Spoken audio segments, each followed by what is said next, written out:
Chapter 1. The Underground Assassins Guild. Trash clinic, fraudulent quack. Open the door quickly. Bang, bang, bang. The violent knocking made the wooden door shake incessantly. Inside the clinic, Changqing was startled awake. He looked around in confusion, taking in the unfamiliar environment filled with the scent of herbs. Acupuncture bags, scalpels, medicine cabinets. Various medical supplies came into view. What's going on? Changqing frowned, quickly getting out of bed. At that moment, a flood of unfamiliar memories suddenly surged into his mind, causing a splitting headache. The Great Yong Dynasty, Qingzhou City, Destiny Medical Clinic. Changqing gasped, finally understanding his current situation. He had traveled through time, from the Earth of the 21st century to a world dominated by martial arts and cultivation. The body he now occupied had a complicated identity. On the surface, he was a physician who saved lives, but secretly he recruited assassins and was in the business of killing for money. In other words, this clinic was an underground assassins guild. However, the original owner had recently taken on tasks that were too difficult, and coupled with the government's crackdown, the assassins in the guild had suffered heavy losses. Although the assassin business was almost stagnant, they could still make a living from the clinic's income. But just half a month ago, an unscrupulous businessman named Zhu opened a clinic across the street, deliberately targeting the original owner. He frequently sent people to cause trouble, causing the original owner's income to plummet. The key was that the original owner ran the clinic to conceal his identity, and enduring was one thing. Because of this, the other side thought the original owner was weak and became even more audacious. Damn, if this goes on, we'll be forced to close. Changqing frowned, disapproving of the original owner's way of handling things. Enduring and keeping a low profile was one thing, but allowing others to ride on his neck and urinate was unacceptable. Bang, bang, bang. Open the door. Hurry up and open the door. Otherwise, I'll smash your broken shop. The shouting outside continued without pause, and the door was being battered loudly, creating a cacophony. Damn it, it's so noisy. Suppressing his anger, Changqing strode to the door and yanked it open. He saw a bald man with a full beard standing outside. This guy, named Li Zhuang, had come to the clinic a few days ago to treat a leg injury. It was just a minor skin injury, and he should have healed by now, but he was still leaning on a crutch. His motives were clearly not pure. You brat, you finally dare to come out and see me. Li Zhuang squinted his eyes, grinning maliciously. Changqing said in a deep voice, what do you want? Speak plainly. Upon hearing this, Li Zhuang immediately shouted loudly. You quack, you ruined my leg. Pay me compensation. If not, I'll go to the government and report you for practicing medicine and defrauding people. Everyone come and see. This Blackheart clinic uses fake medicine to cheat and harm people. Li Zhuang's shouts quickly attracted a crowd. TSK, TSK. This clinic dares to use fake medicine. It's simply inhumane. Yeah, it's better to go to the neighboring Yuan Hall. Really? I had a fractured right hand before, and this young man treated it well, plus the fees were cheap. Listening to the mixed comments around him, Changqing's anger intensified. He could already be sure that this guy was a troublemaker sent by the other side, clearly trying to tarnish his clinic's reputation. Kid, if you want to settle this peacefully, it's not impossible. Li Zhuang threatened with a fake smile. Compensate me for my medical expenses for the leg injury, and we'll call it quits. Oh, then you make an offer. Changqing's eyes grew colder. Hearing this, Li Zhuang felt even more pleased that a small physician with no power or background dared to compete with Boss Zhu's Yuan Hall for business. He was simply tired of living. Now, wasn't he easily in my grasp? 3,000 taels of silver, not a single cent less. Li Zhuang looked at Changqing with a mocking gaze. Confident he had him point 3,000 is too little. How about this amount? Changqing raised his right hand, fingers slightly spread. 5,000. Li Zhuang's eyes lit up. All right, deal. Slap. Changqing slapped him hard. Li Zhuang staggered back, a burning pain on his cheek. You bastard, you dare to hit me. Before he could finish, there were 2 more slaps. Li Zhuang received several more slaps, his head buzzing. His face instantly reddened and swelled, with clear handprints. The onlookers were stunned by this scene. This usually submissive physician unexpectedly struck someone today. You bastard, you're seeking death. Li Zhuang, furious, suddenly raised his crutch, his legs moving more nimbly. But in the next moment, Changqing had already kicked out first, and his speed was clearly faster and more fierce. This kick landed squarely on Li Zhuang's groin. With a crisp crack sound, it was as if an egg had cracked. Ah, my! Li Zhuang's face contorted in pain as he curled up on the ground, screaming like a slaughtered pig. You say I ruined your leg, then I'll break it and treat it again. Changqing stepped on Li Zhuang's right leg coldly. The original owner still had the strength of a peak postnatal realm. How could a local thug pin him down? As soon as he spoke, a powerful energy surged from Changqing. Yuan energy? He's a martial artist. The crowd's pupils constricted, shock written all over their faces. The martial arts system of the Sanyuan continent revolves around absorbing yuan energy to refine the body. Martial artists are divided into realms: qi condensation, postnatal, innate, Taoist, yuan dan. Generally speaking, as long as one cultivates yuan energy in qi condensation, they have successfully stepped into the martial arts threshold. With any profession, one can live comfortably for life. This young man's yuan energy is so profound, he must be at least a postnatal realm martial artist. So handsome and so accomplished at a young age, how could he possibly be a quack? Exactly. That bald guy must be trying to extort money. He's hit a brick wall this time. The crowd looked at Changqing with surprised eyes, their opinions instantly turning in his favor. Young master, I was wrong, I was blind, and shouldn't have come to extort you. Please don't break my leg. Li Zhuang's lips trembled, terrified to the point of wetting himself. This guy was far from weak. He was clearly a formidable character. Boss Yu had really gotten him into trouble. If apologies were effective, why would we need force? Changqing's tone was calm, but carried a chilling undertone. Crack! The sound of bones breaking echoed, and Li Zhuang trembled in pain, continuously howling. Changqing kicked him away and then turned to walk back into the clinic. This little thug who collects money to do a job must be taught a deep lesson otherwise. He might come back to cause trouble. As for Yuan Hall, as long as the confrontation hadn't completely escalated, he would endure for now. After all, this assassin's guild was currently just an empty shell. Their strength didn't allow for much. Just as Changqing stepped into the clinic, a mechanical voice suddenly echoed in his mind. Ding! System successfully detached from the heavenly Tao's constraints. Starting binding. Chapter 2. Creating insectoid monsters. Ding! The insectoid editing system has been successfully bound. This system can extract the properties of all things to create monsters, assisting the host in achieving greatness. The sudden electronic synthesized voice made Changqing freeze for a moment, his eyes sparkling with excitement. As a proper and upright transmigrator, how could he not know about the system? This was his golden finger. Creak! He locked the door smoothly, ensuring he wouldn't be disturbed by outsiders before carefully studying the system's functions. Insectoid editing system. Host, Changqing. Strength, peak postnatal realm. Energy value, 0. Pets, 0. Editing formula, Zerg blood material monster. Changqing quickly browsed the panel information in his mind and had a rough understanding of the basic functions. Its use is very simple. As long as you gather the 3 types of materials in the formula, you can edit and create monsters. The energy required for each operation can be converted by absorbing items containing spiritual energy or obtained through killing. But what kind of editing effect can a small bug have? Changqing pondered for a moment, scanning the store. When he saw a small spider spinning a web in the corner, he instantly locked onto it. You're the one. Changqing quickly stepped forward and grabbed the spider. With the Zerg material in hand, the next step was to gather the materials. He then opened a row of hidden compartments at the bottom of the medicine cabinet. Inside were piled various concealed weapons: poison needles, daggers, sleeve arrows. As an assassin shop, what it had the most of were killing tools. Changqing's gaze landed on a black dagger.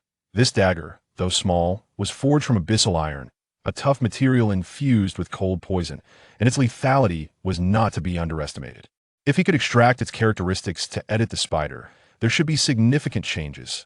Thinking of this, Changqing bit his fingertip without hesitation and squeezed out a drop of blood. System, I want to edit a monster. As soon as the thought crossed his mind, the system prompt sounded. Congratulations, host, for gathering all materials. Do you want to store them? Yes.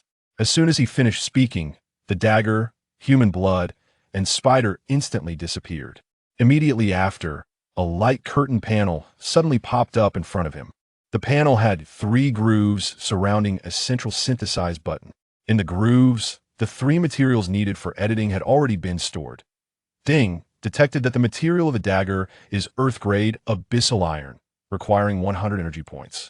First operation, a free editing opportunity is granted. Do you confirm the operation? Hearing free, Changqing raised an eyebrow. This system is quite accommodating. He immediately tapped the synthesize button and focused on the changes on the panel. As the light flickered, the three materials in the grooves fused together. Ding, editing successful.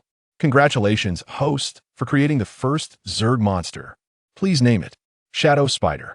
After completing the naming, Changqing found that the information on the panel suddenly changed. Shadow Spider. Sequence 001. Level Beginner. Strength Assessment. Chi Condensation Realm. Attack Skill, Venomous Fangs. Talent Ability. Immune to toxins can switch. Forms. Advancement Enhancement requires 100 energy points. At the bottom of the panel, there were two illustrations. On the left was a black spider with a metallic sheen on its shell, its legs stout and powerful, with menacing fangs exposed. In contrast, the illustration on the right depicted a voluptuous humanoid monster. Its fingertips bore curved, blade-like claws, and 6 slender spider legs grew from its back, giving it an eerie and seductive appearance. The switching form in the talent ability is actually transforming into a humanoid monster. Changqing examined the two monster illustrations, deeply shocked. Moreover, the prominent curves of the shadow spider clearly indicated it was female. Awesome. Changqing's eyes lit up, genuinely impressed, but he didn't expect that just one edit could transform a small spider so significantly. The powerful editing function was completely beyond his imagination. Friendly reminder. The quality of materials determines the monster's upper limit and initial strength. For the second monster creation, it is recommended to use higher-grade materials for editing. If the monster starts at a low level, it can also be advanced later by consuming energy points. Hearing this, Changqing nodded thoughtfully, understanding the operational rules in other words, if the monster has innate deficiencies, energy points can make up for it. This upgrade system is quite reasonable. Knock, knock, knock. At this moment, a sudden knocking sound interrupted Changqing's thoughts. The knocking was deep and rhythmic, more like a secret signal. Changqing pondered for a moment, then walked to the door and asked cautiously, "Who is it?" "Dr. Gu, it's Chun-Kuei, the one who came to see you last time." A raspy male voice came from outside. Hearing this name, Changqing quickly searched the original owner's related memories. Chun-Kuei was a middleman in the black market, specializing in connecting assassins and employers for profit. Many of the shady jobs the original owner took were through this person. Changqing opened the door to see a short, middle-aged man standing outside, smiling at him. "I can't treat your illness," Changqing said flatly, with a hint of caution. "Dr. Gu is being modest, only you can cure my illness," Chun-Kuei said with a half-smile as he walked straight into the clinic. Once inside, he subtly scanned the room, confirming that there were no outsiders before his expression relaxed a bit. Changqing's expression darkened slightly. "Stop beating around the bush and get to the point." Chun-Kuei lowered his voice and said, "I recently took on a shady job. Are you interested?" "Not interested." Changqing rejected him without hesitation. It's safer to be cautious when dealing with someone from the black market. Who knows what tricks the other party has up their sleeve? "Boss Gu, don't be so quick to refuse." Chun-Kuei stared at Changqing and said meaningfully, "Your assassin shop has encountered some difficulties recently. This shady job is a great opportunity for a comeback. The reward is 10,000 taels of silver." Upon hearing this, Changqing's expression shifted slightly. According to the prices in the Daon dynasty, that amount is considered a big deal. The income of an assassin shop is indeed exorbitant. You also know that in our line of work as agents, the key is cooperation and mutual benefit. Chun-Kuei said in a deep voice, "If Boss Gu misses this opportunity, there won't be any meaning to continue our cooperation in the future." Changqing remained indifferent and cautiously asked, "What is the strength of the other party?" "Chi condensation realm. But there are 8 thugs by his side, one of whom is in the postnatal realm." Chun-Kuei smiled and said, "Sorry, I can only reveal this much before the task is accepted." Changqing fell silent. No wonder the reward is high, just the postnatal realm thug justifies that price. After all, the cultivation level of the assassination target is secondary. The key is to consider the background as well. Just like if the target is the emperor, even if his cultivation is weak, his powerful background makes the price absolutely incalculable. "What do you think?" Chun-Kuei asked, looking at Gu Changqing, his tone still steady, but there was a hint of impatience in his eyes. If it weren't for the fact that the underground assassin organization in Qingzhou City only had the Destiny Medical Clinic as a stronghold, he wouldn't even bother with such a low-level assassin organization. However, Gu Changqing did not rush to respond, quickly weighing the pros and cons in his mind. Although he currently has no assassins available, perhaps he could give it a try with the Shadow Spider's abilities. After all, the materials needed for editing monsters later would undoubtedly be costly. With the current income of the clinic, it would be impossible to sustain. As he thought this, Gu Changqing had already made a decision. Okay, I'll take the job. Chen Kuei immediately smiled insincerely. Boss Gu is indeed straightforward. Hey, race the information about the target, take a look. As he spoke, he took out a piece of paper from his pocket and handed it to Gu Changqing. That you're in luck, the target location is just next door. Next door? Gu Changqing was slightly surprised, then looked at the content on the paper. Chapter 3. Assassination Mission. This piece of paper was clearly an assassination mission order. It contained detailed information about the target. And the first thing that caught the eye was a portrait of a middle-aged man. He had a fat head, big ears, squinty eyes, a black mole on his left cheek, and a sharp, mean look. This fat man was none other than Boss Zhu from Yuantang. Gu Changqing examined the portrait and couldn't help but sneer. It was indeed a narrow road for enemies. This fat pig had come to the clinic early in the morning to stir up trouble, and now he was delivering himself right to the door, allowing Gu Changqing to earn a nice profit in anger. It was simply killing two birds with one stone. Gu Changqing's gaze sharpened as he quickly read the contents of the paper. Target: Zhu Dafu, age 38, strength, Qi condensation, realm identity, boss of Yuantang thugs, 8, one of whom is a postnatal warrior location, Qingzhou City, Daong Dynasty reward, 10,000 silver taels task deadline, 7 days furthermore. The information even included some of Zhu Dafu's shady business dealings. This unscrupulous merchant not only sold fake medicine, but also secretly engaged in child trafficking, providing alternative services for wealthy businessmen with perverse interests. What a beast! Gu Changqing's expression turned cold. Eliminating such scum could be considered a service to the people. Boss Gu, since you have accepted the task, I must remind you of the rules, Chen Kuei said solemnly, his expression serious. If the task is not completed within the deadline, you will have to pay 3 times the penalty for breach of contract. Gu Changqing couldn't help but glance at him. This agent was quite shrewd. Regardless of whether the task succeeded or failed, this black job was bound to be a sure profit. After the job is done, I will personally come to settle the payment, Chen Kuei said before turning to leave the clinic, secretly hoping Gu Changqing would fail the mission. This way, the profit from the penalty would be even higher. The clinic fell silent for a moment. Gu Changqing sat in his chair, secretly planning his next moves. Although the Shadow Spider's abilities were unique, it was still just a low-level monster in the Qi condensation realm. Before executing the mission, he needed to thoroughly investigate the security forces around Zhu Dafu. There could be no mistakes. With this thought in mind, Gu Changqing suddenly summoned the Shadow Spider from his system space. Hiss!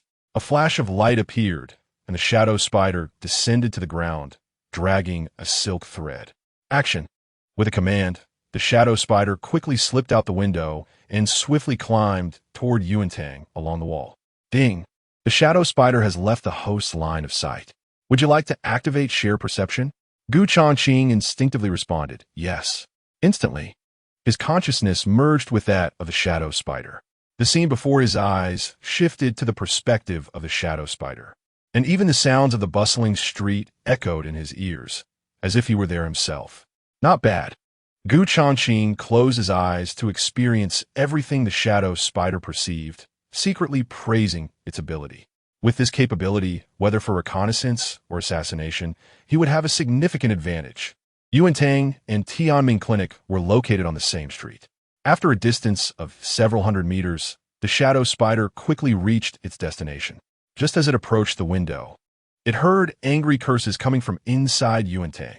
Useless thing, I sent you to ruin that kid's clinic reputation, and you ended up with a broken leg? You can't even handle this little matter and want to ask me for work injury compensation? Do you want to die? Boss Zhu, you didn't mention that Gu Changqing is a postnatal warrior. So what if he's a postnatal warrior? I have one of those by my side. The shadow spider squeezed through the gap in the window and observed the situation inside the store. At that moment, Zhu Dafu's face was flushed with anger as he pointed at Li Zhuang, cursing him out. Li Zhuang had a mournful expression, feeling like he wanted to die. His egg was broken, his leg was broken, and now he couldn't even get work injury compensation. Changqing, huh? Hiding quite deep, daring to steal business on my turf. If I don't teach you a good lesson, my surname isn't Zhu. Zhu Dafu's gaze was vicious, and the fat on his face trembled with rage. Luo Hu, tonight you take people to smash that broken shop for me. This time, not only do I want that kid to be unable to do business, but I also want him to disappear. Zhu Dafu took out a round, bulging cloth bag and handed it to a tall, strong man nearby. Luo Hu caught it with one hand and opened it casually, only to find a dozen green spirit stones inside. Although they were all low-grade spirit stones, they were still very rare cultivation resources for him as a loose cultivator. Thank you, boss. I know what to do. A cold smile appeared on Luo Hu's lips as he tucked the bag of spirit stones into his pocket. I trust you get the job done. Zhu Dafu squinted his eyes and nodded with satisfaction. The usual expenses for supporting these thugs were high, but at a critical moment, they were quite useful. However, their current plan was completely captured by the shadow spider's observation. Want to kill me? Then let us see who has a shorter lifespan. Changqing's gaze turned cold, and he instructed the shadow spider to hide in the dark corner of the wall, continuing to monitor the movements of Yuantang. As long as Zhu Dafu's thugs left tonight, it would undoubtedly be the best time for the assassination. However, there would also be some trouble on his side. After all, Luo Hu looked like a seasoned and ruthless character, and he had brought a group of thugs with him. It wouldn't be easy to handle this alone. Preparations had to be made in advance. Changqing looked around, assessing the structure of the clinic. One simple trap plan after another quickly surfaced in his mind. In his previous life as a military doctor, it was always the military in the front and medicine in the back. For Changqing, creating some mechanical traps was no problem at all. Poison needles, sharp knives, itching powder. At that moment, he made full use of any available materials in the clinic. That night, the windows and doors of Tianming Clinic were tightly shut, dim and dark. Changqing sat cross-legged on the roof, constantly paying attention to the visual images transmitted by the shadow spider. Inside Yuantang, Zhu Dafu had gathered all his subordinates, poised for action. Boss, it should be time to act now, right? Luo Hu, holding a long knife, looked fierce. About time. Zhu Dafu gazed out at the night sky and said in a low voice, I've already taken care of things on the government side. Even if someone reports it, there won't be any issues. You can all go ahead and do it. Very good. Luo Hu sneered, his eyes flashing with a fierce light. Let us go. He waved his hand, and 7 Qi condensation realm thugs immediately followed him out. A little brat thinks he can compete with me. He doesn't know how to die. Zhu Dafu's face was full of disdain as he walked into the inner room's lounge alone. Little did he know, a black spider, like a ghost, silently followed closely behind him. As the door closed, the shadow spider's crawling speed suddenly accelerated, directly slipping into the crack of the door. Little spider, make it quick. Seeing that the moment had arrived, Changqing decisively issued the order. Chapter 4. The moment of hunt as soon as the shadow spider entered the room. Its eyes locked onto Zhu Dafu's figure, quickly crawling toward him. What is this?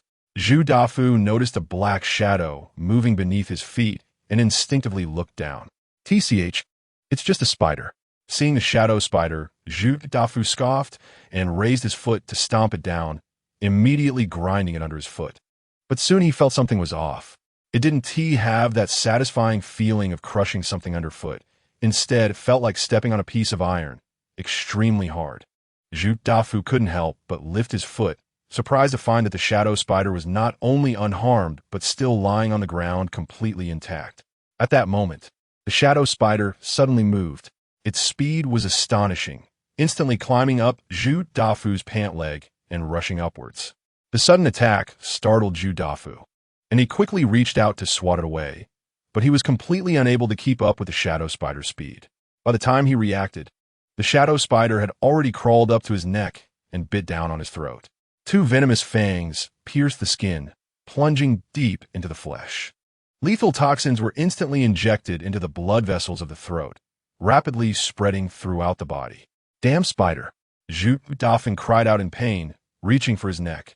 Filled with fury, the shadow spider nimbly leaped away, pulling a silk thread and landing lightly on the ground, then quickly crawled to the doorway, waiting for the toxin to take effect within its opponent's body. "This is bad. This spider is poisonous."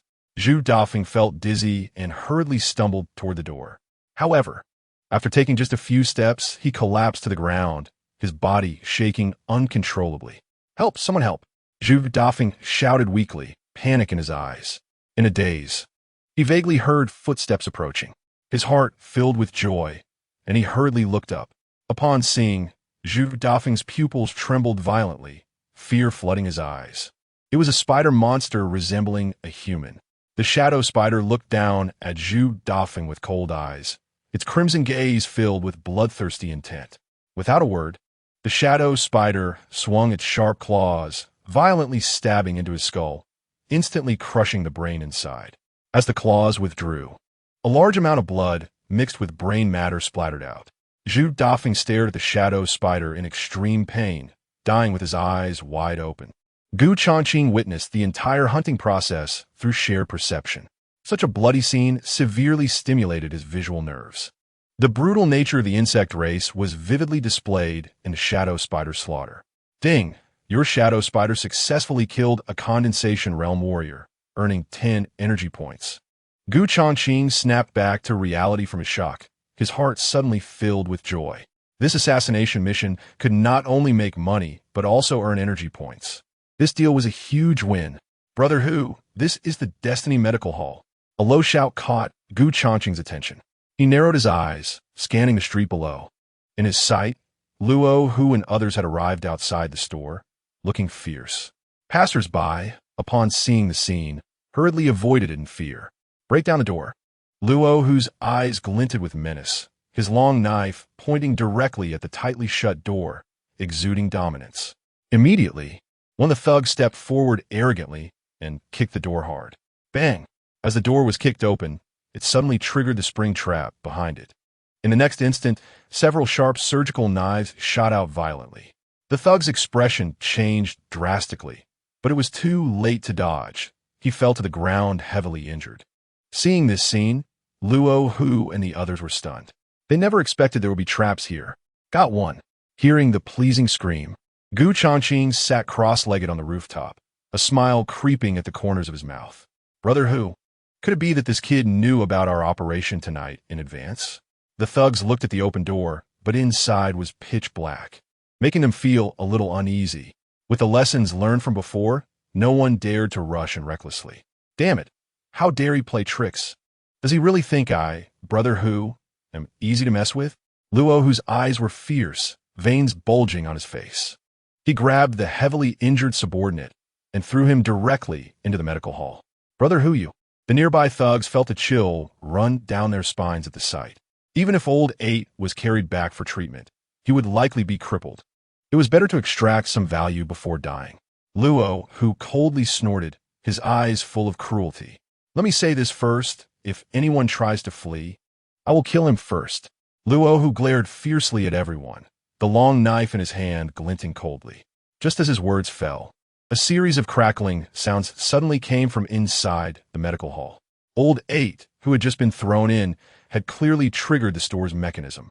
There are traps too. Hearing this noise, the thugs couldn't help but breathe a sigh of relief. Fortunately, Brother Hu was wise. Otherwise, rushing in would have ended very badly. This guy is quite ruthless, actually using his own men as a meat shield.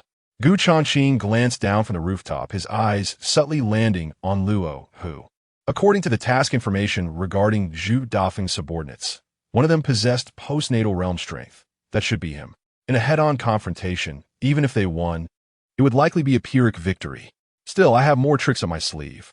Changqing looked at the tether in his hand, waiting for the prey to throw itself into the trap. "Catch that kid, then flay him alive, go." Luo, who saw that the traps inside the store had completely settled down, and immediately charged into the store like a fierce tiger. 7 thugs armed with weapons surged forward fiercely. As the prey was about to be caught, Changqing yanked the tether sharply. Crack! Suddenly, 3 iron pots hanging from the eaves tilted. Sensing the noise, Luo Hu and the others instinctively looked up. What greeted them next was a large amount of medicinal powder pouring down from the iron pots. Damn it! What is this? My body feels hot and itchy.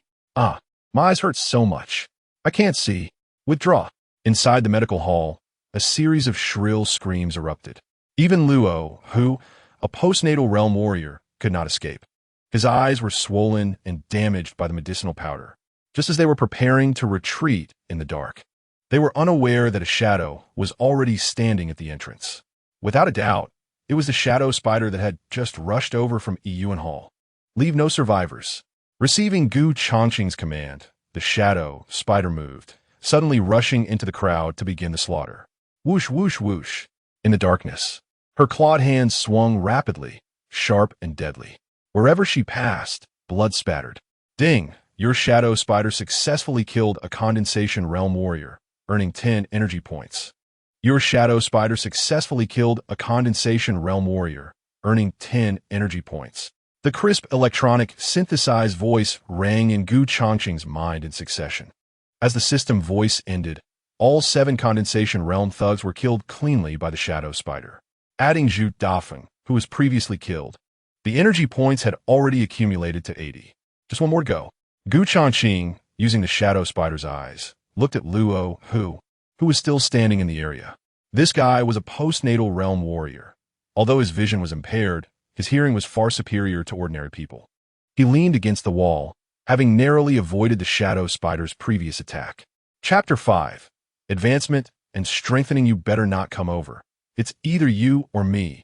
Luo, who endured the intense pain in his eyes, gripping his long knife horizontally in front of his chest, trying to sound tough, but inside he was panicking. As he cautiously moved, he listened attentively to any sound around him, but the heavy smell of blood in the air made him even more fearful. He never expected that coming to smash the store and silence witnesses would lead him into a trap. However, he could be sure that at this moment, besides himself, there was only the other party. If it really came down to a fight to the death, he wouldn't mind taking him down with him. Little spider, don't engage in battle. Pretend to give him a chance to escape. Gu Changqing thought for a moment and devised a plan. A corner dog will jump over the wall. A mutually destructive fight, isn't worth it. That's right, he needed to outsmart. The shadow spider and nodded obediently. Pretended to step forward a couple of steps, making some noise. Whoosh! Hearing the sound, Luo Hu immediately swung his long knife. The fierce blade sliced through the air, directly sweeping past the shadow spider. The shadow spider had already anticipated this and swiftly dodged. Opportunity. Luo Hu felt a thrill of joy and immediately turned to rush out of the medical hall. However, just as he stepped out the door, he felt a chilling, murderous intent approaching from behind. Want to run? I'm afraid it's too late. Gu Changqing's voice sounded coldly. Following that, a sharp surgical knife pierced Luo Hu's back, then twisted violently, directly crushing his heart. Luo Hu let out a terrible scream, trembling as he fell to the ground. On the brink of death. He killed someone. Hurry and report to the authorities. The crowd watching from a distance, unable to see what was happening inside the medicine shop, witnessed Gu Changqing's attack outside the door. Instantly, many people screamed in fear. Gu Changqing paid no attention to the commotion, throwing the still-breathing Luo Hu into the shop. The shadow spider was his trump card. He would try to keep it hidden as long as possible. Inside the dimly lit medicine shop, the shadow spider understood the cue and immediately dealt a fatal blow to Luo Hu. Ding! Your shadow spider successfully killed a postnatal realm martial artist, rewarding you with 50 energy points. Finally resolved, Gu Changqing looked at the corpses strewn across the floor, feeling no pity. In this brutal martial arts world, there was no legal protection like in his previous life. It all depended on personal strength to stand firm. To live comfortably, one had to eliminate all obstacles. Subsequently, Gu Changqing began to search the corpses for loot, collecting anything of value. Among them, especially noteworthy was the small bag of spirit stones given to Luo Hu by Zhu Dafu, which contained as many as 16 pieces. These were extremely precious cultivation resources on the market. Not bad. Gu Changqing nodded in satisfaction and then converted all the spirit stones into energy points. Ding! Conversion successful. Energy value 16. The spirit stones in the bag instantly turned to dust, their spiritual energy completely absorbed. Just this little?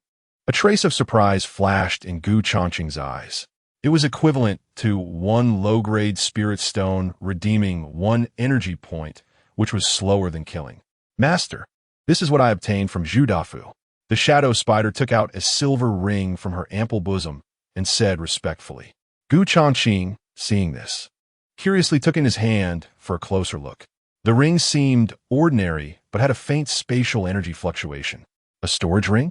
Gu Changqing quickly sensed something and tried to probe inside with his mental power, and soon a look of surprise appeared on his face. He discovered that there were hundreds of spirit stones inside this storage ring. Although they were all low-grade spirit stones, this quantity was undoubtedly a windfall for Gu Changqing. System. Convert all into energy points. Gu Changqing silently commanded without hesitation. Ding. Conversion successful. Energy value 314. The host's current energy value has accumulated to 460. You can choose to upgrade and strengthen the shadow spider or collect materials to create a new monster. Gu Changqing chose the upgrade mode without hesitation. The harvest tonight was largely due to the shadow spider, so he naturally wouldn't let it go unrewarded. Instantly, the system panel popped up displaying the shadow spider's original data, along with an option for advancement and strengthening at the bottom, indicating that 100 energy points were required to upgrade to the intermediate level. Gu Changqing's mind moved, directly selecting the advancement option. After completing the operation, the panel immediately sparkled with golden light. Following that, a brand new monster profile appeared. Ding! Upgrade successful. Congratulations! Your shadow spider has obtained advancement and strengthening, with overall combat power enhanced. New skill unlocked, spider web binding. Strength assessment, early postnatal realm. To upgrade to high level, 1,000 energy points are required. Gu Changqing noticed that the shadow spider's already curvaceous figure had become even more alluring, with her facial features becoming more exquisite and three-dimensional, adding a touch of cold beauty and charm to her overall demeanor. However, she still retained some characteristics of her insectoid lineage, with 6 spider legs on her back sharp as blades and her fingertips long and pointed. This transformation resembled a meticulously crafted artwork, perfectly merging power and beauty.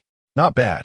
Gu Changqing examined the shadow spider's changes and couldn't help but silently praise. Just by advancing to the intermediate form, she already possessed strength comparable to a postnatal realm martial artist. With continuous advancements in the future, wouldn't she become extraordinary? However, the cost was indeed steep, as the energy points required for the next upgrade skyrocketed by 10 times. To this, Gu Changqing felt somewhat relieved. Just like in his previous life, playing games, as levels increased, the experience points required in the later stages naturally became more. The remaining 290 energy points were not enough to upgrade the shadow spider anyway, so he might as well create a new monster. Gu Changqing murmured to himself, already having a plan. But for now, he needed to resolve the immediate trouble before making further plans. Gu Changqing looked at the corpses scattered on the ground, then sat down on a chair, crossing his legs. Next, he would undoubtedly wait for the authorities to come and collect the bodies. About half an hour later, the officials finally arrived, one by one with shiny faces, seemingly just finishing a late-night snack. Wasn't there a report of someone committing a crime? Why was there no movement at the scene? The burly man leading the group looked around with an unhappy expression and shouted, "If I find out who falsely reported the crime, I won't let him off. Li Captain, it's at that Tianming medicine shop. You can see a pool of blood outside." One of the thin onlookers respectfully stepped forward. "Oh." Li Captain glanced at the Tianming medicine shop, then revealed a knowing expression. "I heard the shop was using fake medicine and cheating patients. It's likely that they were retaliated against by a patient. If that fraudulent doctor was really killed, the murderer can only be considered as acting justly." Hearing this, the officials nearby were greatly impressed. Li Captain's words shifted the blame entirely onto the victim. After all, they had just received benefits from Boss Zhu today, so they naturally couldn't pursue it further. They would just conduct a superficial investigation and dismiss the case. "Let's go. We need to go inside and collect the bodies." After laying the groundwork in front of the onlookers, Li Biao led the group of officials into the Tianming medicine shop. As soon as they entered, a strong smell of blood hit them. Under the light of the oil lamp, they saw numerous corpses lying in pools of blood. The scene extremely gruesome. Didn't they say there was only one corpse? How could there be so many? Looking at the scene before them, the officials froze in place, their faces filled with shock. Damn it, we received too little in benefits. Li Biao's brows furrowed deeply, feeling at a loss. Handling one murder case and 8 homicide cases couldn't possibly have the same price, could it? It should at least multiply several times. Li Captain, this corpse looks a bit like Luo, who from Yuantang? At this moment, a questioning voice from one of the officials caught Li Biao's attention. He brought the oil lamp closer to take a look, and his face instantly changed. This was no resemblance. It was clearly Luo who. What was going on? Li Biao's voice trembled, and his throat felt constricted. The situation was simple. They attempted a robbery, but were mistakenly killed by my legitimate defense. Just as Li Biao was in shock, a calm voice suddenly came from behind him. Hearing this sound, the officials were startled like startled birds, immediately becoming frightened. Who is it? Li Biao turned around abruptly, only to see a young man in white casually sitting beside the medicine cabinet, legs crossed. Boss, this guy is the owner of Tianming medicine shop, named Gu Changqing. Upon hearing this, Li Biao's heart trembled. He was still alive. He thought this visit would only be a formality, but it completely exceeded his expectations. Not only was Gu Changqing alive, but all the people from Yuantang, including Luo, who were dead. How was he supposed to handle this? Li Captain, something's wrong. Boss Zhu has been assassinated at Yuantang. Before Li Biao could recover from his shock, a chubby official rushed into the Tianming medicine shop. Hearing this explosive news, Li Biao's pupils contracted, almost dropping the oil lamp in his hand. He looked at the reporting chubby official in astonishment and exclaimed, "When did Boss Zhu die?" The official quickly replied, "Based on the degree of blood coagulation at the scene, he died about half an hour ago." The death was quite tragic. His skull seemed to have a bloody hole pierced by some sharp weapon, and the murderer left no trace. Upon hearing this, Li Biao immediately gasped in disbelief. Although Zhu Dafu was not particularly strong, he was at least a qi condensation realm cultivator, and it would be nearly impossible for an ordinary person to assassinate him silently. The key point was that there were no traces left by the murderer, which meant they could only find a scapegoat to solve the case. And at this moment, there was undoubtedly one person. Thinking of this, Li Biao's gaze turned to Gu Changqing, and he suddenly drew the long knife from his waist. This man dared to murder Boss Zhu. Take him down. Li Biao shouted angrily, his eyes wide. Dozens of bailiffs immediately surrounded Gu Changqing, blocking all his escape routes. However, at this moment, the shadow spider was hanging from a silk thread under the eaves, its cold gaze already locked onto them, ready to strike. As soon as Gu Changqing gave the command, it would attack in an instant. To accuse someone of murdering Boss Zhu, evidence was required. Gu Changqing calmly replied, "Half an hour ago, I was fighting with this group of thugs in the shop and could not possibly go to Yuan Hall. The crowd outside watching the commotion can serve as witnesses." Li Biao snorted angrily, still defiant even when death was imminent. What nonsense about witnesses. That wouldn't work with me. The captain, Gu Changqing, raised an eyebrow and said, "If witnesses are useless, what about material evidence?" As he spoke, he pulled out a stack of silver notes from Zhu Dafu's storage ring and lightly shook them in his hand. Each note was worth 100 taels, totaling 10 notes.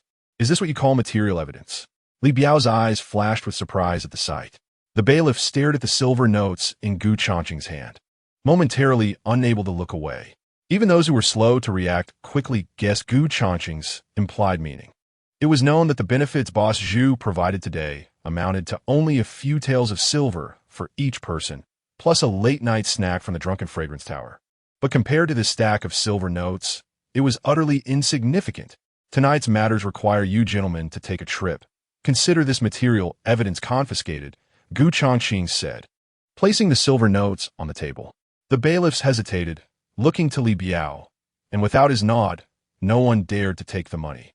Li Biao stared at the stack of silver notes on the table, his expression changing rapidly before he suddenly smirked and said, "Dr. Gu is right. Material evidence should be confiscated. Moreover, Punishing evil and eliminating chaos is our duty. This group of thugs dared to invade a private residence and commit murder. They deserve to die. Saying this, he snatched up the silver notes, greed evident in his eyes. After all, Zhu Dafu was dead. Why should they honor a dead man's credit? As for scapegoats, they could just find a death row inmate in prison to sign off later. Boss, how should we report Zhu's death? One of the still clueless fat bailiffs couldn't help but ask. Fool! Li Biao glared at him and scolded. Dr. Gu was in the shop the whole time. The murderer must be someone else. You immediately go to a Yuan Hall to seal off the crime scene and collect any clues. Yes. The fat bailiff nodded in fear and hurried out of the medical hall. Little did he know that with his departure, those seasoned veterans in the room were secretly pleased. With one less person, they could each split the money a little more. If you have no brains, don't speak. Truly a fool. What are you still standing there for? Hurry and carry the body away. Don't hinder Dr. Gu from doing business. Upon hearing Li Biao's order, the bailiffs understood and quickly began to move the body. The sooner they finished, the sooner they could split the money. They were all very eager. Dr. Gu, you can rest assured. If any thugs come looking for trouble in the future, just mention my name, Li Biao. Li Biao said solemnly to Gu Changqing, as long as it's within my capability, I will definitely help you settle it. The meaning was very clear. You give money, I do the work. Well, thank you, Captain Li. Gu Changqing smiled slightly, feeling a sense of satisfaction in his heart. Money truly works everywhere. It not only solved the trouble, but also helped to build relationships. This stack of 1,000 taels of silver was indeed well spent. After Li Biao and the others left, Gu Changqing finally closed the shop door and summoned a shadow spider to clean up. Although the floor was washed clean, the shop still reeked of blood. Gu Changqing simply found some medicinal flowers, honey, and alcohol, mixed them into a simple perfume, and sprayed it around. However, not long after, a hornet seemed to catch the scent and flew in through the window. Once inside, it buzzed around Gu Changqing, following the source of the fragrance. This type of hornet seemed small, but was exceptionally fierce, and its stinger contained venom. If stung, it would definitely be unpleasant. Gu Changqing locked his gaze on it and suddenly had an idea. Chapter 7. Capturing the hornet belonged to the insect category, perfectly fitting the criteria for editing monsters. Gu Changqing's eyes narrowed slightly, and he immediately commanded, Shadow Spider, capture it alive. Hiss! The shadow spider shot out a silk thread, instantly wrapping the hornet tightly and dragging it to the ground. In the next moment, a mechanical voice followed. Ding, detected that the host has captured a hornet. Would you like to store it as editing material? Gu Changqing responded without hesitation. Yes. Storage successful. Please provide human blood and materials for editing as soon as possible. As soon as the words were finished, the hornet was instantly absorbed into the editing template. Gu Changqing reopened the still healing wound on his finger and squeezed out some blood. However, this time he was experienced. He directly took a small bottle and collected a lot of blood for future use. Otherwise, having to bite his finger every time to provide human blood materials for editing was really painful.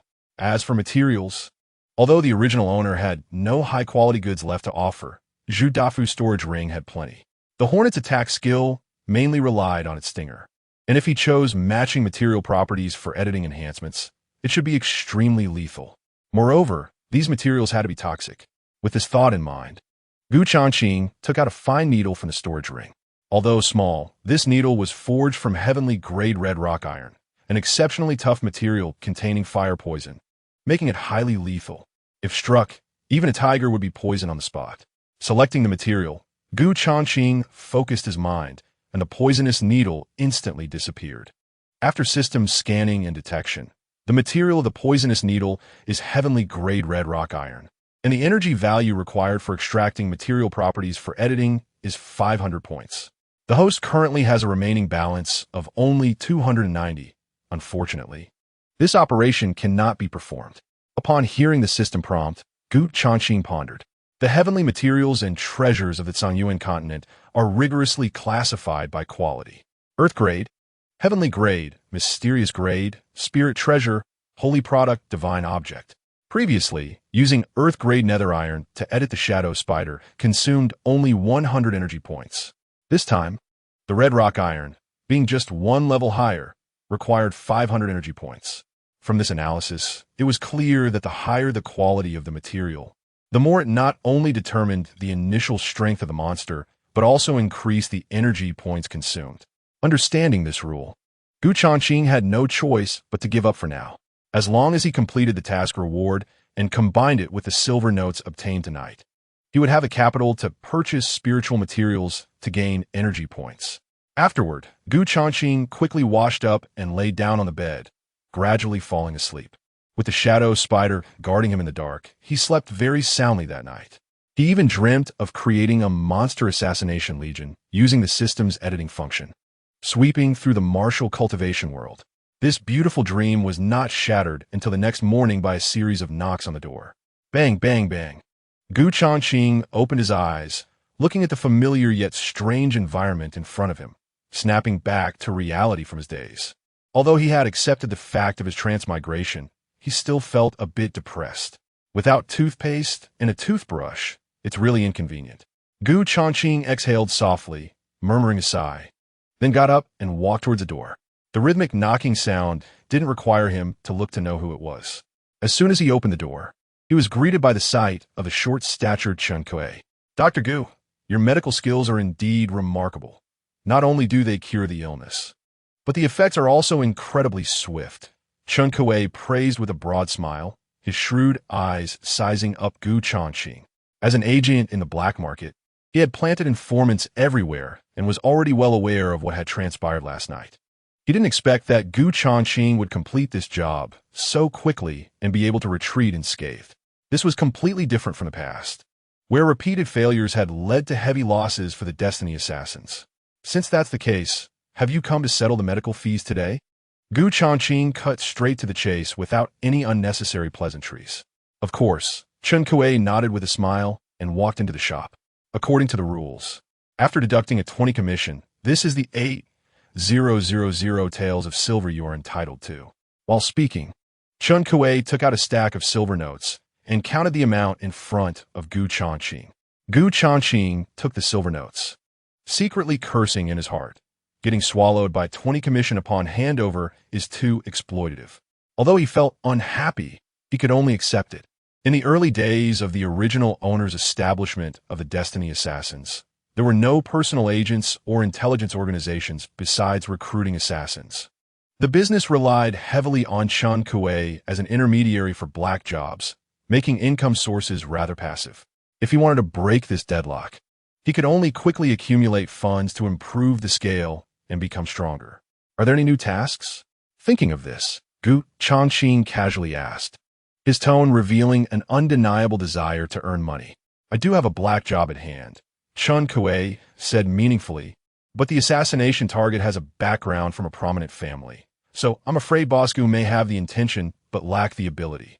Changqing did not respond directly and inquired, what is the opponent's strength?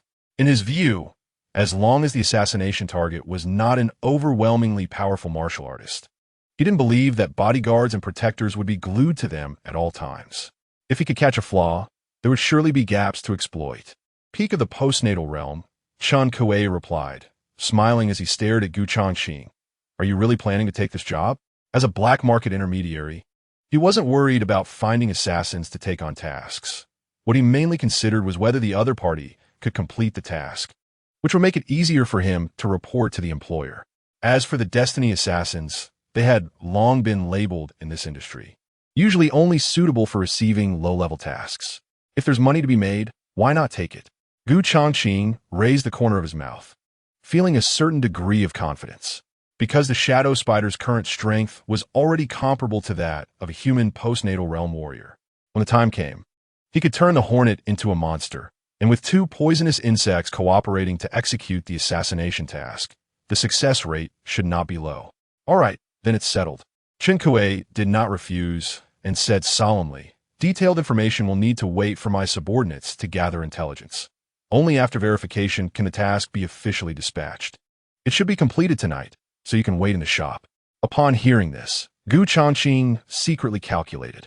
He still needed 210 energy points to edit the hornet, and he had to quickly acquire spiritual materials before dark to prepare for the upcoming assassination operation. Since Boss Gu is interested in taking the job, I have to say this up front. According to the rules, if the task is overdue and not completed, you will have to pay 3 times the penalty. Chun Kuei said with a half smile, the reward for this black job is 100,000 taels of silver. If the task fails, you should be prepared to go bankrupt. Hearing the amount of the reward, Gu Changqing did not show any excitement, because the higher the amount, the greater the difficulty of the assassination target, which meant there were certainly powerful experts protecting them. This money was clearly not easy to obtain. Tonight, I will have someone deliver the task list. Farewell. After finishing, Chun Kuei turned to leave. Wait a minute. Gu Changqing seemed to think of something and called out to him. Chapter 8. The Planning of the Assassins, What is it? Chun Kuei turned back to look at Gu Changqing, chuckling. You're not planning to back out of the black job we just discussed, are you? Of course not. However, before formally accepting the task, doing this is quite in accordance with the rules. Conducting business requires cooperation and mutual benefit, I understand. This statement sounded quite smooth, but there was clearly a hint of disdain in his tone. This low-level assassin organization was indeed unreliable. Not necessarily. Gu Changqing replied calmly. I just want to inquire which shop in the city sells pure spiritual materials. I see. Chun Kuei smiled awkwardly. If Boss Gu wants to buy spiritual materials, I recommend Tianbao Square in the eastern district of the city. Although this shop isn't top-notch, the goods are pure and never mixed with inferior products. Gu Changqing silently noted the shop's name and said, All right, I'll go take a look. Since Boss Gu has matters to attend to, I won't disturb you further. Chun Kuei smiled broadly and did not linger. However, as he stepped out of the shop, the smile on his face instantly vanished, and he sneered coldly in his heart. Just got 8,000 taels, and now he wants to go to Tianbao Square to buy spiritual materials? Very well, as long as this kid spends all the silver. He will continue to be my workhorse, earning me commissions. Gu Changqing watched Chun Kuei's departing figure, a hint of coldness flashing in his eyes. Having lived 2 lives, how could he not see through the other party's intentions? However, due to the current circumstances, he still needed to utilize the other party's channels to make money. Once the intelligence organization of the Destiny Assassins was established, he would eventually kick this smiling tiger out of the game and save a commission in the process. After that, Gu Changqing changed into a set of plain clothes and left the shop. Tianbao Square was located in the eastern district, while he was in the western district. The journey was not short. He looked around and walked over to a row of carriages waiting for customers by the street. You bastard. If you dare to take my spot again, I'll tear your broken carriage apart. Get the hell out of here. Today, Zhang Chang was venting his frustrations on the kid with the surname Meng since he had no business. Yeah, Meng Jing comes from the slums, and to avoid trouble, he always endures grievances. As Gu Changqing approached, he heard a commotion. A burly man with a beard was angrily berating a young man in gray, his face full of disgust. In any circle with interests, such bullying was already commonplace. Look, a customer is coming. As soon as they saw Gu Changqing, several coachmen's eyes lit up, and they immediately approached him enthusiastically. But soon, under Zhang Chang's fierce glare, they retreated, not daring to solicit customers. Where does this esteemed guest want to go? My carriage is spacious and guarantees comfort. Zhang Chang immediately stepped forward, grinning with yellow teeth. However, Gu Changqing ignored him and walked straight to the gray-clothed young man's carriage. Do you know the way to Tianbao Square in the Eastern District? Upon hearing Gu Changqing's inquiry, Meng Jing's clear eyes flashed with surprise. He quickly reacted and excitedly nodded. I know a shortcut nearby. We can get there quickly. All right, then you're the one. Gu Changqing's gaze swept over the carriage parked nearby. Although it was somewhat old, it was very clean. Little brother, our rule in this line of work is first come, first served. I asked you first. Zhang Chang strode over, blocking Gu Changqing's path, his face full of displeasure. Seeing this, the nearby coachmen shook their heads secretly. It was obvious that Zhang Chang was unhappy because he hadn't received any business. I have the freedom to choose. Gu Changqing's voice was cold, completely unfazed by this tactic. Freedom, huh? I want to see how this kid can accept customers without a horse. Zhang Chang, furious and humiliated, suddenly turned his anger towards Meng Jing, sneering. He took out an iron rod and swung it hard at the black horse's head. Gu Changqing's expression darkened, but suddenly a whistle sounded in his ear. In the next moment, the black horse suddenly lifted its leg and kicked like lightning, catching Zhang Chong off guard and sending him flying. With a loud thud, Zhang Chong fell heavily to the ground, curling up in pain and screaming repeatedly. The sudden turn of events made the nearby carriage drivers gasp in shock. Clearly, they did not expect that the black horse usually used by Meng Jing to pull a cart would be so ferocious. Was that whistle just now a command he issued? Gu Changqing's gaze fell on Meng Jing, and he couldn't help but scrutinize him a few times. This young man was tall and strong, although he appeared honest. His recent actions clearly indicated that he was not a weak person. Indeed, the more low-key and honest a person is, the more one should not provoke them. Dr. Gu, you can get on the carriage now. Meng Jing grinned at Gu Changqing, ignoring the still howling Zhang Chong.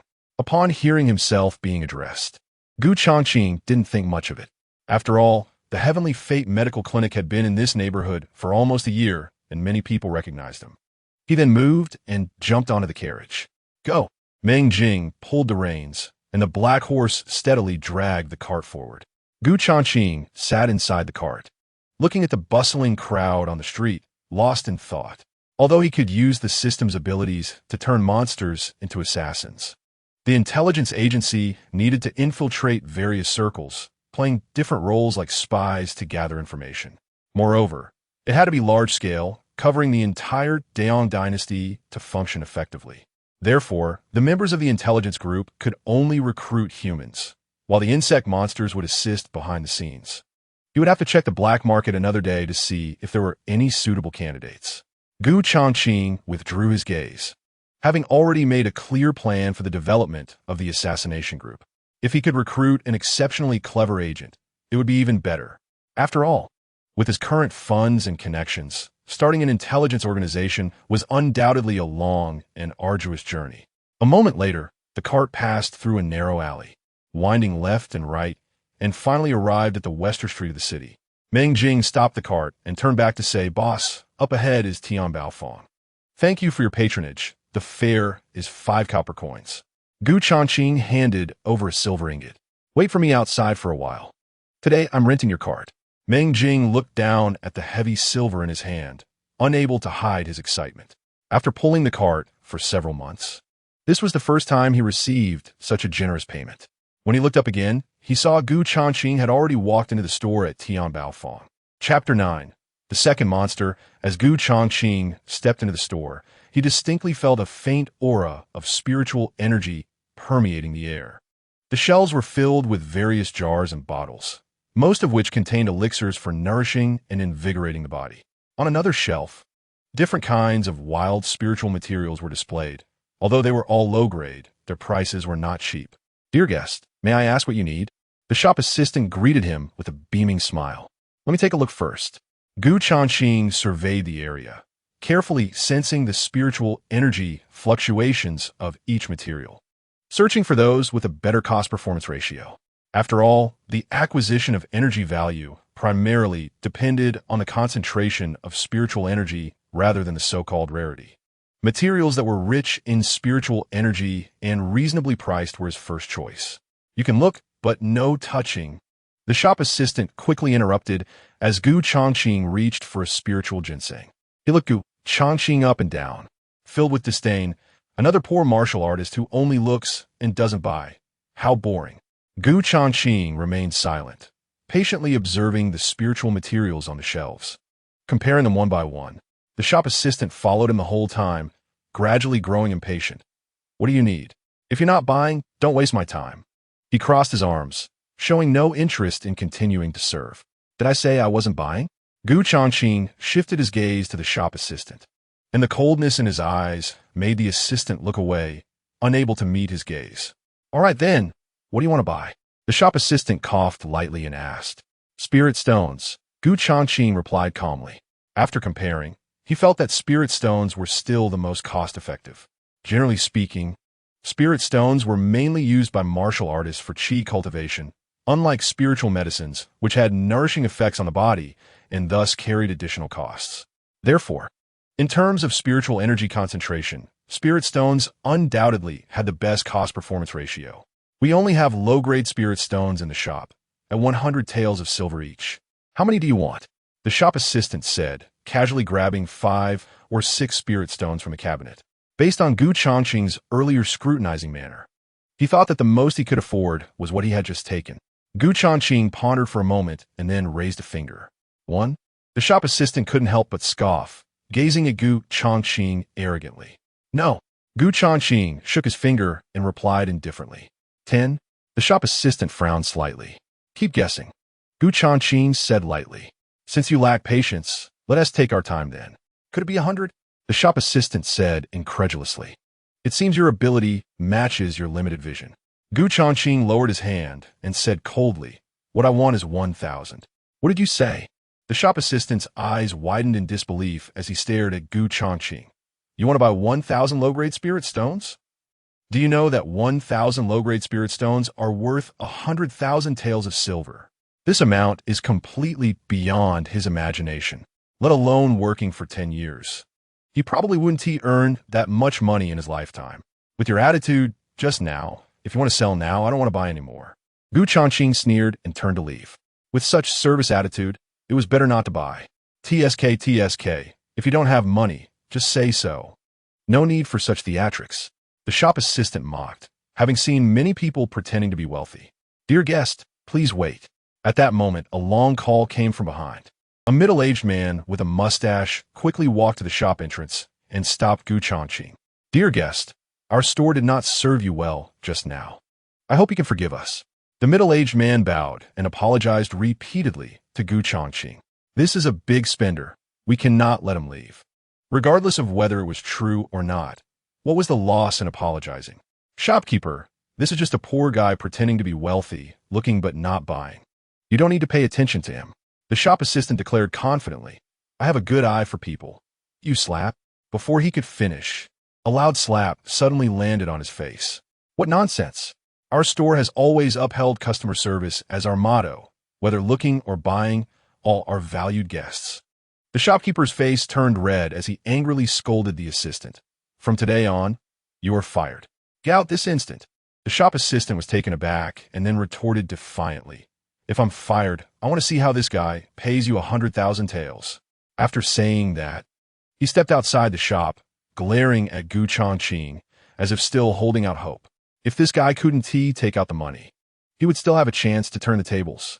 Dear guest, are you satisfied with how our store handled this? The shopkeeper asked with a smile, fully displaying the traditional business ethics of his family. That's your store's management. It has nothing to do with me. Gu Changqing was completely indifferent. Firing a shop assistant? What does it have to do with me? What he truly cared about were the spirit stones and the price. The service in our store today was indeed inappropriate. How about I give you a 10 discount? The shopkeeper clearly was good at reading the room and hit the nail on the head with Gu Changqing's thoughts. The market price of spirit stones was already transparent, and a 10 discount could be considered the lowest price. If feasible, 1,000 spirit stones would only cost 90,000 taels of silver. The shopkeeper smiled and said, one hand for cash, one hand for goods. The shop assistant outside scoffed. You still want to pay in cash? Dream on. Gu Changqing casually flipped his palm and directly took out a thick stack of silver notes from his storage ring. Each note amounted to 1,000 taels. The shopkeeper's eyes instantly lit up, wishing he could slap the shop assistant hard right then and there. He had almost missed out on a wealthy customer today. What a close call. While he was excited, he noticed that the shop assistant was still standing at the door. Now dumbfounded, without saying a word, he strode forward and gave him a hard slap. Don't let me see you again. Get lost. The shop assistant, frightened, trembled, and quickly crawled away out of sight. Who could afford to offend someone who could suddenly take out 90,000 taels? If it didn't run now, when would he? After the transaction, Gu Changqing's funds were tight. The silver he scraped together from Zhu Dafeng last night was nearly all spent on purchasing spirit stones. Just as he stored a box of spirit stones into his storage ring, he suddenly converted them all. Ding, conversion successful. Congratulations, host. You have obtained 1,000 energy points. Then he opened the system panel and quickly operated the Tiger Hornet for editing. Ding, consuming 500 energy points. The monster is being edited. Congratulations, host. You have successfully created a Hornet-type monster. Please name it. Tiger Hornet. Gu Changqing named it casually, and a light panel immediately appeared. Chapter 10, Colorful Honey Pills, Tiger Hornet. Owner, Gu Changqing level. Intermediate Combat Power Assessment. Postnatal Realm Attack Skill. Venomous Sting Critical Hit Talent Ability. The stinger contains toxin. Can produce colorful honey pills. Can transform into a humanoid monster. To upgrade to a higher level, 1,000 energy points are required. At the bottom of the panel were two illustrations. On the left was a dark red tiger hornet with strong and powerful legs and two sharp, curved fangs like pincers, especially the poisonous stinger at the tail, extremely sharp, glimmering with a cold light. The illustration on the right was undoubtedly the monster form of the tiger hornet. Its robust physique retained some characteristics of insectoid creatures. With two pairs of wings on its back and a tail extending from its lower back like a python's tail, equipped with a sharp and long stinger. The overall form was exceptionally fierce, intimidating to behold. The male insectoid monster indeed looked more robust and majestic. Gu Changqing's eyes flickered, sincerely admiring it. Then he looked at the talent ability marked on the panel and called up the information on colorful honey pills. Colorful honey pills can be made by collecting spirit plant pollen, has effects of detoxification, healing, and beautification. Gu Changqing was greatly surprised by the information on the panel. This ability was simply comparable to that of an alchemist. "Excuse me, do you need any other spirit materials?" Seeing Gu Changqing silent, the shopkeeper approached enthusiastically. "I need some spirit plant pollen," Gu Changqing replied, adding, "Any variety will do, but the price must be the cheapest." Upon hearing this, the shopkeeper's expression slightly changed. Generally speaking, spirit plant pollen was mainly used for alchemy. Besides enhancing the effects of pills, it could also be used for flavoring and coloring. Could it be that this person is also an alchemist? The shopkeeper sized up Gu Changqing a few times, then said, "Our shop has a type of cold spirit flower pollen, but the stock is limited, about half a pound. If you want it, it will be 3,000 taels." Gu Changqing decisively replied, "All right, I'll take it all." After saying that, he took out all his savings from the storage ring and gathered 3,000 taels in total. The shopkeeper immediately beamed with joy and quickly brought a bottle to Gu Changqing. Upon opening it, it was filled with light blue powder, exuding a fragrant aroma. Gu Changqing turned around, facing away from the shopkeeper, and secretly summoned the tiger hornet. Tiger hornet absorbed the pollen to produce colorful honey pills. After receiving the command, the tiger hornet suddenly dove into the bottle and quickly consumed the pollen like a whirlwind. In just a few breaths, the pollen in the bottle was almost entirely absorbed. Immediately after, a system notification sounded in Gu Changqing's mind. "Ding, the tiger hornet has collected enough pollen. Do you want to refine colorful honey pills? Each time can produce 5 colorful honey pills, requires 100 energy points." Hearing this, Gu Changqing was taken aback. He initially thought providing pollen would directly allow him to refine colorful honey pills. Unexpectedly, there were additional charges. This was almost no different from the charging model on the internet in his past life. Even if you were connected to the internet, if you wanted to watch movies for free, forget it. Please subscribe first, recharge for a month. This system was indeed a money eater. Gu Changqing couldn't help but silently curse. Then he checked his remaining energy points, which was still 790 points, more than enough. For this, Gu Changqing wasn't stingy and silently thought, "Refine. Ding, congratulations. Your tiger hornet has successfully refined colorful honey pills, quantity 5. Gu Changqing's mind stirred, and he immediately took out one colorful honey pill, curiously observing it between his fingers. It was round, about the size of a grain of rice, with a brilliant color, exuding a faint floral fragrance. Just smelling it made one feel refreshed.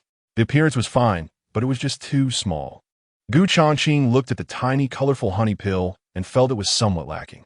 This amount wasn't even enough to fill the gaps between his teeth, and he wondered how effective it would be. After a moment's contemplation, Gu Changqing opened his mouth and tasted it. The flavor was sweet and melted instantly in his mouth into threads of energy, quickly surging through his body's meridians, clearing out the impurities that had accumulated in him for many years. Moreover, this energy was extremely gentle, unlike pills that could be violent or contain pill toxins. In the blink of an eye, Gu Changqing looked as if he had just undergone a beauty treatment his complexion rosy and his skin delicate and smooth. Even the hidden injuries from his previous cultivation had completely healed. Such miraculous effects were truly comparable to elixirs. As the impurities in his body were cleared, Changqing found that the flow of vital energy in his body had suddenly accelerated, as if a torrent was rushing through, crazily tempering his entire meridians. The few acupoints that had long been difficult to open were instantly breached by the vital energy. Bang! The innate realm warrior was achieved. Changqing took a deep breath, feeling as if his bodily functions had undergone a qualitative leap with abundant vital energy. A whirlpool of energy suddenly erupted uncontrollably from his body, sweeping around him and causing the bottles and jars on the shelves to tremble slightly. What is going on? The sudden gust of air surprised the shopkeeper, who looked around in astonishment. Changqing quickly calmed the restless vital energy within him. He then looked down at the remaining 4 colorful honey pills in his hand. Sensing a strong business opportunity, detoxifying and healing effects could be found in many medicinal materials. However, this kind of noticeable beautifying effect could easily outshine any skincare product. What's crucial is that it has a fragrant taste, unlike the bitter and hard-to-swallow pills. If these were put on the market, they would likely attract the admiration of many wealthy women. With this thought in mind, Changqing turned to the shopkeeper and smiled. I have some pills here that can detoxify, heal, and beautify. Are you interested in purchasing? Upon hearing this, the shopkeeper couldn't help but be curious. Show me first. Changqing opened his palm, revealing 4 colorful honey pills. What? Just these little things? A hint of astonishment flashed in the shopkeeper's eyes. If it weren't for Changqing spending a large sum of silver in the shop earlier, he would have really wanted to curse. Regular pills are usually the size of a fingertip. If the quantity is too small, they hardly have any effect in proportion to a human size. It's like comparing a spoonful to a bowlful. There is simply no comparability. However, at this moment, even if these small pills were combined, they wouldn't even amount to half of an ordinary pill. Although this pill is small, its efficacy is definitely not low. Name your price. Changqing said calmly. If it's hard to set a price, you can temporarily put it in your store for consignment. The shopkeeper looked at Changqing with a strange expression. Does this kid really think he's a valued guest and wants to sell such goods to our store? That's ridiculous.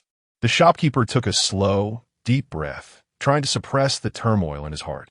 Sorry, your elixir does not meet our store's purchasing standards. Please look for another store. After saying this, he turned around to organize the spiritual materials on the shelf, clearly indicating his intention to dismiss Changqing. Oh, what a pleasant fragrance. At that moment, a beautiful woman in red paused outside the shop and couldn't help but take a deep breath. Her nostrils flared as she followed the scent into the store. Her beautiful eyes suddenly fixed on the colorful honey pill in Changqing's hand. Such a small elixir has such a unique aroma. Lu Riyun carefully examined it and whispered in admiration. The 7 colors blend together seamlessly, without any sense of disharmony. There's also a fresh floral scent. It must have been refined using the pollen of the cold spirit flower. Changqing was slightly taken aback, not expecting the other party's sense of smell to be so keen that she could guess the ingredients of the colorful honey pill just by its scent. Finally, he had encountered someone who knew the value of things. Chapter 11. Worth a fortune. Changqing turned to look. The woman in red had skin like coagulated fat and a beautiful appearance. Her fitted red dress accentuated her graceful figure perfectly, exuding charm. Her overall image and temperament gave off a capable and assertive vibe, clearly a strong woman. This woman looked somewhat familiar. Yes, she was Manager Lu from the Golden Sea Pavilion. The shopkeeper's eyes narrowed slightly, quickly recognizing Lu Ruyun's identity, and was greatly shocked. He then discreetly observed Lu Ruyun. Her figure was exquisite, with ample curves where they should be and slenderness where it was appropriate, without any excess. Indeed, she was the rumored ultimate beauty. Shopkeeper, are these small pills new products in your store? Lu Riyun turned her gaze to the shopkeeper, curiously asking, what effects do they have? The shopkeeper's spirit was lifted. Something that could attract such a prominent figure was definitely not ordinary. It seemed that these colorful pills had potential. Miss Lu, you truly have a discerning eye. The shopkeeper quickly put on a smile and flattered. These pills are indeed new products in our store. Although they are small, they have detoxifying, healing, and beauty-enhancing effects. He immediately recounted the effects that Changqing had mentioned earlier. Oh, they can even enhance beauty? Lu Ruyun's beautiful eyes lit up, instantly intrigued. Women are even more inclined to love beauty. Even though Lu Ruyun was over 30, she could hardly resist such temptation. This young man, is this pill really so miraculous? Changqing, facing Lu Ruyun's inquiry, pondered for a moment. Clearly, she had mistaken him for a customer wanting to buy the colorful honey pill, wanting to probe for details. Changqing smiled calmly. Words alone are not convincing. If you are interested, you might as well taste it yourself. As the saying goes, you can't catch a wolf without parting with the child. Although he was not acquainted with Lu Ruyun, he could only offer one for free to promote the colorful honey pill. All right, then I want to be polite. Hearing that she could taste it for free, Lu Ruyun gladly accepted and smiled at Changqing. She reached out to take a colorful honey pill, but did not rush to consume it. With her slender fingers, she released a wisp of vital energy, quickly inscribing a mysterious rune totem in the air. The lines glowed blue, instantly enveloping the colorful honey pill in her palm, seemingly testing for any toxins within. A rune master? Changqing's expression changed slightly upon seeing this. Practitioners in this world come in many forms, and rune masters are one of them. They can channel vital energy to inscribe runes, and thus cast spells and skills. Among practitioners of the same realm, rune masters are often stronger than those using blades or swords. However, the threshold for practicing runes is extremely high. It requires both comprehension and financial resources. After a thorough inspection, Lu Ruyun clearly lowered her guard and gently placed the colorful honey pill in her mouth. The pill melted instantly, and a fragrant sweetness filled her mouth. What a sweet aroma. Lu Ruyun's beautiful eyes brightened, unable to suppress a soft moan. It was as if she had been stimulated by something, and her face instantly flushed. She was astonished to discover that the melting liquid tasted as wonderful as 100 flowers blooming. Soon, the effects of the colorful honey pill rapidly diffused within her body. Her already well-maintained skin became even more firm and smooth under the nourishment of the medicine, glowing with a rosy hue. Especially the crow's feet at the corners of her eyes, which were completely erased. Overall, her appearance looked more than 10 years younger. Feeling the significant change in her body, Lu Ruyun hurriedly took out a copper mirror from her storage ring. Looking at herself in the mirror, she couldn't hide her surprise in her beautiful eyes. What's going on? This small pill is really this miraculous. The shopkeeper, witnessing all this, was filled with disbelief. If it were someone else, he might suspect that Changqing and Lu Ruyun were in cahoots to scam him. But this woman's background was not simple. There was no need for such tricks. Not only was she the manager of the Golden Sea Pavilion auction house, but she was also a top-notch treasure appraiser with a sharp eye. No, I must seize this business opportunity. The shopkeeper's mind raced. If he could purchase these pills and then resell them to Lu Ruyun, he would definitely make a significant profit. With this thought in mind, he hurriedly approached Changqing while Lu Ruyun was still admiring her appearance and whispered, "Customer, I'll take all 3 pills you have in hand now. In the future, I'll buy as many as you have. As for the price, I guarantee you will be satisfied." Changqing looked at the shopkeeper's eager expression and didn't say much. He didn't care who the buyer was. What mattered was the money. This amount. The shopkeeper held up 2 fingers and said quietly, 3 pills for 2,000 silver, how about it? Upon hearing this, Changqing secretly calculated in his mind. The cost of the spiritual plant pollen was 3,000, and the cost of refining the colorful honey pills was 100 energy points, equivalent to 10,000 taels. So, the total cost was 13,000. Although there were only 3 pills left, the other party's offer of 2,000 was simply a huge loss. Changqing's expression turned grim, and he didn't even bother to respond. 5,000. No, 10,000. Seeing Changqing unmoved, the shopkeeper hurriedly raised the price again. However, at that moment, Lu Ruyun had already regained her composure and seemed to have realized something. These colorful pills, could they be yours? Lu Ruyun looked at Changqing, asking curiously. Changqing nodded nonchalantly. Yes, this pill is called the colorful honey pill. What a poetic name for medicine, nice. Lu Ruyun blinked her beautiful eyes, nodding in approval. Then, she took out a silver note from her storage ring, saying, "I just ate one of your colorful honey pills. Here, that's the payment for the medicine. I wonder if it's enough?" Changqing glanced over and was surprised to find it was a large silver note of 10,000. To know, the cost of 5 colorful honey pills was only 13,000. Lu Riyun had only eaten one, yet she offered 10,000. After deducting the cost, it was pure profit. That's enough. Changqing immediately accepted it with a smile and took the silver note. The shopkeeper beside him stared wide-eyed, not expecting that this small pill could be worth so much money. His earlier offer of 10,000 for 3 pills was simply wishful thinking. "I am a manager of the Golden Sea Pavilion and also a treasure appraiser." Lu Riyun looked at Changqing with a smile. "Although the colorful honey pill is small, it is unique. If you want to sell it for a good price, I recommend coming to our Golden Sea Pavilion auction house. The profits will definitely be higher." Seeing that the business was about to be snatched away, the shopkeeper's expression turned anxious, but due to his fear of Lu Riyun's background, he could only watch helplessly and did not dare to interrupt. An auction house. Changqing's heart stirred. What he lacks the most right now is money. Naturally, there is no reason to refuse selling the colorful honey pills at a high price. The Golden Sea Pavilion happens to have an auction tomorrow night.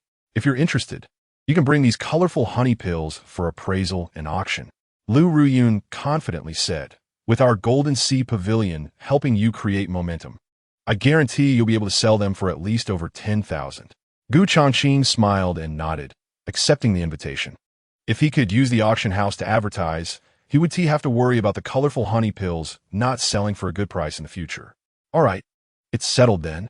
Lu Riyun's face showed joy. She was worried about how to attract a female customer base for this auction, and the unique colorful honey pills could perfectly fill that gap. The shopkeeper watched the two who had just reached an agreement, feeling mixed emotions. If he hadn't looked down on those small pills earlier and had completed the transaction with Changqing first, he could have made a fortune at tomorrow's Golden Sea Pavilion auction. However, now was undoubtedly ruined. "I was blind, I was foolish, I hate it." Thinking of this, the shopkeeper secretly pounded his chest in regret. Chapter 12. The first noble family. As soon as Changqing stepped out of the Tianbao workshop, Meng Jing, who had been waiting by the street, immediately drove over in a carriage. "Dr. Gu, where next?" "To the Destiny Medical Clinic." Changqing got into the carriage and ordered, not in the mood to wander around. He should be receiving news about the assassination task he booked with Chun Kuei yesterday, so he couldn't afford to miss it. "Oh, so you are a doctor." Lu Riyun appeared beside the carriage, looking up at Changqing with a gentle smile.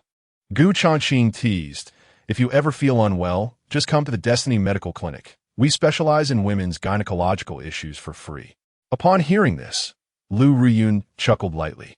"Forget it, I just took a colorful honey pill, so now I can say I'm immune to all ailments." As her beautiful eyes sparkled, she looked at Changqing's youthful and handsome face, finding him even more charming. "By the way, this is a VIP card from the Golden Sea Pavilion. You can enter the auction house without an appointment."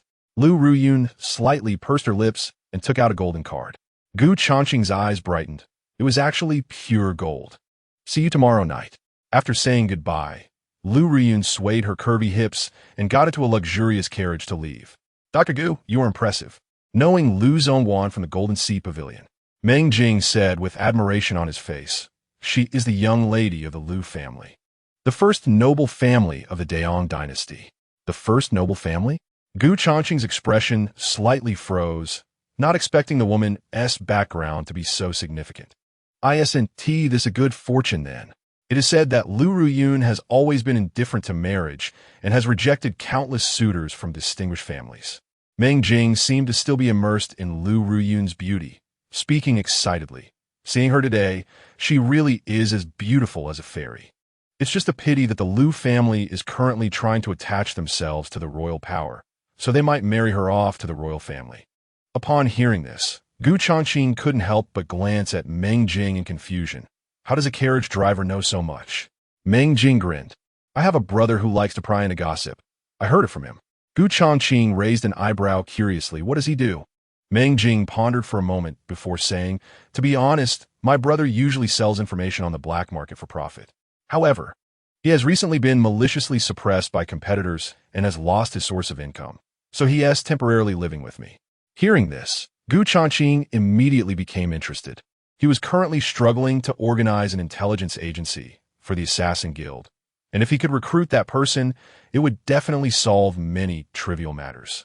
Tell your brother I have a profitable opportunity to introduce him to.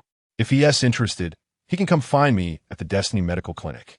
Changqing focused on Meng Jing and said meaningfully, as for what the opportunity is, I'm sure you've heard something about what the Destiny Medical Clinic does.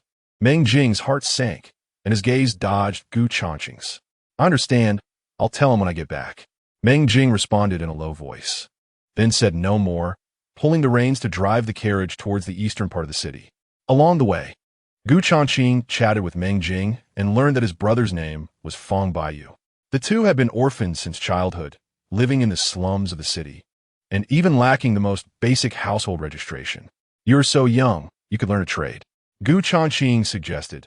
At least life would be better than pulling a carriage. Meng Jing shook his head and smiled. Survival skills are just forced by life. My ambition is to cultivate martial arts. When it came to his own ideals, his eyes were filled with longing for the future. Changqing observed Meng Jing's broad and strong back. He indeed had the physique suited for martial arts cultivation. However, the path of martial cultivation requires not only talent, but also resources. Otherwise, how could one even afford the materials for body tempering? Get out of the way. Move aside. Quickly clear the way. After traveling a distance, a sudden commotion erupted at the street ahead. Changqing looked up and saw the crowd parting like the tide, as a magnificent horse was charging wildly, dragging a luxurious carriage. Anyone blocking the way was knocked down and injured, causing chaos everywhere. Not good. Meng Jing frowned, seeing that the mad horse was about to charge at them, leaving no way to avoid it. His gaze sharpened, and he quickly pulled out a long whip from his waist, snapping his wrist as the whip flew out like a snake. Crack! The whip sound was crisp, and the whip, about 5 meters long, instantly tore through the air and struck the horse's head hard. With a loud thud, the horse suddenly fell to the ground, dragging the carriage down with it. Not bad. Changqing secretly praised upon witnessing this. What happened? An angry voice came from the carriage. Young master, someone is blocking our way and even injured the horse. The driver limped over to the carriage, reporting nervously. What kind of lowly commoner dares to crash into my carriage? The carriage door opened, and a young man in luxurious attire with a gloomy expression jumped out, glaring angrily at Meng Jing by the carriage. I was just acting in self-defense. If you had charged at me, the consequences would not have been so minor. Meng Jing said helplessly at worst. I'll just compensate you for the damage to your carriage. Compensate? The young man in luxurious clothes snorted coldly. This horse is the finest blood horse in the capital. Can a poor carriage driver like you afford to compensate? At that moment, dozens of followers arrived behind them, all riding black horses, wearing leather armor. Clearly high-level guards from a noble family, each possessing postnatal strength. If you want to compensate, that is fine, but what this young master lacks the most is money. The young man in luxurious attire stared at Meng Jing with a sinister look, sneering, kneel down and apologize, then gouge out your own eyes. And this matter will be settled. The onlookers on the street exchanged glances, their eyes filled with sympathy for Meng Jing. Kneeling to apologize was one thing, but gouging out one's own eyes was completely denying him a way out. Also, the lowly commoner in the carriage, get down here immediately. Changqing, hearing the young man's harsh reprimand, remained expressionless on the surface, but had already summoned the Tiger Bee in secret. Establishing an intelligence agency for the Assassin Guild still required Meng Jing to introduce Feng Baiyu, so no matter what, he had to keep him safe. Buzz. The Tiger Bee flew out from the window, quickly soaring above the street, its crimson eyes locking onto the young man in luxurious attire and his companions below. Waiting for orders. Chapter 13. Spider, do you want to join? This person is quite domineering. What is his background? He doesn't seem like a local noble family. He should be from outside. An outsider dares to rampage in our Qingzhou city. It's simply too arrogant. Look at those guards beside him. Their family background must be quite substantial. On the street, the onlookers whispered among themselves, watching the young man in luxurious attire and his companions with considerable trepidation. Changqing sat inside the carriage and quickly analyzed the number of opponents through the shared vision of the tiger bee. Although the more than 10 guards were all at the acquired realm, they were not too intimidating. The only person who caught his attention was the man in black who appeared beside the young man in brocade.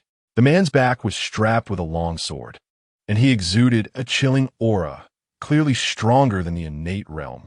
I wanted to give you a chance to beg for mercy, but it seems you don't have that fortune. The young man in brocade coldly stared at Meng Jing, then looked at Changqing, who remained unmoved inside the carriage, feeling that his dignity was being provoked. What are you still dawdling for? Beat them up for me. Whatever happens, I'll take responsibility.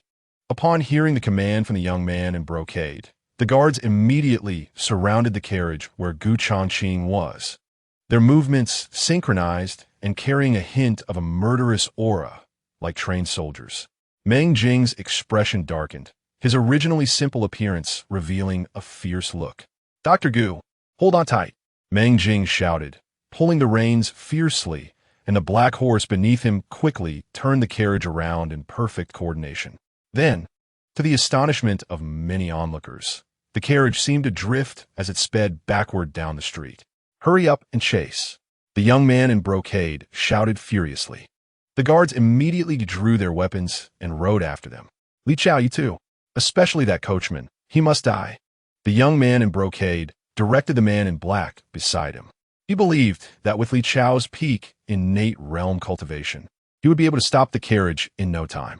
My duty is to protect the young masteress' safety. I want to leave his side, Li Chao said flatly, his expression unchanged. The young man in brocade frowned, but did not say more. On the street, Meng Jing urged the black horse to gallop, and the carriage creaked violently under the intense bumps. The more than 10 guards pursued closely behind, the distance between the two sides closing in. Tiger Bee, block those guys. Changqing turned back and issued the command in his heart. The tiger bee, hovering above the street, immediately rushed down with a flap of its wings. And as its tail twitched slightly, its stingers shot out suddenly, hitting the horses of the guards. Hiss! In an instant, the 10 or so steeds let out sorrowful cries and collapsed to the ground, their eyes rolling back. After the successful attack, the tiger bee quickly flew up high, following closely behind the carriage. What is going on? The sudden ambush made the guards alert as they looked around in shock. Poison needles? A sharp-eyed guard noticed the stingers in the horse's legs and immediately pulled one out to examine it curiously. Such small stingers, yet so potent. The guard frowned and said with a wary tone, the opponent must be a poison expert. Don't pursue. Protecting the young master is the priority. Tiger Bee, come back. Confirming that they were no longer pursuing, Changqing called back the tiger bee and stored it in the system space. If it weren't for the fact that it was broad daylight and unsuitable for killing, he would have wanted the tiger bee to harvest some energy points. But to avoid drawing trouble, he had to give up. Dr. Gu, was it you just now? Meng Jing couldn't help but ask as he sensed the situation behind them.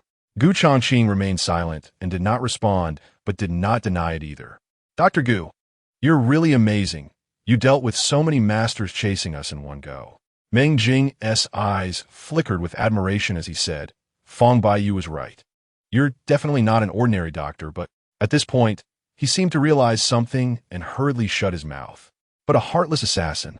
Changqing finished the sentence bluntly. Since the other party might have already realized his identity, it didn't matter to state it now. My heavens, is this something I can hear? Meng Jing's heart trembled, and he was a bit nervous about how to respond. He knew assassins were always very cautious about their information. If exposed, it could lead to being silenced. That bastard Fong Baiyu. Why did he have to tell me so much gossip? Now it's going to be terrible. Meng Jing's heart raced, and he even had the thought of fleeing on horseback. Don't panic. I dare to be honest with you, so I'm not afraid of you knowing. Changqing said indifferently, I urgently need someone to gather intelligence. Your brother has great potential. Remember to explain my intentions to him tonight. All right. Meng Jing swallowed hard and nodded like a chick pecking at rice. Also, I need transportation when I go out. I'll hire your carriage for a whole day. At 2,000 silver per month, how about that? Changqing felt that Meng Jing was quite straightforward and immediately extended an olive branch. If he could recruit him, Fong Baiyu would likely be easier to talk to, considering their brotherly bond. 2,000? Meng Jing's eyes brightened. That was several times more than what he could earn pulling a carriage for half a year. Dr. Gu, are you serious? His tone was a bit incredulous, thinking he had misheard. Absolutely true. Gu Changqing smiled lightly. If you don't want to, that's fine too. No, I want to. Meng Jing hurriedly agreed, his face full of excitement. With money, he could buy spiritual materials to temper his body. He had been stuck at the peak of the qi condensation realm and hoped to break through to the acquired realm. Dr. Gu, don't worry, no matter what today. Even if I have a Tai Fong Baiyu up with ropes, I will bring that kid to the Tianming Medical Hall. Meng Jing patted his chest and promised earnestly. A smile appeared at the corner of Gu Changqing's mouth, and he was in a good mood. 2,000 silver not only secured a coachman, but might also help in building an intelligence network.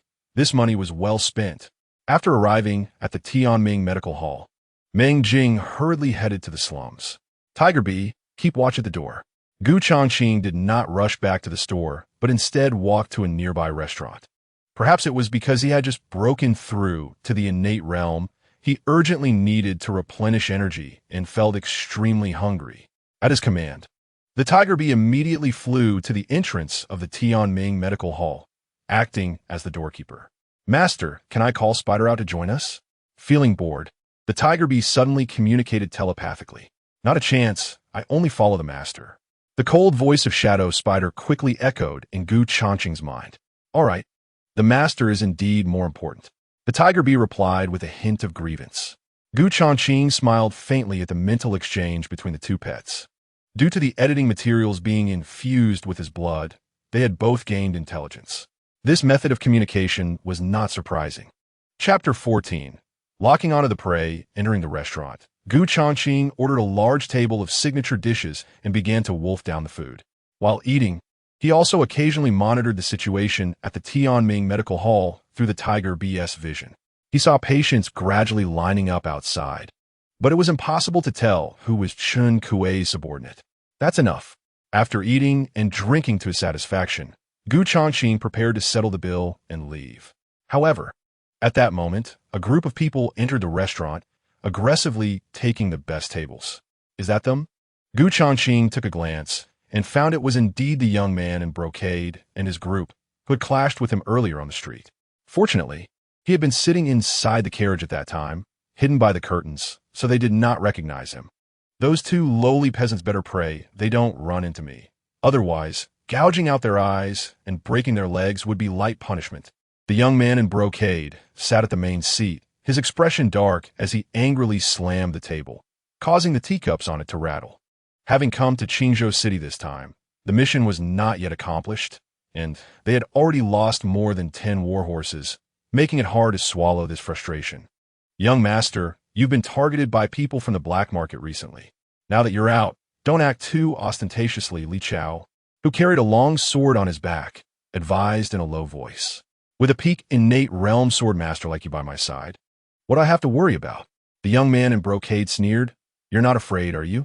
Li Chao slightly bowed. Young master, you overestimate me. After settling the meal bill, Gu Changqing casually glanced around before walking straight out of the restaurant. He only hoped that Meng Jing wouldn't come to the Destiny Medical Hall too soon. Otherwise, it would truly be a narrow road for enemies. With more than a dozen acquired realm martial artists, plus a peak innate realm sword master, it would be tough to handle if they clashed head-on. Dr. Gu is here. As Gu Changqing arrived outside the medical hall, the patients waiting in line immediately surged forward. Most of these people came from the slums. The original owner had used the medical hall to cover up his identity as a killer, but would occasionally see patients at a low fee, although his medical skills were quite subpar. Thus, most of the patients were poor. However, now, having a modern military doctor from the 21st century was undoubtedly different. Don't crowd. Take a number and line up, one at a time. Gu Changqing opened the door, holding a basket of small wooden tags to distribute to the patients. However, one person caught his attention. The man looked thin, but his eyes were bright and his steps steady, completely unlike someone who was sick. It seemed this man was sent by Chun Kuei to convey task information. As their eyes met, Gu Changqing had already made a judgment and handed the last patient number tag to the other man. The thin man subtly nodded, understanding the cue. After distributing the wooden tags, Gu Changqing put on his doctor's coat and earnestly began to see patients one by one, prescribing medication. The spiritual energy in this world was abundant, unlike the countless viruses on Earth in his past life. Most ailments were caused by wind and cold. For Gu Changqing, it was just a small trial. In just half an hour, he had seen over 20 patients. The thin man finally came to the front of the line. Dr. Gu, this prescription was sent by Boss Chun. Please diagnose it. Seeing that there was no one around, the thin man took out a piece of paper and handed it to Gu Changqing. Gu Changqing's expression grew serious as he looked at the contents on the paper. Target: Martin Yu, age 25 years, old, strength, mid-stage, acquired realm identity, direct descendant of the Ma family background, noble count from the capital of the Daong dynasty, bodyguard, 15, acquired realm martial artists, 1 peak innate realm sword cultivator, namely Chao. Recent active location, heading to Qingzhou City. Invited to the auction at Jinhai Pavilion on the night of the 9th of this month at 8 o'clock. Reward: 100,000 silver notes, task deadline. 8 days. At the bottom of the information was a portrait of a gloomy-looking young man. Upon seeing his appearance, Gu Changqing felt somewhat familiar. Martin Yu, it turned out to be him. Gu Changqing's heart skipped a beat as the image of the young man in brocade came to mind. Boss Chin asked me to pass on a message to you. Be sure to cure him. The thin man reminded meaningfully. Otherwise, you'll have to compensate 3 times the medical fee. Gu Changqing's expression darkened. He was quite annoyed by this so-called commission and compensation. Chunke was merely providing a mediation channel, but regardless of success or failure, he could profit easily, treating Gu Changqing like a tool for making money. The reward was ostensibly 100,000 silver, but after a 20% commission cut, he would only take home 80,000.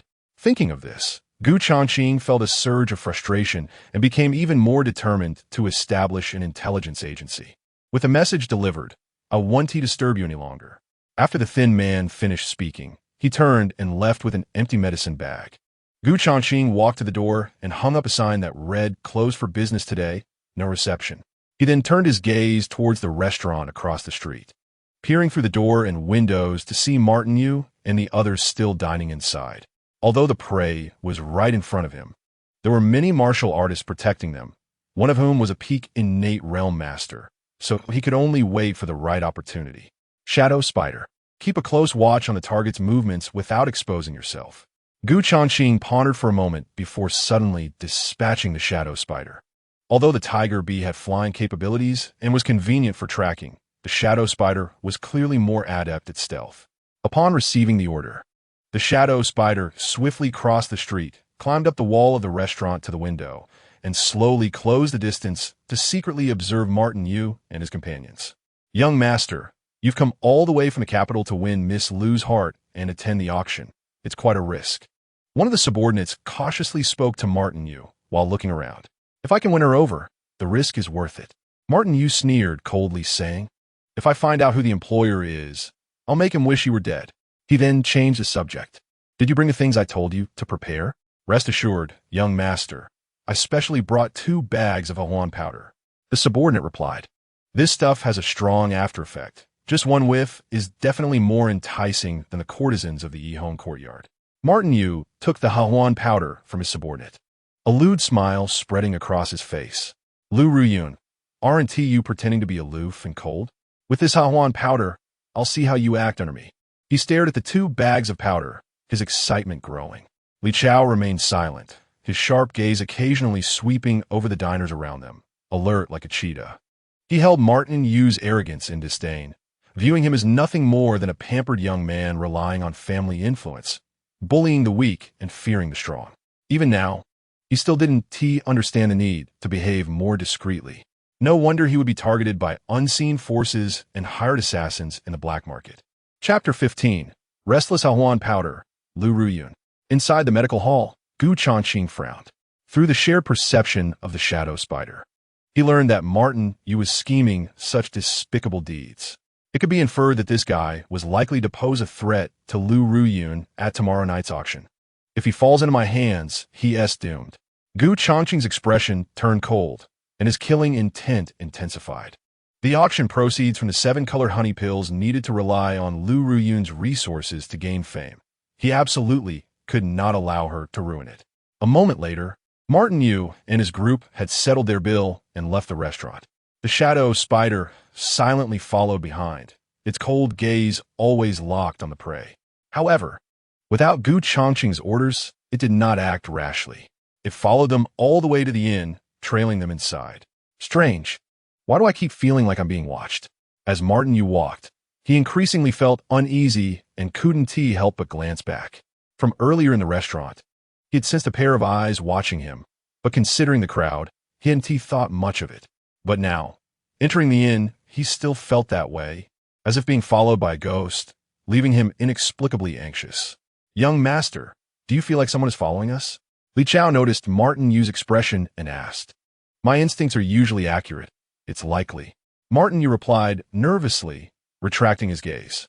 Li Chao's expression darkened as he coldly scanned the inn's entrance, watching the flowing crowd outside. Unbeknownst to him, the shadow spider was currently concealed in the shadows of the doorframe, nearly impossible to detect. Seeing no suspicious individuals, Li Chao remained vigilant, instructing his subordinates. You two keep an eye on the inn's exterior. Report to me immediately if anything happens. You go to the government office and say that the direct descendant of the Li family from the capital is here, asking them to strengthen the security patrols in this area. Understood. Immediately, 3 of his subordinates sprang into action. Young master, from now on, you'd best not leave my line of sight. Li Chao's gaze fell on Martin Yu, his expression serious as he spoke solemnly. Everything is fine. Martin Yu nodded with trembling lips. He realized that he was likely being targeted by an assassin, and his eyes were filled with panic, unlike his previous arrogance. Li Chao's vigilance was quite strong. It seemed inappropriate to carry out the assassination tonight. Gu Changqing squinted slightly, muttering to himself. However, he did not call back the shadow spider, instead issuing an order. Little spider, continue monitoring and slowly wear them out. Yes, master. In an instant, the shadow spider's gaze was almost constantly fixed on Martin Yu. Intuition is quite accurate? Then let us make you restless. Gu Changqing cut off the shared perception, planning to let the shadow spider torment Martin Yu for a night. If anything happened, the shadow spider could convey it through mental communication, and he didn't need to keep paying attention. I wonder if Meng Jing can negotiate? Gu Changqing's eyes swept over the hurried pedestrians on the street, feeling uncertain. After all, those skilled in gathering intelligence often had strange and unpredictable personalities, making them hard to gauge. Thus, until nightfall, 2 figures finally appeared at the entrance of the clinic. The one in front was Meng Jing, followed by a young man in white. This person had a refined appearance, but his eyes were deep like a chasm, with an extraordinary intelligence radiating from his brows. However, his complexion was quite pale, not resembling a normal skin tone, as if he had some hidden illness. Fong Baiyu? Gu Changqing's gaze shifted slightly. Before Meng Jing could introduce him, he already looked towards the young man in white, a faint smile on his lips. Dr. Gu, it's better to meet in person than to hear of you. You indeed have some skills. Fong Baiyu stood with his arms crossed, examining Gu Changqing, implying that his coming here was not voluntary. Meng Jing suddenly interjected, Stop acting all high and mighty. I didn't hold a knife to your neck. Fong Baiyu shrugged. You've already got what you want. What else there to pretend about? At this point, he turned his gaze back to Gu Changqing, his smile suddenly becoming vibrant. All right, I'll lay my cards on the table.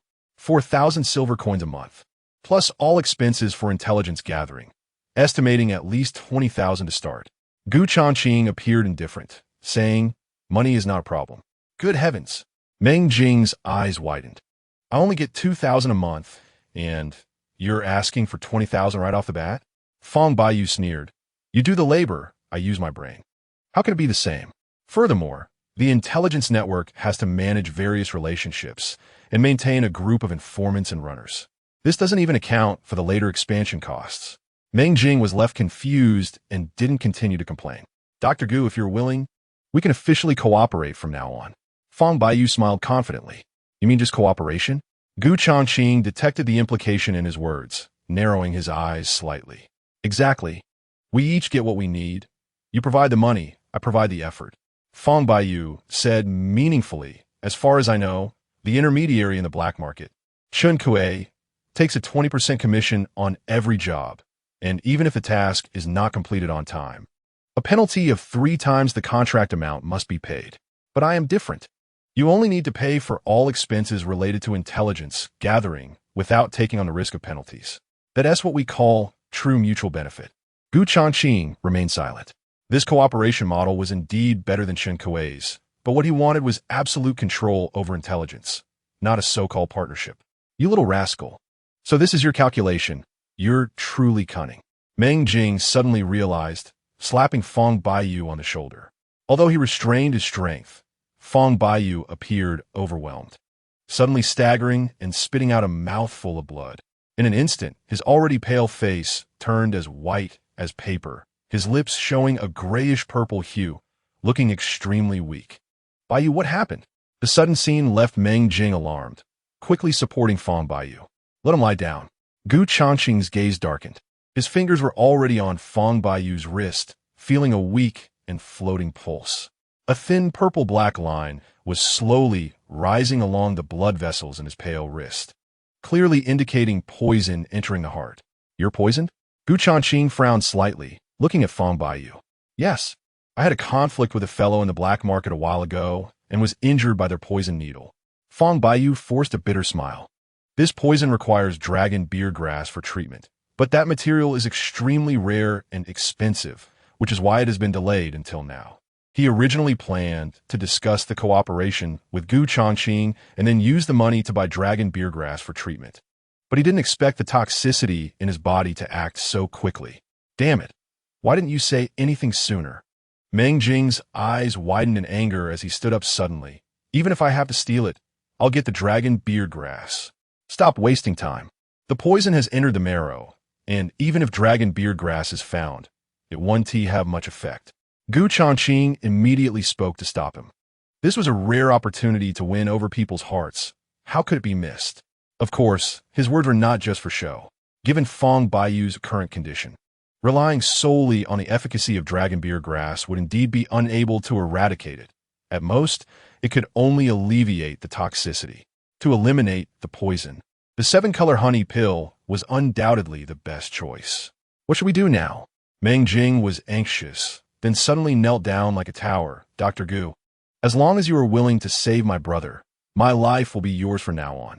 Fong Baiyu was immediately moved to tears, his eyes reddening. If he could still live, he would no longer deceive his brother out of money. Your life is yours to keep. The treatment fee can be deducted from your wages later. Gu Changqing shook his head and smiled lightly. Winning people's hearts requires a natural progression. Being too deliberate might backfire. He then flipped his palm lightly, taking out a 7-color honey pill. Take this pill, and you will recover quickly. Just this? Fong Baiyu examined the small 7-color honey pill, looking somewhat astonished and skeptical. Stop talking nonsense. Eat it quickly. Meng Jing eagerly took the 7-color honey pill and stuffed it directly into Fong Baiyu's mouth. The pill melted in his mouth, instantly turning into a warm current flowing down his throat, rapidly circulating through his body's meridians. Wherever it passed, the dark poisonous mist entrenched in the meridians and marrow dissolved as if spring wind melted snow. Fong Baiyu's eyes brightened, feeling his bodily functions rapidly recovering, no longer as weak as before. This is amazing. He was astonished as he stood up, his pale complexion visibly regaining color. Meng Jing was overjoyed at the sight. The healing effect is truly fast. Fong Baiyu was full of excitement, trying to jump a few times, bursting with energy. Although there was still residual poison in his body, it no longer posed a significant threat to his life. I still have 2 more pills here. If you take 1 each day, you should be able to fully recover. Gu Changqing took out the last 2 7-color honey pills and handed them to Fong Baiyu. Dr. Gu, how much are these pills worth? Meng Jing asked curiously. Gu Changqing casually replied, Today, Lu Riyun bought 1 from me for 10,000 silver coins. Upon hearing this, Meng Jing's heart suddenly jolted. 3 pills? Wouldn't that be 30,000? My goodness. Fong Baiyu's throat rolled, and his hand holding the 2 7-color honey pills trembled slightly. 30,000 silver coins. This was almost several times his income from selling intelligence in the black market. Dr. Gu, Fang Baiyu's voice was a bit hoarse. This is too precious. Gu Changqing stood with his hands behind his back, a smile appearing on his face. Medicine is meant to save lives, not to measure value. Suddenly, Meng Jing knelt on one knee, heavily striking the floor with his fist, producing a dull sound. Dr. Gu, thank you for your generosity. Fang Baiyu took a deep breath, a complex light flashing in his eyes. He slowly tucked the 7-color honey pills into his bosom, then knelt on one knee. Dr. Gu, I owe you my life. From today onward, as long as you need anything, I will definitely not hesitate. Gu Changqing's lips curled slightly. This was exactly the result he wanted. Since both of you are willing to follow me, this clinic will be your place to stand in the future. Gu Changqing lightly raised his palm, and a strong surge of primordial energy flowed from his hand, lifting the two of them into the air. What pure, primordial energy! Fang Baiyu was slightly stunned, and the admiration in his eyes deepened. This level of cultivation has at least reached the innate realm. Baiyu, you're usually good at gathering intelligence. You must be aware of the current situation of the Destiny Assassins, right? Gu Changqing asked tentatively while sitting in a chair. The boss is testing my intelligence-gathering ability. I can't let him down, Fang Baiyu thought to himself, and then replied, I do know a bit. To put it bluntly, it's now just an empty shell. Although I don't know how many assassins you have recruited, the intelligence aspect has always been the weak point of the Destiny Assassins. Additionally, there is one more issue. There are no agents for the assassins, making it impossible to connect with employers in the black market. As a result, all income channels rely on intermediaries who not only take a commission, but sometimes even suppress the price, turning the assassins into mere tools for the intermediaries to profit from. Upon hearing this, Gu Changqing secretly nodded. Fang Baiyu indeed has a talent for gathering intelligence, and has clearly pointed out all the shortcomings of the Destiny Assassins. As for the so-called suppression of prices, it's simply that if an employer offers a reward of 100,000, the intermediary only provides the assassins with 50,000. The bulk of the money from the job goes to the intermediaries. In my opinion, the Destiny Assassins should quickly recruit an agent and then expand the scale of the intelligence network to form a complete operational model. Fang Baiyu continued, this way, we won't be restricted by intermediaries in the future, allowing us to create greater profits. Gu Changqing pondered for a moment, his gaze shifting between the two in front of him, and finally landed on Fang Baiyu. This job of an agent can only be entrusted to you. No, I'm not suitable for it. Fang Baiyu quickly shook his head, saying that while he could guarantee the establishment of the intelligence organization, the position of agent is not easy. It requires proficiency in both the underworld and the legitimate world, as well as the ability to navigate between various forces. Gu Changqing's expression shifted slightly. It seems that the capabilities of the agent are indeed quite important. Boss, although my abilities are limited, I have a more suitable candidate. Fang Baiyu grinned. But the person's character is somewhat unconventional, and she is a woman. It depends on your choice. Hearing this, Meng Jing finally chimed in. You're not talking about Sister Rong, are you? Oh, you're surprisingly clever this time. Fang Baiyu raised his eyebrows and shot Meng Jing an appreciative glance. Now that both of them have joined the Destiny Assassins, they naturally need to bring Sister Rong in to assist the boss in dominating the black market together. A woman? Gu Changqing's eyes flashed with surprise. Can she really do it? Boss, rest assured, Sister Rong will definitely be able to handle it. Fang Baiyu said confidently. She has a bit of a reputation in the black market now as an agent, specifically connecting various forces. In terms of connections and resourcefulness, she is no less than that old fox Changqing. Seeing that Gu Changqing was still pondering, he added, as for trustworthiness, there's no need to worry. The three of us have relied on each other since childhood in the slums, like siblings. I'll bring her to the clinic tomorrow. You'll see for yourself. However, Gu Changqing shook his head, saying that he had things to do tomorrow and suggested to postpone it. He then took out a large sum of silver notes from his storage ring and handed them to Fang Baiyu.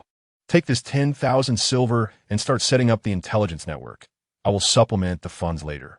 Fang Baiyu accepted the silver note, his eyes shining brightly, and then tactfully left the clinic with Meng Jing. Based on his understanding of the black market, he already knew that the job Changqing was involved in was taken by Gu Changqing, and action should be expected tomorrow. However, at this moment, Changqing was not focused on the assassination task, but instead summoned the tiger bee.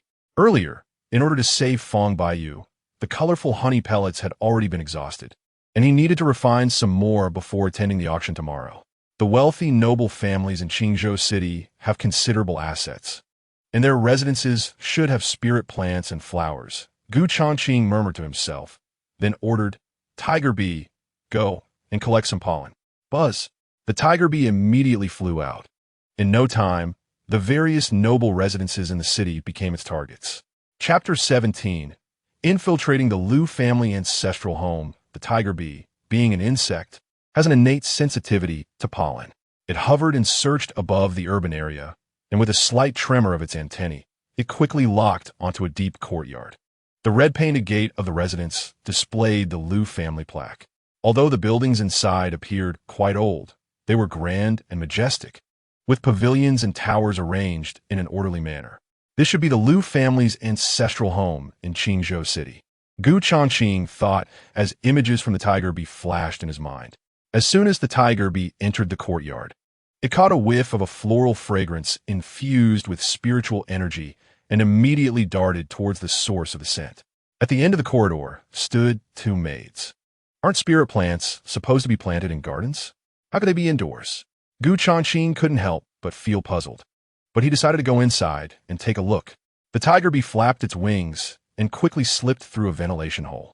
Instantly, a huge bathing pool came into view, shrouded in mist. Colorful petals floated on the water's surface, and a woman was soaking in the pool, entirely unclothed. So that's where the floral scent is coming from. Changqing swallowed hard, understanding the reason behind the fragrance. Just then, the woman seemed to have finished bathing and stood up from the water.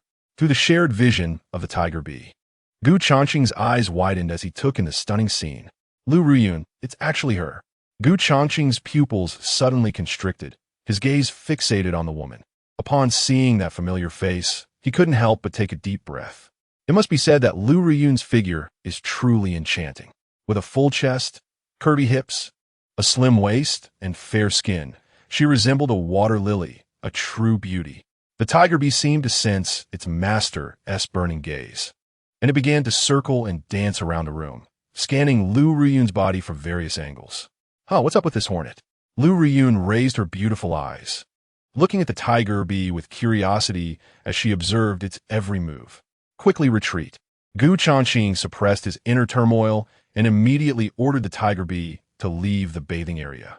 Lu Ruyun did not think much of it, and called for the maids outside to assist her in getting dressed. "Master, if you didn't get enough of the view, I can go in again." Just as Changqing was still feeling unsatisfied, the tiger bee kindly communicated telepathically. "Don't be meddlesome. The main business is important." Changqing scolded with a smile, feeling that the tiger bee was becoming increasingly mischievous after gaining intelligence. Afterward, the tiger bee continued its search and finally found a garden in the back courtyard of the residence. There were several Liu family guards stationed around the perimeter.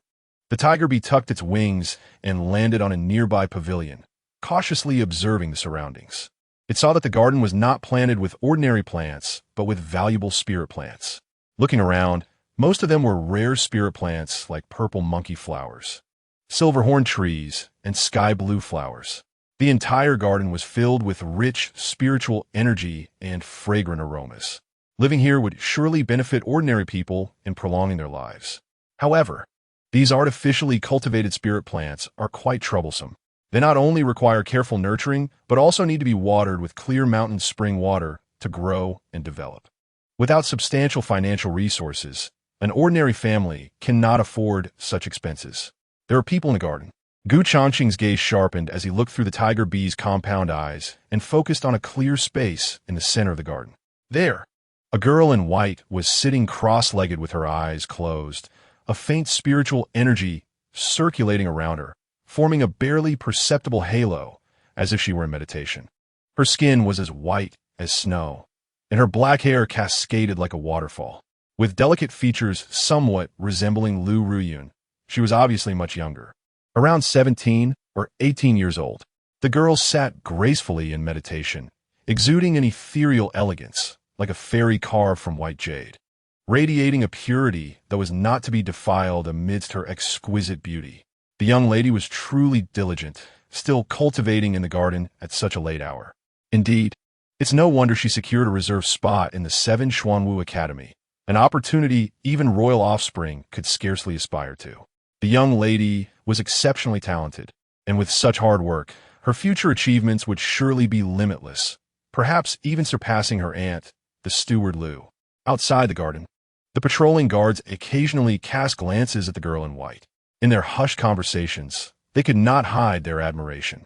The girl in white was named Lu Shuang, the only treasure of the current head of the Lu family. Not only did she hold a noble status, but she also possessed an astonishing talent for martial cultivation, making her a true daughter of heaven. Gu Changqing's gaze lingered briefly on Lu Shuanger before shifting to the spiritual flowers swaying in the moonlight. Time was pressing, and he had no patience to wait for the girl to finish her cultivation. "Tiger Bee, you can act now." As soon as the words left his mouth, a shadow darted out.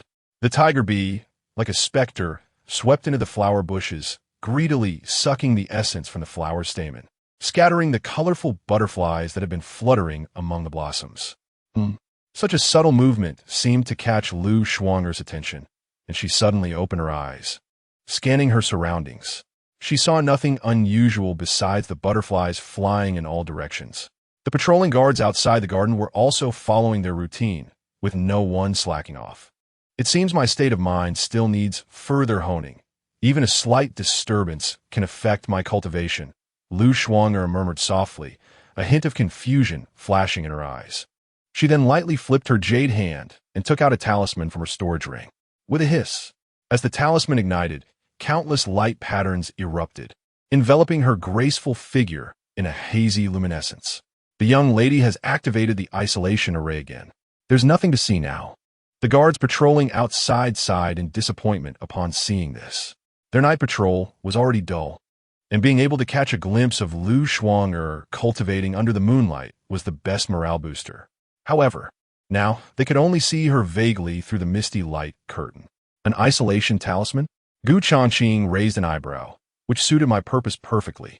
The tiger bee, now unrestrained, extended its mouth parts by 3 inches, draining the flowers of their essence wherever it went. After a gust of wind swept through, the system storage compartment was already filled with flower pollen, glimmering like jade. Ding! The tiger bee has collected enough pollen, enough to refine 2 batches of colorful honey pills, requiring 200 energy points. In the next moment, a line of prompt text suddenly appeared before Gu Changqing's eyes. The host's current energy balance is 690. Would you like to produce colorful honey pills? 2 batches would yield 10 pills, which would be sufficient for tomorrow's auction. Gu Changqing's heart stirred, silently thinking. System. Refine all the pollen. Instantly, the energy value was deducted by 200. The pollen in the system's storage compartment vanished in an instant, replaced by 10 colorful honey pills. Tiger bee, you're done for the day. Gu Changqing called out in a good mood. If he could sell these colorful honey pills for a good price at tomorrow's auction, he wouldn't have to worry about the follow-up funding for establishing the intelligence organization. Master, the prey is alone. Should we act? At this moment, a cold voice suddenly echoed in his mind. Gu Changqing's gaze sharpened as he switched to the shadow spider's perspective. Chapter 18. Indeed, there's a trick at the top floor of the inn, in a luxurious guest room. At this moment, Gu Changqing had connected with the shadow spider for shared perception, quickly surveying the surrounding environment. The windows and doors in the room were tightly shut, dim and silent. Martin Yu lay flat on the bed, faint sounds of snoring indicating he was clearly asleep. As for Li Chao and the others, they were on duty in the corridor outside the room. Despite the tight security, this was undoubtedly the best opportunity to take action. However, Gu Changqing did not rush to give the order for assassination. Instead, he instructed Tiger Bee, go assist the shadow spider. Given the current situation, it seemed there was an opportunity, but precautions still needed to be taken. Upon receiving the command, the Tiger Bee, which was flying towards the Destiny Medical Hall, immediately changed direction and sped towards a nearby inn. Upon reaching the destination, Gu Changqing, through the Tiger Bee's sight, scanned the street below. he noticed that the pedestrians near the inn were not ordinary citizens, but security personnel from the government office. It seemed that a count's heir could attract such attention from the local government in Qingzhou City, indicating that the Ma family held significant power in the court. Changqing pondered briefly before issuing his command. Tiger B, be careful when entering the inn. Don't get discovered. To avoid making noise while flying. The Tiger Bee slowly descended to the inn's entrance and quietly crawled inside. Thus, it climbed along the wall to the top floor, capturing everything in the corridor below. In the narrow corridor, 6 guards were patrolling, cautiously observing their surroundings. Outside the room where Martin Yu was staying, Li Chao sat cross-legged at the door, a long sword resting across his thigh as he closed his eyes to rest. Such strict internal and external patrols made it nearly impossible for even the best assassins to infiltrate the inn without a trace. Previously terrified by intuition, yet now sleeping so soundly, Changqing's mind stirred as he switched back to the shadow spider's shared vision, staring at the sleeping Martin Yu on the bed. Increasingly convinced there was something amiss. I want to see what kind of reassurance you have prepared. A trace of coldness flickered in Changqing's eyes as he planned to probe the other party's confidence. Little spider act. With the command issued, the shadow spider, which had been lurking in the corner, quickly crawled to the bedside. Its body swayed and suddenly transformed into a monstrous form, its sharp claws fiercely thrusting towards Martin Yu's heart. However, in the next moment, bang, a metallic clash sounded abruptly, as the shadow spider's claws halted just 3 inches from Martin Yu's heart. A layer of silver-scaled armor appeared beneath his nightclothes, dissipating the lethal strike into nothingness. The shadow spider, quick as lightning, then aimed for Martin Yu's head, but was repelled by a silver light shield bursting forth from the armor. Indeed, there's a trick. Changqing's pupils constricted, and he immediately commanded, "Little spider, hide." The shadow spider swiftly transformed back into its spider form, quickly concealing itself in the gap at the foot of the bed. Almost simultaneously, Martin Yu suddenly opened his eyes, a mocking smile curling at the corners of his mouth. He immediately got up and looked towards the bedside, only to be surprised to find not even a shadow of the assassin. "There's an assassin." Li Chao's furious shout came from outside, followed by him breaking in with his sword drawn. The 6 guards rushed into the guest room, quickly searching. "Where's the assassin?" Li Chao's sharp gaze swept around, feeling puzzled. Just now, someone had clearly attacked him, but it was blocked by his protective armor. How could they disappear in the blink of an eye? Martin Yu's face was filled with shock and disbelief. The 6 guards exchanged glances. One of them tremblingly said, "Could it be that we encountered a ghost?" "Don't jump to conclusions. That assassin might have cultivated some high-level concealment technique," Li Chao said, his brow furrowed, struggling to believe it. He quickly walked to the window and noticed that the hair he had previously placed as a warning was still intact, hanging perfectly in the window gap. This was a marker he had deliberately set. If someone opened the window to infiltrate, it would surely blow the hair away. Yet now it remained undisturbed. However, the walls of this room were solid, and apart from the door and window, there was nowhere else to enter. How on earth is this possible? The more Li Chao thought about it, the colder he felt down his spine. If this really was a top assassin capable of passing through walls and shadows, the young master's days ahead might be fraught with danger. "Damn assassin. I initially planned to lure you out and then catch you in a trap, but you escaped." Martin Yu was filled with anger and frustration as he kicked the bed frame hard. The bedpost trembled, and the dust that fell fluttered on the back of the shadow spider, which remained motionless. The tiger wasp had been lurking in the corridor, waiting for the right moment. If the shadow spider was discovered, it could respond at any time. "Young master, it's not suitable to stay here for long. For safety's sake, we should hurry back to the capital," Li Chao advised solemnly, looking at Martin Yu, who had finished venting his anger. "Enough nonsense. Tomorrow is the auction at Jinhai Pavilion. I won't rest until I get Lu Ruyun." Martin Yu snorted angrily, coldly stating, "This young master has protective armor. That assassin's attack failed this time, so they naturally won't succeed next time. I don't believe they can do anything to me." Hearing this reckless tone, Li Chao gripped the hilt of his sword, his knuckles turning white. If it weren't for the master-servant relationship, he would have liked to knock him out with one blow and drag him back to the Ma family in the capital.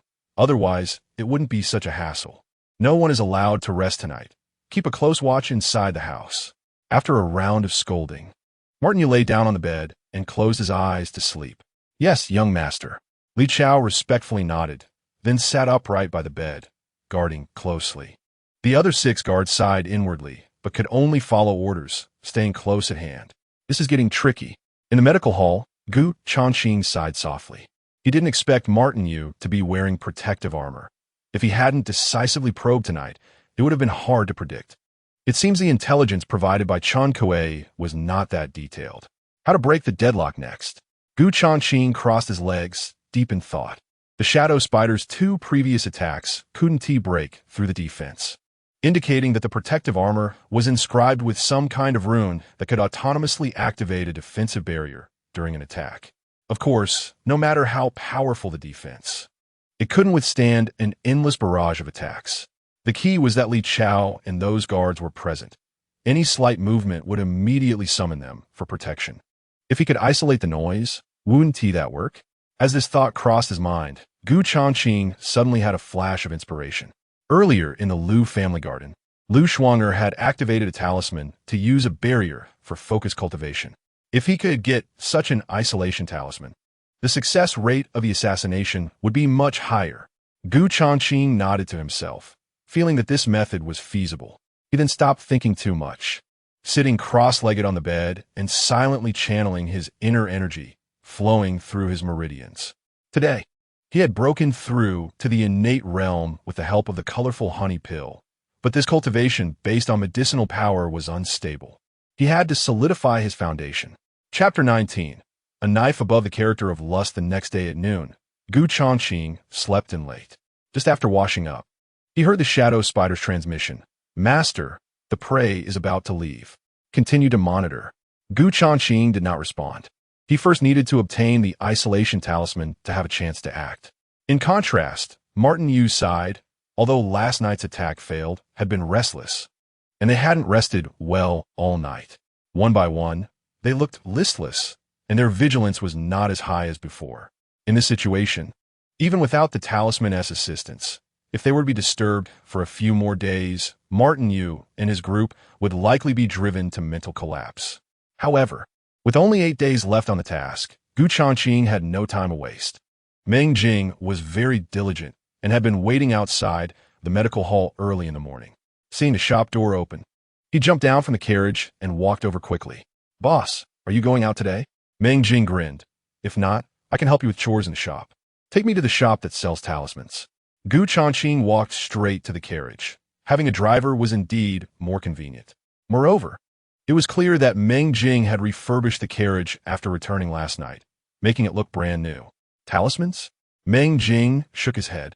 These are rare items only found in ancient martial arts families. They are not sold on the market. Upon hearing this, Changqing's expression paused slightly, and his steps faltered. Can they be obtained on the black market? Yes, but the price is extremely high. Even ordinary spirit-gathering talismans cost over 10,000 taels of silver. Hearing this, Changqing took a deep breath. Damn, that's so expensive. He had spent all the money he earned in the last 2 days and was now broke, unable to afford them. Forget it, I need to make money first. Changqing had no choice but to give up, then got into the carriage and instructed Meng Jing. Let's go to Jinhai Pavilion. The only plan was to participate in tonight's auction. As long as he sold the colorful honey pill, he would quickly have funds again. Crack!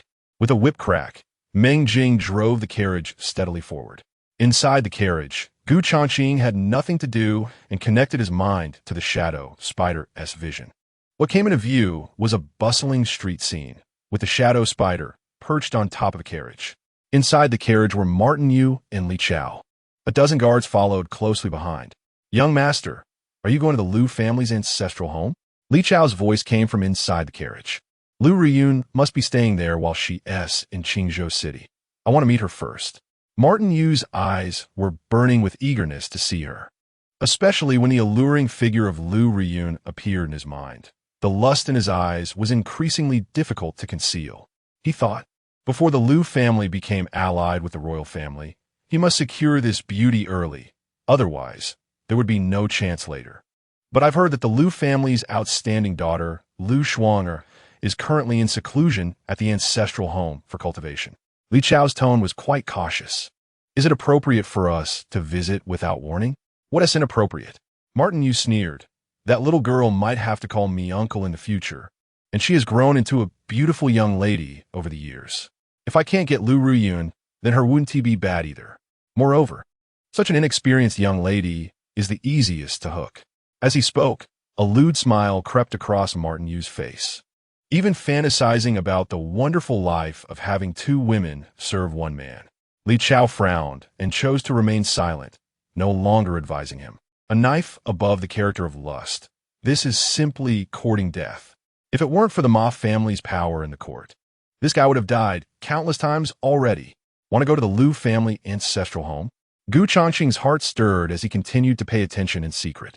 If Lu Ruyun was not at Jinhai Pavilion, he could go directly to the Lu residence to hand over the colorful honey pill to her. While lost in thought, he couldn't help but recall the alluring scene of Lu Ruyun bathing last night. Moreover, the sheer perception of the tiger wasp could even retrieve and display the scenes it had seen, just as Gu Changqing was enjoying the visual replay. Martin Yu and the others had already arrived at the Lu family ancestral home and were stopped by two burly gatekeepers. Sorry, our steward has instructed that we refuse any visitors. The rugged man scrutinized Martin Yu and the others, speaking in a deep voice. Please leave. What do you know? You servant guarding the gate. Martin Yu glared angrily. I am the legitimate son of the Earl of the Ma family, and I have dealings with your steward. If you dare to stop me again, I'll break your dog legs. Upon hearing the title of the Earl's legitimate son, the rugged man's expression changed slightly, and he quickly showed respect. I'll report this to the house right away. Please wait a moment. Although the Lu family was a top merchant family, there was still a gap compared to these powerful families in the court. He, a mere gatekeeper, dared not offend them, and immediately turned to report quickly. Meng Jing, change direction and go to the Lu family ancestral home. Gu Changqing said, taking out an iron mask from his storage ring and putting it on his face. Boss, although I'm not as handsome as you, I don't think I'm too ugly, right? Meng Jing took the mask and grumbled. Gu Changqing smiled lightly. Don't dawdle. Wearing will be good for you. Upon this, Meng Jing said no more and quickly put the mask on his face. The black iron mask was cold, hard, and heavy, accentuating his tall and robust figure, instantly adding an air of sternness to him. Not bad. Gu Changqing admired it for a moment and praised it. After a moment, the carriage turned a corner, and the tall gate of the Lu residence appeared in sight. Outside the gate, Martin Yu and his group were still waiting, but Lu Ruyun was nowhere to be seen. So was them. Meng Jing's gaze sharpened, and he immediately understood the deep meaning behind Gu Changqing asking him to wear the mask. The boss is indeed smart to prepare this mask in advance. Otherwise, it would have been troublesome. Meng Jing let out a quiet sigh of relief, then nimbly leaped down from the carriage. His towering physique, paired with the coldly gleaming black iron mask, stood behind Gu Changqing like a guardian deity. Such an imposing presence made even the burly man guarding the door hesitate, and he inquired politely, Gentlemen, may I ask what brings you to the Lu residence? Gu Changqing replied indifferently. Please inform Manager Lu that a friend surnamed Gu has come to visit. Martin Yu's eyes suddenly turned cold, like a venomous snake slithering over Gu Changqing, questioning, What kind of friend are you? Gu Changqing glanced at him, his expression as indifferent as if he were looking at a dead man, and said lightly, What does it have to do with you? Impudent. One of the guards immediately stepped forward and scolded, My young master is the legitimate son of the current Marquis Ma. How dare you be so rude? Chapter 20. I'll do you a favor, go to hell. Meng Jing, seemingly empowered by the mask, shouted angrily. My boss is a close friend of the current prince. What attitude do you have? There are so many princes in the current dynasty. He didn't believe the other party would go to the palace to verify one by one. Isn't it about flaunting identity? Just making something up would suffice. Faced with such a fierce stance, the guard's heart sank, and he looked at Gu Changqing with suspicion, not daring to speak further. Martin Yu's expression changed slightly. Then his gaze shifted to the shabby carriage parked by the roadside, scoffing inwardly. With this broken carriage, how can he claim to be a friend of a prince? Gu Changqing couldn't help but sigh inwardly. Meng Jing had indeed spoken too freely and exaggerated a bit. Pretending to flaunt royal power to deceive others could be a death sentence. Martin Yu squinted his eyes and sneered, if that's the case. May I ask which prince you are referring to? None of your business, Meng Jing retorted bluntly. After being rebutted twice in succession, Martin Yu's face turned ashen.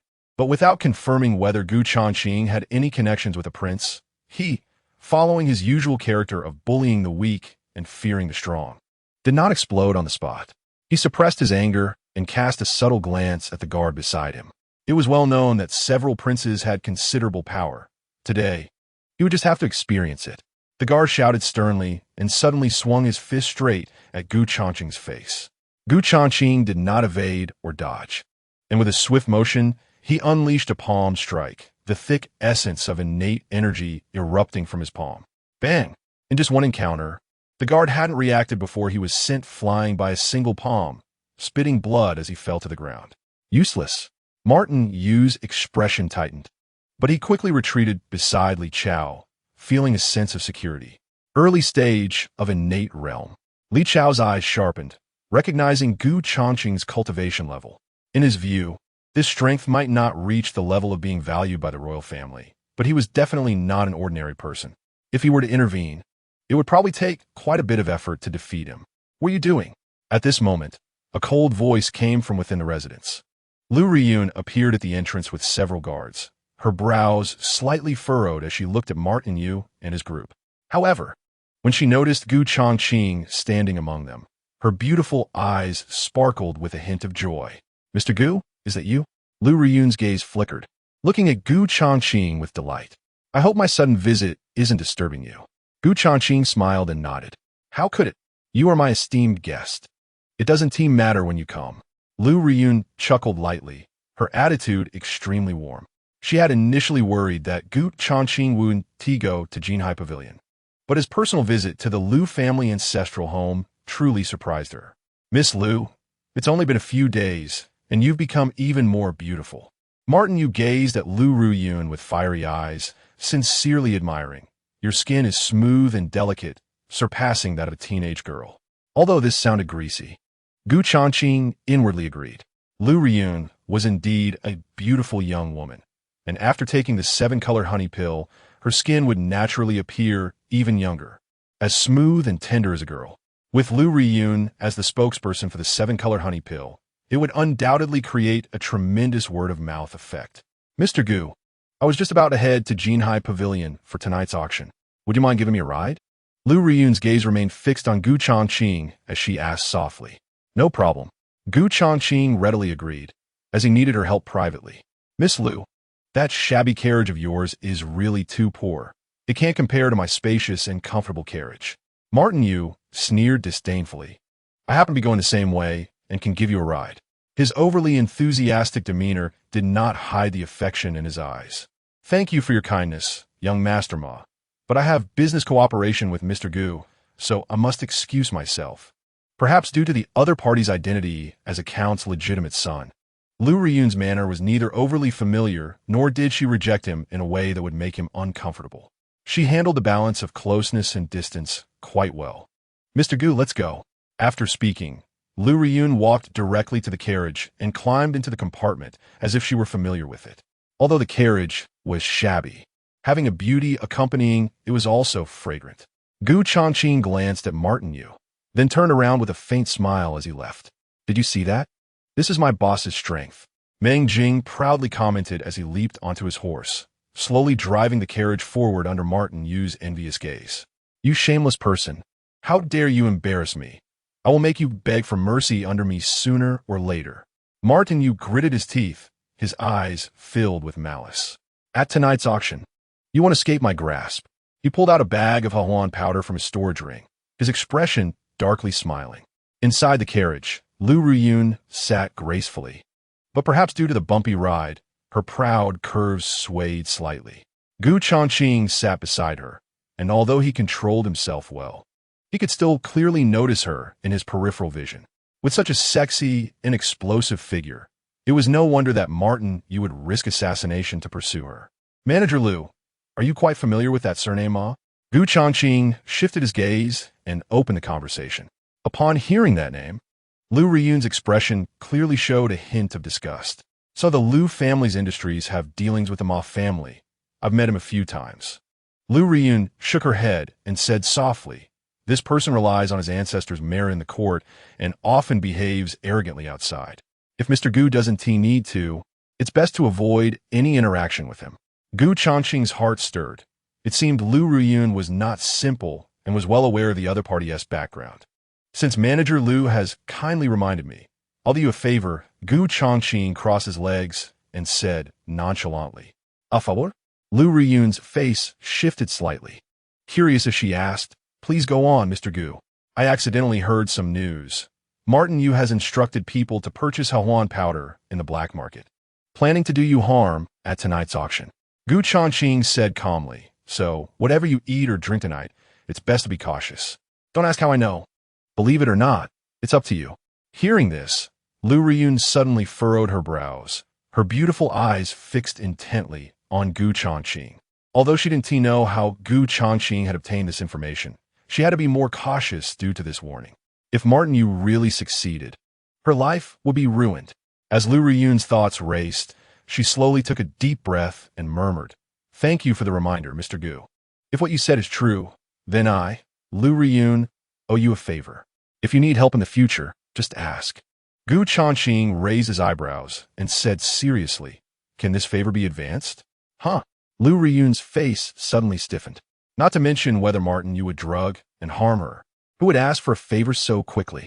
Could it be that he wants me to offer myself? Liu Riyun thought to herself, her gaze oddly fixed on Gu Changqing. Chapter 21. On-site operation inside the carriage. The atmosphere became somewhat subtle. Liu Riyun unconsciously twisted the corner of her skirt with her fingertips, very curious about what kind of favor Gu Changqing wanted. If this guy is really a lecher, then the cooperation on the colorful honey pills is off. I need a talisman that can isolate external disturbances, Gu Changqing said with a smile. I need it urgently, so please help me get quickly. Is it that simple? A hint of surprise flashed in Liu Riyun's beautiful eyes. Yes, Gu Changqing nodded calmly. As for the cost, I'm a bit tight on cash right now, so you could deduct it from the profits of the colorful honey pills later. I see. Liu Riyun smiled in relief. She had thought Gu Changqing would make some outrageous request, but unexpectedly, he only wanted a simple talisman. Is the isolation talisman that hard to come by? Seeing Liu Riyun not responding, Gu Changqing tentatively asked, Is it? Of course. I rarely close myself off for cultivation and don't carry such talismans on me. Liu Riyun smiled lightly. But I have some accomplishments in talisman crafting, so I can make one for you. After saying that, she took out a piece of talisman paper and a small bottle of material liquid from her storage ring. On-site operation, Gu Changqing's expression changed slightly, and he looked at her with curiosity. Generally speaking, talismans require a talisman master to channel true energy and use materials to draw runes, which are then imprinted on talisman paper. When used, the talisman paper is ignited to unleash its effects, which is very convenient. However, the threshold for rune engraving is extremely high. It's not just about knowing how to copy and having the materials ready to succeed. The patterns in the runes contain various complex energy changes. Even with the same rune, slight differences in the patterns can lead to variations in energy strength, or even make the rune unusable. 100 talisman masters, due to their own understanding and technical control, can produce 100 different effects from the same type of rune. Just like writing the same character with a brush, some people write it crookedly, while others write it beautifully. Hiss! At that moment, Liu Riyun had already started the on-site production. She dripped a drop of light blue material liquid onto her fingertip, infusing it with a strand of true energy.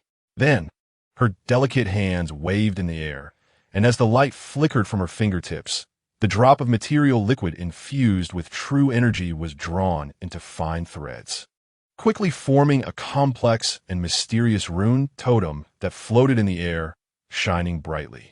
The rune was about the size of 2 fingers and faintly emitted an obscure wave of energy. Liu Riyun lightly tapped her fingertip, and with a hiss, the rune was instantly imprinted onto the talisman paper. Is that it? Gu Changqing was taken aback, his eyes flashing with surprise. Such a quick method. If he learned it, he could sell on a black market and make a fortune. Mr. Gu, this is the talisman you wanted, Lu Ruyun chuckled lightly. The favor between us is settled. Gu Changqing took the talisman and carefully examined the rune totem on the paper. To ensure everything was perfect, he focused and directly infused his true energy to activate it. As the patterns on the talisman glowed and flowed, they suddenly ignited rapidly. In an instant, a semi-transparent light barrier enveloped the space inside the carriage. The previously noisy sound from outside were completely isolated. What was he doing? Lu Ruyun was quite surprised by Gu Changqing's sudden actions. She clearly didn't expect that he would choose to activate the isolation barrier here with the talisman he needed. If the other party really had ulterior motives, even if she screamed, no one would notice. Realizing this, Lu Ruyun's expression instantly became serious, and her delicate hand moved towards her storage ring. Her gaze warily fixed on Gu Changqing.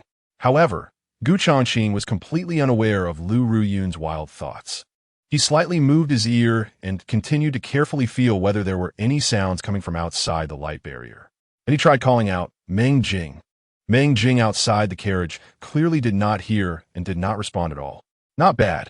After personally experiencing it, Gu Changqing praised with satisfaction. What do you mean by this? Lu Ruyun's face was full of suspicion, completely unable to see through Gu Changqing's behavior. Just trying out the effect of using a talisman for the first time, Gu Changqing replied without hesitation. Upon hearing this, Lu Ruyun felt a bit amused and embarrassed, her earlobes secretly blushing. It turned out she had misunderstood again. Of course, it wasn't that she was overly sensitive. After all, having navigated through the business world for many years, she had encountered all kinds of people and had to prepare for the worst in order to defend herself quickly. If it were someone like Martin Yu, being isolated in the light barrier with a man would not be that simple. With that thought, Lu Ruyun sighed in relief. But at the same time, she felt inexplicably a little disappointed. Her charm was apparently not as good as a talisman. Gu Changqing smiled apologetically and said, Could you draw me another one? Sure, but this time you owe me a favor, Lu Ruyun said, her beautiful eyes blinking, using a teasing tone to ease her inner awkwardness. Gu Changqing nodded without hesitation, sure. As soon as he finished speaking, Lu Ruyun dripped another drop of material liquid, her fingertips circulating with energy, quickly forming a beautiful and mysterious rune, which she then agilely imprinted onto the talisman paper. The entire process was seamless, like flowing clouds and flowing water. Gu Changqing focused intently on Lu Ruyun's movements as she crafted the rune, even quietly summoning the tiger bee to record the scene in his mind. Done. This time I can't waste it. Lu Ruyun lightly bit her lip and then handed the newly made talisman to Gu Changqing. Although the drawing process seemed easy, there was a hint of fatigue in her expression, clearly indicating that engraving runes was extremely mentally taxing. Thank you. Gu Changqing smiled and nodded, then looked at the bottle of material liquid beside him, curious. Can this bottle of liquid be used to draw other types of runes? No. Lu Ruyun shook her head. Different types of runes require different materials to be combined in order to create the liquid. Besides making talismans, runes can also be imprinted on equipment and pills to enhance their abilities. Furthermore, when rune techniques are cultivated to their peak, they can even be engraved on a certain part of the human body to temporarily enhance strength. This is the result of countless predecessors' research and accumulation over millions of years on the Zhongyuan continent. Upon hearing this, Gu Changqing's eyes sparkled, and his interest in the magical functions of rune techniques grew. If he could equip the shadow spider and tiger bee with rune armaments, their combat power would surely be even stronger. Chapter 22. Well done if Mr. Gu is interested in rune techniques. There's still half a bottle of this isolation material liquid left. If you don't mind, you can take it to study. Lu Ruyun seemed to see through Gu Changqing's thoughts and generously offered the bottle of material liquid. This bottle is worth 10,000 taels of silver, so use it sparingly. So expensive. Upon hearing the price Lu Ruyun mentioned, Gu Changqing's pupils suddenly contracted. He finally understood the true meaning of rich in martial arts, but poor in literature. It wasn't just about having enthusiasm. The key was whether you had the financial capability. After a moment of sentiment, Gu Changqing looked at the small bottle in his hand, and a thought of experimenting crossed his mind. At this moment, he poured a drop of material liquid onto his fingertip, and the process of Lu Ruyun inscribing the runes flashed in his mind. He then attempted to completely replicate her actions. A surge of true essence flowed into the liquid, and his fingertip quickly began to draw in the air. However, just as the rune was about to take shape, there was a tiny fluctuation in Gu Changqing's true essence, leading to insufficient output.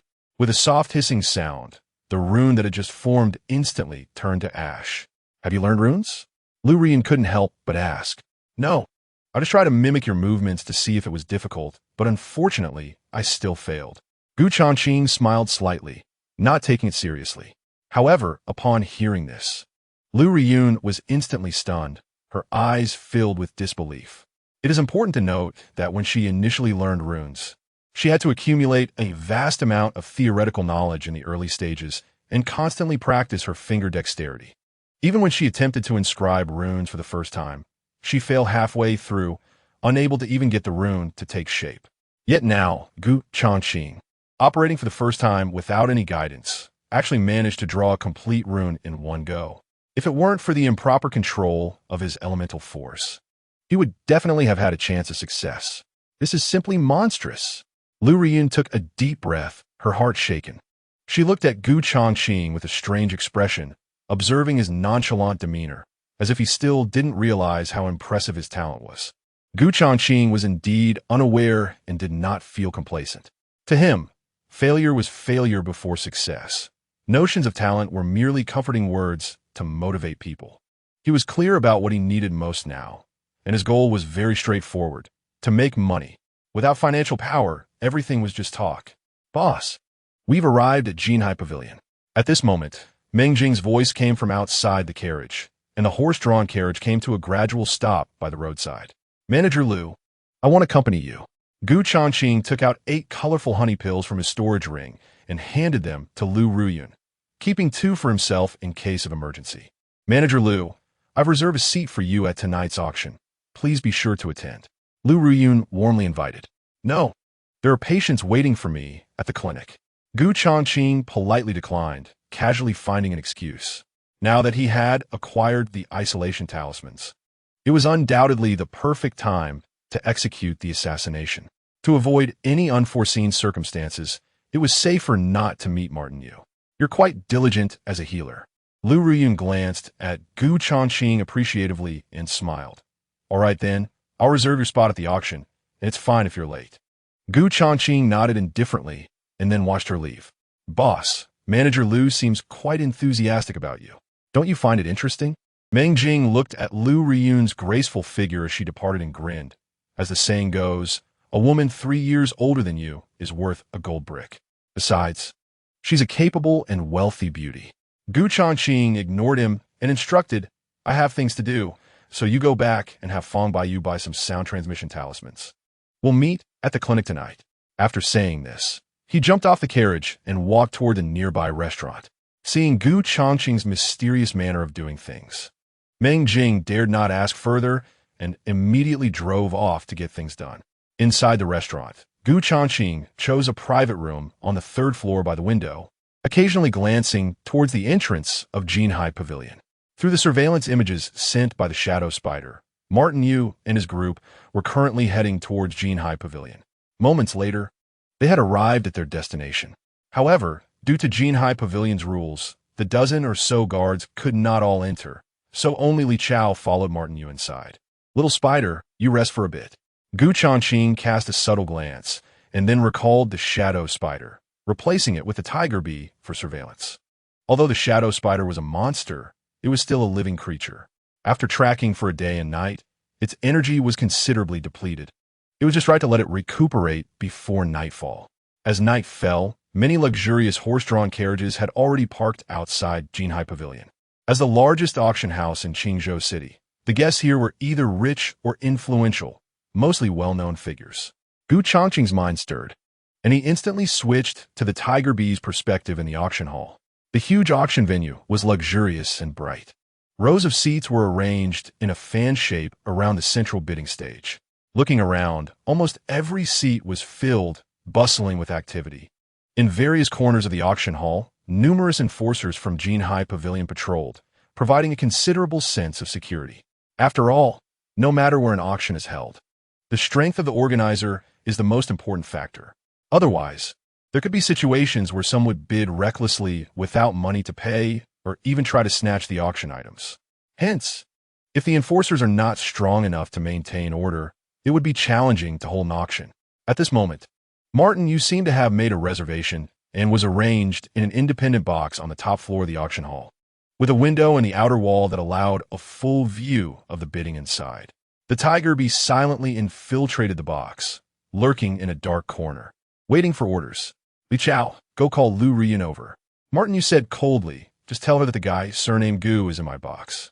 As he spoke, he poured a dose of Hahuan powder into one of the wine glasses and gently swirled it. Yes, young master. Li Chao understood and turned to leave the box. Master, the prey is already alone in the room. Should we act? The tiger bee immediately communicated telepathically. Gu Changqing's thoughts raced as he instructed, don't act yet. Find an opportunity to switch the positions of the wine glasses. The colorful honey pills still need to be sold for a significant profit at the auction. If something fatal occurs, it will surely be suddenly terminated. Moreover, Martin Yu is wearing protective armor, making it difficult to complete the assassination in a very short time. Regardless of success or failure, the commotion caused will affect the progress of the auction. So, until it concludes, we must hold back. After receiving the order, the tiger bee quietly crawled to the bottom of the table, calmly waiting for the right moment. The Lu family has always valued reputation. If Lu Riyun loses her virtue to me tonight, no matter how unwilling she is, she will have to marry me. What a brilliant plan. Martin Yu sneered and then turned to the window to look down at the auction hall, imagining what pose would be most powerful later. Little did he know, at that moment when he was lost in thought, the 2 glasses of red wine on the table had already been secretly switched by the tiger bee. Well done. Gu Changqing silently praised. As long as this guy drinks the glass of red wine containing Hahuan powder, the opportunity will present itself. Chapter 23. I want a woman, young master. Manager Lu has arrived. The door opened, and Li Chao brought Lu Riyun into the box. Weren't you saying that Dr. Gu is here? Lu Riyun looked around, and upon seeing that Gu Changqing was not present, her expression instantly cooled a few degrees. Dr. Gu? Martin Yu raised an eyebrow and sneered. I thought that kid was something special, but he's just a little physician. If I find out he has no connections with several princes, I will definitely have him thrown into the dungeon. Hearing this, Lu Riyun frowned slightly, clearly unaware of the previous conflict between Gu Changqing and Martin Yu. Since Dr. Gu is not here, I have other matters to attend to. After saying this, she turned to leave. Wait. Martin Yu quickly blocked Lu Riyun with 2 glasses of red wine in his hands. On behalf of the Ma family, I would like to congratulate Miss Lu on the success of tonight's auction. If you don't drink, it will be disrespectful to our Ma family. He extended the glass without Hahuan powder towards Lu Riyun, a smirk on his face. He couldn't have made a mistake, could he? Gu Changqing watched this scene through the tiger bee's eyes, and his heart sank. If this were the case, it would be a huge blunder. Dr. Gu was right. This guy indeed had ulterior motives. Lu Riyun's gaze darkened, and she had already devised a countermeasure in her mind. Thanks to Gu Changqing's reminder, she had secretly taken the antidote to the Hahuan powder before coming to the private room. Therefore, at this moment, Lu Riyun did not hesitate. Her eyes shifted, and she reached out to take Martin Yu's glass of red wine. The glasses were unmistakably exchanged. A glimmer of brilliance flashed in Martin Yu's eyes, seemingly exactly what he wanted. He had long known that this woman was extremely shrewd. With just a little trick, she could easily be manipulated by him. Martin Yu secretly laughed at her. It was evident that she had done it on purpose. Thank you, young Master Ma. I wish you all the best, Lu Riyun said, raising her glass with a smile in her beautiful eyes. All right, cheers. Martin Yu watched as Lu Riyun drank the wine, and he also drank it down without hesitation, then stared at her expectantly. Seeing this, Lu Riyun couldn't help but feel a bit surprised. If there was something wrong with that glass of wine, how could Martin Yu dare to drink it? The glass she exchanged seemed fine, as she felt no unusual sensations in her body. However, at that moment, Martin Yu's body trembled slightly, and he suddenly felt dizzy, his entire body burning hot. Why is she fine? He looked at Lu Ruyun in surprise, only to see her still composed, with no reaction at all. Could it be that the wine I drank was the one laced with drugs? Realizing this, Martin Yu turned pale with fright as his vision gradually blurred. He was well aware that Hahuan powder was a very potent aphrodisiac. Even the most chaste woman would be consumed by desire in an instant, becoming an uncontrollable slut. Even a eunuch would turn into a lecher if affected by this drug. Moreover, after consuming it, if one did not quickly engage in sexual intercourse, they would suffer from skin tearing and bleed to death within half an hour. Martin was suddenly filled with dread, cold sweat pouring down his body. He never expected that the wine he had carefully prepared would backfire on him. "Young master, what's wrong with you?" Lu Riyun looked at Martin Yu in confusion, completely baffled. Knowing there was a problem with the wine and still drinking it, "Miss Lu, the more I look at you, the more you make my heart itch." Martin Yu was gradually losing consciousness, staring at Lu Riyun and under the drug's influence. He suddenly became overwhelmed with lust and lunged at her.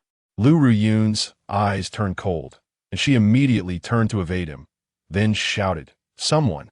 In the next moment, several strong men pushed open the door, charging in fiercely and protecting Lu Riyun behind them. "Miss Lu, if you submit to me, I will definitely make you feel heavenly." Martin Yu blushed, looking as if he were drunk, even starting to remove his clothes. "This is bad."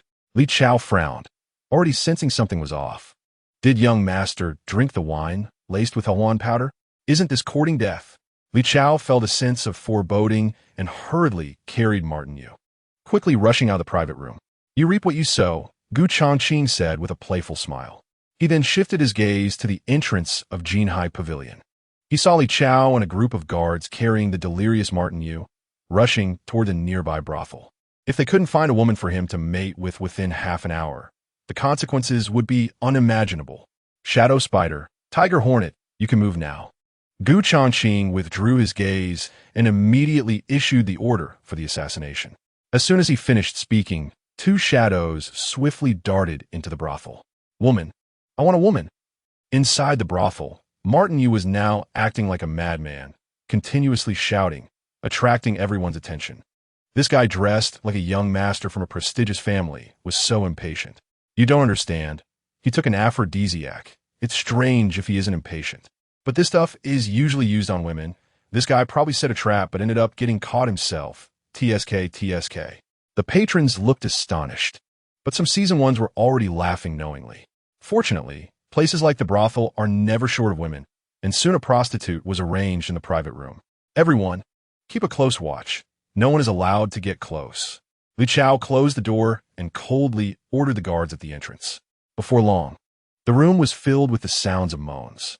Martin Yu had completely succumbed to his lust, stripped of his clothes, even tossing aside his protective armor.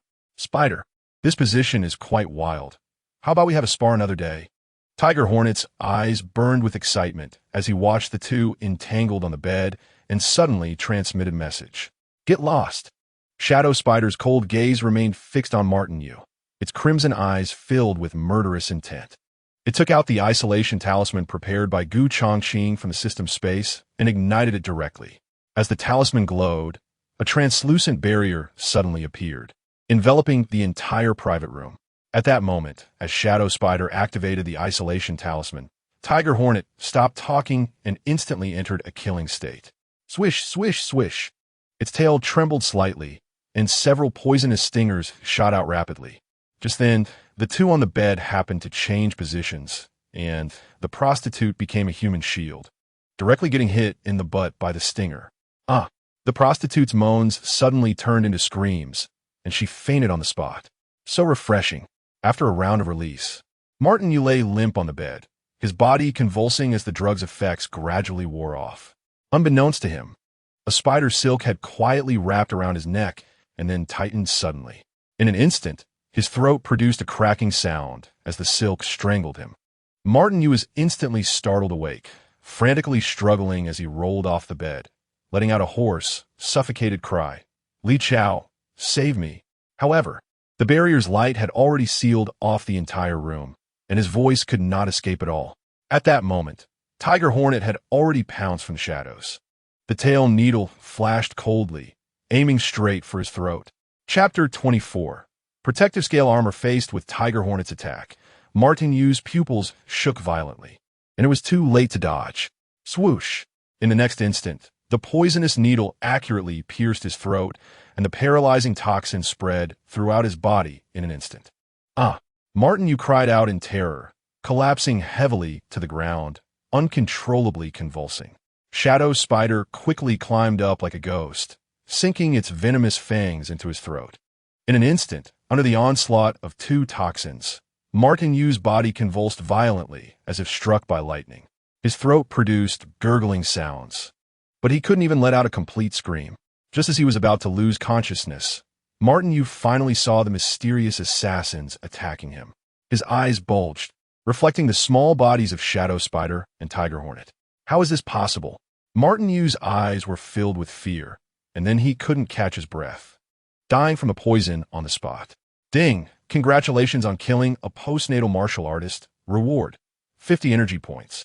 Afterward, Shadow Spider waved its claws, directly severing Martin Yu's middle finger and taking the storage ring. Tiger Hornet then flew to the foot of the bed, grabbing the silver soft armor. After collecting the spoils, they quickly retreated, darting out the window. Strange, why is it so quiet inside? Outside the door, one of the guards joked. Looks like young master is also quite the quick shooter. Something's off. Li Chao's expression darkened as he hurriedly broke down the door. When he saw Martin Yu, who had been poisoned to death, his face changed drastically, and his right hand gripping the sword began to tremble uncontrollably. He quickly rushed to the window, his gaze sharply scanning the outside. Under the night sky, aside from pedestrians on the street, he couldn't find any suspicious individuals at all. Damn it! Li Chao's face turned pale with anger, and he was filled with disbelief. After taking so many precautions, he never expected that at such a moment, the assassin would seize the opportunity. The young master is dead. The guards who had followed him into the room were all taken aback, their faces filled with shock. They immediately turned the place upside down, frantically smashing any tables and cabinets that could hide someone, almost tearing down the walls.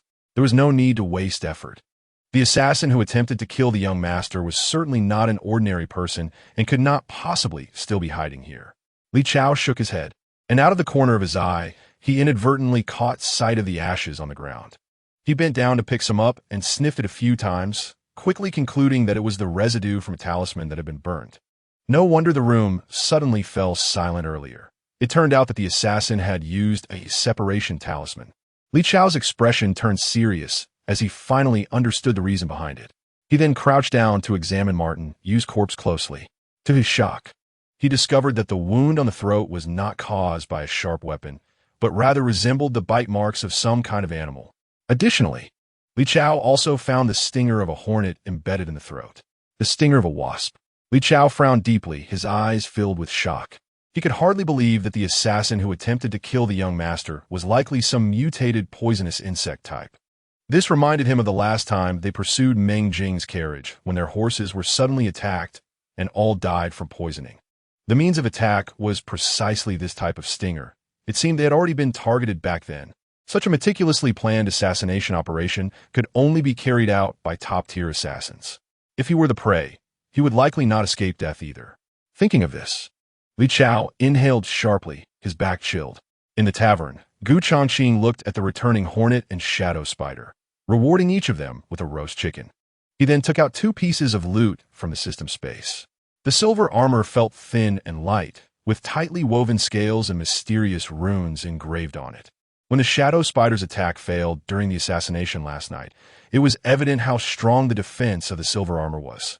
Its defensive level undoubtedly reached the level of spirit treasures. Changqing put it on, and the runes on the silver armor began to glow and quickly contract. In an instant, the layer of scale armor was tightly adhered to his skin, like a custom-made undershirt. He wore a black outer garment over it, and it was impossible to tell that he had an additional piece of defensive armor underneath. Not bad. Changqing nodded in satisfaction. For him, it was undoubtedly an extra life-saving card. Then, Changqing picked up the golden storage ring, his mental power quickly probing inside. When he saw the supplies stored within, A look of surprise immediately appeared on his face. It must be said that the Ma family was indeed wealthy. The spirit stones carried by Martin Yu, the legitimate son, amounted to around 1,000. There were also over 50,000 taels in silver notes. This wealth was like a timely boost for Gu Changqing's current situation. After all, whether it was creating monsters or building an intelligence network, he had already exhausted his assets. This harvest undoubtedly filled the gap just in time, at least allowing his overall strength to rise a level. The auction should have started. It was just right to see how the bidding price for the colorful honey pills was going. Having completed the assassination mission, Gu Changqing felt an immense sense of ease and had the desire to join in the excitement. If there were suitable materials for insect editing, he could buy some as well. Gu Changqing's mind moved slightly, and the hornet and shadow spider were instantly taken into the system space. He then walked straight towards the Golden Sea Pavilion, but was stopped by a waiter at the entrance. "Sorry, the auction has already started, and ordinary guests cannot enter. If you want to go in, please show the VIP card from our establishment." The waiter wore a polite smile, but his eyes revealed a hint of disdain. He looked at Gu Changqing's plain attire and secretly laughed in his heart. This guy probably hasn't even seen what a VIP card looks like. Gu Changqing casually flipped his hand, and his fingertips produced a pure gold VIP card, which he handed over directly. The waiter was taken aback, staring at the VIP card in his hand, instantly blinded by its golden glow. "Esteemed guest, please come in." In the blink of an eye, the waiter was now holding the VIP card with both hands, respectfully returning it to Gu Changqing. "My surname is Gu. Manager Liu has reserved a spot for me at the auction. Please lead the way." "You are Mr. Gu Changqing?" Seeing Gu Changqing nod indifferently, the waiter's expression froze slightly, and he couldn't help but breathe a sigh of relief inwardly. Fortunately, he hadn't made any negligent moves earlier, or it would have been disastrous. "Dr. Gu from the Destiny Medical Clinic?" Just then, a light and airy voice suddenly came from behind. Upon hearing this, Gu Changqing turned to take a look. He saw a girl in a light-colored simple dress standing in the moonlight, her fair cheeks complementing her breathtakingly beautiful appearance. It was none other than Lu Shuang, the daughter of the Lu family. "You are?" Looking at the white-clad girl before him, Gu Changqing's expression stirred, instantly recognizing Lu Shuang. However, since their previous meeting was a matter of peeping, he could only pretend not to know her. "My aunt is Manager Liu of the Golden Sea Pavilion," Lu Shuang said with sparkling eyes. "So the colorful honey pills were refined by you. A pleasure to meet you." Gu Changqing smiled and nodded, his gaze slightly assessing her. She had a delicate figure, and while her exquisite features bore some resemblance to Lu Ruyun, the latter was more of a mature and beautiful mature woman type. Lu Shuang, on the other hand, exuded an aura of freshness and elegance. It was not difficult to see that the women of the Lu family were almost all beautiful. "My aunt said that the colorful honey pills will be auctioned tonight, so I specifically came to take a look." Lu Shuang lightly bit her red lips, expressing her hope to win this item if given the chance. Gu Changqing replied with a faint smile, "With your Lu family's financial resources, it shouldn't be difficult." "That may not be the case," Lu Shuang murmured to herself. "My private savings aren't much." "Miss, the auction box you reserved is still available. This way, please." A waiter approached enthusiastically, his face filled with respect. "If Dr. Gu doesn't mind, you can accompany me to the box to watch the auction." Lu Shuang raised her beautiful eyes, inviting Gu Changqing. Upon hearing this, the nearby waiter was somewhat surprised. In his impression, the young lady was always as cold as ice and rarely conversed too much with men. But now, not only did she take the initiative to talk to Gu Changqing, but she even invited him to share the reserved box at the auction, which was completely different from her usual demeanor. All right, Gu Changqing did not refuse. Having a beauty accompany him was naturally wonderful. A hint of joy flashed in Lu Shuang's eyes as she secretly rejoiced. If she couldn't bid for the colorful honey pills later, she could still privately ask Gu Changqing to buy a few. She couldn't miss this opportunity. Soon, the two arrived at the luxurious box on the top floor of the auction. The room was spacious and bright, with an entire wall transformed into floor-to-ceiling windows, giving a panoramic view of the entire auction venue, with excellent visibility. Moreover, the table was adorned with various exquisite pastries and juices, with attentive and meticulous service. Just the entrance fee for this box alone would cost at least several thousand taels of silver. Changqing couldn't help but feel emotional about this. These children of wealthy families were born with a silver spoon in their mouths, enjoying the abundant resources of their families in terms of material conditions. Ordinary people, even if they worked their entire lives, would probably only barely reach the starting point of the other party. After taking their seats, Changqing turned his gaze to the auction stage below. The auction was nearing its end, and various items were displayed on the stage. Swords, techniques, spiritual materials. Each item had a number attached, indicating that they had all been claimed. Changqing glanced around, but did not see the colorful honey pills. All the items scheduled for tonight have been sold.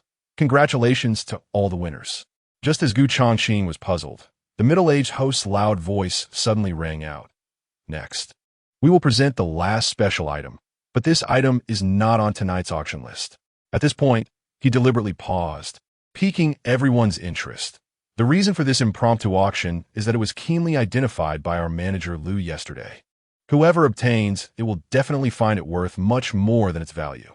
The middle-aged host's words, feigning suspense, immediately piqued the curiosity of most people in the hall. What could be so valuable? Manager Lu's insight has always been sharp, and as a treasure appraiser, the item she selected must be extraordinary. Indeed, one can't help but feel excited. Amidst the murmurs, the lights in the hall suddenly dimmed. Then, a beam of light shot down from the rune sculpture on the ceiling, illuminating a corner of the auction stage. The entire venue fell silent, and all eyes turned towards the light beam, where Lu Ruyun gracefully walked towards the bidding platform. She was wearing a tight-fitting red dress that perfectly accentuated her exquisite figure, curvy and undeniably sexy. Lu Ruyun. It was indeed her personally hosting the impromptu auction item. It hadn't been long since they last saw her, but Manager Lu seemed to have become even younger, her skin smooth and delicate, just like a young girl. Such a stunning beauty. One wonders who will benefit from her in the future. TSK. If one could spend a night with her, they would be willing to live 10 years less. With Lu Ruyun's appearance at the auction stage, the crowd erupted into a commotion, especially the men, whose gazes wandered over Lu Ruyun, filled with desire. With her personally overseeing the bidding, the auction for the colorful honey pills was likely to be a sure win. Changqing nodded to himself, though he wondered how Lu Ruyun would promote the items to the crowd. At this moment, Lu Ruyun had already stepped onto the auction stage, elegantly holding a small hammer and gently striking the golden bell. With a clear ding, the crowd gradually quieted down. Surely, all the guests were now curious about what the impromptu auction item was. Lu Ruyun smiled lightly and said, "I won't keep you in suspense. It's actually a few pills."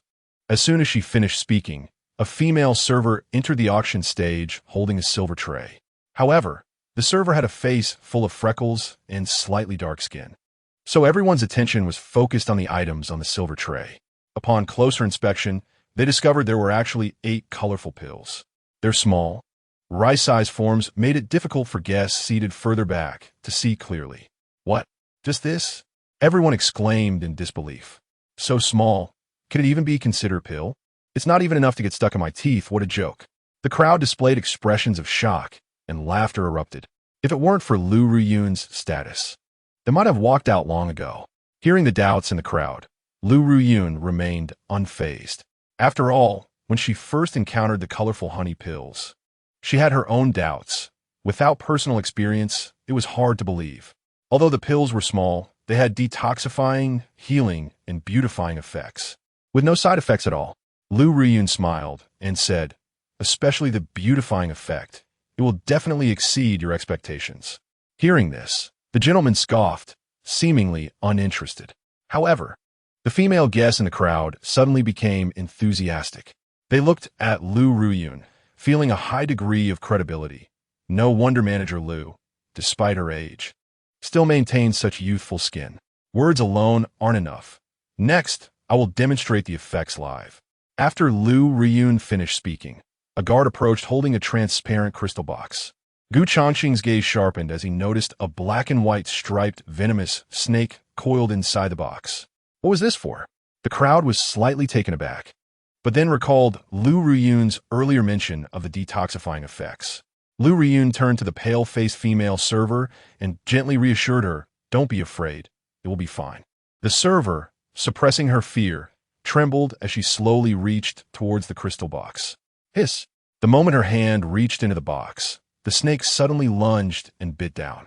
Ah! The server screamed in pain, retracting her hand with a pale face. 2 bloodied fang marks appeared on her wrist, and the surrounding skin quickly turned purple-black as the toxin spread rapidly. Seeing this scene, the crowd couldn't help but gasp. No one expected Lu Riyun to test the poison directly on a person rather than an animal. So that is how it is. Changqing remained calm, having guessed Lu Riyun's strategy. After all, how could testing on animals truly showcase the beautifying effects of the colorful honey pills? This tactic indeed accomplished 2 goals at once. Chapter 26. It's actually her. Lu Riyun took out a colorful honey pill and placed it in the female server's mouth.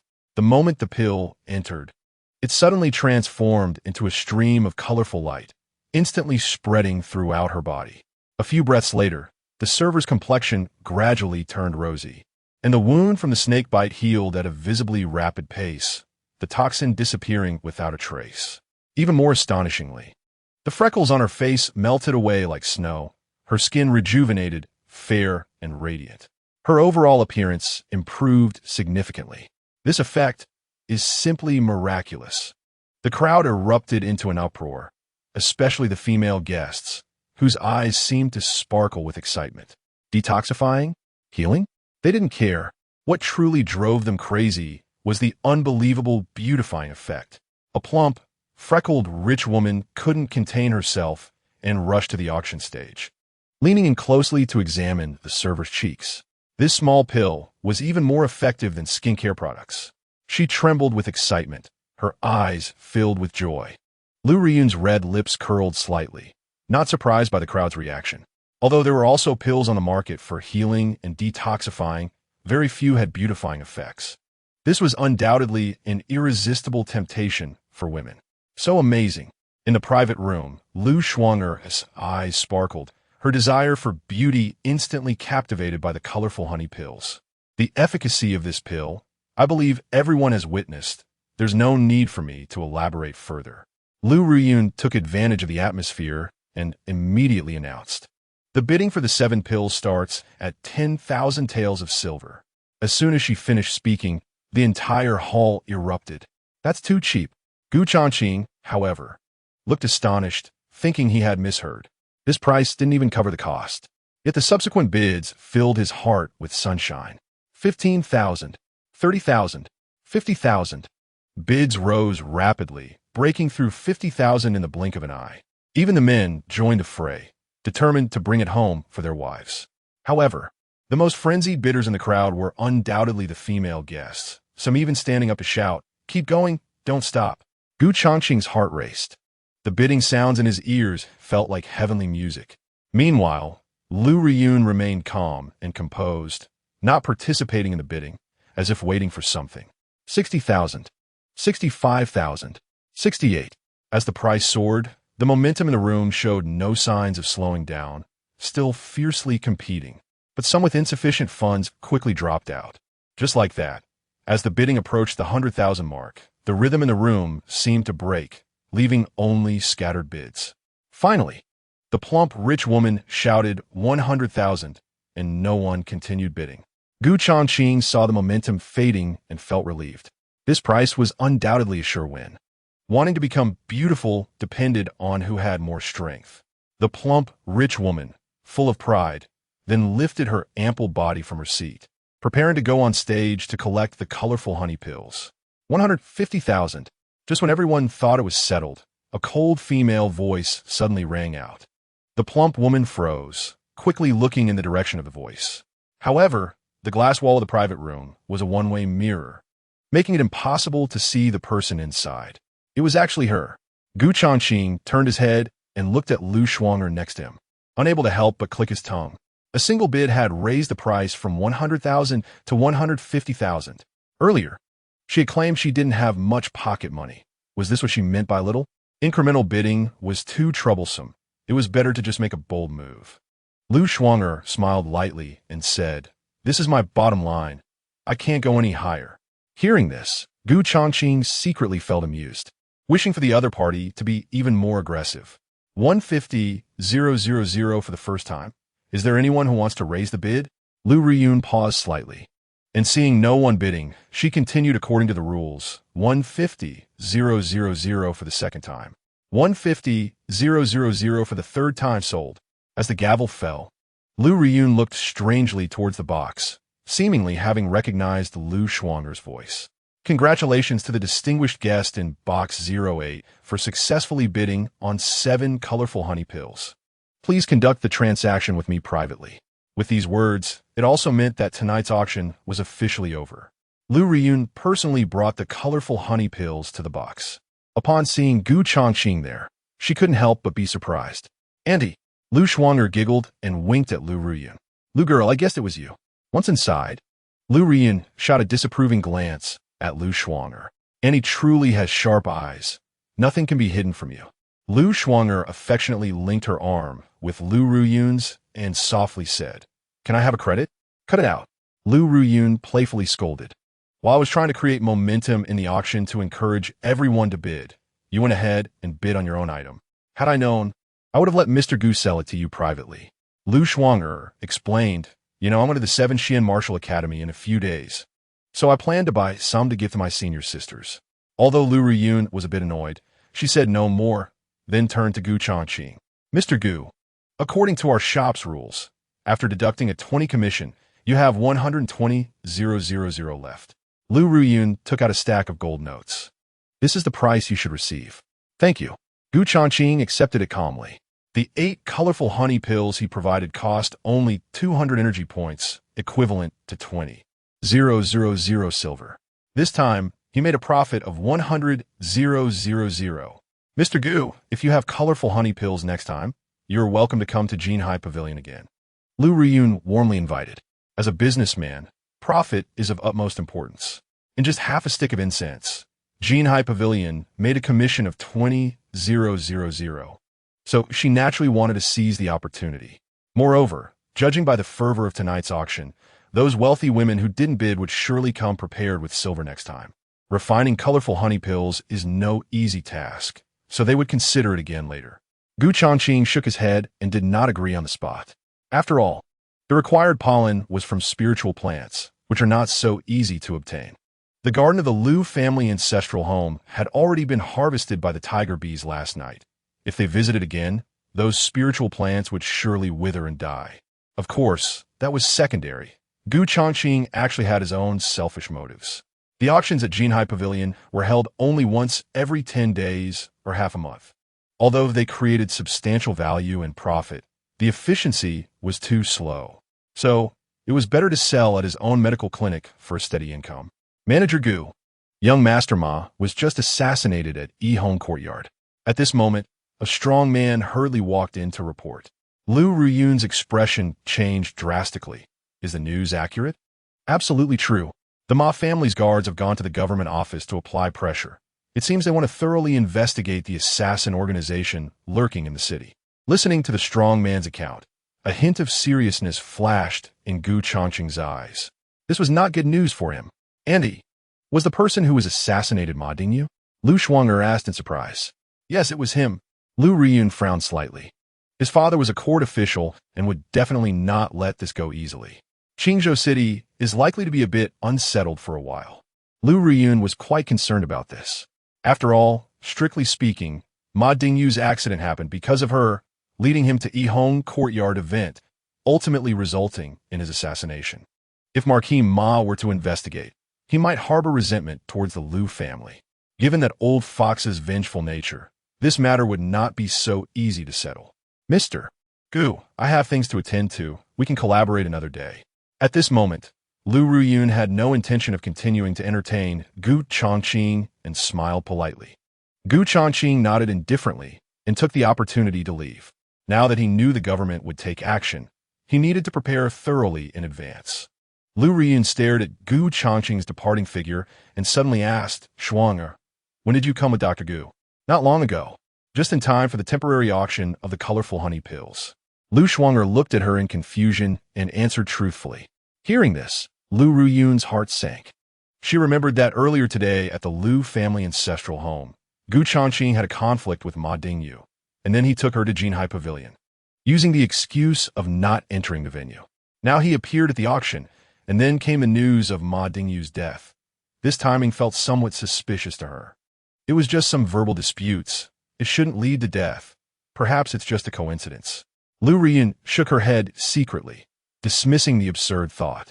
After all, Ma Dingyu was not only surrounded by dozens of elite guards, but also had Li Chao, a congenital expert, by his side at all times. Unless it was a top assassin who could stealthily take his life. How could a doctor who saves lives be an assassin? Annie, you keep staring in the direction, doctor. Gu left. Do you have feelings for him?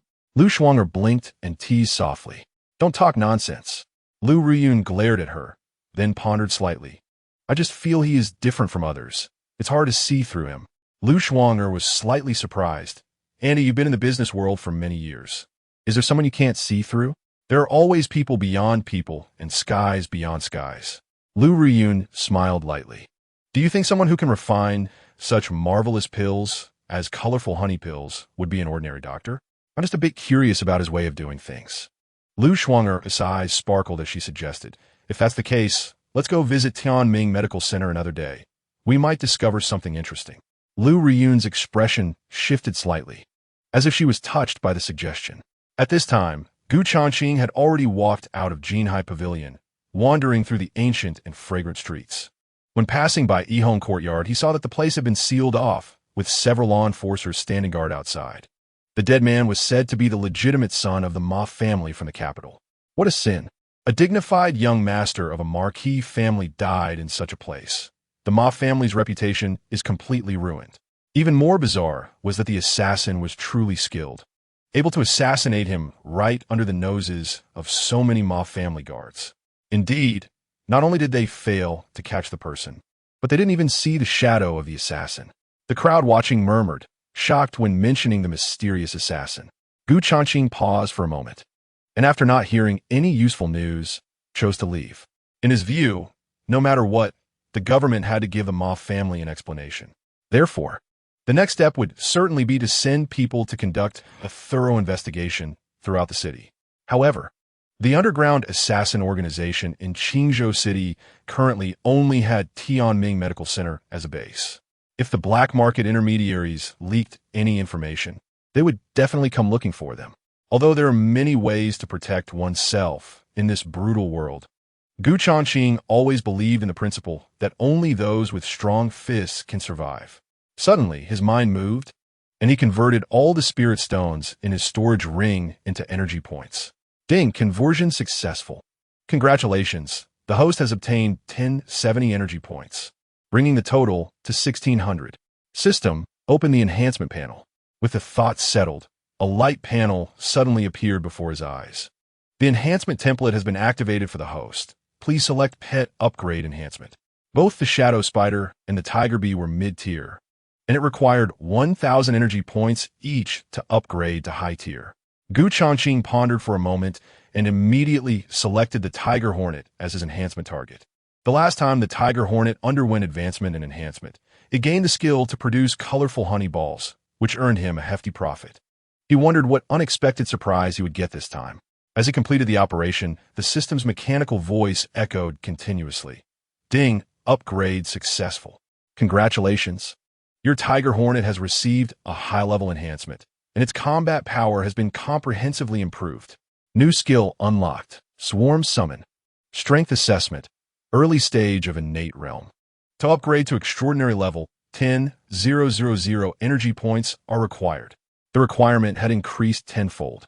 When Gu Changqing saw the upgrade amount, he felt an immense pressure. The further he went, the cost would undoubtedly be a huge expense. He then shifted his gaze down to the skill section that had been unlocked on the panel. Swarm Summon. Instantly summon 100 bee soldiers to assist in combat. Duration 30 minutes. Gu Changqing's eyes brightened, feeling quite intrigued. Tiger Hornet, come out and show off. The moment the command was given, the Tiger Hornet suddenly surged out, soaring into the sky. Once it was away from the city blocks, it activated the skill. Swarm Summon. Instantly, a rolling tide of black mist rapidly spread from the tiger hornet. Buzz, buzz, buzz.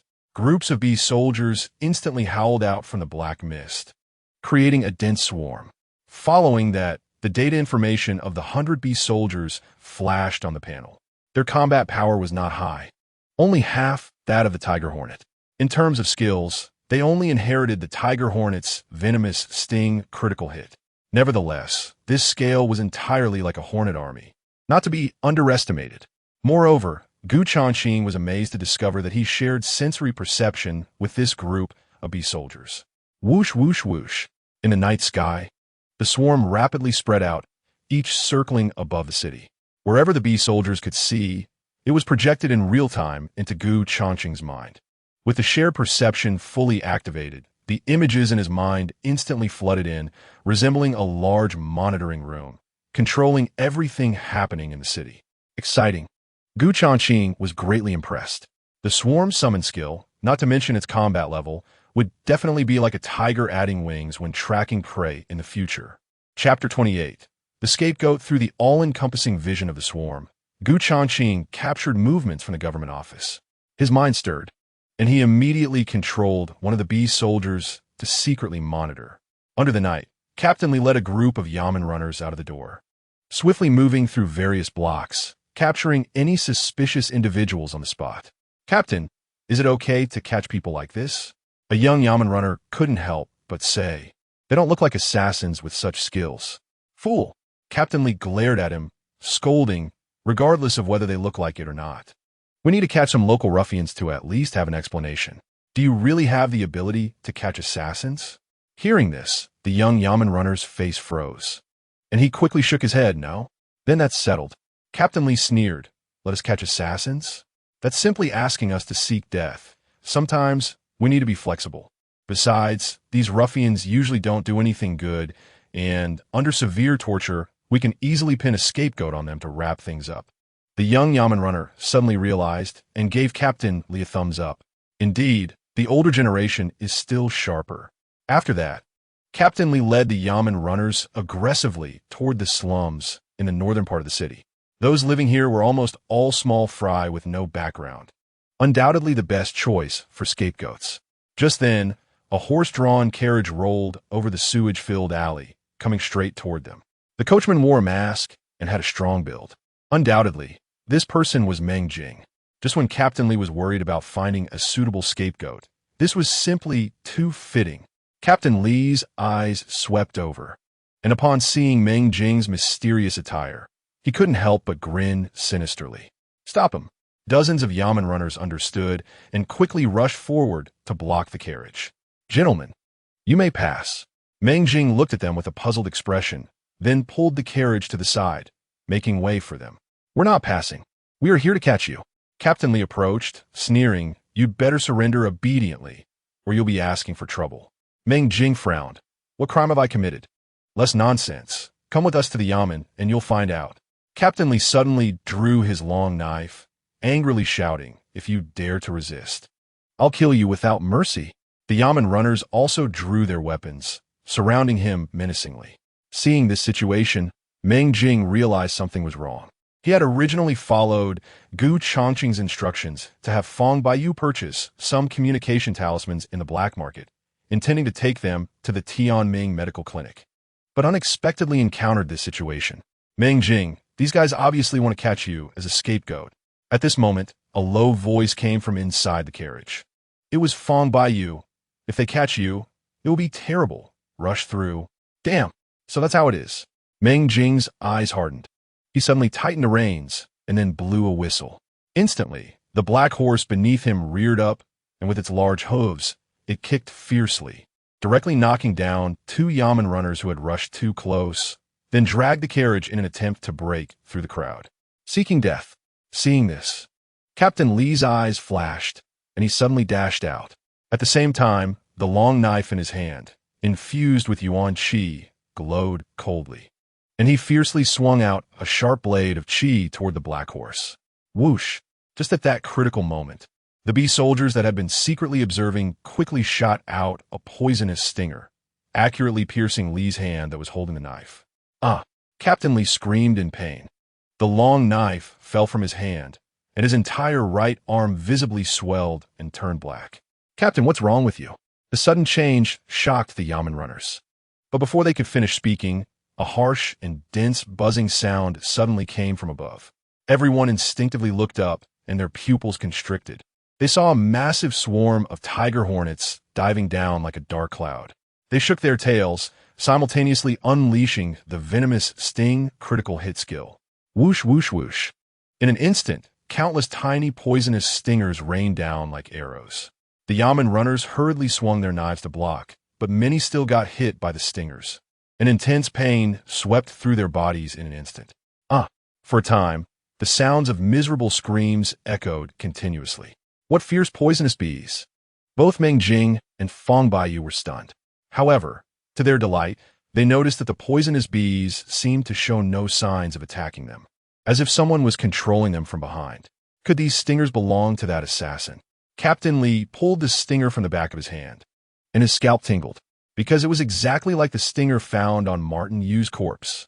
Thinking of this, Captain Li felt a chill rise in his heart. How could he dare to continue catching any scapegoat?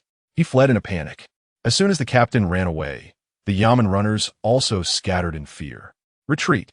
At this moment, far away in the eastern district, Changqing quietly issued orders.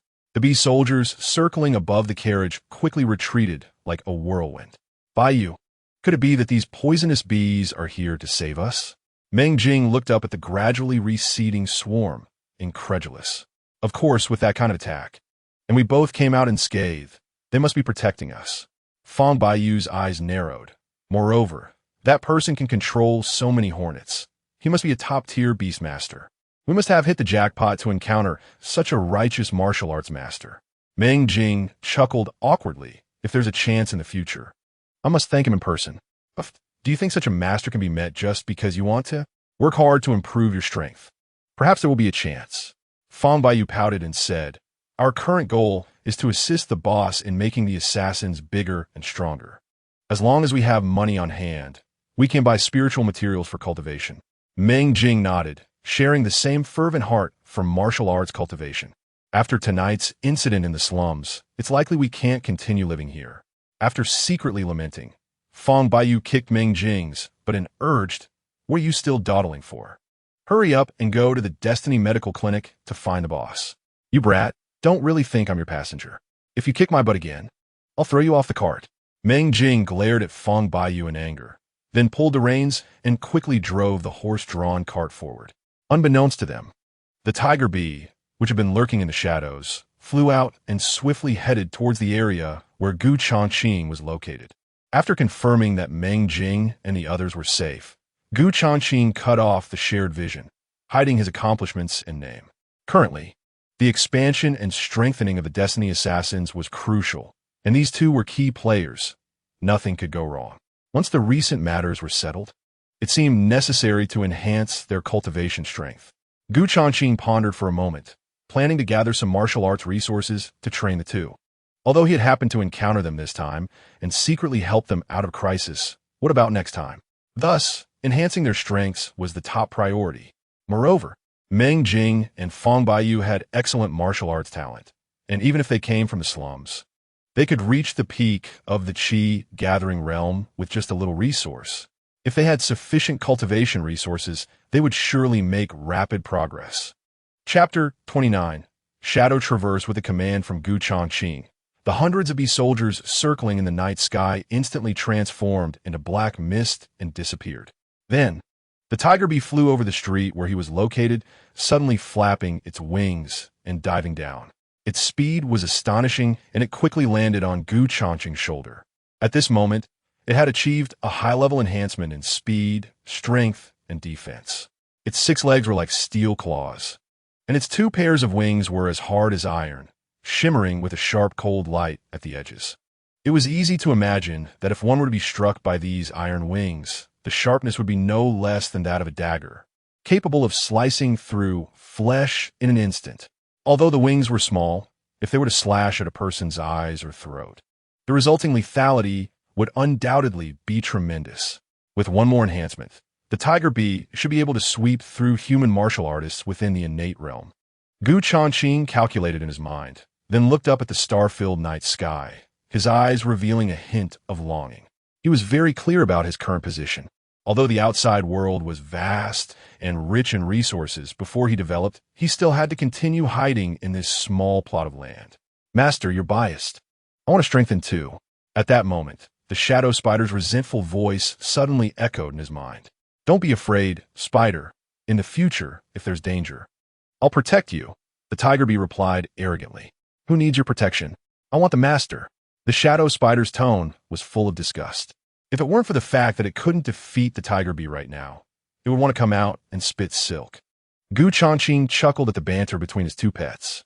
With 600 energy points left, he planned to gather 1,000 later and then enhance you. Gu Changqing smiled and nodded, then hired a horse-drawn cart by the street and headed to Tianbao Pavilion. He currently had about 170,000 in funds, enough for the shadow spider to complete a high-level enhancement. Honored guest, you finally came. As soon as he entered Tianbao Pavilion, the shopkeeper recognized Gu Changqing at a glance and immediately greeted him enthusiastically. Young master, are you looking to sell those colorful pills? The shopkeeper rubbed his hands, his eyes squinting with a smile. Whatever you want to sell, I'll buy. No fuss. Having missed the opportunity last time, he was still haunted by it. Now that Gu Changqing had taken the initiative to come, how could he let it slip away again? This time, I'm not selling pills. I want to purchase some low-grade spirit stones, about 1,500 pieces. Upon hearing this quantity, the shopkeeper's previously disappointed mood suddenly felt like a glimmer of hope. Sure, that's enough. He quickly grabbed a sack and filled it with a large quantity. By the way, our store just acquired some pollen from the cold spirit flower today. Would you like some? Remembering that Gu Changqing had previously purchased such materials, he quickly took the opportunity to promote. This is the last batch of late autumn, weighing 3 pounds. As he spoke, the shopkeeper brought out an iron box from under the counter. Upon opening it, the icy, crystal-like pollen immediately came into view, accompanied by a refreshing fragrance. Gu Changqing's expression shifted. This pollen was enough to refine 6 batches of colorful honey pills, totaling 30 pills. Even if he didn't receive assassination tasks temporarily, it could maintain a period of cash flow. If I take all of it, along with the price of the spirit stones. The shopkeeper's chubby fingers quickly tapped on the abacus, smiling broadly. I'll give you a discount, totaling 160,000 silver coins. Gu Changqing didn't bother haggling and paid the full amount. However, after completing the transaction, a bitter smile involuntarily appeared at the corner of his mouth. The assets that had just seemed abundant were suddenly stretched thin again.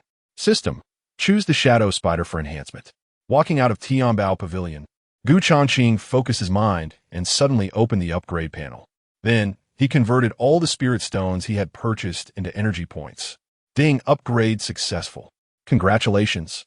Your shadow spider has completed high-level enhancement, and its battle power has been comprehensively improved.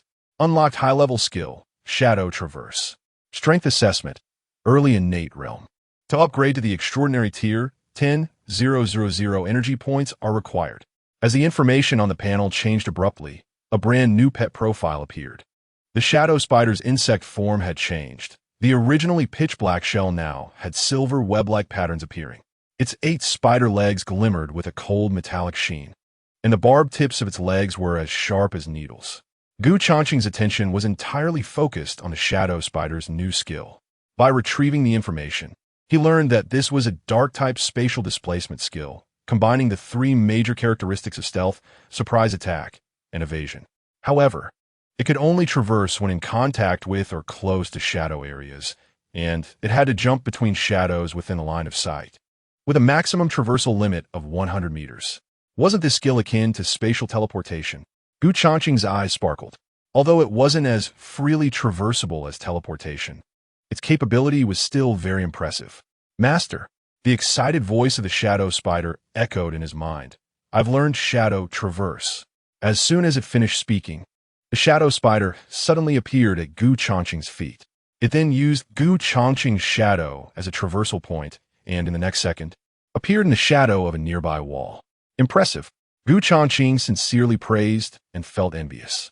If he also had this shadow traverse skill, it would undoubtedly add another life-saving card to his hand. Unfortunately, The shared perception set by the system did not allow him to gain the shadow spider skills. After a moment of reflection, Changqing quickly adjusted his mindset. After all, the shadow spider's strength enhancement undoubtedly equated to an overall increase in his team's battle power. He then checked his energy point balance, which was 1,100 points. Refining 6 batches of colorful honey pills was more than enough.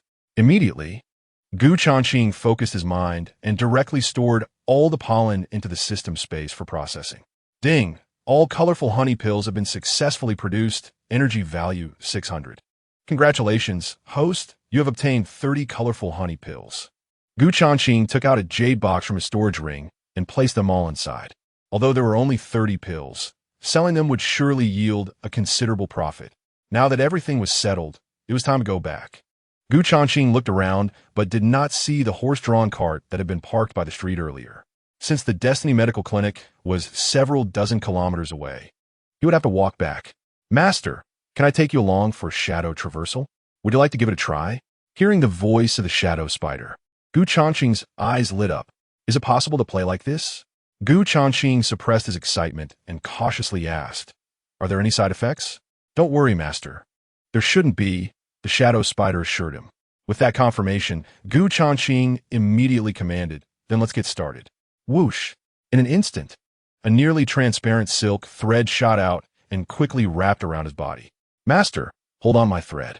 As soon as the shadow spider finished speaking, it suddenly activated the shadow traversal skill.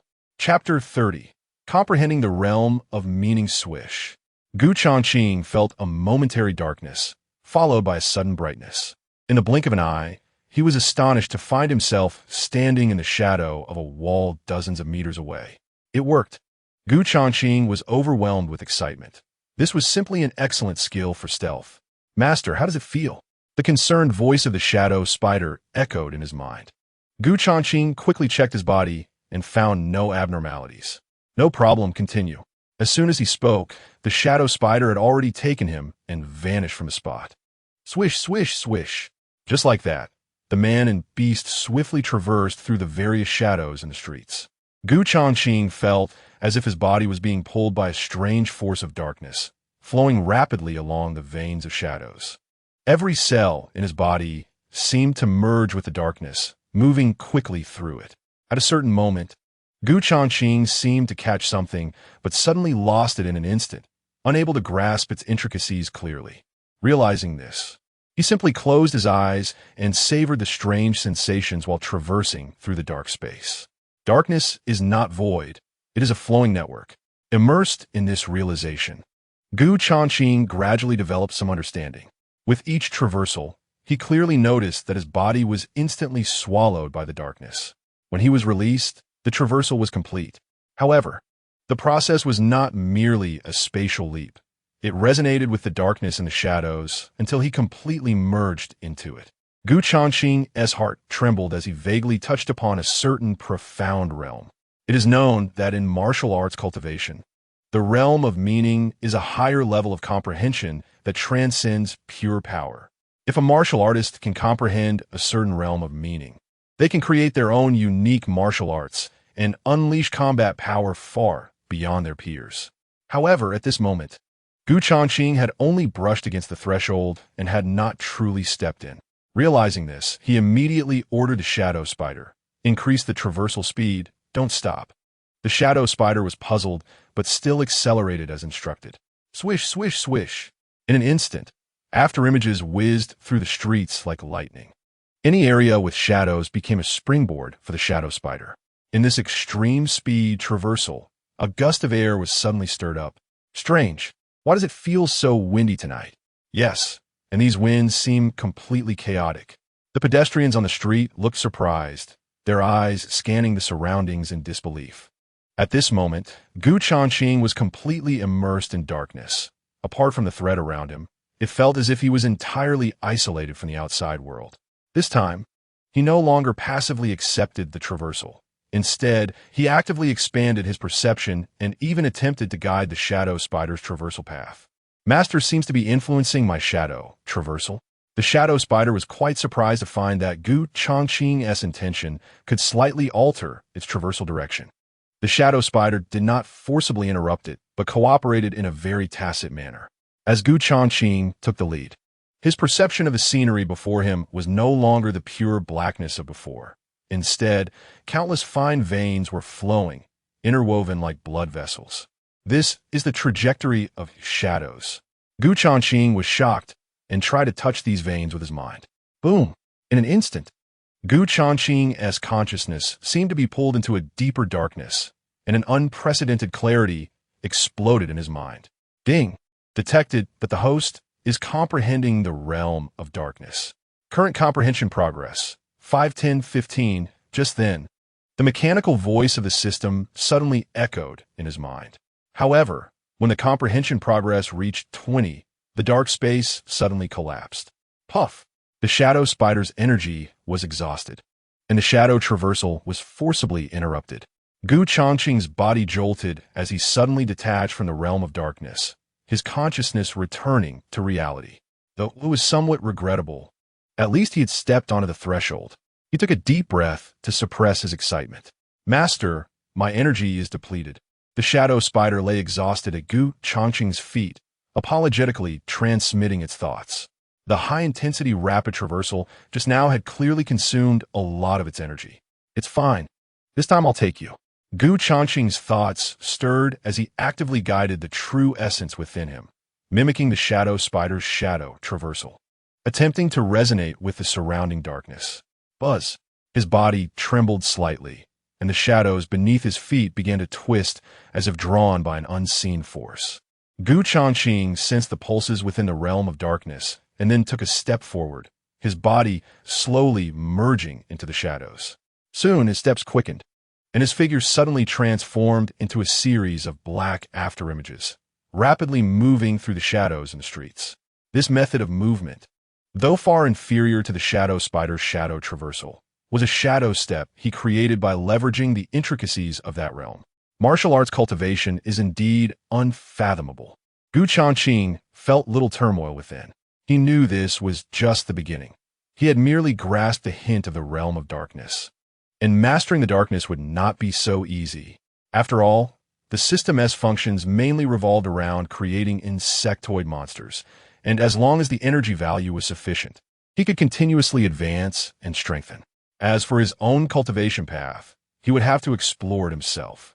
Only in this way could he extend his lifespan and even attain the long-desired immortality. Changqing did not want to wait until the assassin organization developed, only to become an old man with a dimming light. Master, you should earn more money and then upgrade and strengthen me a few times. Perhaps I can produce a pill to extend lifespan. The tiger bee seemed to sense Changqing's thoughts and proudly boasted. Don't listen to it, master. It should strengthen me so that I can always protect you safely. The shadow spider clearly had a quarrel with the tiger bee during this time and immediately retorted. Spider, that is not right. I can protect master too, and I can also protect you in the process. The tiger bee played along with banter. You haven't seen me transform into a humanoid monster. I'm strong and mighty. If you don't believe me, master, let me show you.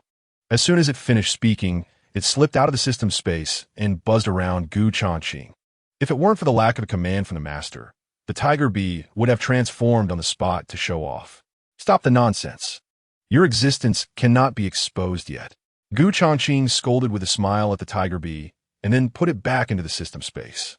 To prevent this guy from causing more trouble, he even set up restrictions in the system space to temporarily suppress the tiger bee. Master, when you plan to create the third monster? The shadow spider curiously inquired, instantly piquing Changqing's interest. Now that the information network of the assassin organization had been fully entrusted to Feng Baiyu, and there would also be a recommendation for an agent named Zhao Rong. Once the scale was formed, the most needed personnel for the organization would be assassins. Thinking of this, Changqing felt it was indeed necessary to form a monster assassin team. However, what kind of insectoid should he choose to create the third monster? Chapter 31. What do you mean by that? In Changqing's view, although insectoids are small, there are distinctions in strength. Moreover, each species possesses its own unique abilities by nature. Just like the praying mantis relies on its scythe-like forelimbs for fierce predation, beetles, while not as aggressive, possess formidable defensive capabilities. If they were evolved into insect-type monsters, they would undoubtedly be the main shield for the team.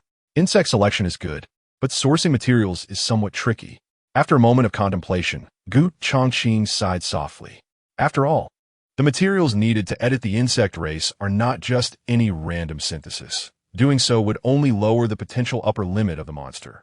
Although it can be upgraded and enhanced later through energy points, the process is quite cumbersome.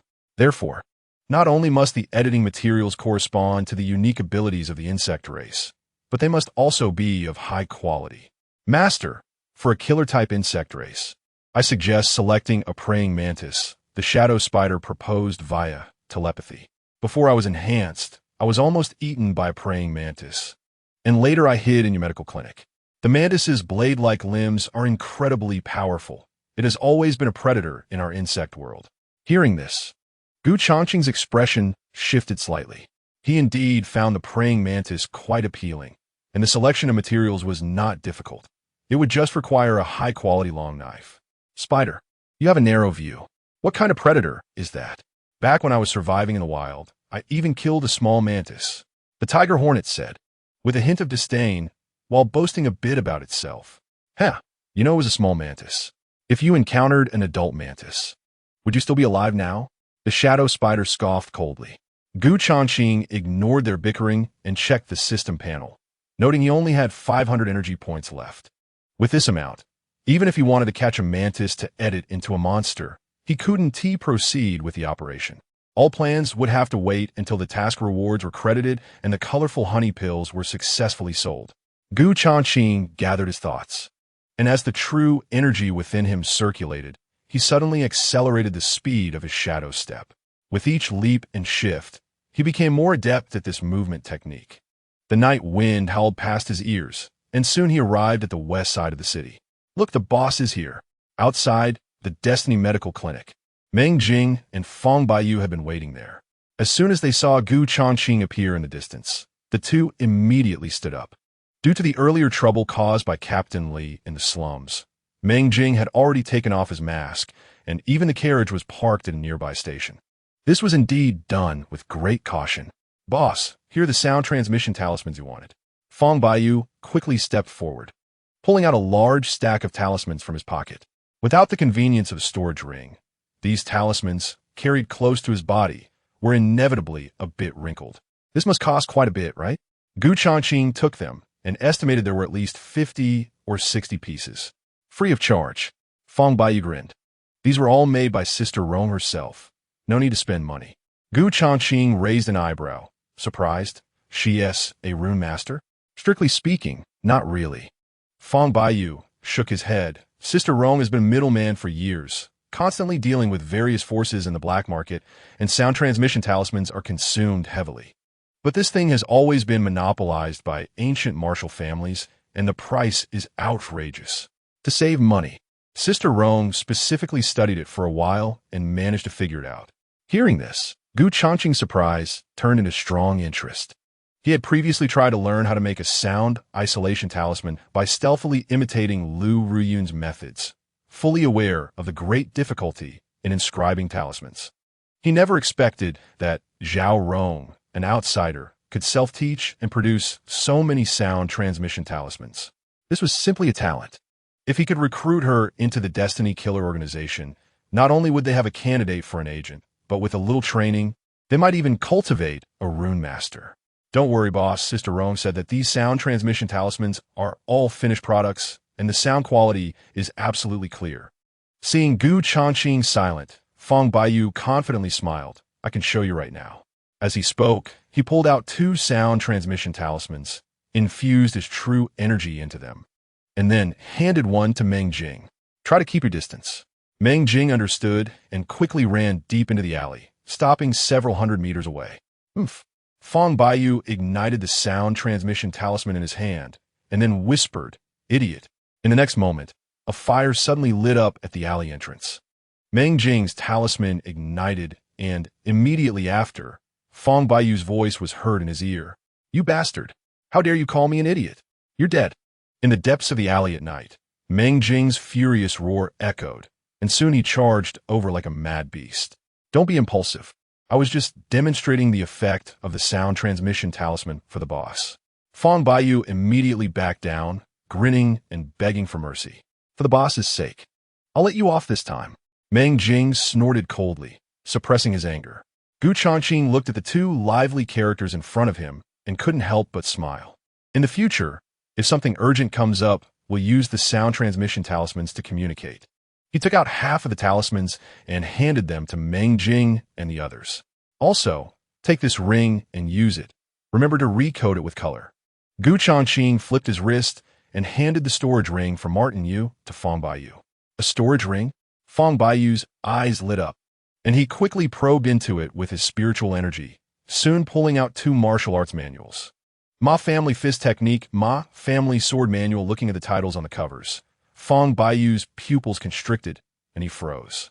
This was a heritage martial art that only wealthy families possessed, equivalent to an exclusive method that typically wouldn't be passed on. The Ma family's techniques, could it be? He suddenly recalled the news about Martin Yu being attacked in the Yihong courtyard tonight and immediately realized, so that mysterious top assassin was actually my boss. No wonder he wanted to recode it. This was clearly a way to dispose of stolen goods. Hee, but it's just to my liking. Fong Baiyu huffed at the golden ring, smiling obsequiously. You two can practice these manuals privately. Gu Changqing glanced at the two. Try not to show off outside, understood? Meng Jing and Fong Baiyu exchanged glances and nodded in understanding, saying, "Thank you, boss. By the way, what about your sister Rome? Have you considered her?" After entering the clinic, Gu Changqing couldn't help but ask. Knowing Zhao Rong's abilities, he was already eager to recruit her. If her character was acceptable, she would be a rare talent. She neither rejected nor accepted. Fong Baiyu shook his head and sighed lightly, although Sister Rong is reluctant to say it outright. I know her difficulties. Meng Jing's expression tightened upon hearing this. What do you know? Don't worry, Sister Rong is fine.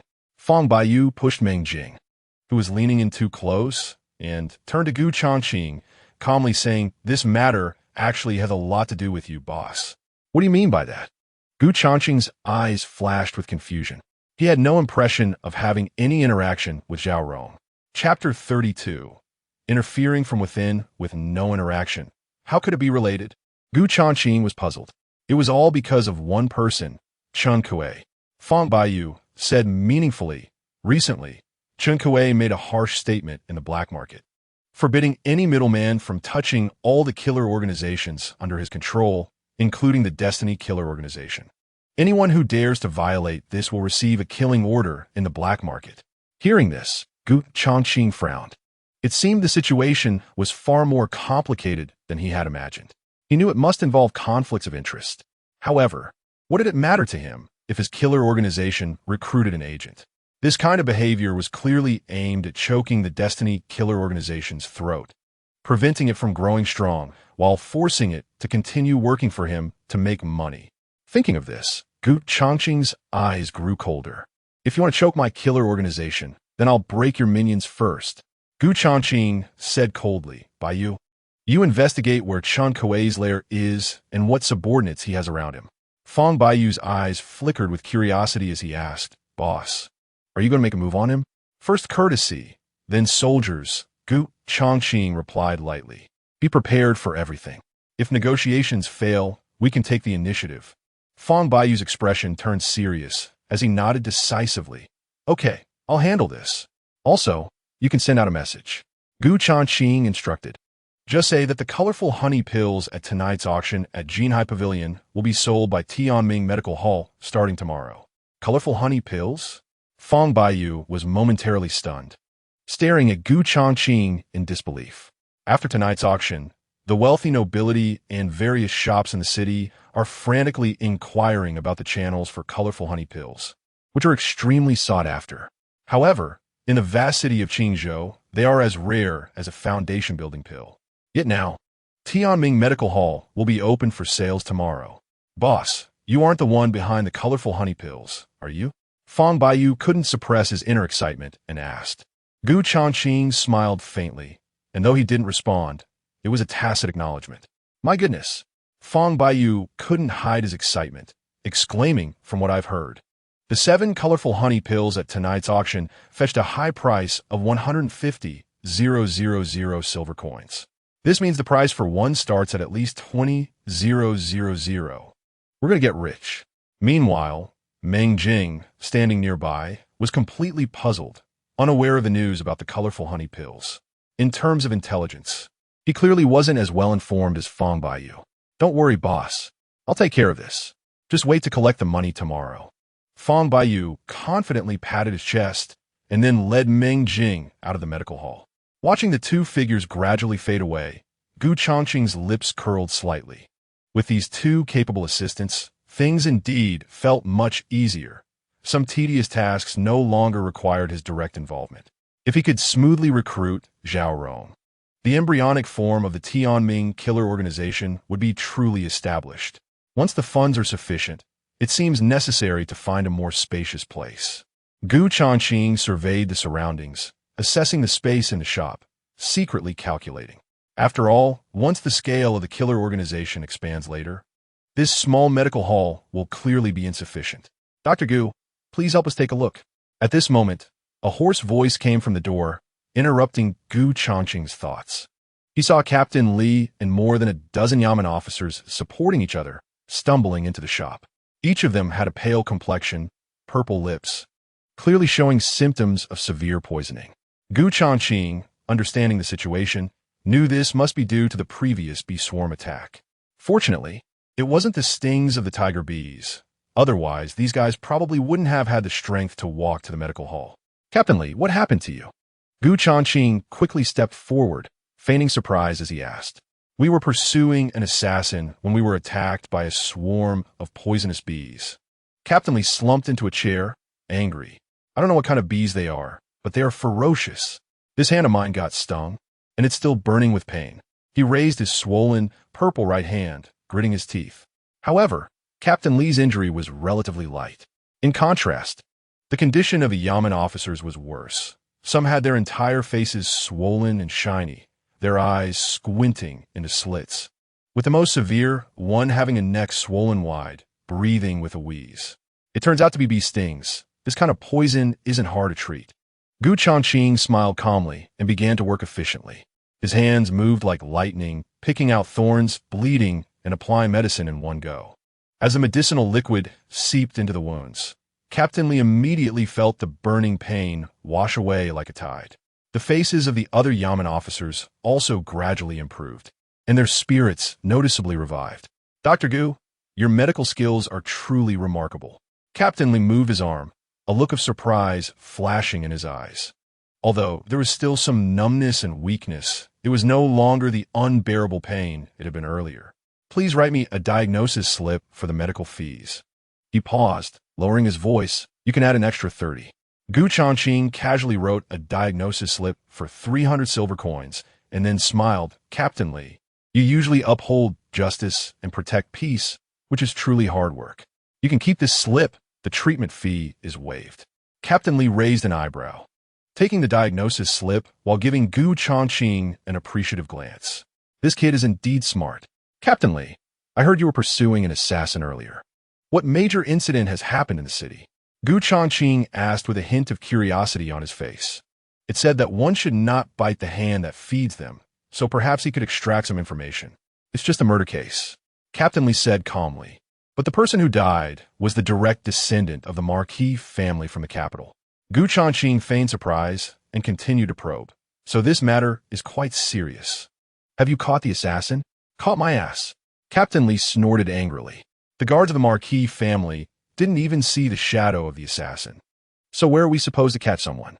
The higher-ups have also issued a death order, demanding that we must catch the murderer within 3 days, and even find out the mastermind behind it. Damn it, it's easy for them to talk from the sidelines. Let them come and try it.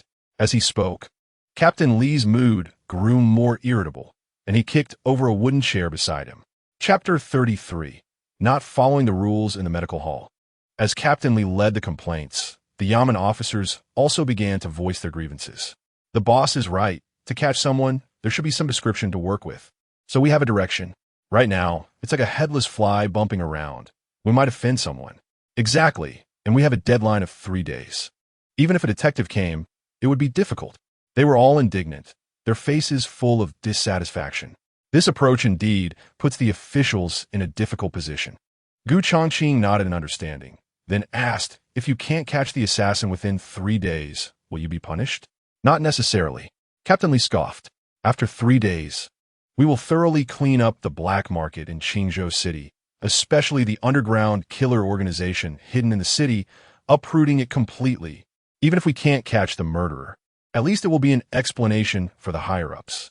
Changqing's expression darkened for a moment. Then he feigned surprise. Where are the killer organizations hiding in the city? I usually go out for treatment. It would be good to avoid them. Hearing this, Captain Li irritably waved his hand. If I knew, I would have brought people to take them all out long ago. But it's okay. We can catch a few intermediaries from the black market and torture them to get some leads. Changqing smiled and nodded. That would be great. After gathering the information, he didn't say much more and turned to pack up his medical kit. Dr. Gu, I remember your kindness tonight, Captain Li said, tucking the diagnosis slip into his pocket with a smirk. If there's trouble in the future, just let me know. Okay, thank you, Captain Li. Changqing cupped his hands in gratitude and then watched them leave the medical hall. Once Captain Li and the others had completely departed, his expression suddenly turned cold. Little Spider, keep an eye out. If anyone provides the government with information about the medical hall, kill them directly. As soon as the order was given, the shadow spider immediately used its shadow-shifting skill to quietly follow. Closing the shop door, Changqing was not troubled by the matter. In his view, as long as the government had not detected the existence of the Tianming killer organization, everything was under control. As for the intermediaries in the black market, he wasn't worried about anyone getting caught. After all, those guys are all clever. They might have already gone into hiding as soon as they caught wind of the news. So unless someone deliberately leaked information to the government, otherwise, it's basically hard to know that the Tianming Medical Hall is actually an underground assassin organization. Changqing quickly washed up and then sat cross-legged on the bed, inhaling softly and exhaling slowly. As his mind calmed down, he gradually entered a state of cultivation. In this world of the weak preying on the strong, he dared not be the slightest bit negligent, nor did he want to become someone else's stepping stone. If he wanted to become the wolf at the top of the pyramid that eats meat, he had to do his utmost to become stronger.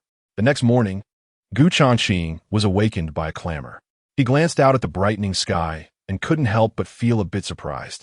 It felt like he had just begun his cultivation, yet it was already dawn.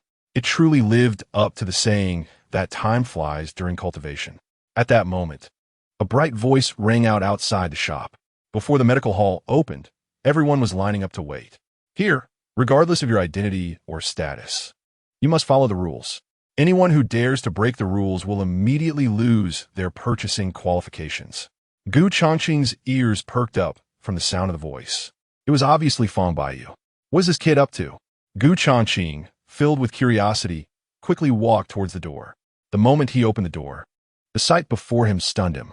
He saw a long, winding line in front of the medical hall that extended all the way to the street corner. With at least 100 people. Looking around, most of the people in line were wealthy individuals dressed in luxurious clothing. The Tianming Medical Hall is open. Could this young man be the physician who concocts the colorful honey pills? Such talent at such a young age? It really raises suspicions. Indeed, could it be that he is faking it? As Changqing appeared, all eyes immediately focused on him. Although some voiced their doubts, they were reluctant to leave the line, fearing they might miss the opportunity. Boss, how's my promotional effort? Feng Baiyu leaned over to Changqing and raised an eyebrow with a smile. Well, the effect is quite good, Changqing replied with satisfaction.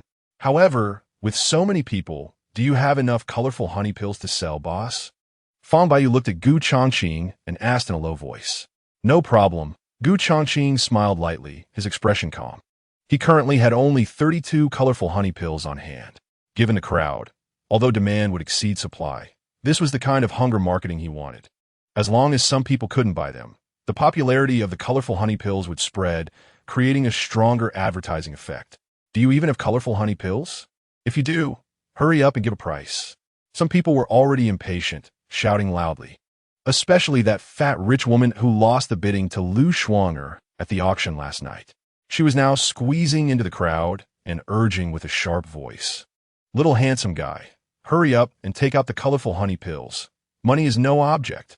Seeing that the atmosphere was just right, Gu Changqing signaled to Meng Jing and Fong Baiyu. "You two go get a rope and separate the people after the 30th in line." Fong Baiyu understood immediately and quickly joined Meng Jing in action. However, as soon as the rope was pulled up, people at the back began to voice their doubts. "What does this mean? Are you treating people differently? Are those at the back not qualified to buy? No way. We line up early in the morning. Why can't we buy?" Suddenly, discontented murmurs rose one after another. These people were mostly aristocrats, used to living in luxury. How could they swallow this humiliation? Amid the commotion, Gu Changqing calmly said, "Everyone, please remain calm. Due to the limited quantity of colorful honey pills in our store, we can only offer 30 today, with a limit of 1 per person at a price of 20,000. Of course, customers beyond the 30th position have not lost their purchasing qualifications." Gu Changqing paused slightly and continued, "You can take turns to receive a reservation ticket. And when we sell the colorful honey pills another day, you can have priority to purchase." Upon hearing this, the crowd's discontent began to subside significantly. However, a young man with a pockmarked face tore down the rope and arrogantly pushed his way to the front of the line. "I want it today. You have to sell it whether you like it or not." He looked at Gu Changqing and mockingly said, "Aren't you just after money? This young master has plenty." Gu Changqing narrowed his eyes, remaining unfazed. "So what if you have money? We simply 1T sell to you. What can you do about it?" Seeing that Gu Changqing ignored him, Fong Baiyu stepped forward to reprimand him. But soon, 2 burly men blocked his way with fierce looks. "If you want to make a move, come at me." A loud voice boomed as Meng Jing, with a build like a tower, suddenly approached. Facing Meng Jing's brawny stature, the 2 men's pupils shrank, and they frantically tried to avoid his gaze. Fong Baiyu's expression darkened, and he quickly summoned his inner strength, a powerful aura spreading from him. He had taken the colorful honey pills given by Gu Changqing 2 days ago, which not only detoxified him, but also cleansed the impurities in his meridians. His cultivation level had now broken through to the postnatal realm. Gu Changqing shook his head, signaling Fong Baiyu and the others not to resort to violence. He had plenty of ways to deal with this unruly young master. Chapter 34. Using a knife to kill kid. I have a close relationship with Captain Lee. If you know what's good for you, you'd better obediently hand over a colorful honey pill to honor this young master. The pockmarked young man glared at Gu Changqing, darkly saying otherwise. "I'll make sure your little medical hall can't stand in Qingzhou City in the future." Gu Changqing paid no attention to this threatening tone. He then scanned the crowd and calmly said, "As I mentioned earlier, our store only has 30 colorful honey pills. If this person forces his way into the line, it means that one of the 30 customers in front will lose their purchasing qualification." Saying this, a smirk appeared at the corner of Gu Changqing's mouth as he looked at the people at the front of the line. "I wonder if anyone is willing to give up their spot?" As soon as he said this, those people tensed up and the crowd erupted. "Are you kidding? I'm not giving up. I know this guy. He's from the Zhou family in the city, just a spoiled brat from a third-rate family. A mere third-rate family thinks they can bully others? Simply delusional. Is Captain Lee really that impressive? I'm on good terms with the city lord's wife. That's right from now on. Your Zhou family's rice shop can forget about getting supplies from my Lee family." In an instant, the crowd united against the pockmarked young man, voices rising in fervor. Especially that fat rich woman, who was even more domineering, directly cutting off the Zhou family's business channels. Caught off guard, Zhou Tao's face turned pale as he stared incredulously at the scene before him. He never expected that he would only threaten Gu Changqing and end up offending so many powerful figures. Using a knife to kill. This tactic by the boss is too brilliant, Fong Baiyu thought, his heart filled with admiration. Unfilial son, you are simply bringing shame to our Zhou family. At this moment, a middle-aged man rushed over in a fit of rage and slapped Zhou Tao twice, kneeled down and apologized to everyone.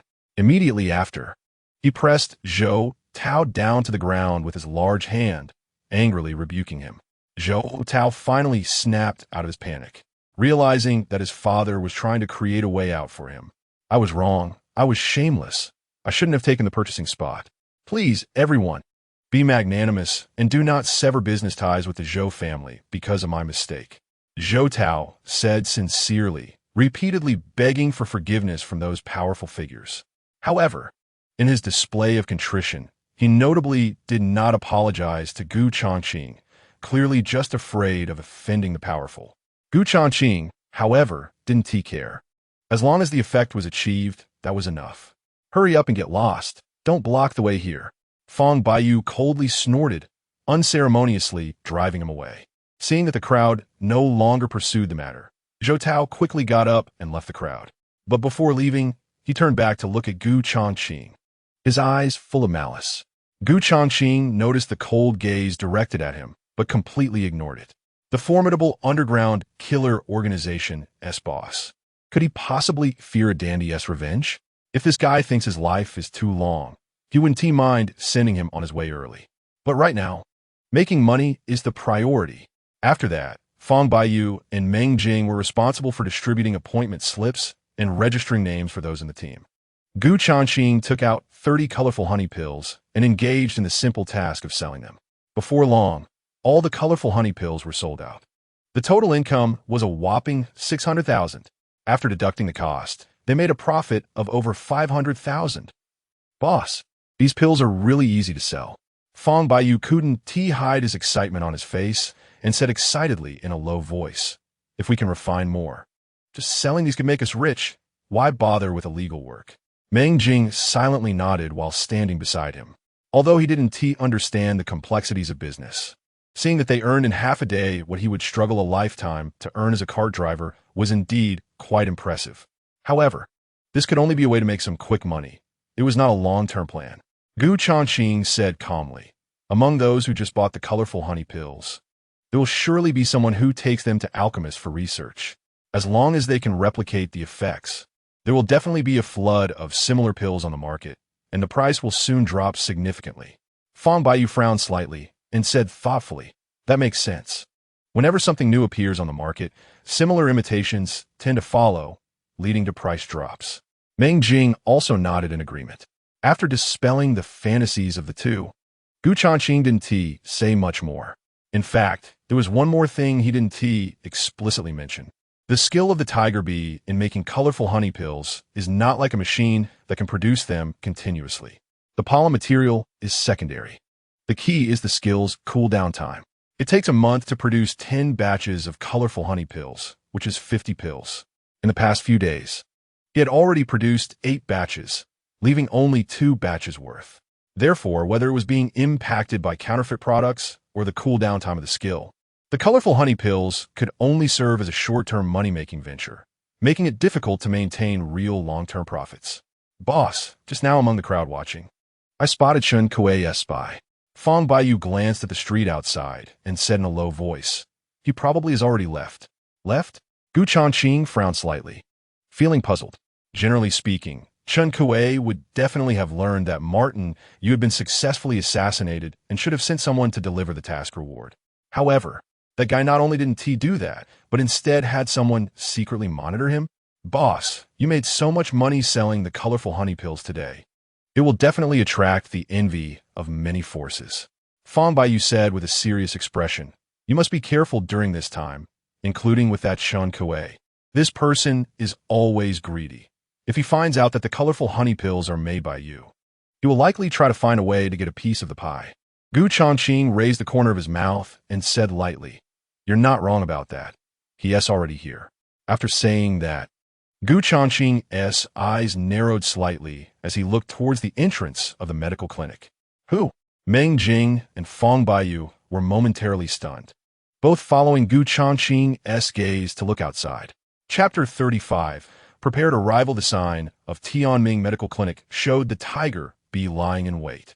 Through the tiger bee's vision, Gu Changqing saw a short, stout middle-aged man walking along the street. Behind him were 2 black-clad warriors, their eyes sharp and their steps steady and powerful. Without a doubt, the short middle-aged man was Chun Kuei. "Dr. Gu, your medical skills are really becoming more and more impressive." As Chun Kuei walked into the store, his gaze landed directly on Gu Changqing. A smile plastered on his face. Before he finished speaking, His eyes swept towards Meng Jing and Fong Baiyu beside him. When his gaze landed on Fong Baiyu, a flicker of imperceptible color flashed in Chun Kuei's eyes. "Boss Chun, long time no see." Fong Baiyu was the first to speak, a faint smile on his lips. In front of outsiders, there was no trace of his usual nonchalance. "I didn't expect Brother Fong to also come to Tianming Medical Clinic." Chun Kuei squinted his eyes and asked with a half-smile, "What's wrong? Are you having any health issues?" Fong Baiyu replied ambiguously, "Anyway, it's not the kind of incurable disease you have, Boss Chun. After not seeing you for many days, your foul mouth hasn't changed at all." Chun Kuei let out a cold laugh, his eyes growing colder. Gu Changqing was not surprised by the two's sarcastic banter.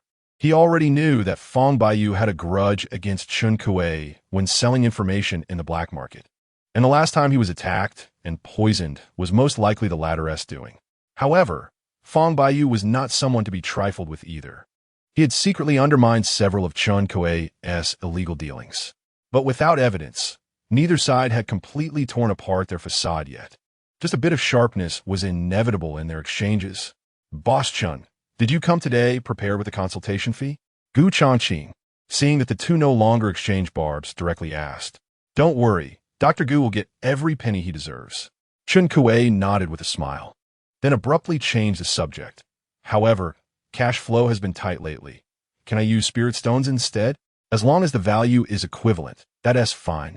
Gu Changqing agreed readily. This method of transaction suited him perfectly, saving him the trouble of going to Tianbei Feng to exchange for spirit stones. However, Chun Kuei did not immediately pay the reward, but instead cast a meaningful glance at Meng Jing. Gu Changqing was unconcerned. "It's fine. We're all on the same side." Upon hearing this, Chun Kuei laughed in a low voice. "The authorities have been cracking down tightly lately. We must be cautious about everything. Since we are on the same side, I won't beat around the bush."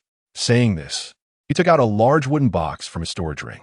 This time, the reward was 100,000 silver, equivalent to 1,000 low-grade spirit stones. As per the usual agreement, deducting a 20% commission, you should receive 800 stones. Gu Changqing's gaze swept over the spirit stones in the box, but he found that the quantity was clearly more than 800, at least over 1,000. "Boss Chun, this reward seems to be more than necessary." Gu Changqing looked at Chun Kuei with a puzzled expression, unable to fathom his intentions. This box contained at least 2,000 spirit stones. Chun Kuei smiled and said, "Dr. Gu, not only are your medical skills excellent, but your alchemical skills are also truly impressive. I, Chun, am interested in collaborating. The extra spirit stones can be considered as my investment." Gu Changqing sneered inwardly. Fong Baiyu was right. This guy was indeed more interested in the profits of the colorful honey pills than anything else. However, wanted to partner up with 1,200 low-grade spirit stones to sell colorful honey pills? No way. Gu Changqing didn't respond. Instead, taking the number of spirit stones he was entitled to from a box. "Dr. Gu, what do you mean by this?" Seeing this, Chun Kuei forced a smile and said, "If you think this price is inappropriate, we could discuss it." Fong Baiyu scoffed. "In the past, when Tianming Medical Clinic wasn't making money, it felt extravagant for you to even come by. Now that you see the colorful honey pills are profitable, you come crawling back. Your calculations are really sharp." Changqing glared at Fong Baiyu coldly and said gloomily, "I am discussing a business collaboration with Dr. Gu. What business do you have to butt in, outsider?" "Oh, that might disappoint you. He is my boss now." Fong Baiyu raised an eyebrow, looking quite pleased with himself. Chun Kuei's expression darkened, and he looked at Gu Changqing in surprise. He knew that Fong Baiyu had been selling information in the black market, and now that he was under Gu Changqing, it undoubtedly gave the Tianming killer organization the ability to gather intelligence. If they recruited another agent, the entire killer organization could operate independently without needing him as a middleman anymore. Wanting to go solo? It depends on whether you have the capability. Chun Kuei squinted his eyes, secretly mocking himself, because he had previously made a harsh statement in the black market, forbidding any middlemen from taking over all the killer organizations under his command, including the Destiny Killer Guild. In Chun Kuei's view, without the support of channels and connections, Even if the Destiny Killer Guild randomly recruited an agent, they wouldn't be able to do anything impressive. What he truly cared about was the operating rights to the 7-colored honey pills held by Gu Changqing, which he must obtain. This medical clinic was just a small business, with no intention of cooperating with others. After Gu Changqing collected 800 spirit stones, he calmly refused. Today, with the 7-colored honey pills, you made a turnover of 600,000. Chun Kuei was instantly furious, saying, "You call this a small business?" Gu Changqing replied without hesitation. "It's just that the auction event at Jinhai Pavilion created a good atmosphere. It was just good luck." In his opinion, with so many spies in Chun Kuei's network, he probably already knew the ins and outs of the 7-colored honey pills. Therefore, there was no need to hide this matter. Since Dr. Gu has no intention of cooperating, I'll be straightforward and ask for the recipe for refining the pills. Chun Kuei looked at Gu Changqing and said solemnly, "You can name your price." Hearing this, Fong Baiyu frowned and coldly laughed. "If you take the recipe, won't you be clearly competing with us for business in the future?" Chun the shorty, "Do you really think our boss is that easy to fool?" Chun Kuei shot Fong Baiyu a sideways glance and said coldly, "Know your place when you speak. Some things are meant to be said, and some are not. You'd better hold your tongue. If you keep talking recklessly, you might not even know how you die." Bang! Meng Jing slammed the table and shouted angrily, "If you dare to touch my brother, I'll kill you." However, in the next moment, two powerful energies suddenly locked onto Meng Jing. A strong yuan force formed a tangible light vortex, sweeping toward him violently. Meng Jing let out a muffled grunt and was forced to retreat several steps before barely stabilizing himself. Innate realm martial artist. Gu Changqing's gaze sharpened as he glanced at the two black-clothed martial artists behind Chun Kuei. They were merely middlemen in the black market, yet they could recruit innate realm martial artists as thugs. It was clear they came prepared. Chapter 36. Ripping off the face, I am discussing business with Boss Chun. You two should be quiet. Gu Changqing waved his hand, signaling the two not to act impulsively, his youthful face still calm. Yes, boss. Fong Baiyu and Meng Jing nodded respectfully, but their gazes toward the two black-clothed martial artists showed no sign of fear. After all, it was broad daylight, and in a medical clinic on the street, Chun Kuei likely wouldn't dare to act recklessly. Should anything happen, they had already secretly made plans to protect their boss at all costs. Little did they know, Gu Changqing didn't take the two black-clothed martial artists seriously at all. With the presence of the Tiger Bee and Shadow Spider, even if two more innate realm martial artists came, they wouldn't be a concern. Since you want to buy the recipe for the 7-color honey pills, there is indeed room for negotiation. Gu Changqing extended 3 fingers, saying this is the price. 300,000 silver? Chun Kuei's eyes brightened, and he readily agreed, no problem. Seeing this, Fong Baiyu's expression slightly froze, feeling quite incredulous. Selling the recipe for 300,000? Could it be that the boss is giving in? Today, relying solely on the 7-colored honey pills, I made a turnover of 600,000. Do you think this price is appropriate? Gu Changqing said, I never engage in losing deals. Chun Kuei stared at the 3 fingers Gu Changqing held up, frowning slightly. You mean 3 million? After a moment's hesitation, he gritted his teeth and said, as long as Dr. Gu is willing to provide a recipe with the same effects, 3 million can be arranged. After saying this, he couldn't help but snort coldly. A mere recipe, and you want to sell it for 3 million? You really dare to ask for that. However, upon thinking that Gu Changqing had sold 37-color honey pills today and made a hefty profit, he felt somewhat relieved. By the time he held the recipe, refining thousands of pills would definitely be a guaranteed profit. While Chun Kuei was lost in thought, he noticed Gu Changqing still remained unmoved. It seemed he was not satisfied with this price. What I want is 30 million. Gu Changqing's smile gradually faded as he said, if Boss Chun is truly sincere, you can pay now. W what? Chun Kuei stared at Gu Changqing in shock, angrily saying, are you messing with me? A recipe priced at 30 million. Why don't you go rob someone? Seeing this scene, Fong Baiyu's expression turned more playful. The boss's tactic of retreating to advance was truly brilliant. Just now, you told me to name my price, and now you say this. That is somewhat inappropriate. Gu Changqing leaned back with his legs crossed. looking at the other with a mocking gaze. The 7 colored honey pills produced by the system were generated with a single click. There were no materials or formulas involved. Of course, even if there were, he wouldn't sell them. Chun Kuei suppressed his anger and spoke in a low tone. Dr. Gu, some things in this world cannot be kept simply because you want to. Sometimes being generous and sharing can help everyone get through the days more smoothly. Oh. Gu Changqing raised an eyebrow, a cold glint flashing in his eyes. Is Boss Chun threatening me? You're a smart man. You should understand what I mean. Chun Kuei slowly stood up, smiling with hidden malice.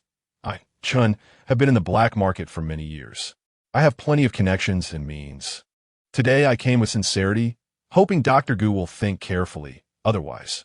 Before he could finish, the 2 black-clothed martial artists behind him stepped forward simultaneously, and the atmosphere in the room suddenly tensed. Otherwise what? Gu Changqing's lips curled into a cold smile. At the same time, the tiger bee had quietly crawled to the wall behind Chun Kuei. If this smiling tiger dared to make a move, he wouldn't need to worry about exposing his trump card. Chun Kuei narrowed his eyes slightly, his expression grim. Otherwise, the recipe will likely fall into my hands in another way. Gu Changqing's eyes sharpened as he coldly said, if you have the ability, just try it. After saying this, he suddenly stood up, showing no intention of backing down. Seeing that the threat failed, Chun Kuei's eyes flickered uncertainly. He had thought that bringing 2 innate realm experts would intimidate Gu Changqing into submission. But the result was that Gu Changqing remained calm and unshaken. As if he had some hidden cards? Chun Kuei found this quite unbelievable. He thought he knew everything about Gu Changqing. His ancestors were from an ancient martial arts family. But after the family fell into decline, they became stagnant, with the Gu family living in the small place of Qingzhou City for generations. Even though Gu Changqing had established the Killer Guild, it was merely an insignificant organization. To put bluntly, this kid was just a small character without any resources or background, a mere tool for making money that he could easily manipulate. Thinking of this, Chun Kuei's gaze turned even colder as he took out a scroll from his storage ring. Dr. Gu, do you know what this is? This is a record of all the tasks undertaken by the Destiny Killer Guild in recent years, including the assassination of Zhu Dafu from Yuan Hall last time, as well as the detailed information of the Ma family's heir from last night. As he spoke, Chun Kuei put the scroll back into the ring and smiled with a fake grin. If I were to hand this over to the authorities, what do you think would happen? Gu Changqing's brows furrowed tightly, and his expression instantly turned cold. He didn't expect this guy would break the rules and resort to such a despicable trick. Chun the Shorty, you are despicable and shameless. Fong Baiyu was furious. We're all in the same boat. Even if you leak this to the authorities, you can't escape responsibility. That may not be the case. Chun Kuei shook his head and said solemnly, I dare to do this because I naturally have a way out. As for the consequences, it depends on how Dr. Gu chooses. Gu Changqing did not respond, his emotions concealed. However, the cold, killing intent that gradually thickened in his eyes was impossible to hide. I know what you're thinking. Chun Kuei glanced at Gu Changqing, saying confidently, if anything happens to me, my few trusted subordinates will immediately present the evidence to the authorities. So, Dr. Gu, don't do something regrettable for a little profit. Gu Changqing's heart sank. This old fox actually left himself a backup plan. He's quite cautious. Before noon tomorrow, I want to see the complete refining formula for the colorful honey pills, with not a single error. Otherwise, don't blame me for being ruthless. Chun Kuei's words were laced with a strong sense of threat, and after he finished speaking, he turned and left. The young black-clad martial artist even made a throat-cutting gesture towards Gu Changqing in provocation before leaving the medical clinic with a mocking expression. Little did they know that just as they stepped out, a black tiger-headed wasp had silently followed, secretly tailing and monitoring them. This is simply too much. Meng Jing clenched his fists, his anger having no outlet. Fong Baiyu's eyes glinted coldly. I'll go hire an assassin from the black market right now and take care of him directly. No need for that. Let's not alarm the snake by beating the grass. Gu Changqing waved his hand to stop him and said calmly, we are in this line of work. There's no need for unnecessary actions. Fong Baiyu asked in a low voice, Boss, what is your plan? Before dark, investigate all the information about his close confidants and their whereabouts. Gu Changqing's voice suddenly turned cold. Since we're going to kill, we must do it cleanly. Upon hearing this, Fang Baiyu was momentarily stunned, looking at Gu Changqing in surprise. Can the boss really handle so many assassinations at once? Chapter 37. The Strange Blacksmith Boss. I know what to do. After receiving the order, Fang Baiyu immediately left the medical clinic and quickly set to work. This was about the life and death of the Destiny Assassins, and he dared not slack off for a moment, fully mobilizing the intelligence network he had built over the years. Inside the medical clinic, Gu Changqing sat in silence, his mind already connected to the shared perception of his two pets. The shadow spider monitoring Captain Li had not detected any abnormalities. His attention was mainly focused on the tiger wasp's view. Through the tiger wasp's perspective, every move of Chun Kuei was clearly visible. He moved mysteriously, first entering an inn and changing his clothes. Then he slipped into a tavern and emerged in a black cloak with a wide-brimmed hat, wrapping himself up tightly. As for the two innate martial artists, they mingled among the pedestrians on the street, keeping a distance as they followed closely behind. This shows that Chun Kuei's vigilance is extremely strong, and his counter-surveillance ability is quite impressive. If it weren't for the tiger wasp constantly tracking him, an ordinary person would have likely lost him long ago. Is it safe now? Chun Kuei glanced back warily, still feeling uneasy. Although he had always looked down on the Destiny Assassins, after two recent assassination tasks, he felt that Gu Changqing seemed like a different person. He didn't know where he had recruited such powerful assassins, capable of killing without a trace and successfully escaping. For this reason, even though he had left a backup plan, he had to be extra cautious. What are the underground assassins? As long as I have their weaknesses in my hands, they are still at my mercy. A greedy glint flashed in Chun Kuei's eyes. I must secure the formula for the colorful honey pills. Unbeknownst to him, the tiger wasp had now quietly landed on the edge of his hat, relaying every word back to Gu Changqing. Weaknesses? Gu Changqing's gaze turned cold. It's more likely a death warrant. However, Chun Kuei is indeed cunning. If it weren't to lure out his close confidants, Gu Changqing would have acted long ago. To ensure the plan is foolproof, he could only patiently wait for the best opportunity. Thus, the tiger wasp followed Chun Kuei out of the city to a secluded manor. Soon, the two innate martial artists also arrived one after another. Hidden in the suburbs, he truly is quite scheming. Gu Changqing assessed the manor through the tiger wasp's perspective, nodding to himself. As a middleman in the black market, it was indeed wise for Chun Kuei to choose such a well-connected suburban area as a base. He could quickly escape even if the government launched a crackdown. This place is not bad. Gu Changqing raised an eyebrow, immediately intrigued. If it could be transformed into a secret base for the Destiny Assassins, and a few underground passages could be excavated, wouldn't that be perfect? Tiger Wasp, keep watching and wait for my orders. Gu Changqing retracted his perception and began to plan the next steps. Now he had 600,000 silver coins and 800 spirit stones at hand. This wealth was enough to create a third monster. After all, at this moment, the shadow spider was responsible for monitoring the movements of the government, while the tiger wasp was keeping an eye on Chun Kuei, leaving no one available.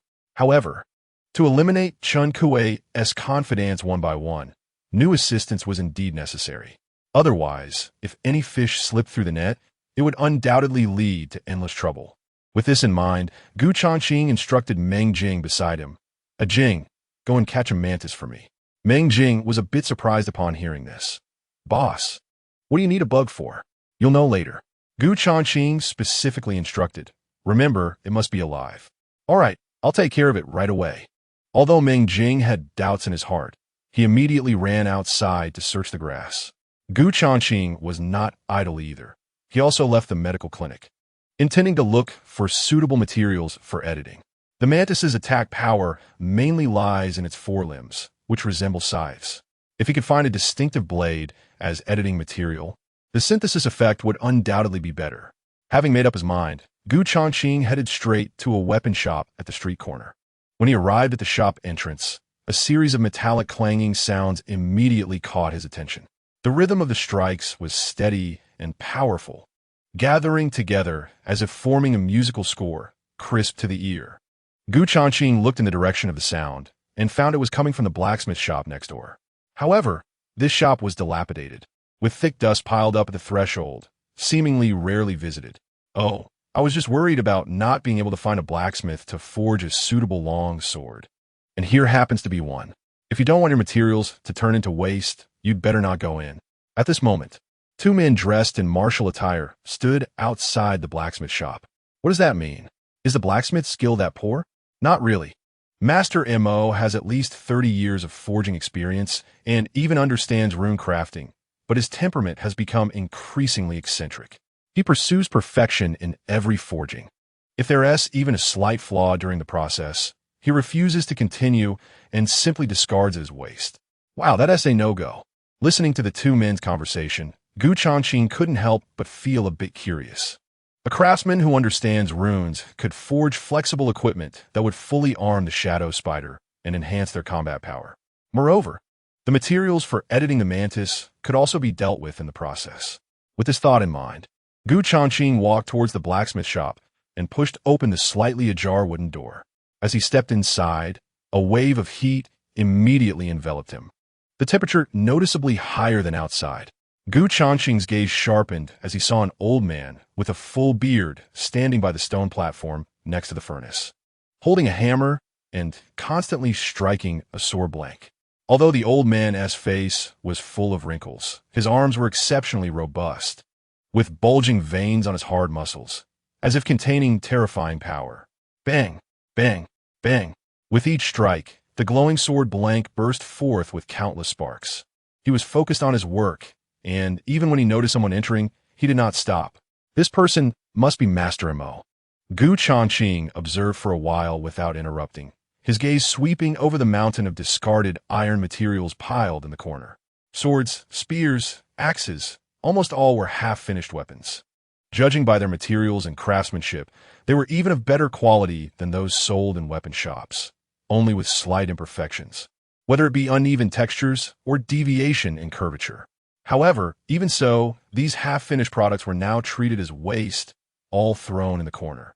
It's clear that this old man's pursuit of forging has reached an eccentric level. After a while, the sound of the hammering abruptly stopped. The forged sword blank was suddenly plunged into cold water, and with a sizzling sound, white mist instantly rose. Damn it, another failure. Master M.O. carefully examined the sword's edge, then spat and tossed it into the corner as scrap. He then glanced sideways, his gaze like a torch, staring at the unexpected guest, Changqing. Chapter 38. There's a universe within Master M.O. I've heard of your great name for a long time. Changqing took the initiative to greet him with a smile. I want to forge. Before he could finish, M.O. Xing already had a stern face and a loud voice. First, make it clear, I don't forge ordinary weapons here. No bargaining, no rushing. If you find acceptable, provide the materials. If not, get lost. Changqing swallowed hard. This old man was not only eccentric, but also quite irritable. With such a bad temper, it's no wonder the shop didn't have much business. I came in a hurry and didn't bring any materials. Changqing honestly informed him and asked, I wonder if you sell materials? You didn't bring anything? M.O. Xing's expression darkened. Then he coldly snorted. Out of courtesy for your silence just now, I'll provide you with one. It's on the third shelf of the left wall. Take a look yourself. Changqing moved closer to the shelf, filled with rust. After a quick glance, his eyes fell on a piece of dark red metal. Its even texture clearly indicated it was of heaven-tier quality. That one won't do.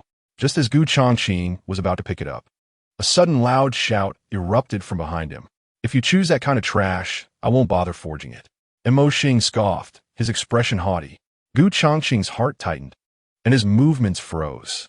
Not even heaven-tier material? He turned to look at M.O. Xing, feeling puzzled. It should be noted that the venomous needle used to edit the tiger was made from heaven-tier red rock iron, which enhanced its fire-poison characteristics to boost attack power, reaching the level of postnatal realm. And this piece of metal was also of heaven-tier quality. The enhancement effect should be decent too. If that's the case, you help me choose one. Changqing said nonchalantly. As long as you can provide something better, the price is non-negotiable. After saying that, he stepped aside to observe. M.O. Xing tossed aside his hammer and strode over, his calloused hand reaching for a nondescript bluish-gray metal in the corner of the shelf. Cold marrow mysterious iron, mysterious tier quality. Mo Xing grinned, revealing a mouthful of yellow teeth. This level of material is what's worth my hammer. Mysterious tier? A hint of astonishment flashed in Gu Changqing's eyes. This was a material even higher than heaven tier. However, the metal Mo Xing held was entirely bluish-gray, with dull patterns, resembling a lower-tier, earth-tier material. Kid, your eyesight shows you're a novice. Mo Xing shook his head and said solemnly, what the naked eye sees is often just the surface. The true value lies within. Before his voice fell, he used a blade to scrape off the bluish-gray surface of the metal, revealing the inner layer's azure light patterns. Immediately, a chilling aura spread out. Seeing this, Gu Changqing's expression shifted slightly. He expected this seemingly ordinary metal to have such depth. Do you see? This is cold marrow mysterious iron. Mo Xing said seriously. During quenching, it can autonomously condense frost patterns. If forged into weapons like knives or swords, it can seal the throat without shedding blood. Gu Changqing was instantly intrigued. The shadow spider was a dark-type poisonous insect, and the tiger hornet contained fire poison. Creating a frost mantis that could seal the throat without bloodshed would be quite impressive. What weapon do you want to make? Hearing Mo Xing's inquiry, Gu Changqing replied without hesitation, a knife or weapon inscribed with runes. Any size will do. Mo Xing readily agreed. All right, the material cost and forging fee total 300,000 silver. During the forging process, all losses will be borne by you. After finishing, he extended his right hand to take the money, showing no room for negotiation.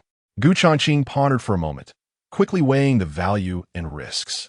A long knife made from mysterious tier material, especially one with runes, would start at least at 500,000 in a weapon shop. Compared to that, forging the weapon here was clearly more cost-effective. However, there were unpredictable risks involved. After all, this old man was eccentric, and if there was a slight error in the forging process, the result in his hands might be a half-finished scrap. I have an urgent need before dark. Can you arrange the forging now? Gu Changqing cautiously asked. His time was limited. If he couldn't get the long knife today, it would be better to buy a ready-made one. My rule is no bargaining, no rushing. Mo Xing's voice was rough, but suddenly he changed his tone. However, today, I can make an exception. With a flick of his wrist, a cold light suddenly appeared from his storage ring, and a long knife materialized in his hand. The blade was entirely azure, slender like a willow leaf, glowing with a faint cold light in the dim room. There's one ready-made. Gu Changqing's pupils constricted. He saw that the blade was engraved with intricate, mysterious runes. As the light swirled, a bone-chilling coldness spread, making the surrounding air feel as if it had thickened. This knife is my proud work from years ago, named Frostblade. Mo Xing gently stroked the blade's edge with his rough fingers and said with a deep laugh, recently, I've been itching to forge another one, just right to sell for money. If you want it, it's a handover of cash for goods. Gu Changqing almost hesitated for no time at all, immediately pulling out 300,000 silver notes. After the transaction was completed, he took the long knife, which felt extremely cold in his hand, yet the blade was weightless.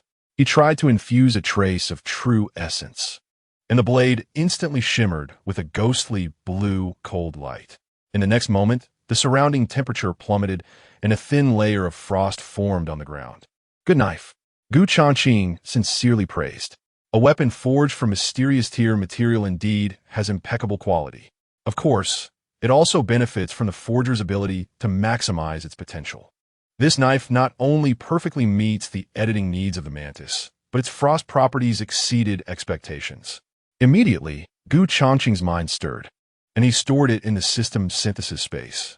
After the system scanned and checked, the main material was indeed cold marrow mysterious iron. Transaction completed. You can leave now. Mo Xing turned his back, swinging the hammer again, clearly intending to forge another frost blade. Even the 300,000 silver notes were casually tossed aside. Master Mo, are you interested in forging insect race armaments? Gu Changqing subtly probed. For example, spiders, hornets, mantises, and such insects. Moreover, they can disguise themselves as humanoid monsters.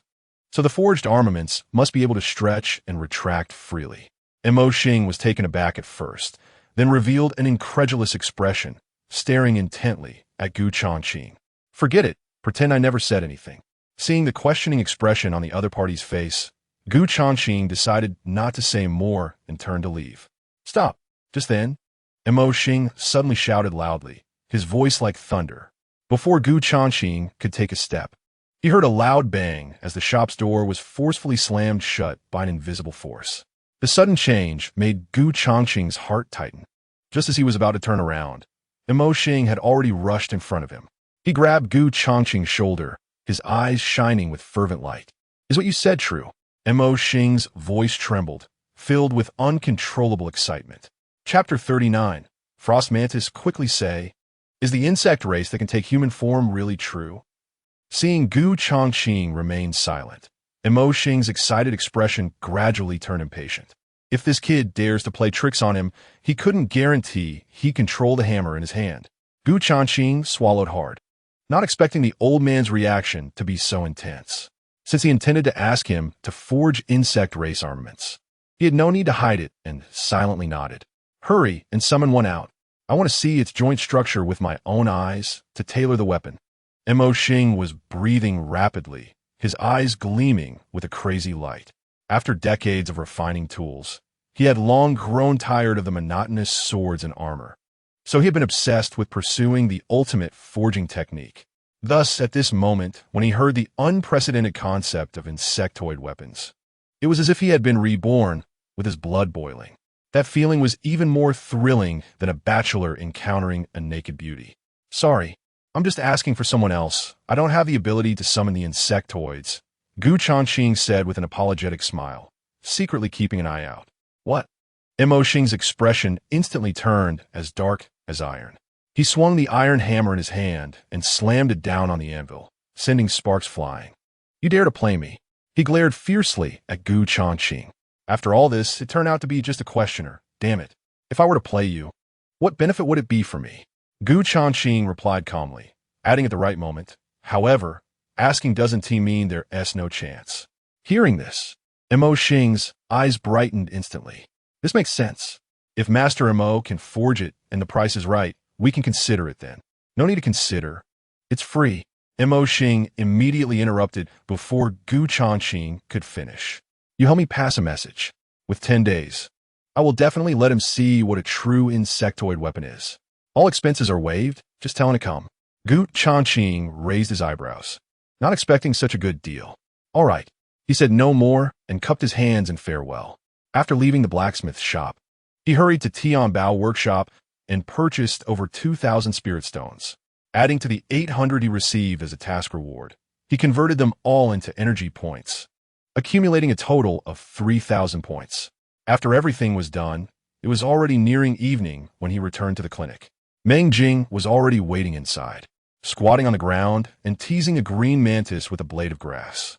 The mantis was wielding its sickle-like forelegs, constantly chopping at the grass stem, moving very agilely.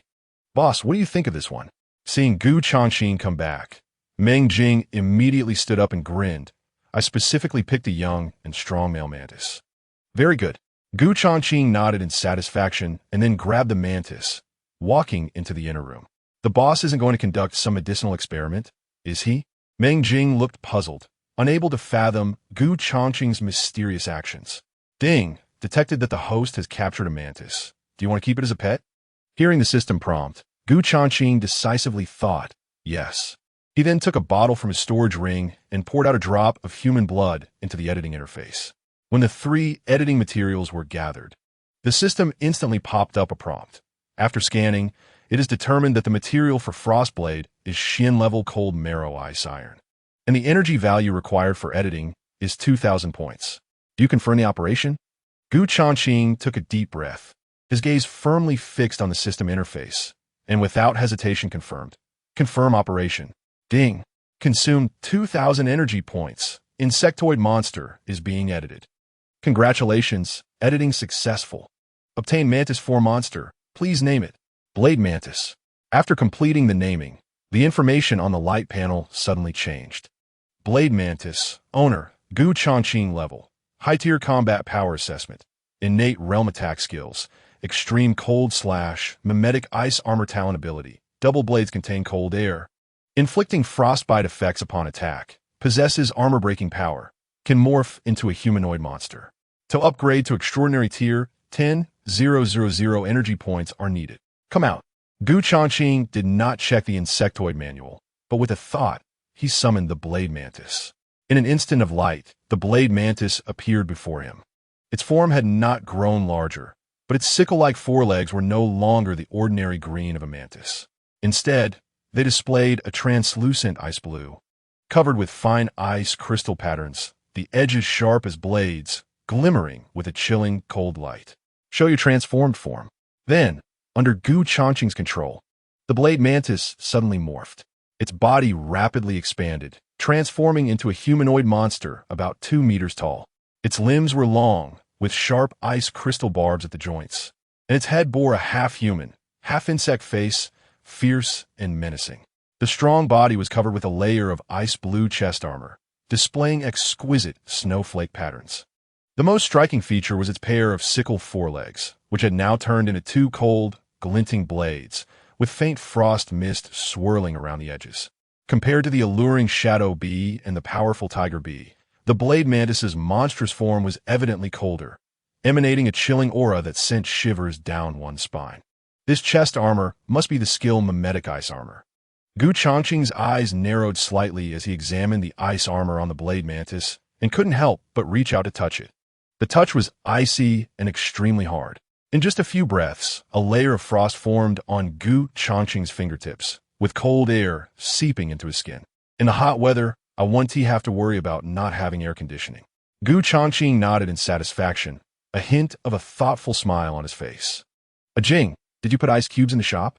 It's so cool. I also find it strange, the temperature has suddenly dropped quite a bit. At that moment, Meng Jing's and Fong Baiyu's voices came from outside. Where's the boss? I have something urgent to report. He just caught a mantis and went into the inner room. Seems to be refining some medicinal materials. Mantis? What do you do with that? Fong Baiyu looked puzzled. Although he didn't go into eavesdrop, his ears twitched slightly. Try to listen for any sounds through the wall. Gu Changqing moved his mind and stored the blade mantis in the system space. As it disappeared, the temperature in the shop suddenly returned to normal. Sure enough, it's the boss's doing. Noticing the sudden temperature change, Fong Baiyu's eyes flashed with insight, and he immediately guessed the reason. Then his gaze turned to the inner room, where Gu Changqing had already come out. Have you taken care of what I asked you? Gu Changqing's gaze fell on Fong Baiyu as he asked first. All investigated thoroughly, not a single one missed. Fong Baiyu nodded seriously, then took out 3 pieces of parchment from his storage ring. Chapter 40. Cutting the throat without blood. There are only 3 people, not too many. Gu Changqing took the papers, seeing that they detailed information about Chen Kuei's close confidants, along with their portraits. Their current whereabouts were located at a gambling house, a tavern, and the East Street Night Market. These places surrounded the government office and had a large flow of people. Clearly, Chen Kuei had arranged it this way on purpose. If something unexpected were to happen, these individuals would definitely rush to the government office from different directions to report. Boss, what should we do now? Fong Baiyu's expression was serious as he said in a low voice. If one of them fails an assassination attempt, it will be disadvantageous for us. I have my own measures. Gu Changqing replied calmly. There's nothing else. You guys go have dinner and bring me a portion of braised chicken rice. Upon hearing this, a hint of astonishment flashed in Fong Baiyu's eyes. At this time, the boss still has the leisure to eat? He stared at Gu Changqing in surprise, completely unable to guess what the latter's plan was. Boss, this is a barrier talisman given to me by Sister Rome. She said it might be useful to you. Fong Baiyu took out several talismans and handed them to Gu Changqing. Oh, Gu Changqing's expression shifted slightly. Zhao Rong's action took him by surprise. After all, having these barrier talismans would undoubtedly be very effective for the upcoming assassination tasks. After Fong Baiyu and Meng Jing left, Gu Changqing's gaze sharpened as he looked at the character information on the paper in his left hand. Zhao Pan, alias One-Eyed Dragon, with early-stage postnatal cultivation. Currently located at Yongle Gambling House. The first one will be you. Gu Changqing's gaze intensified as it fell on the portrait at the bottom of the paper. This person is a bald, strong man with a black eye patch over his left eye and a face full of flesh. At first glance, he doesn't look like a good guy. Mantis, it's time to work. As soon as the words were spoken, the figure of the mantis flashed out and quickly drilled out of the window in its initial form. Changqing unfolded the map of Qingzhou City, confirmed the location of the Yongla Casino, and controlled the mantis to fly swiftly toward the target direction. Quack! However, before it flew far, a low and piercing cry suddenly rang out. The mantis's sharp eyes scanned above and discovered a crow circling in the sky, which then dove down suddenly. Treating it as prey, the mantis ignored it, instantly increasing its speed and continuing to fly toward the destination. The crow immediately missed its target, its crimson eyes locking onto the mantis's figure as it relentlessly pursued from behind. Through sheer perception, Changqing witnessed this scene. Although the mantis was extremely fast and could easily shake off the crow, being followed like this would inevitably affect the plan. This was a good opportunity to test the mantis's lethality. Quick battle, quick resolution. The moment it received the command, the mantis's eyes turned cold, and its speeding figure suddenly changed direction in midair, charging straight at the crow. Caw-caw! The crow let out a disdainful cry, suddenly opening its sharp beak, preparing for a lethal strike. However, the mantis not only did not evade but also pushed its speed to the limit. At the same time, its scythe-like limbs flickered with an ice-blue light, instantly transforming into sharp ice blades, executing the attack's skill extreme cold slash. Whoosh! The cold light swept past, and the crow's neck was instantly slashed open by the mantis's limbs. Yet there was no blood splattering from the wound. Instead, a layer of frost covered it at a visible speed. The crow trembled violently, wanting to let out a cry of pain, but its throat had already frozen, only able to emit weak, clucking sounds. As the frost quickly eroded it in just a few breaths, its body gradually turned into an ice sculpture and fell from the sky. Bang! The crow crashed heavily onto the street, its frozen body instantly shattering into pieces. What the hell? The sudden commotion startled the passers-by, who gasped in shock. When they saw the crow's body smashed into fragments, their pupils constricted, and they looked up with astonished expressions.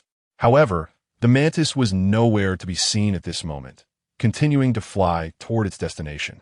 Not bad, Changqing secretly praised, truly witnessing what it meant to strike without bloodshed. Once the target was hit, if its icy energy invaded the body, although it wouldn't bleed, the blood vessels and meridians inside would gradually frost. Such lethality is far more terrifying than mere flesh wounds. Master, hunting such small birds is just a piece of cake for me. As if sensing Changqing's shock, the voice of the tiger wasp suddenly rang in his mind, carrying a hint of pride. If you don't believe me, I can catch one for you to try another day. The tiger wasp continued to transmit thoughts, with a hint of jealousy. Less talk, focus on your current prey. Changqing chuckled inwardly, but did not deny the tiger wasp's strength. Although its material was only heavenly grade red rock iron, one level lower than a mantis, its combat power was fully comparable to the mantis after advanced enhancement, each with its strengths. Then, Changqing closed his eyes and concentrated, reconnecting his consciousness to the mantis's visual perception. Under the night, at Yongla Casino, the mantis transformed into a blue shadow and broke through the air, its 6 hooked legs accurately grabbing the wooden frame of the window. The mantis silently entered the casino, observing the internal environment. Inside, the casino was bustling with noise, filled with smoke and chaos. There were 6 gambling tables in the hall, with brawny guards standing watch around them. Damn it, if I keep betting big, I don't believe in this evil. A one-eyed strong man sat at the dice table, his face flushed with anger. The mantis quickly scanned the room, its cold gaze locking onto the target. Without a doubt, this person was its prey, Zhao Pan. Bet locked. Let's go. 1, 2, 3, 6 points small. Big win small. Zhao Pan watched the silver notes being taken from the table, his expression turning extremely ugly. Clearly, he didn't expect his luck to be so bad tonight, losing every round. If it weren't for Chun Kuei's special instructions to guard this place tonight, he would have left long ago. Zhao, your luck is not so good today. The dealer forced a smile, while covering the dice cup. With a hint of amusement in her tone, "Shall we continue betting big? Shut the hell up. Once I go to the bathroom and clear my bad luck, I'll make you pay." Zhao Pan angrily stood up and left the gambling table. The mantis's gaze sharpened and immediately followed. Thud! Thud! As the wooden door of the bathroom closed, a series of loud excretion sounds came from inside. "Damn it, I must win back all the money I lost later." Zhao Pan squatted over the pit, gritting his teeth and cursing. He was completely unaware that a semi-transparent barrier had quietly enveloped the entire bathroom. Isolation Talisman. Activation successful. Chapter 41. Clearing obstacles. The moment the isolation barrier formed, the noise from the outside world abruptly ceased. Strange, why is it suddenly so quiet? Zhao Pan frowned, realizing that the originally noisy sounds from the casino seemed to have disappeared in an instant. Damn it, could it be that the event is over? Zhao Pan jumped up, suddenly anxious. I haven't recouped my losses yet. But soon, his anxious emotions calmed down, and he felt that something was off. Because even if the event ended, it shouldn't be so abrupt and silent, unless someone deliberately isolated the sound. Just as Zhao Pan was filled with suspicion, the temperature in the bathroom suddenly dropped, and a chill filled the air. The mantis appeared behind the door, its forelimbs already transformed into ice-blue blades, the cold air sweeping over like a tide. Not good. Zhao Pan's heart sank, finally realizing he had fallen into an ambush, and he kicked the wooden door open violently. However, before his foot crossed the threshold, a blue shadow shot up from behind the door, striking like lightning. Zhao Pan's pupils constricted, and although his peripheral vision caught the shadow's attack, his body's reaction time was already too late to evade. He instinctively raised his hand to block, but then felt a chill in his wrist. Whoosh! The cold light flashed, and the mantis's ice blade instantly severed his right hand at the wrist. At the same time, the bone-chilling cold attached to the wound formed a layer of thin ice, with the blood vessels and bones clearly visible inside. My hand! Zhao Pan's face turned pale as he looked at the severed hand falling into the pit. His heart filled with terror. Even more frightening, he was horrified to discover a wave of frost invading his body, spreading like a venomous snake through his blood vessels. Wherever it passed, the flesh on his arm froze inch by inch, causing unbearable pain, and his body gradually became stiff. Zhao Pan was horrified and hurriedly urged his internal true energy to resist. Little did he know, the mantis had already appeared behind him like a ghost. With a hiss, the ice blade plunged deeply into the back of his head.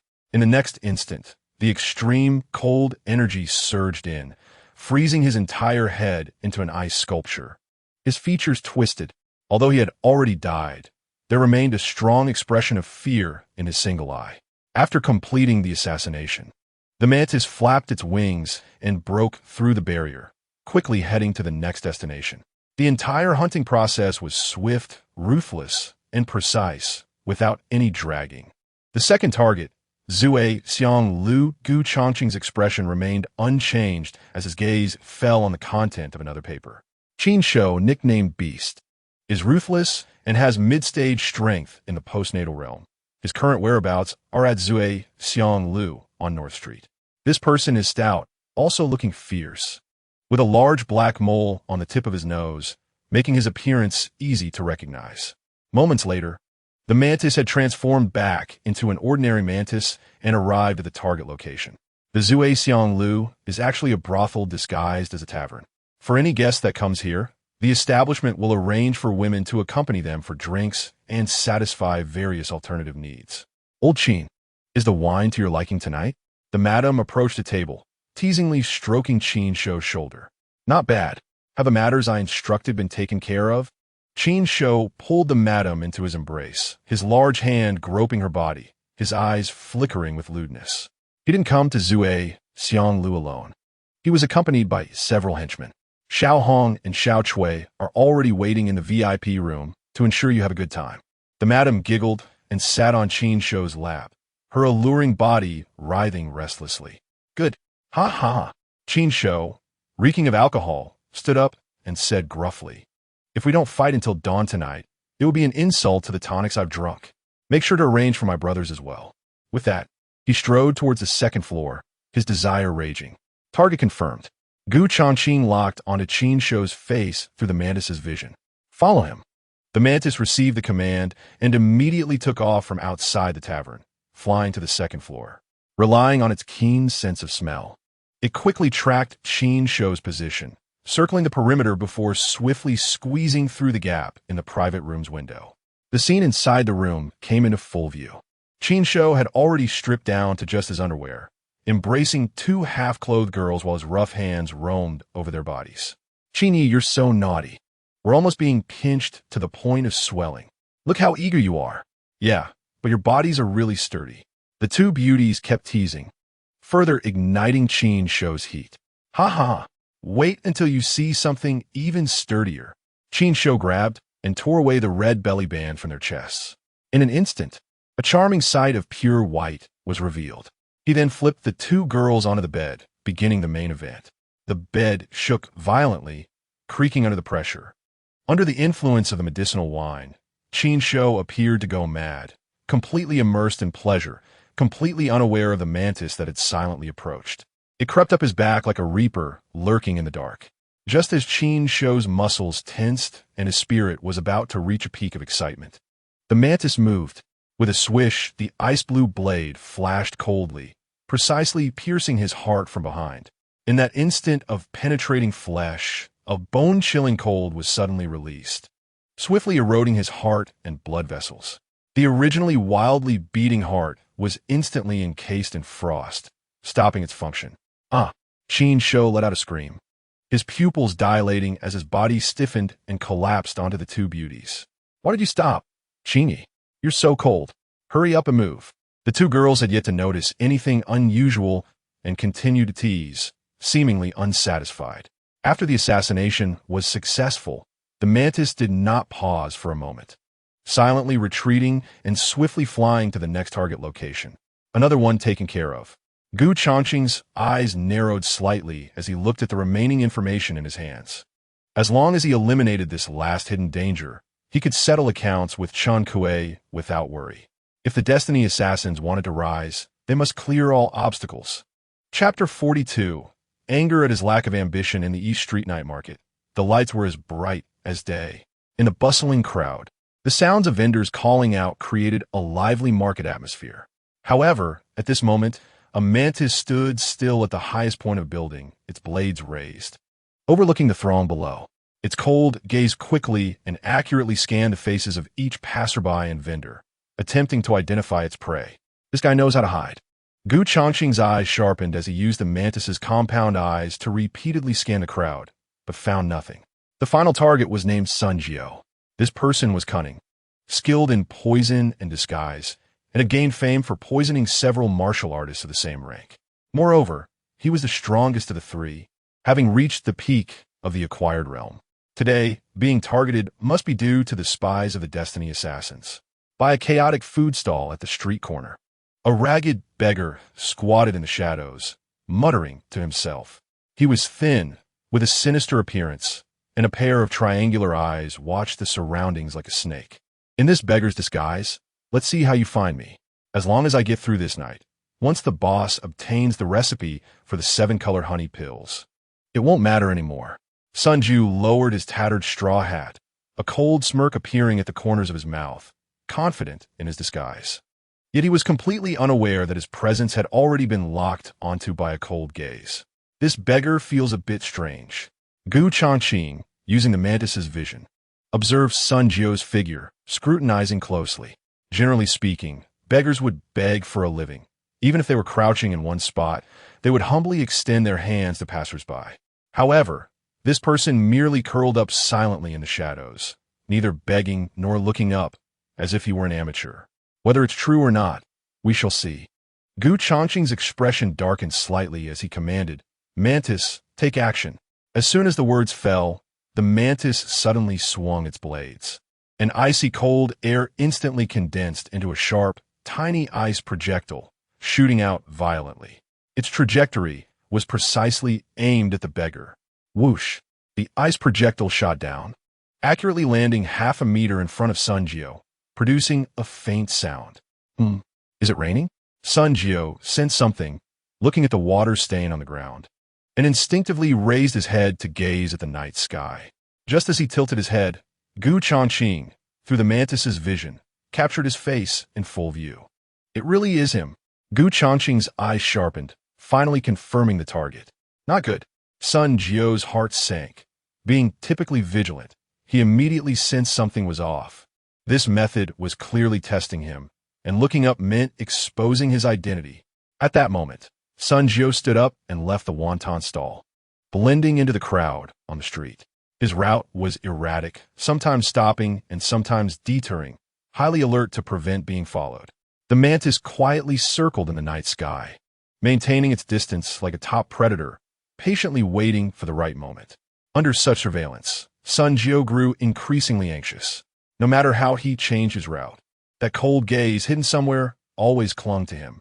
Damn it, who the hell is it? Sun Jio frowned tightly, scanning the surrounding crowd with a covert glance, but found no source. Suddenly, he quickened his pace. When he reached a nearby alley, he immediately turned and dashed into a dimly lit passage, preparing to take a shortcut out of the night market. Just what I wanted.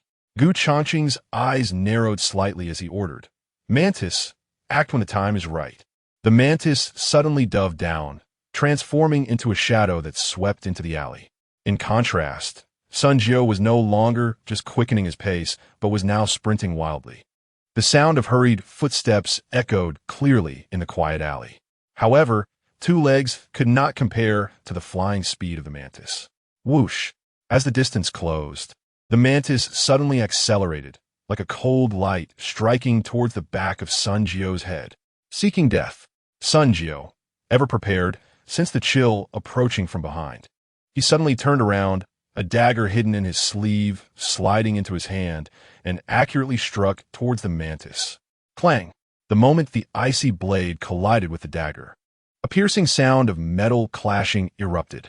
The mantis abruptly halted, but Sun Jio was shaken back several feet by the powerful impact, barely managing to steady himself. What the hell? This isn't just a mantis. Sun Jio's pupils shook violently, his eyes filled with disbelief as he stared at the mantis. He never expected that the attacker, just now, was actually a mantis, and it could withstand his dagger under such a positive impact. It seemed that merely forcing it to stop had not caused any damage at all. Such terrifying strength was comparable to that of a demon beast.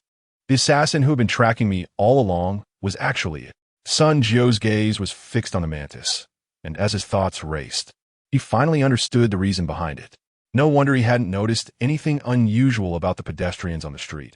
He had been watched by a bug the whole time. Behind it, there must be a beast master secretly controlling it. Thinking of this, Sun Jio's heart sank, and he nervously looked around. The mantis sensed that the opponent was distracted, and a chilling aura surged around it as it suddenly pounced. Whoosh, whoosh, whoosh. The ice blades slashed continuously, and the flickering cold light instantly transformed into countless sharp blade shadows, sweeping towards Sun Jio. Sun Jio quickly retreated, channeling his true energy into the dagger in his hand, trying to defend himself in a hurry.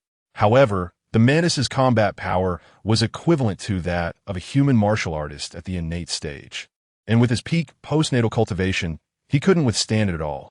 The mantis's speed was astonishing, and in the blink of an eye, Sun Jio's arm and shoulder were already marked with several bloodstains, the wounds quickly freezing over.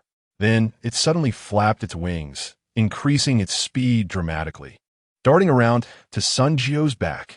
No, Sun Jio was horrified. Before he could turn around, the ice blade had pierced through his back, and the extreme cold immediately permeated his entire body. Swish! The mantis violently twisted its blade limbs, directly shredding his heart into pieces, killing him on the spot. Afterwards, it quickly scavenged the valuables from the corpse and flew away. Truly, it was a top predator in the insect world, fast and ruthless. Inside the clinic, Changqing's eyes flickered, secretly admiring the efficiency. In just half an hour, all 3 targets in the city had been eliminated, far exceeding his expectations. With these threats removed, the upcoming actions would undoubtedly be unimpeded. Changqing, it's your turn now. Changqing walked out of the clinic, looking towards the outskirts of the city, ready to reel in the net. Boss, the stewed chicken rice you wanted is here. At that moment, Meng Jing and Fang Baiyu approached with a lunchbox. Gu Changqing took the lunchbox, casually storing it in his storage ring to keep it warm, planning to enjoy this dinner slowly after settling in at Chen Kuei's estate. Boss, is there anything else you need? Fang Baiyu reminded anxiously. There's not much time left. If we delay any longer, it might. However, seeing Gu Changqing still calm and showing no signs of taking action, he couldn't help but feel even more confused. Could it be that the boss really plans to hand over the formula for the colorful honey pill to Chen Kuei? If that's the case, it would be too cowardly. As he thought this, Fang Baiyu felt a sense of suffocation, angry at the lack of resolve. Don't rush. Follow me to a place first. Gu Changqing did not reveal anything, calmly instructing Jing, prepare the carriage. Moments later, Meng Jing drove the carriage steadily towards the city gate. Chapter 43. Citywide Hunt Under the Night. Meng Jing drove the carriage slowly through the streets. When passing by the Drunken Fragrance building, he noticed a crowd gathered outside. What happened? Meng Jing pulled the reins and slowed down, asking curiously. A murder occurred at the Drunken Fragrance building. The victim was assassinated by a killer, and his body seemed frozen. The death was bizarre. Upon hearing this, Meng Jing's expression froze momentarily. Just as he was about to ask further, someone nearby interjected, "Damn. I just heard that in the restroom of the Yongla gambling house, a body with the same cause of death was found. Also, in the alley near the East Street night market, a beggar died, and the victim turned out to be the notorious Sun Jiao from the black market. That assassin is really powerful, managing to assassinate 3 people in different locations in such a short time. TSK, with the recent series of murders in the city, the officials must be overwhelmed." As the conversation opened up, the crowd's expressions changed suddenly, and they became restless.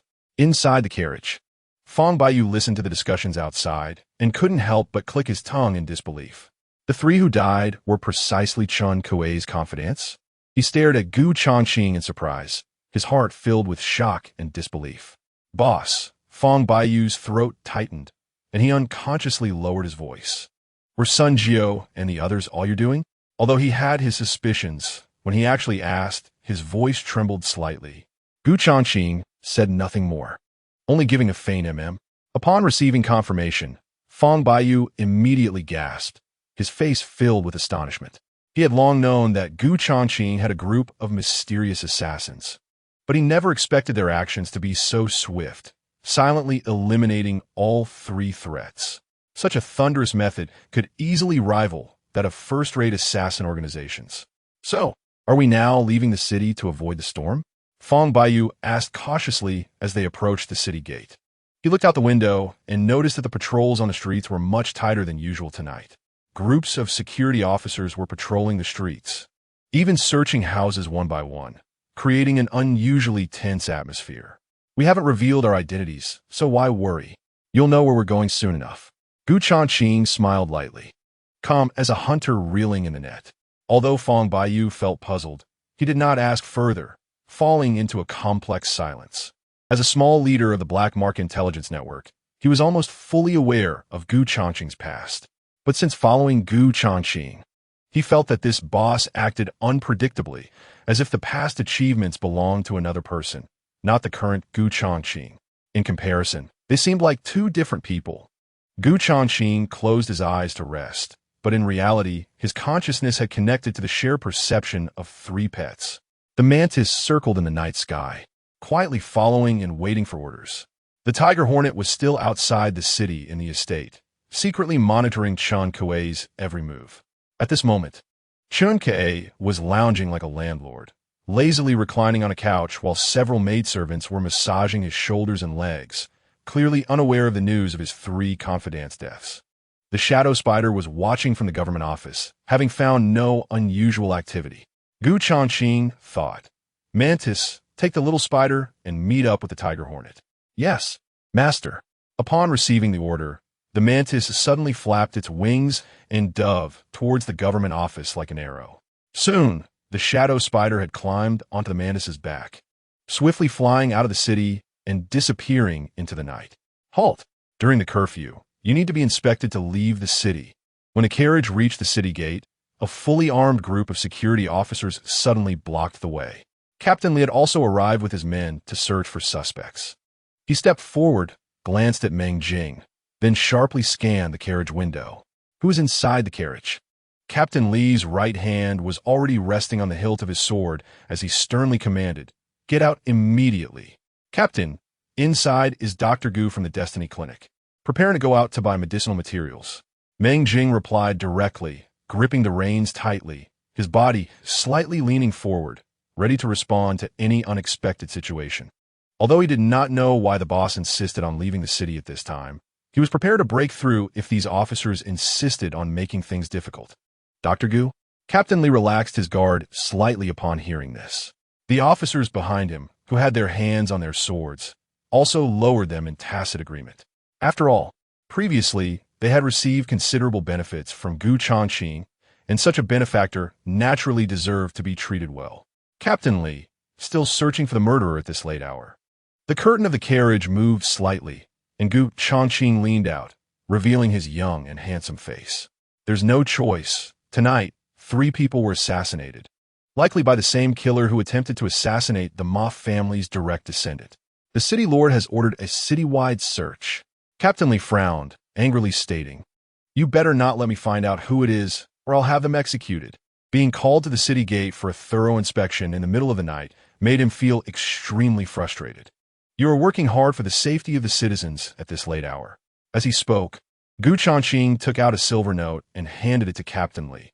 "This 500 taels of silver is my treat for you gentlemen to have a late-night snack. However, I am leaving the city this time to procure a batch of urgently needed medicinal materials, so I hope you can make it convenient for me." Captain Lee took the silver note and quickly tucked it into his pocket, smiling broadly as he nodded. "Dr. Gu treats the sick and saves lives. How can we delay that? Let them pass quickly." He turned to the yamen runners behind him and signaled with his eyes. The few of them immediately understood and let the guards at the gate step aside. Meng Jing did not hesitate, pulling the reins. He immediately drove the carriage out of the city gate. "Boss, this Dr. Gu is really generous." A young yamen runner leaned forward and grinned. "Remember this carriage. From now on, let it pass whenever you see it." Captain Lee chuckled. The 7-colored honey pills developed by Dr. Gu are now in high demand among many big shots. If we make it convenient for him, we will naturally benefit in the future. The yamen runners and guards exchanged glances, nodding in tacit understanding. The coachman from just now looked a bit familiar. Just then, a cold figure stepped out from the shadows, walking slowly towards them. His expression was stern, with a long sword on his back, gazing thoughtfully at the carriage that was gradually moving away from the city gate. This man was Li Chao, the personal bodyguard of Martin Yu, a master swordsman at the peak of the innate realm. Ever since Martin Yu was attacked, he had been lingering in the city, vowing to find the assassin behind the scenes and report back. Since Meng Jing did not wear a mask, his face reminded Li Chao of the scene from a few days ago when the carriage had charged straight at him. At that time, over a dozen bodyguards had frantically chased after it, but in the blink of an eye, all the horses had been injured by poisoned darts, identical to those found on Martin Yu's corpse. If he could catch this coachman, he would surely be able to trace back to the mastermind. With that thought, Li Chao's gaze turned cold, and he suddenly rushed out of the city gate. Chapter 44. Someone is following the night was as dark as ink. Li Chao followed the traces left by the carriage, the chill in his eyes growing stronger. His true energy flowed, and his steps were light as a swallow, moving at great speed. "Boss, which way should we go next?" Meng Jing asked as he looked at the fork ahead. "To the left. There's a manor about 10 miles away." After saying this, Gu Changqing gave a meaningful look to Fong Baiyu. "With your intelligence-gathering ability, you should know what that place is, right?" Fong Baiyu was taken aback for a moment, then seemed to recall something, exclaiming, "Boss, are you going to Chun Kuei's residence?" "Good investigation." Gu Changqing replied with a calm smile. "The base of the Heavenly Destiny Assassins will be established there from now on." Although he did not say it outright, his meaning was quite clear. Fong Baiyu took a deep breath, trying to suppress the turmoil in his heart. Even if he was slow to react, he could roughly guess Gu Changqing's intention. "Master, someone is following you." At that moment, Gu Changqing suddenly heard the voice of the mantis in his mind. His expression changed slightly as he thought, "How many people?" "One." In the night sky, the mantis circled above the manor, its icy blue compound eyes looking towards the back of the carriage. A shadow was closely following, getting closer to the carriage. Changqing watched everything through the mantis's vision. It turned out to be him. Changqing's gaze sharpened as he immediately recognized Li Chao. This person had reached the peak of the innate realm, while he had just broken through to the early stage. Though he had Meng Jing and Fang Baiyu with him, their current cultivation levels were only in the acquired realm. With such a gap, the odds were about 50-50. Boss, what's wrong? Fang Baiyu noticed the change in Changqing's expression and couldn't help but ask. A mouse has followed us. It's one of the Ma family subordinates. Fang Baiyu was startled by this and was about to lean out to check when Changqing raised his hand to stop him. No need to panic. Let him follow. Meng Jing frowned and said, should we change our route and shake him off first? No problem. Just keep going. Changqing replied calmly and ordered, speed up. Got it. Meng Jing pulled the reins hard, and the carriage immediately sped away. Li Chao observed this, and a hint of surprise flashed in his eyes. Did they notice me? He had been particularly careful while following them, and he did not expect to be sensed. Li Chao's expression darkened, and his true energy surged like a river, instantly flowing into the meridians of his legs. Suddenly, his speed surged, no longer caring about making noise. His eyes filled with murderous intent as he charged towards the carriage ahead. Mantis, Shadow Spider, go deal with him. Changqing focused his thoughts. The moment the order was given, the Shadow Spider, riding on the mantis, rushed towards Li Chao. In just a few breaths, they reached the area above where Li Chao was. What is that? Li Chao noticed a faint sound of air being cut above him and abruptly looked up. He saw a dark figure of an insect race diving towards him at an astonishing speed. Li Chao's pupils constricted, and he swiftly drew his sword to block. Clang! The mantis's forelimbs collided with the sword blade, producing a harsh metallic clash. However, the mantis in its insect form only had the combat power of the early innate realm. And facing the peak Li Chao, it could not gain the upper hand at all. The collision sent it flying backward. A mantis? Li Chao's gaze sharpened. Though he was quite surprised, his assault did not stop for a moment. He leaped up, aiming his long sword at the flying mantis. Swish! At the critical moment, a thread of web suddenly shot over, wrapping around his wrist holding the sword. Hiss, hiss, hiss. The toxin contained in the web was highly corrosive. As soon as it made contact, it burned his sleeve and emitted a pungent white smoke. Li Chao was greatly alarmed and hurriedly redirected his sword attack. Boom! The sword tip trembled, and a powerful true energy erupted, shattering the web. After landing, Li Chao quickly retreated several feet. A mantis and a spider. He stared at the two strange shadows ahead, his heart surging with waves of shock. The mantis hovered in midair, its icy blue compound eyes glowing in the night. The shadow spider crouched on the ground, its 8 legs like blades, and the web glowed with a poisonous purple hue under the moonlight. What shocked him even more was that the two insect beasts had just coordinated their attacks seamlessly. One attacked while the other ensnared, as if they were well-trained assassins. They were clearly murderous monsters under someone's control. Could it be an insect master? Li Chao's back turned cold. In the martial arts world, the insect master lineage is a branch of beast tamers that had gone extinct for 100 years. If someone could truly command insect races in battle, their background would likely far exceed expectations. 2 mere insects couldn't stop me. Li Chao snorted coldly, his long sword swirling with strands of energy light. Although beast tamers could command their pets in battle, they had a fatal weakness. Once they lost their pets, they were like a person with a severed arm, greatly reducing their strength. At this moment, if he could just slay these 2 poisonous insects, he could easily take control of the situation. He fixed his gaze on the carriage that was gradually moving away, his eyes filled with murderous intent. He had already determined that the mysterious assassin who had attacked Martin Yu was one of the people in that carriage. Ali have practiced for many years, but have never fought against insect races. Li Chao shook his long sword, a cold glint flashing. Today is just right to test whether my sword is sharper or your shells are harder. As soon as his words fell, a fierce sword energy suddenly condensed at the sword's tip, aimed directly at the mantis and shadow spider. However, just as he was about to strike, The mantis's insect body suddenly twisted violently, rapidly swelling, and in the blink of an eye, it transformed into a humanoid monster. Half-transparent insect wings extended from its back, and its arms turned into two sharp, long blades, icy blue lights swirling, emanating an extremely cold aura. Hiss! At the same time, the shadow spider also instantaneously transformed into a spider-human monster form, its eyes blood red, 8 spider legs clinging to its back, its alluring figure exuding an enchanting aura. What kind of monster is this? A sudden scene unfolded before Li Chao, his pupils dilating and his face filled with horror, even though he considered himself well-informed. He had never seen such a bizarre creature. What was even more terrifying was that he was horrified to discover that both the mantis and the shadow spider had experienced a surge in their aura after transforming, increasing several-fold. Li Chao's hand, gripping the sword, trembled slightly, cold sweat already beating on his forehead, completely devoid of the confidence he had just moments ago. The master commanded, "Kill!"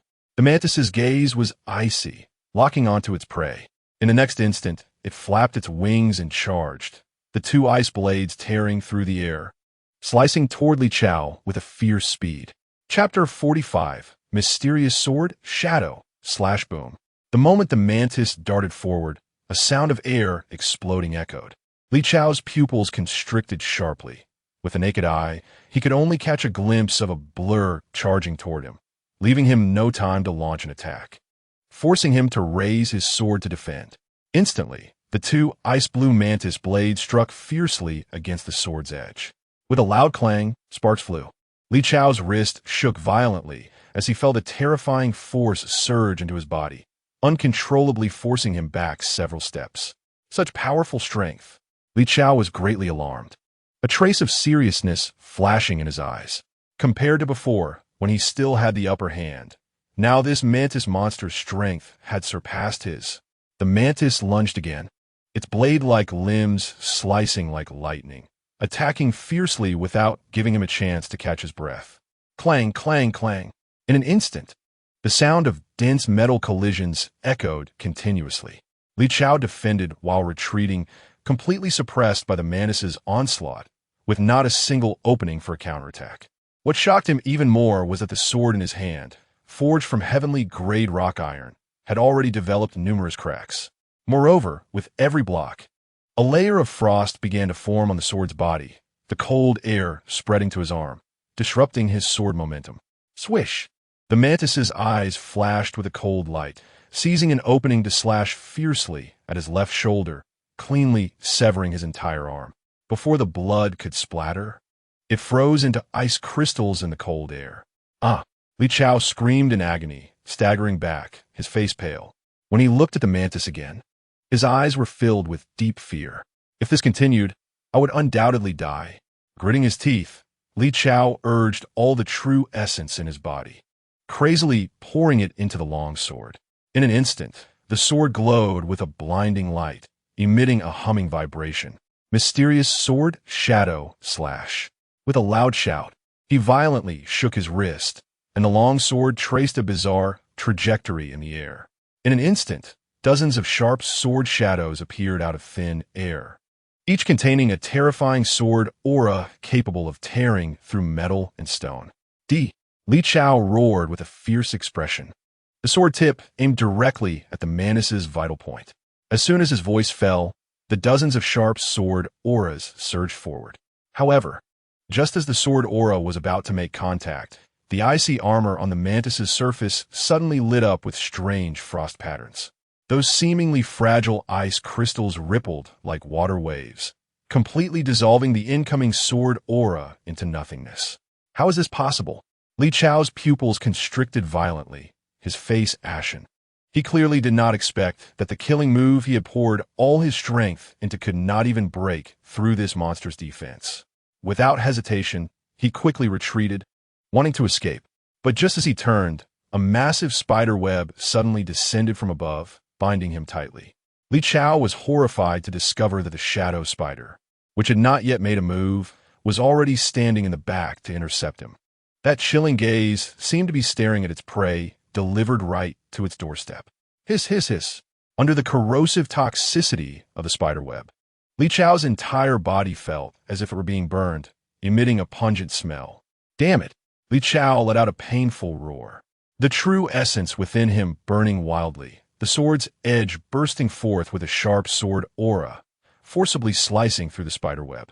However, in the next moment, the mantis had already flashed in front of him, its blades slashing horizontally. Puffed. Li Chao's head was instantly severed, his corpse separated.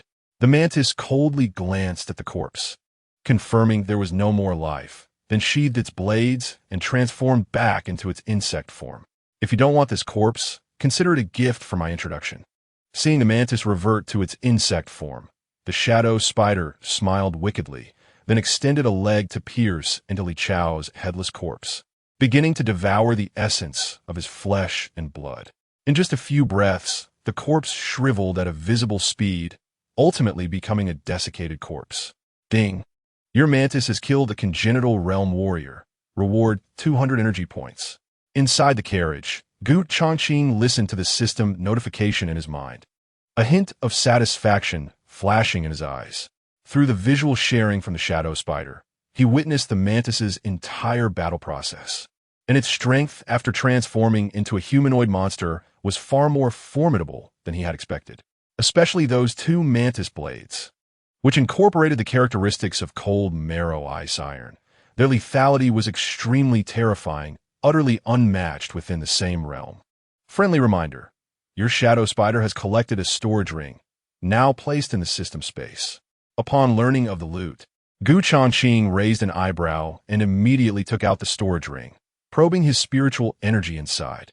Although Li Chao was a guard of the Ma family, his status was not low. Just the silver notes he carried amounted to over 10,000. There were also over 100 lower-grade spirit stones and several bottles of healing pills. Even the smallest mosquito is still meat, not bad. Changqing smiled slightly, naturally not being picky, and continued to count the supplies. Then he flipped his wrist and took out a jade slip from the ring, about the size of a palm. The swirling cloud patterns on its surface prominently engraved the words 7th Xian Martial House Registered Disciple. This guy turned out to be a registered disciple of the 7th Xian Martial House. Changqing's eyes flashed with surprise. He did not expect that a guard he casually killed would have such an identity. It should be known that the 7th Xian Martial House is a closed sect, and unless one is a disciple of the sect, they do not teach martial arts to outsiders. Although registered disciples have not officially entered the sect, they still enjoy some cultivation resources and prestige. Many scattered martial artists are willing to spend a fortune just to have a title in the major sects, allowing them to find a decent job outside. Boss, are you a registered disciple of the 7th Xian Martial House? Fang Baiyu caught sight of the jade slip in Changqing's hand, his tone unable to hide his surprise. No, I killed a congenital realm warrior earlier and casually took it. Changqing replied flatly, not mentioning the matter of Li Chao. What? Fang Baiyu was instantly dumbfounded, staring at Changqing in shock. He couldn't help but secretly rejoice that the 7th Xian Martial House did not place much importance on registered disciples. Even if a disciple was harmed outside, they usually would not investigate deeply. Otherwise, this matter would likely cause great trouble. It is said that although the jade slip of a registered disciple serves as a token, it records martial arts. Fang Baiyu steadied himself and cautiously asked, Boss, have you looked into it? Hearing this, Changqing raised his eyebrows. There are actually martial arts hidden within this jade slip. The martial arts levels on Sunyun continent are divided into 9 grades, with the first grade being entry-level and the 9th grade being the highest. Beyond, that is the legendary spirit martial arts. With this thought, Changqing's spiritual energy quietly seeped into the jade slip. Sure enough, it was imprinted with a sword technique. Mysterious Sword Shadow Slash. This move transforms sword aura into shadows, solidifying the virtual into the real. The more sword shadows, the greater the might. Although it is only a 3rd-grade martial art, if perfected, it can instantly condense over 100 sword shadows, and its lethality should not be underestimated. The sword technique that Li Chao had just executed should have been this move. Changqing nodded secretly, feeling a surge of interest within. After all, he came from humble beginnings, and the only technique he could showcase now was the dark intent he had previously comprehended. If he could merge this sword technique with the dark intent, it might further enhance its power. In a flash of inspiration, Changqing began to formulate ideas for creating his own sword technique. "Boss, did you gain anything from that jade slip?" Fong Baiyu, seeing Changqing in deep thought for a long time, couldn't help but ask. "Indeed, there's a third-grade sword technique." Changqing smiled faintly, saying, "Once I fully comprehend it, I will show it to you and Meng Jing for practice." "Thank you, boss." A hint of joy flashed in Fong Baiyu's eyes. He deeply understood the value of third-grade martial arts. For a colossal entity like the Seven Xian Martial House, it might be insignificant. But for wandering martial artists like them who had no sect or affiliation, this was a rare opportunity. "Boss, up ahead is Chun Kuei's private estate," came Meng Jing's voice from outside the carriage. "You stay here. If anyone tries to escape, kill them without mercy." Changqing jumped off the carriage and coldly commanded. "Are you going alone?" Fong Baiyu's expression changed slightly as he hurriedly stepped forward. Chun Kuei's estate has many thugs, and there are 2 innate realm martial artists by his side. It's too dangerous. I have my own plans. Changqing's expression was calm. "You just need to guard the perimeter and ensure no one slips through." Before his voice fell, his figure had vanished into the night like a ghost. As he executed the shadow step, he transformed into a blurred black shadow, racing toward the estate. "Jing, what do you think of the boss?" Fong Baiyu stared at Changqing's receding figure and suddenly asked. "Quite good," Meng Jing answered without hesitation. "Treats us like friends, never puts on airs. In that case, we need to work harder on our training." Fong Baiyu's eyelids drooped slightly, and his voice became a bit heavier. "At the very least, we cannot become a burden to the boss in the future. We must not let it be like tonight, unable to keep up with his pace." Having said that, he clenched his fists and said no more. Meng Jing's heart shook, as if a scorching breath was surging within his chest. Chapter 46. Ruthless people speak little stop. Just as Changqing approached the estate's main gate, a loud shout rang out. "Who are you? State your name." The guard at the gate was a burly man with a beard, his gaze warily fixed on Changqing. "This is Master Chen's estate. If you have no appointment, shut up." Changqing threw a punch that struck the man's chest with a thud. Crack! The sound of bones shattering echoed, and the bearded man was sent flying, crashing through the gate with a scream. Changqing walked straight in, followed by a series of isolation talismans flying from his hand, igniting in the void in an instant. As the runes shone brightly, they suddenly coalesced into a gigantic translucent light screen, like an inverted giant bowl, enveloping the entire estate. In an instant, all sounds in this place were completely isolated from the outside world. A rune formation? In the hall, the expressions of the 2 innate realm martial artists darkened as they sensed the energy fluctuations of the isolation talismans almost simultaneously. "What is happening?" Chun Kuei, seeing his subordinate's sudden change in expression, inquired curiously. His cultivation at the chi condensation stage meant he had weak sensing abilities and clearly had not noticed anything unusual. "Master Chun, someone has used a talisman to seal off the estate." A black-clad martial artist spoke in a low voice, turning to look outside the hall, where a faint light screen shimmered in the void. "In the territory of Qingzhou City, who dares to act against me?" Chun Kuei's expression tightened as he suddenly stood up, angrily rebuking, simply seeking death. "Master Chun, someone has broken in." A subordinate rushed into the hall in a hurry. "It's Changqing from the Destiny Medical Clinic." Chun Kuei froze at the words, then sneered. "I thought it was someone else. Turns out it's him." Learning that Changqing had come so boldly, he secretly breathed a sigh of relief. After all, true assassins would infiltrate quietly. Who would make such a grand entrance through the front door? Moreover, he still held leverage over the Destiny Medical Clinic and had even planted 3 trusted subordinates near the city's government office, ready to act at any moment. With just a command, the evidence that could lead to Changqing's death would be immediately handed over to the authorities. So, could this kid be thinking clearly and personally delivering the recipe for the 7-color honey pills? Thinking of this, a greedy light flickered in Chun Kuei's eyes. "Gather everyone immediately and meet in the front yard." With that, Chun Kuei strode out of the hall, confidence radiating from his face as if he could already see Gu Changqing begging for mercy on his knees. In the courtyard, Gu Changqing coldly scanned the thugs rushing in from all directions, his expression showing no fluctuations. This operation originally only required the tiger wasps to act, but that would scatter them in pursuit, consuming time and effort, and inevitably letting some slip through the cracks. It was better to take matters into his own hands, drawing all the thugs in the estate together to catch them all at once. Before long, dozens of thugs had gathered in the courtyard, armed with knives and iron rods. They surrounded Gu Changqing with fierce expressions. Who dares to trespass on Master Chun's territory at night? Simply seeking death. I happen to be itching for a fight today. I'll make sure he gets a few cuts. Exactly, this is a great opportunity to show off in front of Master Chun. We must beat him to a pulp.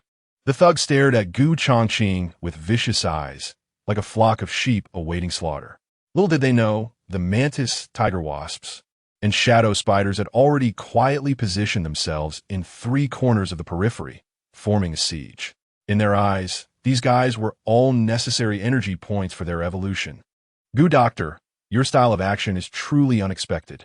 At that moment, Chun Kuei's sinister voice came from behind the crowd. The thugs immediately parted to create a path, and Chun Kuei stepped forward with a smile that didn't reach his eyes. 2 innate realm martial artists flanked him, coldly scrutinizing Gu Changqing. What? Have you come to your senses and are finally willing to hand over the recipe for the 7-colored honey pills? Chun Kuei looked at Gu Changqing with a mocking glint, confident in his own lineup. Not to mention that Gu Changqing was only in the early innate realm, even if he were at his peak. Escaping would likely not be easy. I have indeed come to my senses. Gu Changqing replied calmly. It took quite a bit of effort to come find you. Chun Kuei's mouth curled into a sneer. Had I known this would happen, why bother with the initial fuss? If you had bowed down sooner, we wouldn't have had to tear our faces apart. I want to waste more words. Hand over the recipe. Saying this, he extended his right hand, a hint of derision curling at the corner of his mouth. However, just then, the mantis leaped out from the courtyard wall with incredible speed, like a flash of cold light. In the next instant, Chun Kuei's outstretched hand was instantly severed. The severed hand fell to the ground with a thud, blood gushing forth. Chapter 47. Stop him. My hand. Chun Kuei let out a pig-like scream, staring in horror at his severed hand, his expression twisted with pain. The sudden scene left all the thugs stunned, looking at Gu Changqing in disbelief. There, on his shoulder, stood a mantis, its sickle-like forelimbs shimmering with icy blue light. Was it this mantis that just severed Chun Kuei's hand? Everyone couldn't help but gasp, their eyes filled with disbelief. They had not expected such a small mantis to possess such terrifying lethality. Protect Master Chun. The 2 innate realm martial artists' expressions changed drastically as they were the first to react, almost simultaneously shouting, quickly shielding Chun Kuei behind them. You damn bastard. How dare you sneak attack me? Chun Kuei glanced fearfully at the mantis, then turned his gaze to Gu Changqing, gritting his teeth and roaring. Whoever kills him, I'll give 50,000 silver notes. No, 100,000. And that damn mantis must be chopped into pieces. Upon hearing the bounty of 100,000, the thugs immediately surged forward like they had been injected with adrenaline, rushing to attack Gu Changqing. The mantis burst forth from Gu Changqing's shoulder, darting through the surroundings like lightning, its 2 icy blades swinging rapidly. Any enemy that approached Gu Changqing met with screams as they lost hands, feet, or had their throats cut. Although this group of thugs had the advantage in numbers, the strongest among them was only in the acquired realm, and they were utterly powerless against the mantis's onslaught. What a powerful mantis! What kind of demon beast is this? Chun Kuei's eyes filled with fear as he stared at the mantis guarding Gu Changqing, his heart filled with horror. Zhang, who killed that bug? Upon hearing the command, the black-clad warrior guarding Chun Kuei's left side let out a cold laugh. Rest assured, Master Chun, these insignificant ants can be dealt with in just a sword or 2. After saying that, the warrior moved swiftly, his long sword suddenly unleashing a sharp, cold light. The sword's edge tore through the air, locking onto the location of the mantis. and it lunged forward with a fierce thrust. A cruel smile crept onto his lips, and he even envisioned the scene of the sword tip piercing through the insect's body in his mind. Buzz. However, at that moment, a black shadow resembling a bee suddenly shot out from the corner. Thud! The sound of a blade piercing flesh echoed as the cruel smile on the black-clad warrior's face froze instantly. He looked down at his chest, horrified to find a hand, shaped like a human but with a curved, hooked blade, had pierced through his heart. Struggling, he turned his head to see who had attacked him. But the transformed humanoid monster, the tiger bee, did not give him that opportunity. It suddenly crushed his heart, withdrew its arm, leaving a spray of blood.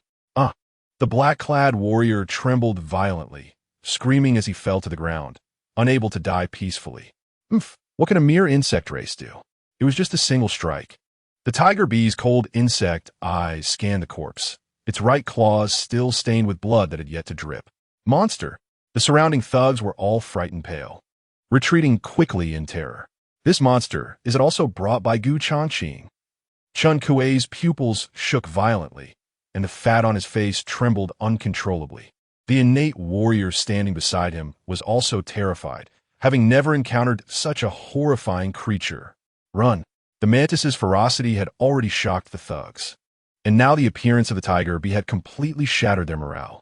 They no longer dared to continue attacking Changqing and scattered in panic, rushing toward the courtyard exit. Useless! A bunch of useless fools! Chun Kuei shouted angrily as he saw his subordinates fleeing instead of protecting him. However, before he finished speaking, the three who had run the fastest suddenly screamed, having become stuck to a massive spider web. The courtyard door had been covered with a spider web, blocking the exit without them noticing. Moreover, this web was exceptionally tough and highly corrosive, causing the flesh of those trapped to quickly rot, accompanied by a sizzling sound. The thugs rushing from behind immediately stopped in their tracks, horrified at the scene. Then, a voluptuous black shadow slowly emerged from the shadows. Whoosh! Whoosh! Several spider legs on her back shot out, piercing toward the three thugs stuck in the web, beginning to devour their flesh and essence. Under the terrified gazes of the crowd, the three screamed in agony as their bodies quickly shriveled. This is a spider monster. Those thugs nearby were so scared they urinated themselves, scrambling away in all directions. Want to escape? It might be too late. The tiger bee sneered bloodthirstily and suddenly activated the skill to summon a swarm. Buzzing. In an instant, over 100 bee soldiers surged forth densely, launching a massacre against the fleeing thugs. Seeing that the situation was under control, Changqing, who had been standing still, fixed his gaze on Chun Kuei's small figure. He saw Chun Kuei, under the protection of the innate warrior, hurriedly hiding into the back hall. Changqing stepped forward, his figure transforming into a shadow, gliding through the chaotic crowd. In the blink of an eye, he had swept into the main hall. Dr. Gu, let's talk this over. Don't act impulsively. I don't want a recipe for the 7-colored honey pill anymore. Let's cooperate in the future and split the profits 60-40. No, 70-30 is fine too. Chun Kuei looked at the approaching Changqing, forcing a smile that was more grotesque than crying. Just spare my life, and I'll agree to any conditions. Even giving up all my assets is fine. His voice trembled as he pleaded for mercy, having completely lost his previous arrogance. Leave you alive to seek revenge on me? Changqing's tone was cold as he flicked his wrist, and a long sword suddenly appeared in his hand. Stop him. Quickly block him. Chun Kuei was horrified and yelled as he retreated, pushing the black-clad warrior in front of him. Shut up. The black-clad warrior's gaze turned icy as he suddenly roared, turning around to stab Chun Kuei with his sword. Thud! The sword tip pierced through his chest, instantly penetrating his heart. You! Chun Kuei's eyes widened in disbelief as he stared at the warrior. I've always treated you well. Why? Compared to Changqing's revenge, he felt guilty. But he found it impossible to accept the betrayal of his subordinate. Those who know how to adapt are the true talents. Master Chun, I'm sorry. The black-clad warrior's tone was filled with malice as he violently withdrew the blood-stained sword. I curse you to die a miserable death. Chun Kuei glared at the black-clad warrior with resentment, and then he could not catch his breath his body convulsing twice before collapsing to the ground dead. Seeing this, Changqing raised an eyebrow, feeling quite surprised. He clearly did not expect that this guy would betray Changqing. Dr. Gu. Changqing was crafty and greedy. He deserved to die. The black-clad warrior knelt on one knee, his expression serious and solemn as he said, "I am Zhao Bing, willing to follow you and serve you." Changqing glanced at him, his face calm as he said, "I'm not interested in disloyal subordinates. Who knows, one day you might betray me too." The black-clad warrior's face changed drastically at these words, and he hurriedly defended himself. "Changqing has done many evil deeds. I have long wanted to get rid of him. I just took the opportunity to act." Changqing sneered coldly. "You should save those words for Changqing. In that case." The black-clad warrior's eyes flashed with killing intent as he coldly snorted, "Then you can die." Before he finished speaking, his kneeling form suddenly sprang up, and the long sword fiercely stabbed toward Changqing. Whoosh! Just as he had imagined, the sword tip quickly pierced into Changqing's chest without any obstruction. But then, the black-clad warrior's pupils suddenly constricted as he was shocked to find that the Changqing in front of him was merely an afterimage. The long sword pierced through it, and the afterimage quickly dissipated. "I just said you're unreliable, and you proved it so quickly." Changqing stepped with shadowy steps, appearing several feet to the right, coldly ordering, "Kill." Whoosh! In the next instant, a black shadow flashed by as the shadow spider used its shadowy teleportation to emerge from behind the black-clad warrior. Immediately, strands of spider silk coiled around his hands, feet, and neck like venomous snakes. The black-clad warrior panicked and struggled desperately, but he found these spider silks exceptionally tough. The harder he struggled, the more the silks dug deep into his flesh, with blood seeping out along the threads, causing excruciating pain. Thud! The shadow spider approached coldly, its spider legs suddenly unfolding, the tips deeply piercing into the black-clad warrior's body, preparing to suck his blood and essence. No. The black-clad warrior finally panicked, trembling as he begged, "Dr. Gu, don't kill me. I can tell you Changqing's secrets, which will definitely benefit you." Chapter 48. Sound transmission, Jade symbol O? Tell me more. Changqing's eyes sharpened as he coldly said, "It better be valuable, otherwise, you know the consequences." The shadow spider paused, its feeding in perfect synchrony, but its leg remained embedded in the warrior's flesh. "You must first promise me that you won't let me die." The black-clad warrior, seeing Changqing taking the bait, began to negotiate terms instead. "All right, go ahead." Changqing responded lightly. "My patience is limited." The shadow spider cooperatively withdrew its leg, waiting for instructions. The black-clad warrior steadied himself and said in a low voice, "Changqing has been secretly serving the court for many years, and he has received substantial rewards each time he completes a mission. He has a sound transmission jade symbol in his storage ring that can connect with that person. Now that Changqing is dead, you can take his place." Upon hearing this, Changqing immediately showed interest.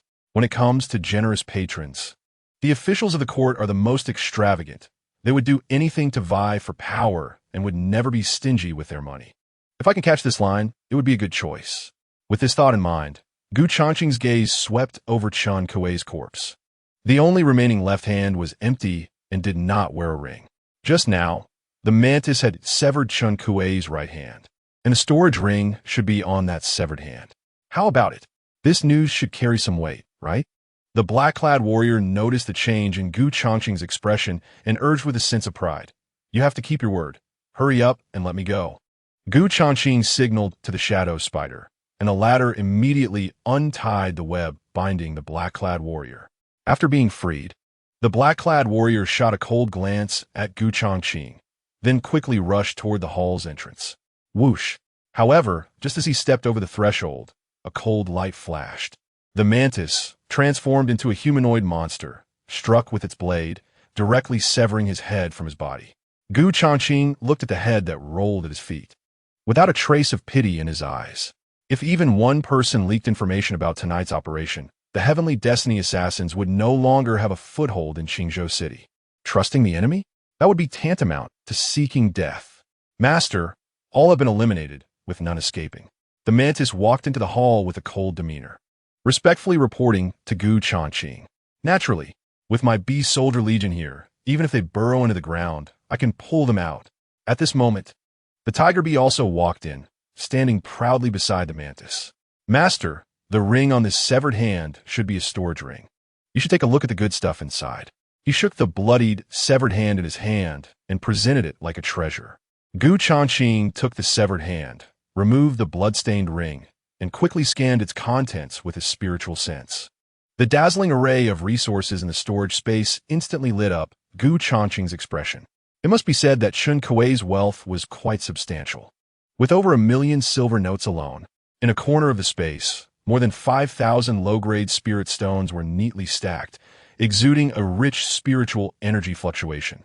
Even more surprising were the various rare medicinal herbs, weapons, and armor, all categorized and each valuable. No wonder Chun Kuei could support such a large group of subordinates. With such abundant assets, although not comparable to those wealthy families, they were certainly on par with landlord-level tycoons. Not bad. A satisfied smile appeared at the corner of Gu Changqing's mouth. This windfall was enough to support the future development of the Heavenly Destiny Assassins.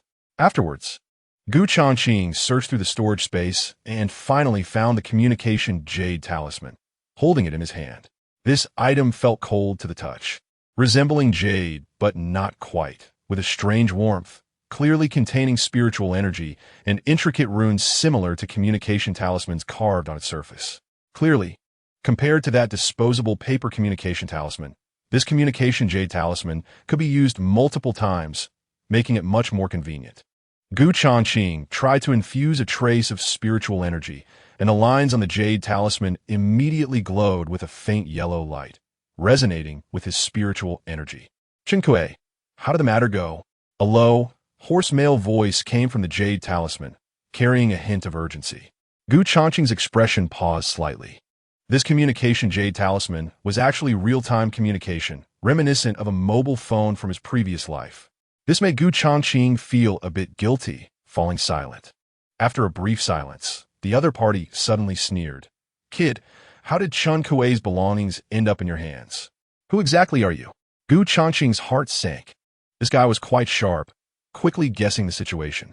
Chun Kuei is already dead. Now, his business is taken over by me. Gu Changqing said calmly, without revealing any emotion. Just you? You think you're worthy? A disdainful snort came from the jade talisman. Do you know who I am? I don't care who you are.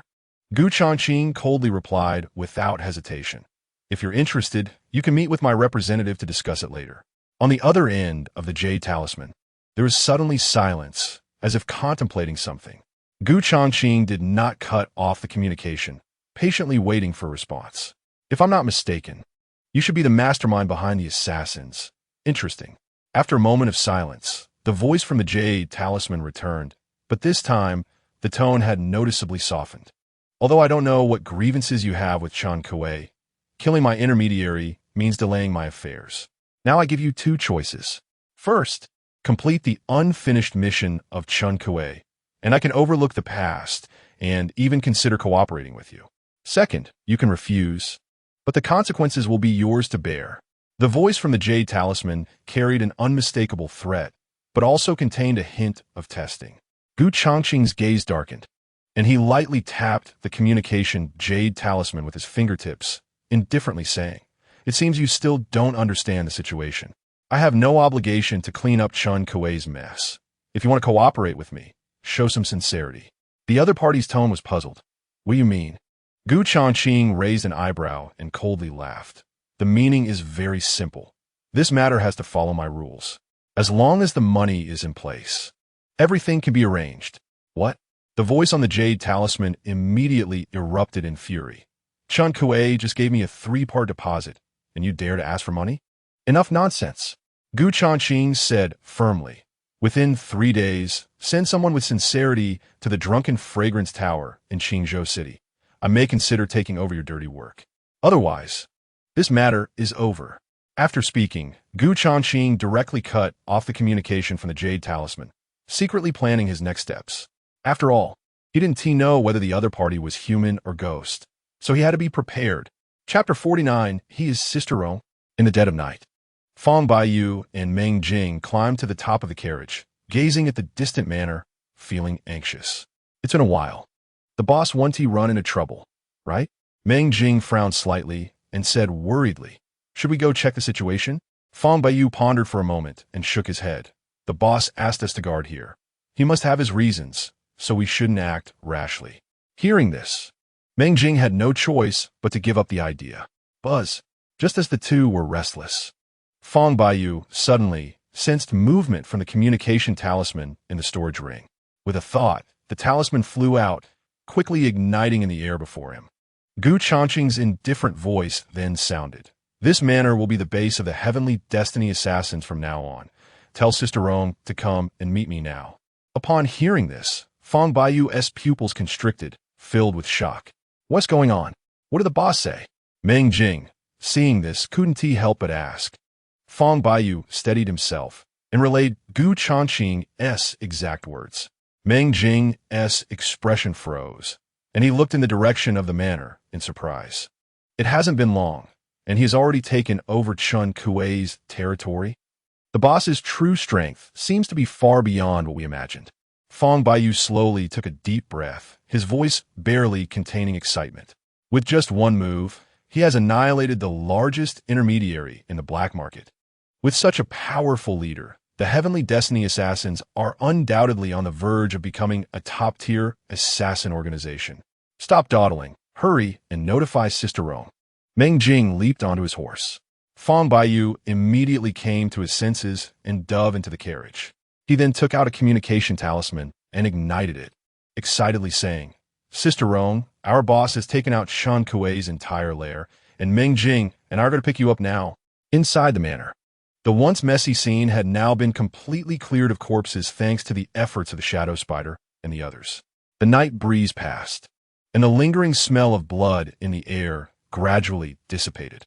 Gu Changqing checked the system panel and found that the energy value reward from tonight's massacre had surged to 2,000 points. However, the energy values required for the Tiger Bee, Shadow Spider, and Mantis to level up had already risen to 5 figures. 3 of them, that is 30,000. Even with the more than 6,000 low-grade spirit stones just looted, it still wouldn't be enough. Since it's not enough, it's better to keep it for myself to cultivate. Gu Changqing murmured to himself, already having made a decision in his heart. After all, as the behind-the-scenes leader of the assassin organization, one's own strength could not be too weak. Otherwise, whenever there was a conflict with others in the future, he would have to rely on the praying mantis and the others to take action, which not only made him seem incompetent, but would also expose his trump card too early. Having made up his mind, Gu Changqing directly took out all the spirit stones from his storage ring. As the light flickered, they piled up beside him like a small mountain. The Shadow Spider and the praying mantis exchanged glances, and both silently darted out of the hall, lurking in various corners outside to guard. So many spirit stones should be enough to improve my cultivation. Gu Changqing glanced at them, then sat cross-legged, beginning to circulate the true energy throughout his body, releasing Yuan force to envelop the pile of spirit stones around him. In an instant, over 100 spirit stones on the top layer turned into powder. As the spiritual energy was drawn out, it transformed into strands of pure spiritual power that surrounded him, then were inhaled into his body through every pore. Gu Changqing focused his mind, guiding this energy to transform into his own true energy. Time passed second by second. Gradually, more than half of the pile of spirit stones had been consumed. The spiritual energy continuously surged in, and the energy within Gu Changqing's body gradually filled up, with subtle humming sounds beginning to emanate from his meridians. This was obviously a sign of a breakthrough. Not enough. Gu Changqing suddenly drew out all the remaining spirit stones at once. Boom! In an instant, a torrent of immense spiritual energy rushed into his body. The feeling of swelling in his meridians suddenly intensified, as if they were about to burst. However, Gu Changqing did not stop. Instead, he accelerated the operation speed, ultimately forming a vortex of Yuan force in his dantian, rapidly expanding.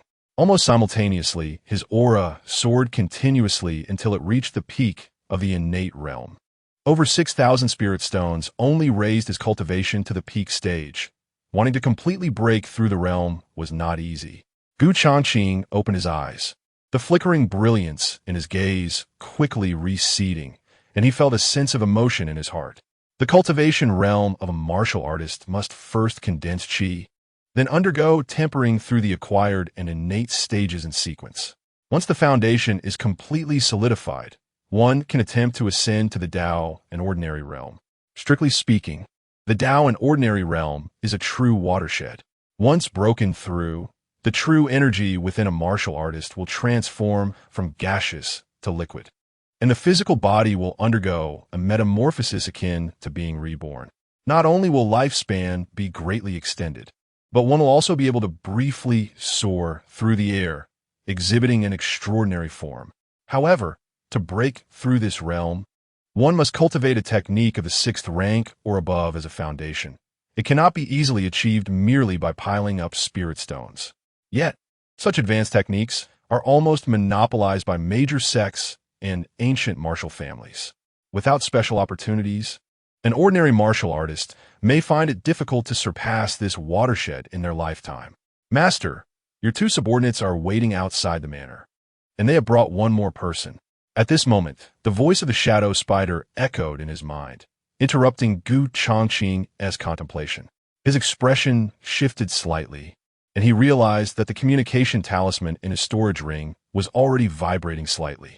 Boss, we've arrived. Is it convenient for you now? As Changqing casually summoned the talisman, Fong Baiyu's inquiry immediately followed. Since the shadow spider and the others were inconvenient to reveal themselves, they had been left waiting outside. Changqing immediately got up and used the shadow step to dart out of the hall. The sky outside was already bright when the door opened. What came into view were Meng Jing and Fong Baiyu. Behind them stood an unfamiliar figure. Changqing's gaze sharpened as it fell on that person. Dressed in a dark red long dress, with a graceful figure, her long black hair was loosely pinned up with a jade hairpin. But when his gaze moved to the person's face, Changqing's pupils suddenly constricted. This was clearly a sharply defined man's face. Beneath the rugged eyebrows, those narrow eyes were currently appraising him with a smile that was not quite a smile. This is Sister Rome?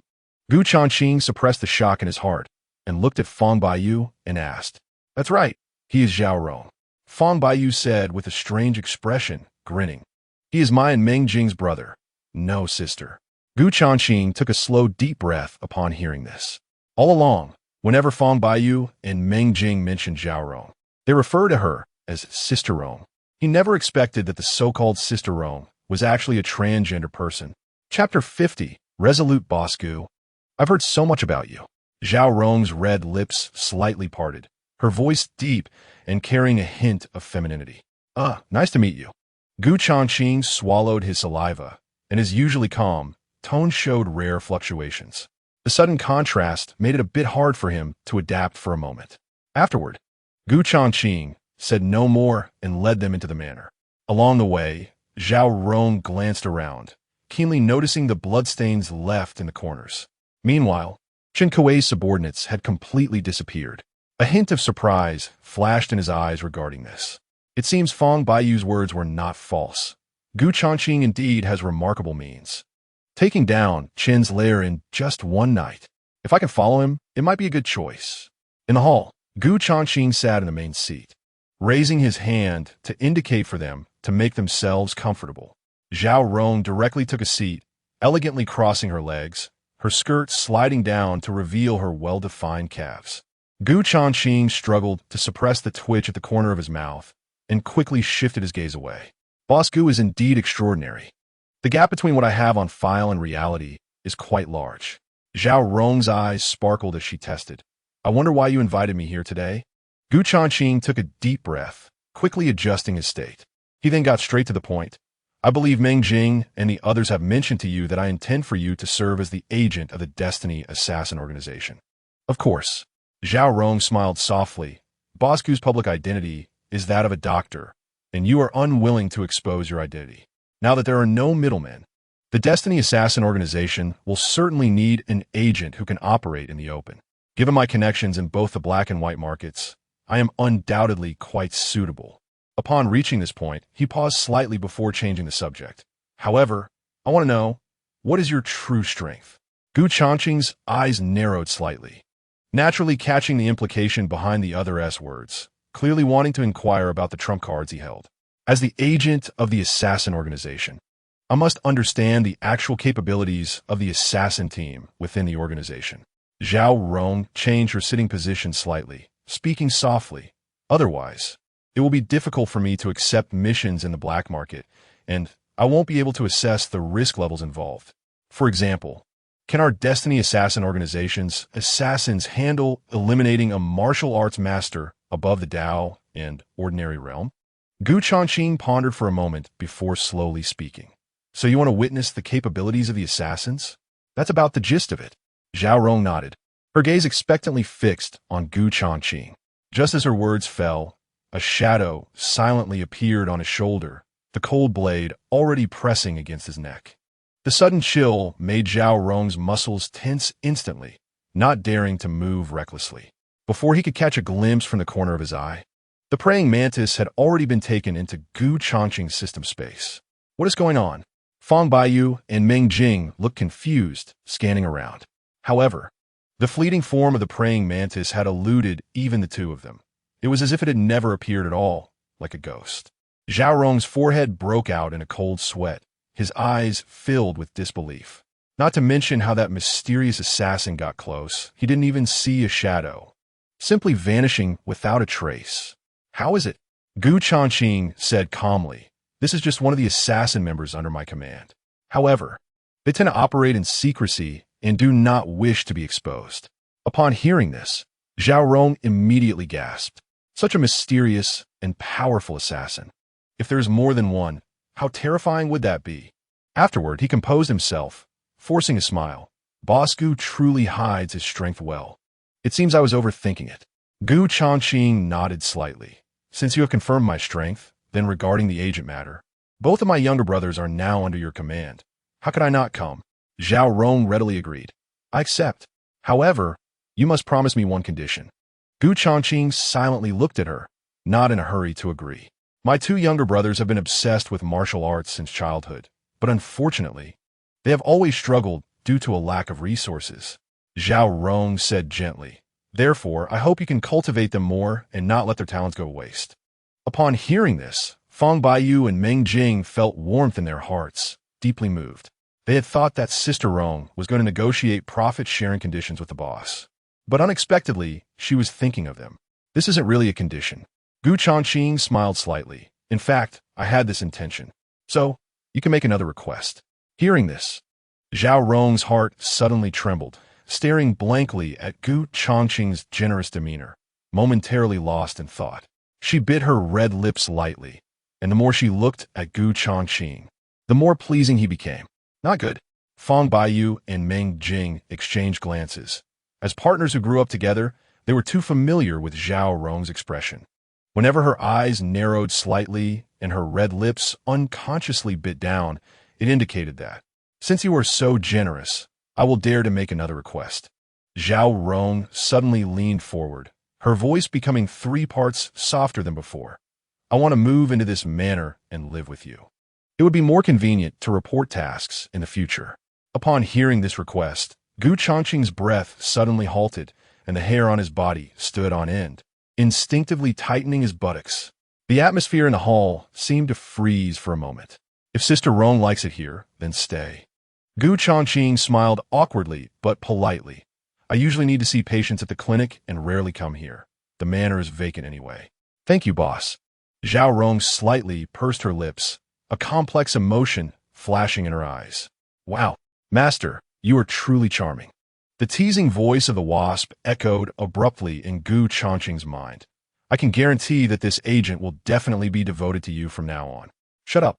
Gu Changqing cursed inwardly. He then cleared his throat slightly and quickly got back to the point. Since the assassin agency's agent matter has been confirmed, we should discuss serious business next.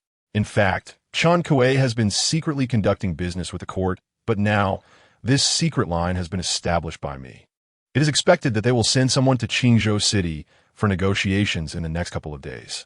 Upon hearing this, Fong Baiyu and others' eyes sparkled, unable to hide their admiration. If they could take over this channel from the court, it would be an inexhaustible business. That's how it is. Gu Changqing turned his gaze to Zhao Rong and instructed, "You will meet that person privately at that time and negotiate according to the rules. If the negotiations fail, leave immediately. Do you understand?" Zhao Rong nodded solemnly. "Boss, don't worry, I know what to do." Buzz. At this moment, Gu Changqing sensed a disturbance in the storage ring, originating from the sound transmission jade talisman. He took it out, and a deep voice immediately sounded. "My people are waiting at the Zue Xiang Lu, box number 3. If your agent does not appear within an hour, this matter will be dropped." As soon as the words fell, the sound on the jade talisman was cut off. Gu Changqing's eyes flashed with surprise. He didn't expect the employer behind the scenes to act so quickly. He thought he would have to wait 2 or 3 days. But it only took 1 night for someone to arrive in Qingzhou City. This shows that the person clearly attaches great importance to this job. Unfortunately, there is too much task information in Chun Kuei's storage ring, and he does not know which one it is. Otherwise, he could have made sufficient preparations in advance. "Boss, has the employer sent someone?" Zhao Rong asked when she saw Gu Changqing retract the sound transmission jade talisman. "Yes, at Zue Xiang Lu, box number 3. You will be fully responsible for the next steps." After saying that, Gu Changqing looked at Meng Jing and instructed, "You take Sister Rong there now." "Yes." Meng Jing respectfully nodded and immediately followed Zhao Rong out of the hall. "Boss, what about me?" Fong Baiyu saw that he wasn't assigned and actively asked, "How about I wait outside Zue Xiang Lu? If anything unexpected happens, I can respond at any time. You're responsible for the intelligence team. Don't get involved." Gu Changqing shook his head in refusal, then asked, "What range can the intelligence network you currently control cover?" After a moment of contemplation, Fong Baiyu replied, "There are my informants in various cities of the Daong dynasty. However, they're all local ruffians, and I need to spend money to keep them in line to buy information." Upon hearing this, Gu Changqing was slightly taken aback. This is essentially a transaction for information rather than a power he controls. In other words, the information known by the Tianming Assassin Agency can also be obtained by other forces through spending money. I've always been short on funds. And where would I find the resources to recruit subordinates? So I can only trade information in the black market to make a profit. Fong Baiyu grinned, seemingly seeing through Gu Changqing's thoughts, and immediately explained the reasons. Gu Changqing found this reasonable and held no contempt at his heart. After all, an orphan from the slums who can survive in this world and even cultivate to the postnatal martial artist level is truly exceptional. If given enough resources, he would undoubtedly soar. "Boss, you won't be disappointed in me, will you?" Seeing Gu Changqing silent, Fong Baiyu cautiously asked. "No." Gu Changqing smiled lightly. "Is there a distinction in birth for kings and nobles? I believe in your abilities." Upon hearing this, Fong Baiyu slightly pursed his lips and nodded solemnly. This feeling of being valued left him restless for a long time. "Recruit a batch of intelligence members for the Tianming Assassin Agency yourself," Gu Changqing said, then directly took out 500,000 silver notes and handed them to Fong Baiyu. "Use this money to get started." As the saying goes, a tall building rises from the ground. Although the main force of the assassin organization is assassins, the intelligence network is equally crucial. Otherwise, if they can't even figure out the identity of the assassination target, what good is it? Therefore, Gu Changqing would not skimp on the necessary initial expenses. 500,000? Fong Baiyu took the thick stack of silver notes, and his eyes immediately sparkled. This amount of money is enough for him to make a big splash in the black market. "Boss, rest assured within half a year, I will ensure the intelligence network covers the entire Daong dynasty and even the neighboring countries." Fong Baiyu, now holding a large sum of money, confidently promised. Additionally, a new batch of assassins can be recruited. After a moment's thought, Gu Changqing calmly said, "The code name will be Darkblade, and the members must have strength above the postnatal level." The Tianming Assassin Agency's scale has now taken shape, and he doesn't want to do every task personally in the future. Unless encountering particularly tricky tasks, he would let the Shadow Spider handle them. Fong Baiyu was taken aback upon hearing this and curiously asked, "Don't you have a mysterious assassin group under you? Just follow my instructions." Gu Changqing provided no further explanation, his tone carrying an undeniable command.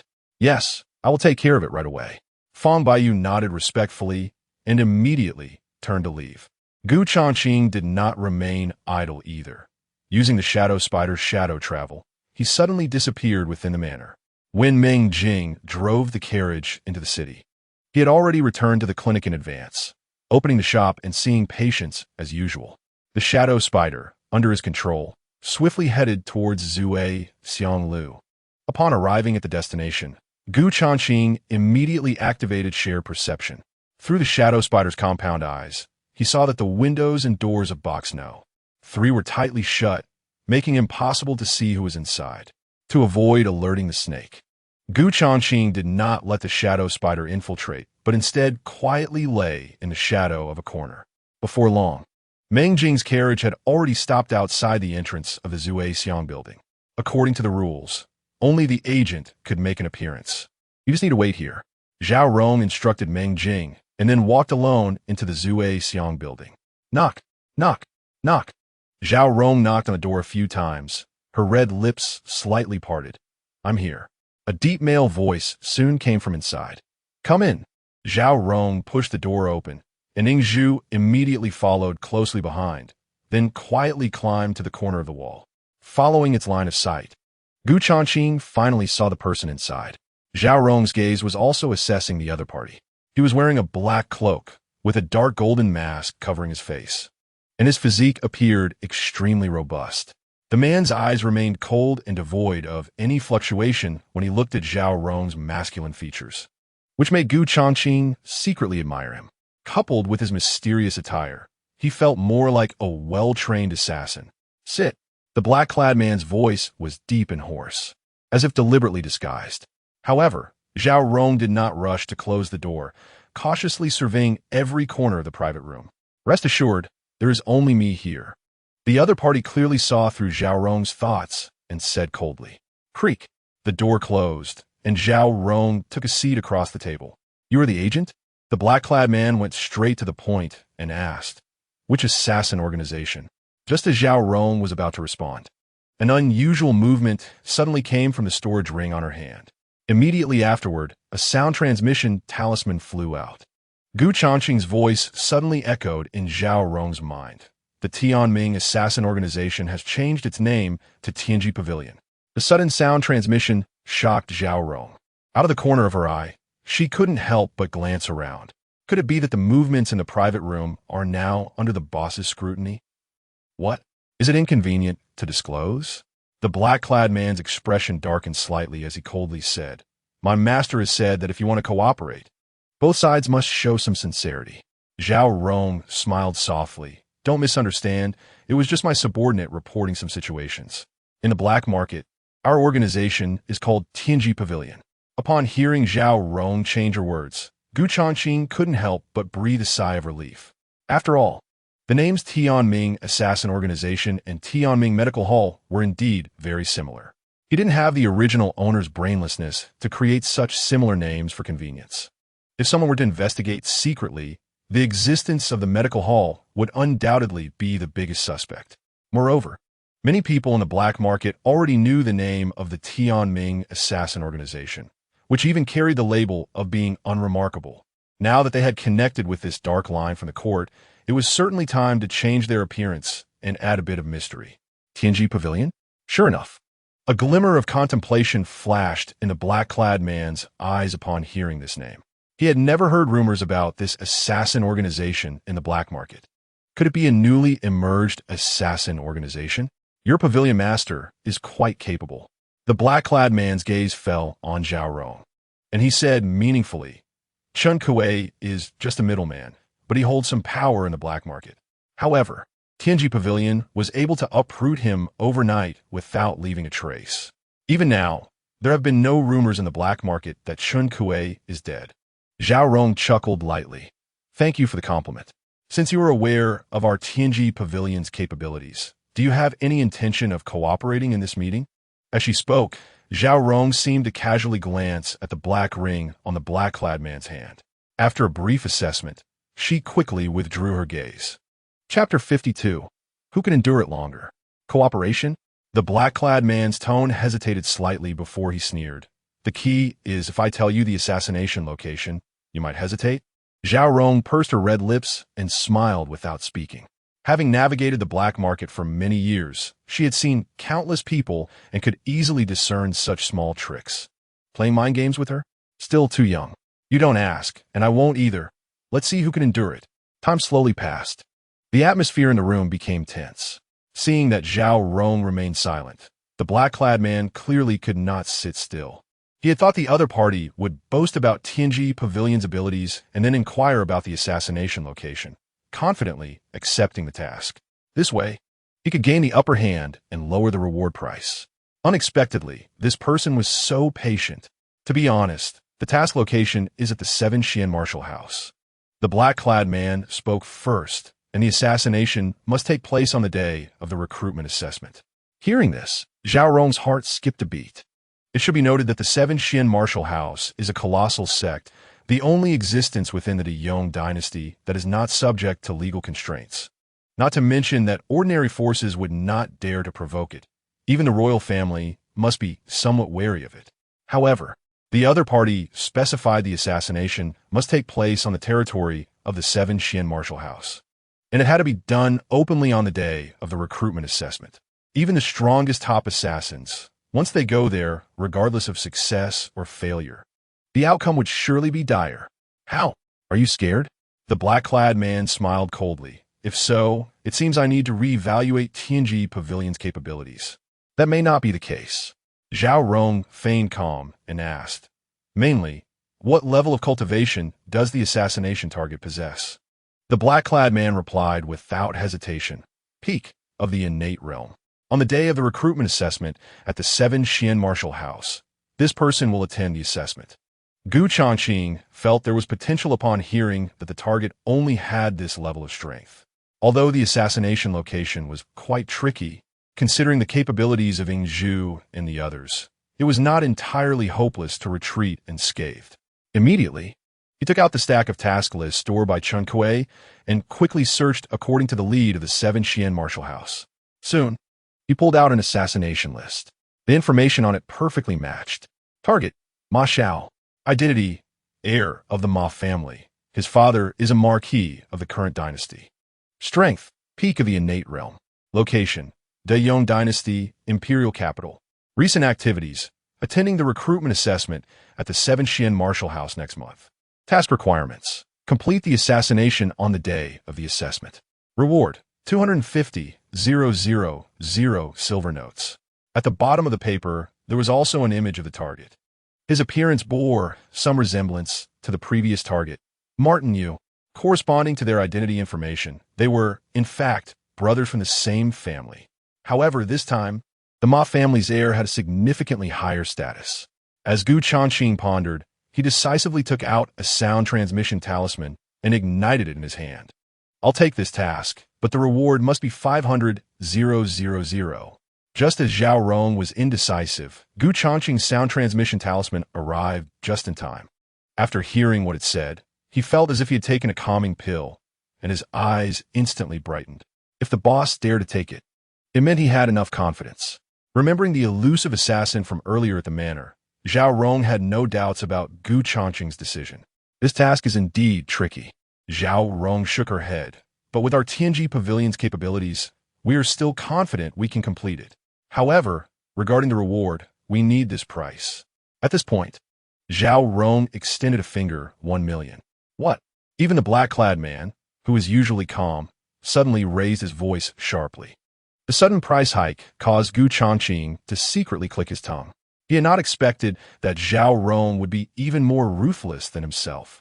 Changqing initially only asked for 250,000, yet you want so much. The black-clad man's brows furrowed tightly as he coldly snorted. Your Tianji Pavilion is indeed quite greedy. Zhao Rong raised her red lips slightly. Changqing is one thing, but for us at Tianji Pavilion, this is indeed worth the price. At the very least, I can guarantee that the task will be absolutely completed. The black-clad man's expression quickly changed as he said in a low voice, 500,000, not a cent more. Deal. Unbeknownst to him, Zhao Rong readily agreed. This left the other party utterly astonished.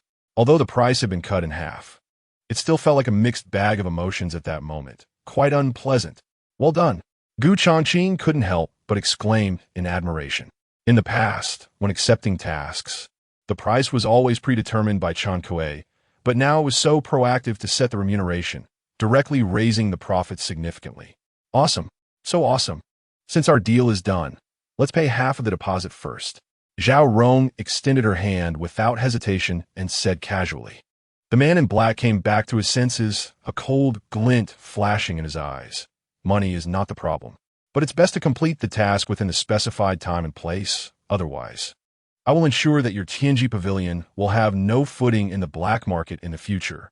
Before the words fell, he shook his body and suddenly erupted with a violent wave of elemental force.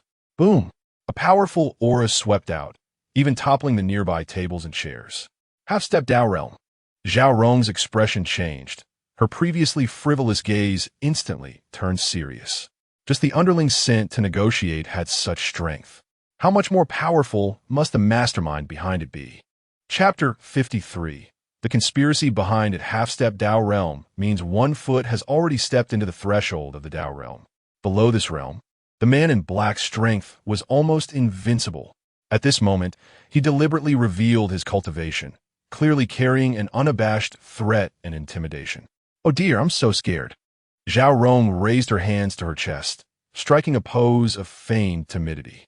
This pose, which should have been nauseating, caused the man in black's heart to tremble. It is known that even a peak innate realm warrior would undoubtedly feel like carrying 1,000 pounds under his pressure. Yet Zhao Rong remained unfazed, as if completely unaffected. Tianji Pavilion is indeed not simple.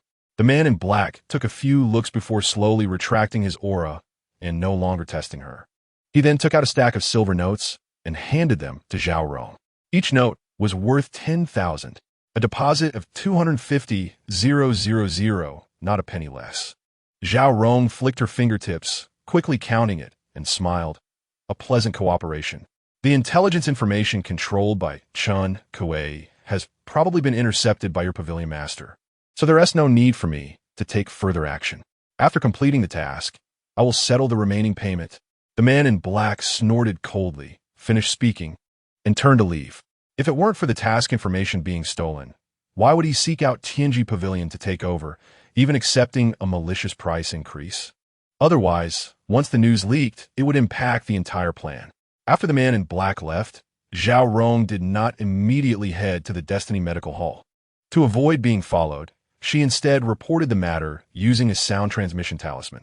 Inside the medical hall, Changqing stared at the assassination list in his hand, lost in thought. 2 consecutive black jobs targeting the Ma family. It seemed that this was no coincidence. However, he didn't take care about the undercurrents of court power. As long as the remuneration was in place, he would kill without hesitation. After all, those noble families had always oppressed the common people, greedy by nature. Most of them were not good people. Investigate all the information on the Ma family's young master, including recent movements. There must be no mistakes. Changqing ignited the sound transmission talisman to notify Fong Baiyu, then secretly calculated his next actions. The recruitment assessment of the 7 Xian Martial House would not officially begin until next month, so there was still plenty of time. But during this period, he had to be fully prepared. The most critical point was to enhance the combat power of the Shadow Spiders. Master Mo had previously promised him, just in time for him to forge a few sets of insectoid armaments to test their effectiveness. With this thought, Changqing no longer delayed and quietly left through the back door of the medical hall. When he reappeared on the street, he was already wearing a bronze mask and a black hat, heading straight for the blacksmith shop. Almost at the same moment, in the underground darkroom of the Ma family estate in the imperial capital, Master, news just came from Qingzhou City that the task has been entrusted to Tianji Pavilion. The old steward slightly bowed and respectfully reported. However, the remuneration has risen to 500,000 silver notes. In the shadows, a tall figure slowly turned around. The flickering candlelight illuminated half of the middle-aged man's face, revealing that he was Ma Tianxiong, the head of the Ma family. No problem. His voice was cold and hard. As long as the task is accomplished, the cost is not a concern. The old steward sighed lightly. Why must you do this, my lord? That is, do you think I want to? Ma Tianxiong abruptly interrupted, his tone grim. But if I don't do this, how can I force the 7 Xin martial house to get involved? As long as such an incident occurs on the day of the assessment. Especially if it's my Ma family's young master who dies. At that time, the 7 Xin martial house will be furious and will definitely investigate thoroughly. Speaking of this, a cold smile curled at the corner of his mouth. With the current situation in the court, the third Prince-S faction would surely become the primary suspect. By then, the Crown Prince only needs to guide slightly, and he can use the power of the martial house to cut off the momentum of the third prince. The old stewardess' throat moved, his voice trembling. But the young master is still your biological son exactly. That's why his life is valuable. Ma Tianxiong smiled coldly. When the crown prince ascends the throne, my Ma family will be the first merit, and we will surely be granted a title and appointed as ministers. Upon hearing this, the old steward fell silent, cold sweat seeping from his forehead. He never expected that in this struggle for imperial power, the master would heartlessly treat his own flesh and blood as bargaining chips. Ma Tianxiong's expression was indifferent as he said in a low voice, "You go prepare first. On the day of the martial house assessment, make sure to collect the body for Xiao Xiao and conduct the funeral according to the highest family standards." As he spoke, his cold voice slightly trembled, unable to conceal a hint of sorrow. Blacksmith shop. Gu Changqing pushed the door and entered. A wave of hot air rushed towards him.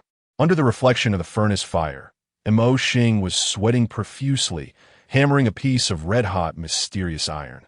"Master Mo, I was introduced by a friend and heard that you can forge insectoid armaments." Gu Changqing intentionally lowered his voice and altered his walking posture. Mo Xing's work was interrupted by the sound, and just as he was about to get angry, upon hearing insectoid armaments, his eyes suddenly sparkled. He strode over to Gu Changqing, swinging his hammer. "You are the beast master who can summon insectoid monsters?" His eyes were fervent, completely disregarding Gu Changqing's mysterious appearance. And he said in a rough voice, "Cut the nonsense. Hurry up and summon one for me to see." This time, having concealed his identity, Gu Changqing no longer hesitated. With a thought, 3 small insectoid figures suddenly appeared in front of him. "Is this it?" Mo Xing frowned, his gaze suspiciously scanning the shadow spiders. "Aren't these just spiders, mantises, and hornets?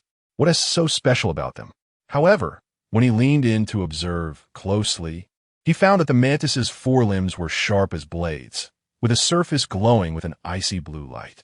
Especially the cold aura emanating from the blade-like limbs was exactly the same as the cold marrow ice iron. In contrast, the shadow spiders and the hornets were also visibly much stronger than ordinary insects. Just as Mo Xing was secretly amazed, their bodies suddenly glowed and completed their transformation. Boom! In an instant, 3 extremely violent insectoid auras surged forth like a tide. This Mo Xing's heart trembled, horrified to discover that the small insects in front of him had transformed into 3 hideous humanoid monsters.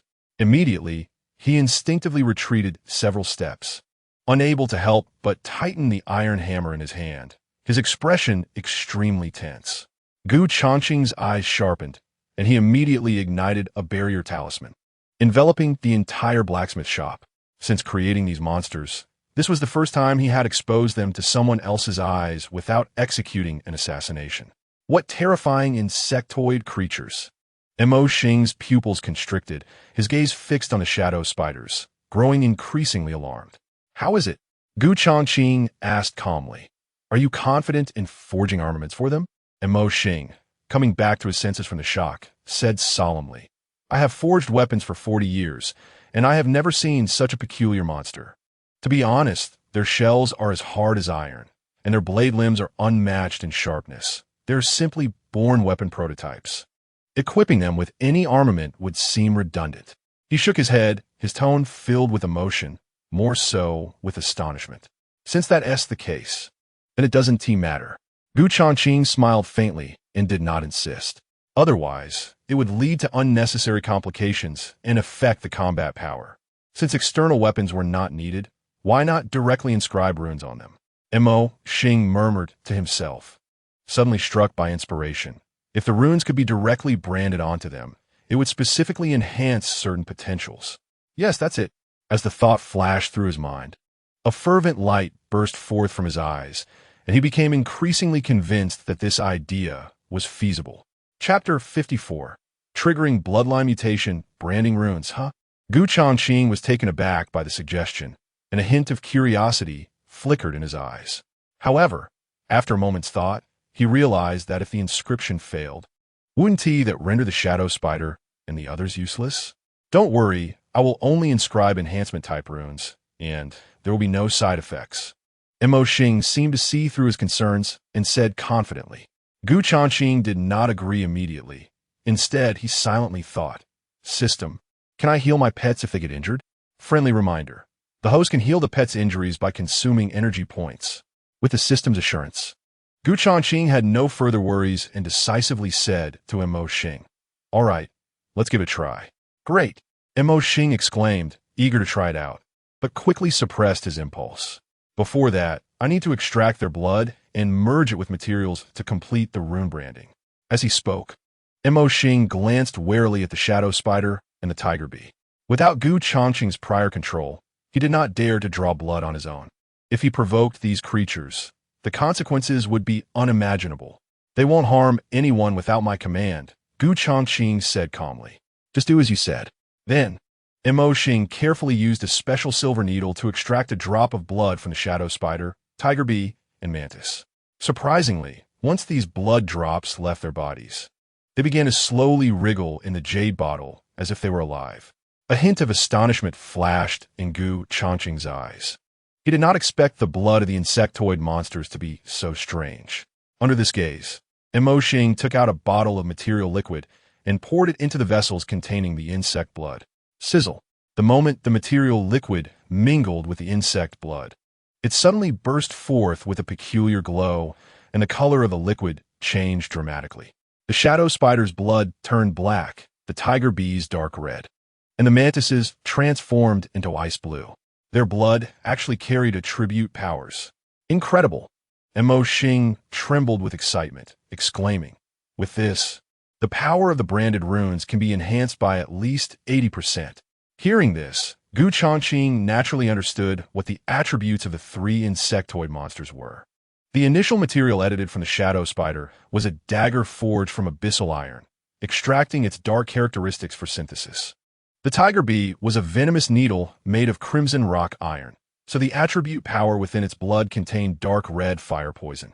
As for the mantis, it undoubtedly fused the characteristics of frostbone ice iron, containing icy attributes. Then, Changqing sat down on the spot, intending to observe how Mo Xing operated. He had seen rune drawing from Lu Ruyun, but he was still quite curious about inscribing runes onto flesh and blood. Mo Xing merely glanced at Changqing and said nothing more. He then flicked his fingers, and 3 bottles of material liquid floated up. Immediately, Mo Xing's hands suddenly glowed with fire, which then erupted into a near-transparent flame. Spiritual fire. Changqing's gaze sharpened. He could clearly sense an extremely rich mental power from that flame. He knew that this was a kind of extraordinary fire born from condensed mental power, which weapon refining masters in the martial arts world would cultivate to forge divine weapons. After unleashing the spiritual fire, Mo Xing controlled it to split into 3 flames, each enveloping a bottle of material liquid. Sizzle. Under the burning of the spiritual fire, the 3 liquids instantly boiled, rapidly evaporating their impurities. When the timing was right, Mo Xing reached out, and an invisible mental force suddenly drew out the black liquid.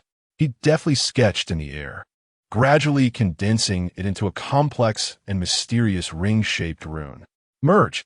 With a loud shout, the rune instantly transformed into a beam of light, shooting onto the shadow spider and branding it into its flesh.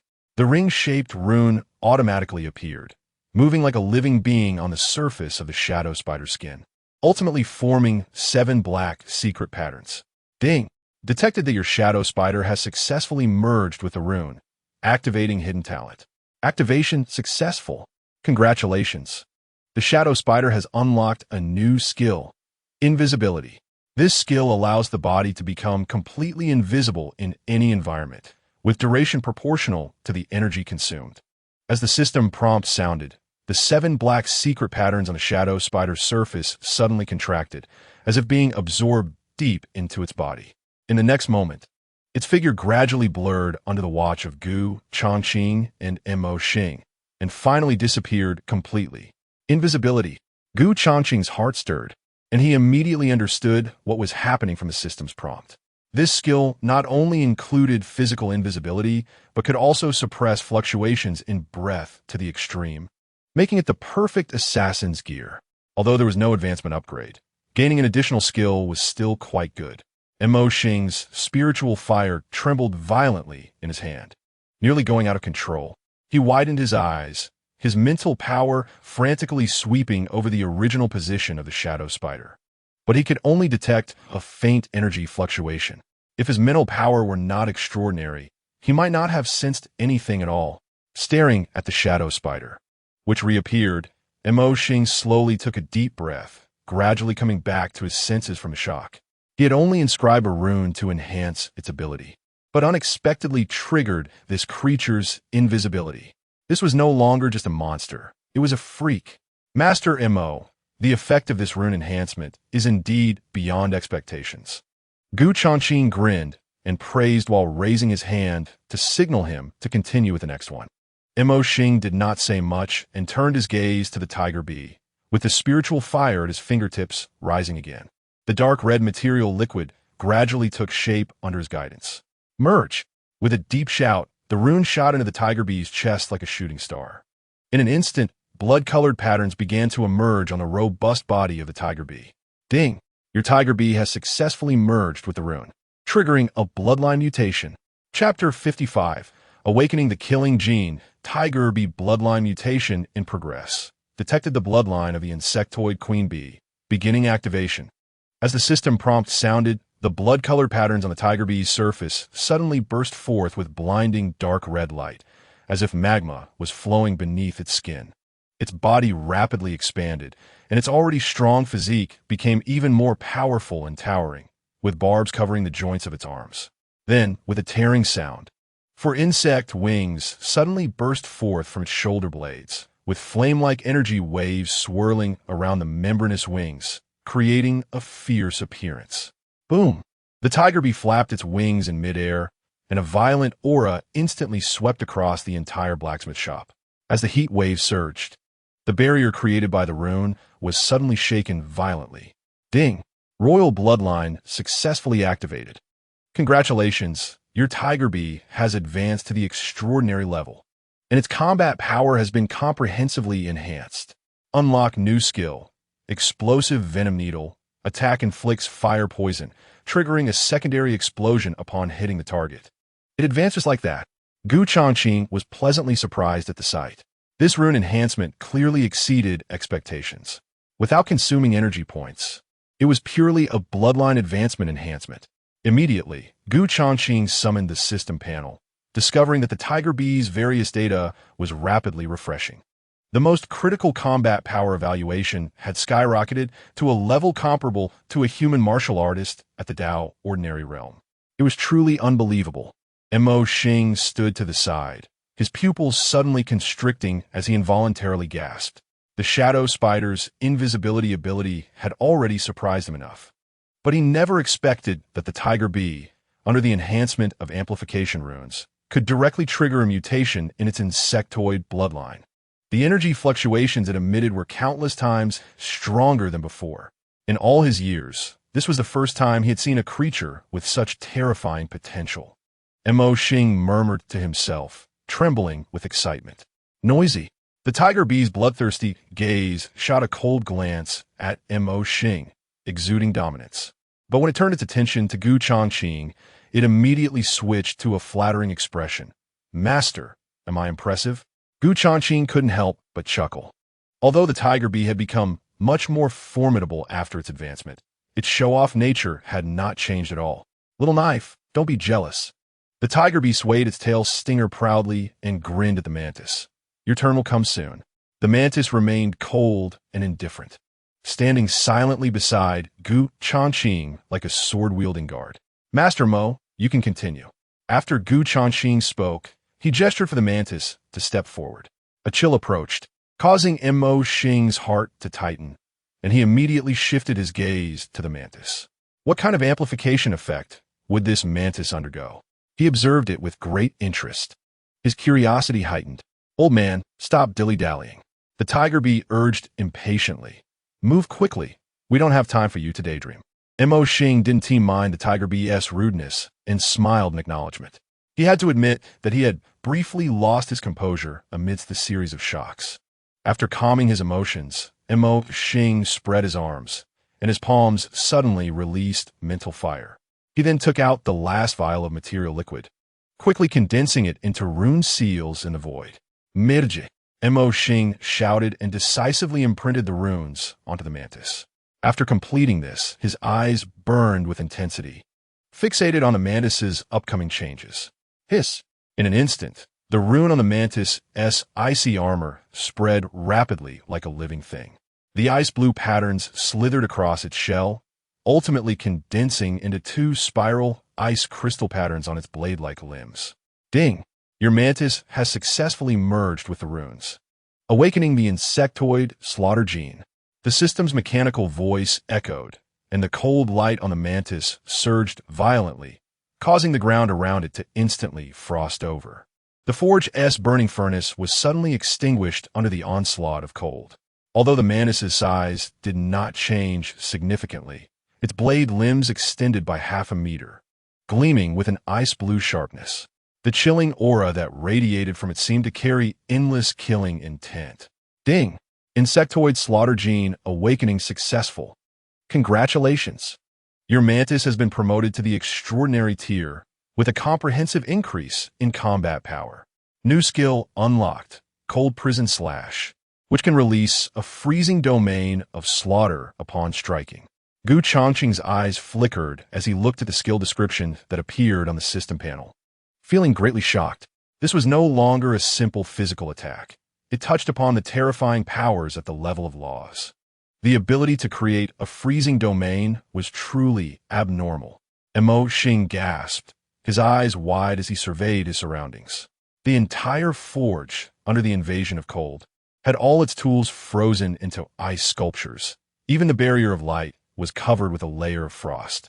Not bad, you can barely keep up with my pace. The tiger bee shook off the ice shards from its body and teased. However, before it could finish, Gu Changqing had already stored it into the system space, along with the mantis. Crack! At that moment, the frost-covered barrier of light suddenly made a crisp sound and shattered completely. In an instant, the cold air from inside the shop surged out like a tidal wave, rushing toward the street. What the hell? Why did it suddenly get so cold? The pedestrians on the street trembled, their faces filled with astonishment. Master Mo, thank you for today's actions. Gu Changqing clasped his hands and expressed his sincere gratitude. The transformation of these three insectoids undoubtedly added a lot of chances for success in the upcoming assassination operation at the 7 Profound Martial Mansion. I merely added a finishing touch. Mo Xing sighed with admiration. Your ability to cultivate such insectoid pets has truly opened my eyes. Then he changed the subject. Rest assured, today's matter, I swear on my reputation, will never leak a word. Gu Changqing smiled faintly and did not say much. From the subtle wariness in Mo Xing's eyes, he had already deduced that the other party must have guessed something. After all, it was not hard to imagine the connection between the recent murders in the city and the special abilities of the three insectoids. For instance, the tiger bee's poisonous stinger and the mantis's icy aura had left traces on the corpses. However, Gu Changqing had no intention of silencing anyone. He nodded slightly, thanked him, and decisively turned to leave. As the night deepened, the pedestrians on the street had thinned out a lot. Gu Changqing slipped into a dark alley, and when he emerged from the alley again, he had changed into a white outfit, just as he was about to return to the medical clinic. The communication talisman in his storage ring suddenly stirred. As it ignited, Fong Baiyu's anxious voice immediately rang out. Boss, I just received news that the Destiny Medical Clinic is surrounded by the government officials. You better not go. Chapter 56. This is all over. Government officials surrounding my clinic? Gu Changqing frowned, puzzled. Logically, Chen Kuei's threat had already been eliminated, so no one should be reporting the secrets of the Destiny Assassins. But what happened? Gu Changqing immediately ignited the communication talisman to inquire. A search warrant issued by the city lord himself requires a thorough investigation of the clinic for prohibited medicinal materials. Listening to Fong Baiyu's report, Gu Changqing's heart sank. He had no interaction with the city lord, so why was this happening all of a sudden? Then he thought about it and understood the motive. A search for prohibited medicinal materials? Their intention was clearly aimed at the recipe for the colorful honey pills. This plan was too crude. Having just dealt with the Chen Kuei, now a city lord comes along. Do they really think I'm easy to bully? A cold glint flickered in Gu Changqing's eyes. Tiger Bee, go take a look. Upon his command, the Tiger Bee suddenly darted out, swiftly flying toward the Destiny Medical Clinic. After its enhancement, its speed was astonishing. In just a few moments, it arrived at the destination, hovering in the air above the clinic. As a shared perception activated, Gu Changqing had a clear view of the situation below. He saw a group of officials surrounding the clinic. The front door had even been forcibly smashed open, and a batch of medicinal materials was being rummaged from inside. Most of them were mildly toxic traditional medicines, which was purely nitpicking. Dr. Gu has always been dedicated to saving lives. How could it come to this? Head Constable frowned as he saw someone had posted a seal on the door. The city lord has issued an order, and I can't do anything about it. The official who had posted the seal whispered. Only in this way would Dr. Gu personally come to the door to ask the city lord to lift the seal. By then, any conditions would be at the city lord's discretion, right? Hearing this, Head Constable inwardly cursed. You bastard. Watching this scene, Gu Changqing's coldness intensified. Master, should I kill that city lord? The Tiger Bee sensed Gu Changqing's emotional fluctuation and immediately asked. No need. Gu Changqing said, for such trivial benefits. Killing a city lord would not be advantageous to us. A mere clinic is nothing compared to his current assets. Moreover, the original intention of opening the clinic was merely to conceal identity. It wouldn't matter to reopen elsewhere. The assassination mission's location is at the 7 Profound Marshal Mansion, which is far away, and the nearest place to stay is the Imperial capital. Gu Changqing's eyes flickered slightly, and he already had a plan in mind. If I were to reopen the clinic, I would naturally choose the most prosperous area. The capital city is a gathering place for ancient martial families, and perhaps he can easily obtain a 6th grade cultivation method. Thinking of this, Gu Changqing felt that this idea was quite good. After all, his current cultivation level had reached the peak of the innate realm, seemingly just a step away from the Dao realm, but in reality, it was like being separated by a chasm. Without the guidance of a 6th grade cultivation method, even if he forcibly broke through by taking drugs, it would ultimately be difficult to break the shackles. In a border town like Qingzhou, let alone a 6th grade cultivation method, even a 5th grade one is hard to come by. Choosing to go to the capital this time is undoubtedly a great choice. However, Gu Changqing squinted his eyes and coldly looked towards the city lord's mansion. Before setting off, he should ask that city lord for some travel expenses. He then flicked his fingers, and a sound transmission talisman instantly ignited. Baiyu, within half an hour, I want the detailed layout of the city lord's mansion. Bring it to the manor. At the moment the sound transmission talisman turned to ashes, Gu Changqing moved, suddenly using the shadow step to disappear into the shadows at the street corner.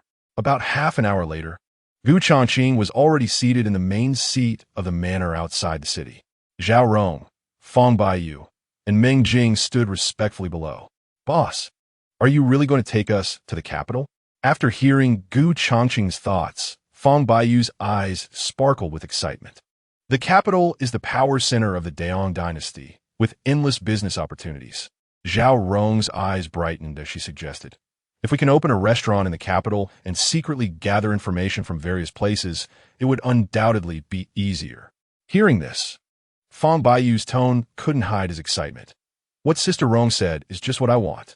Meng Jing looked around and grinned. Wherever you go, I'll go. Gu Changqing smiled indifferently. Since everyone has no objections, we'll set off tomorrow. After speaking, he unfolded the paper in his hand. This was the layout map of the city lord's mansion that Fong Baiyu had just brought. On the east side, the warehouse. Gu Changqing glanced over, and his gaze fell on a marked point on the map. There was the location of the city lord's treasury. Boss, you're not really planning to kill the Qingzhou city lord, are you? Zhao Rong couldn't help but remind him upon seeing this. He just opened the medical clinic. If something happens now, it would be too conspicuous. Moreover, he is an official of the court. Once an investigation is launched, the Tianming Medical Clinic will undoubtedly be implicated. Even if we go to the capital in the future, it would be hard not to be discovered. Fang Baiyu and Meng Jing's expressions tightened, looking at Gu Changqing with surprise. Who said I want to kill anyone?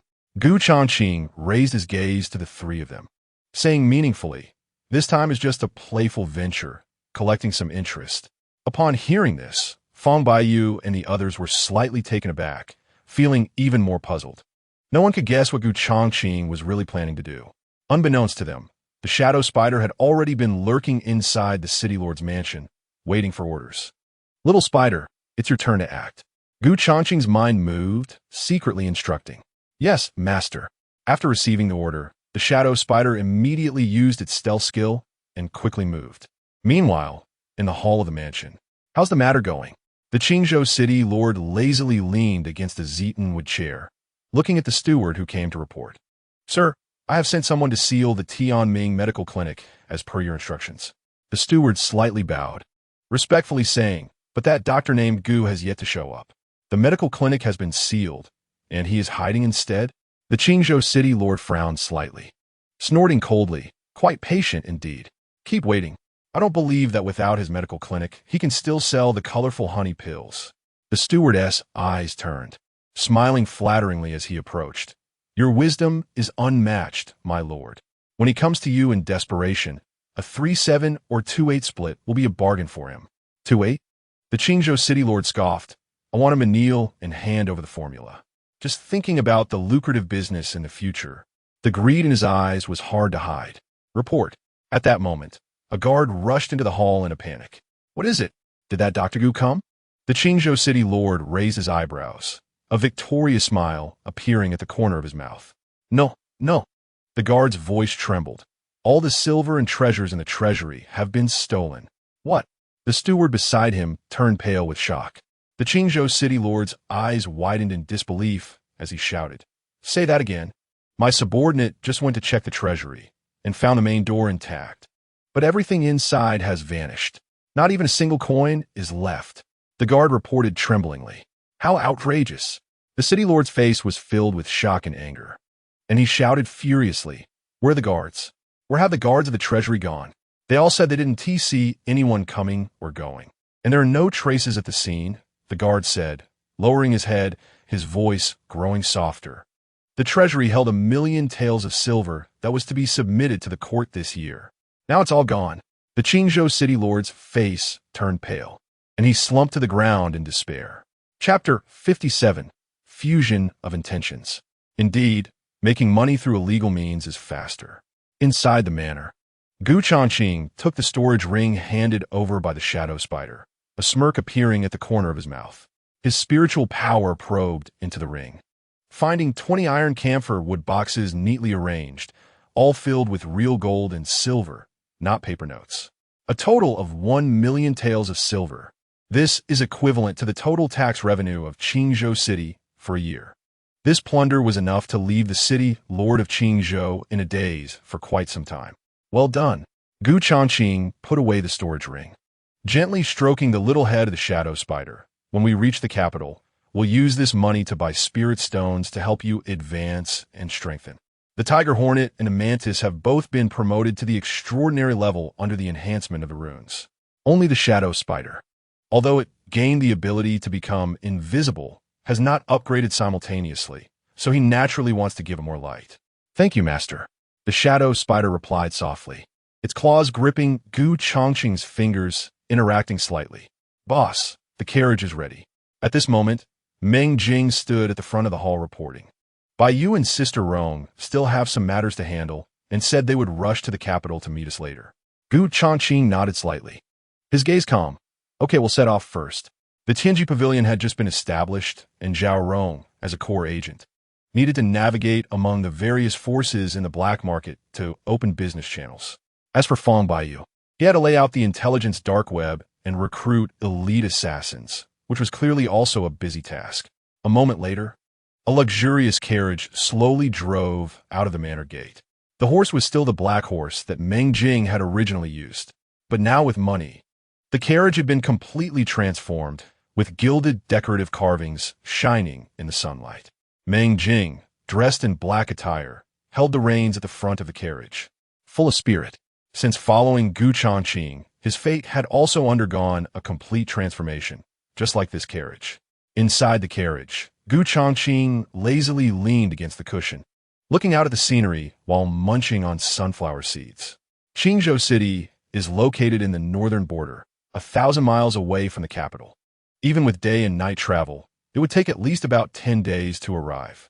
After finishing the sunflower seeds, Gu Changqing took out the jade slip that symbolized his identity as a registered disciple of the Seven Xian martial house.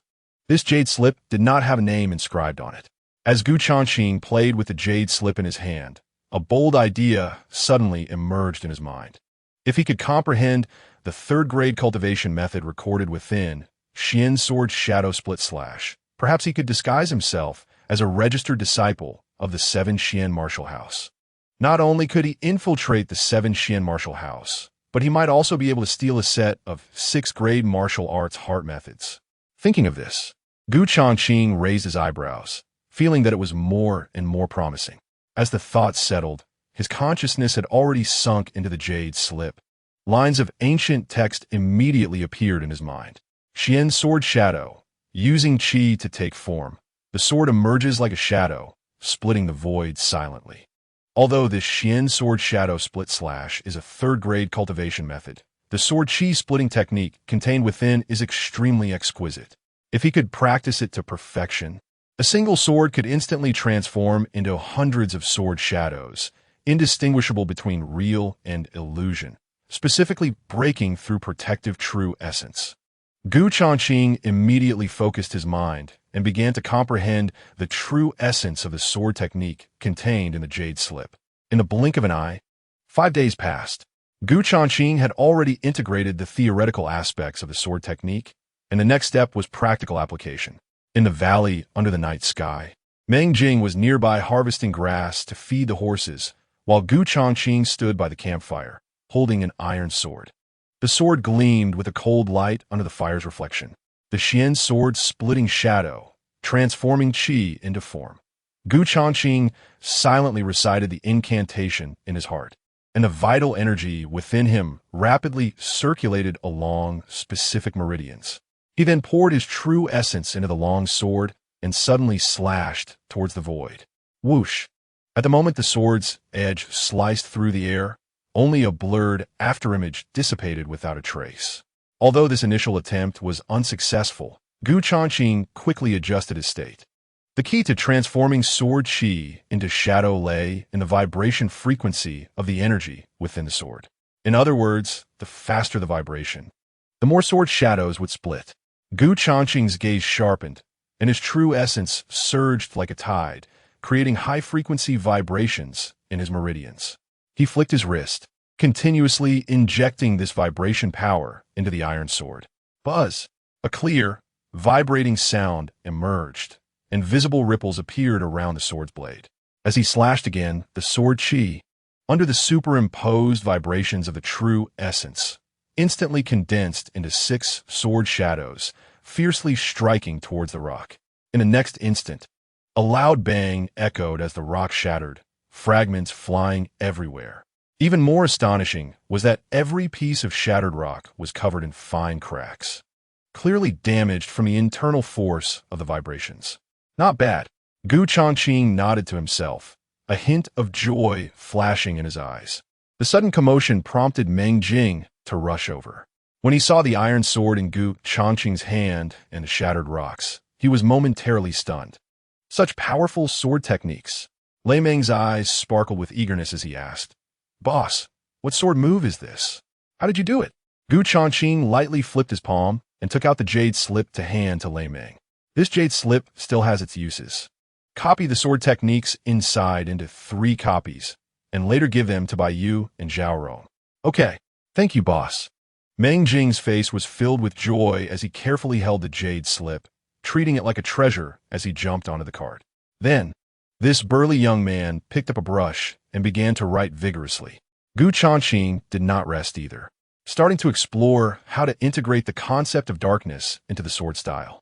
Although the power of the Xian sword's splitting shadow was remarkable, it was ultimately just a third-tier martial art. In battles within the same realm, it might be able to compete with anything. But once facing martial arts masters above the Dao ordinary realm, its power would become inadequate.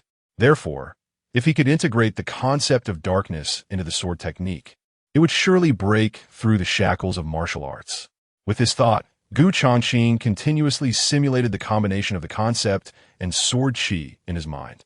The essence of darkness lies in devouring, concealing, and eroding. If merged with the sword technique, it would not simply be an addition, but rather the sword shadows must possess these characteristics. As his understanding deepened, Changqing's thoughts became clearer. The Xian sword's splitting shadow he envisioned in his mind was no longer a mere vibration of sword chi, but countless sword shadows entwined with dark mist. He did not know how long had passed. Suddenly, Changqing opened his eyes, the sword intent swirling in his pupils, a flash of brilliance flickering away. Immediately, the concept of darkness erupted, and the pale golden true essence within him formed streams of black energy, madly pouring into the long sword. Whoosh!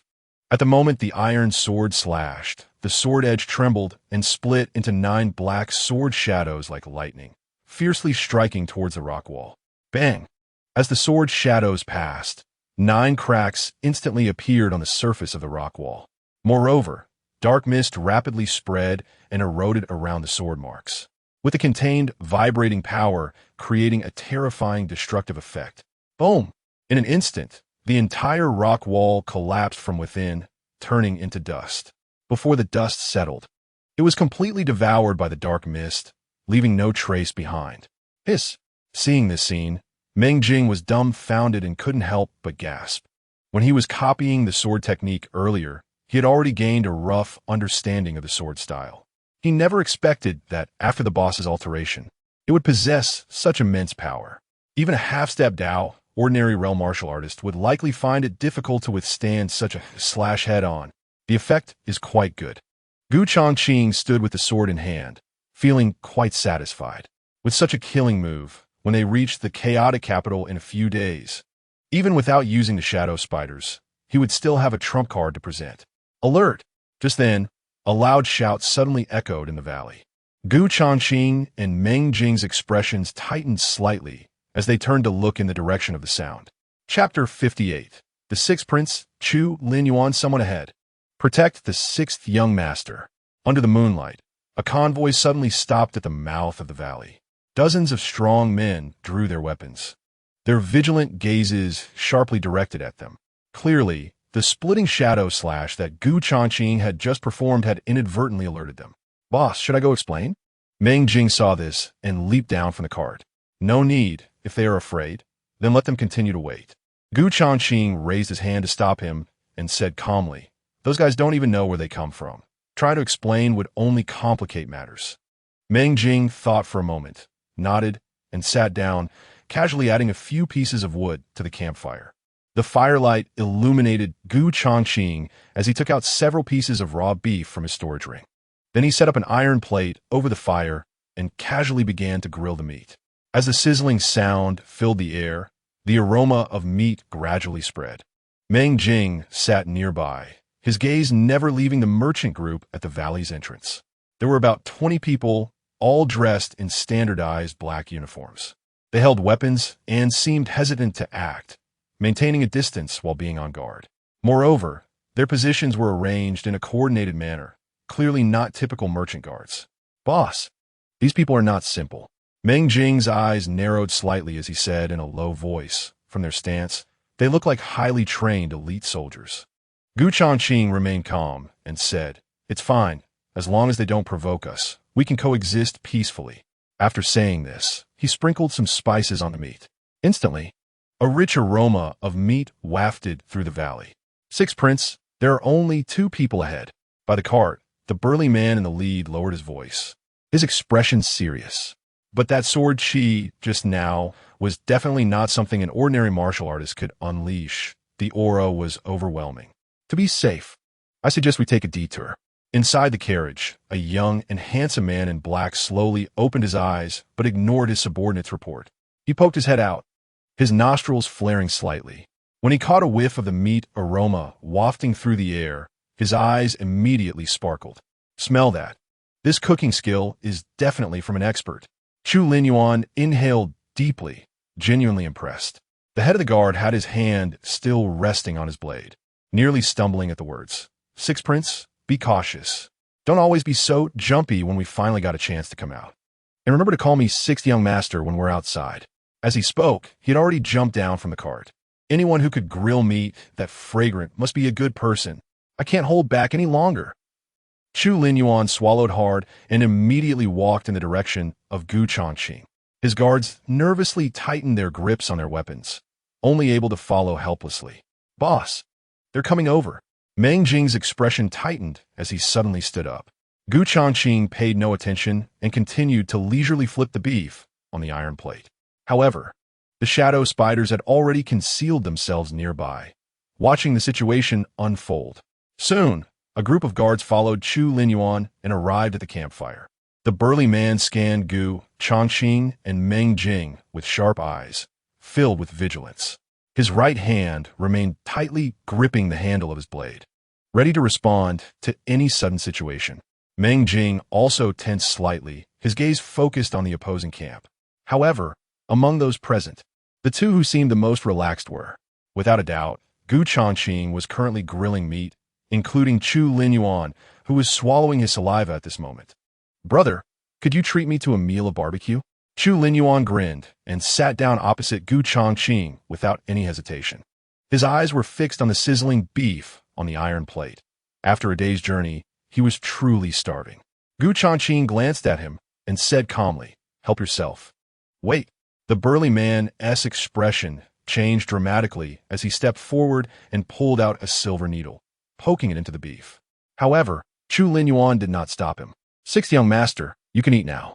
Seeing that the silver needle did not turn black, the burly man respectfully stepped aside. "You want to eat meat? Yet you're afraid my boss will poison it? How ironic," Meng Jing said with a displeased cold snort. Changqing said nothing. It seemed they were accustomed to such verification of poison. "Sorry, my subordinates are quite concerned about my safety. I apologize for the rudeness." Chu Linyuan smiled apologetically. Then, without further ado, reached out and tore off a piece of fragrant beef to stuff into his mouth. The doneness, the spices, it's simply amazing. The moment the barbecue entered his mouth, Chu Linyuan's eyes lit up, and he couldn't help but exclaim, "Brother, which high-end restaurant chef are you? I'll come looking for you whenever I want to eat." He stared at Changqing with excitement. "I'm no chef, just someone who was craving barbecue." Changqing replied with a faint smile, "But it would be better with a cold beer." "Beer?" Chu Linyuan looked puzzled and grinned. "Although I don't know which kind of beer you're talking about, I do have some rare spirit fruit brew here." He reached into his storage compartment and took out 2 jade green wine flasks. As he lightly opened the cork, a rich, fruity aroma wafted out. "Spirit fruit brew?" Changqing's expression shifted slightly, instantly intrigued. He took the wine flask, and when his fingertip touched the flask, he felt a cool sensation. "Not bad, it's actually chilled." Changqing lifted it to his lips and took a sip. The liquid was as refreshing as a spring, but instantly turned into a fiery warmth upon entering his stomach. Soon after, this warmth spread through his chest and abdomen, subtly accelerating the circulation of his true essence. Changqing's eyes brightened, and he couldn't help but look at Chu Linyuan again. Being able to casually produce such spirit wine to entertain guests, his family background must be extraordinary. However, since they met by chance, Changqing didn't care too much. As long as there were no conflicts, having wine and meat was enough. "Where are you from? Why are you here late at night?" Suddenly, the burly man asked in a deep voice, his tone carrying an undeniable authority. His sharp gaze lingered on Changqing, as if trying to see through him. "What business is it of yours if we are here?" Facing the burly man's aggressive questioning, Meng Jing retorted directly. In this wild mountain, you two are grilling meat at night. Your actions are quite suspicious. The burly man's gaze shifted to Meng Jing, his questioning tone resembling an interrogation. Meng Jing sneered and said defiantly, "What does that have to do with you? Impudent." Before his words fell, the burly man stepped forward suddenly. Instantly, an invisible force burst forth from his feet, like a python overturning the earth, carrying shattered stones and dust straight towards Meng Jing. This was the military's secret fourth-grade martial technique, Zhun Mountain Force, specifically targeting the lower body. An ordinary warrior hit by this strike would at least suffer severe injuries. Meng Jing's expression changed drastically as he suddenly circulated his true essence and stomped hard with his right foot. Bang! With a dull sound, the ground beneath him exploded, creating a half-meter-wide pit. Under the impact of the strong air wave, Meng Jing was forced back several steps before finally stabilizing his stance. Although he did not suffer any substantial harm, the violent surge of blood within him made him feel quite uncomfortable. To withstand my strike at the initial stage of the postnatal realm, your physique is not bad. The burly man squinted his eyes and sneered. The next move won't be so easy. He curled his fingers, and with a crackle, the aura of a peak innate realm was fully revealed. Zhao, stop. Chu Linyuan frowned and glared at the burly man. Zhao did not dare to disobey and immediately retracted his aura. That's it. Gu Changqing's eyes flashed with a hint of coldness. To strike out of the blue and then so casually retract? There is no such thing as a free lunch in this world. Gu Changqing used his finger as a sword, and as his true essence flowed, he fused with the dark intent. Swish!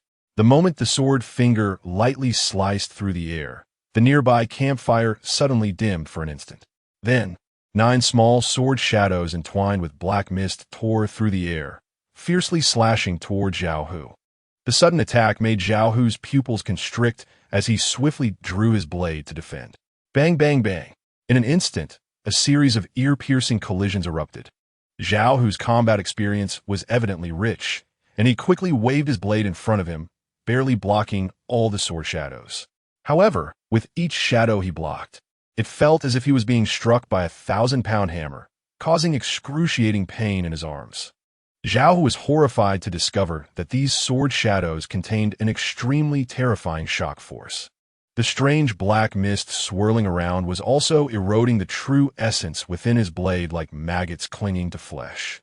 In this ebb and flow, facing the continuous impact of the 9 sword shadows, he was directly forced to stagger back, his internal organs churning violently, suffering varying degrees of injury.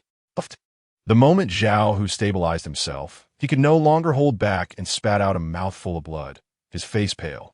Even the long knife in his hand was covered in spiderweb-like cracks. To withstand my strike at the peak of the innate realm, you do have some skill.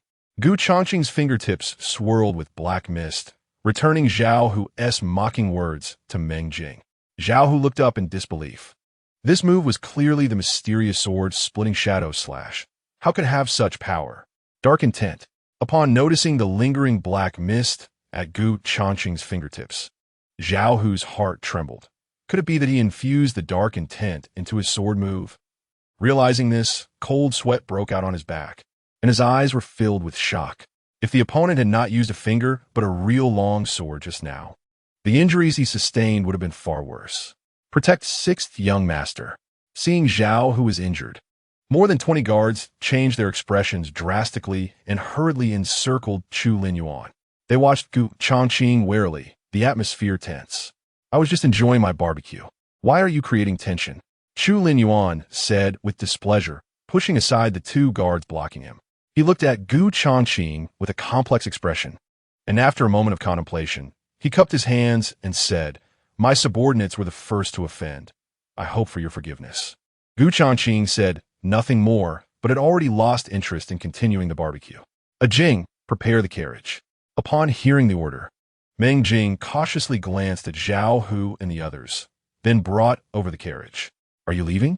Chu Linyuan immediately stepped forward and asked, seemingly reluctant to part with the barbecue. Yes, thank you for your fine wine. Gu Changqing replied with a faint smile and then leaped onto the carriage. Go. Meng Jing tugged on the reins, and the carriage drove away. Such a buzzkill. Chu Linyuan frowned and shot a glare at Zhao Hu, his tone clearly filled with resentment. After that, he said no more and turned to reluctantly climb into the carriage. Under the night sky, the mountain path was rugged.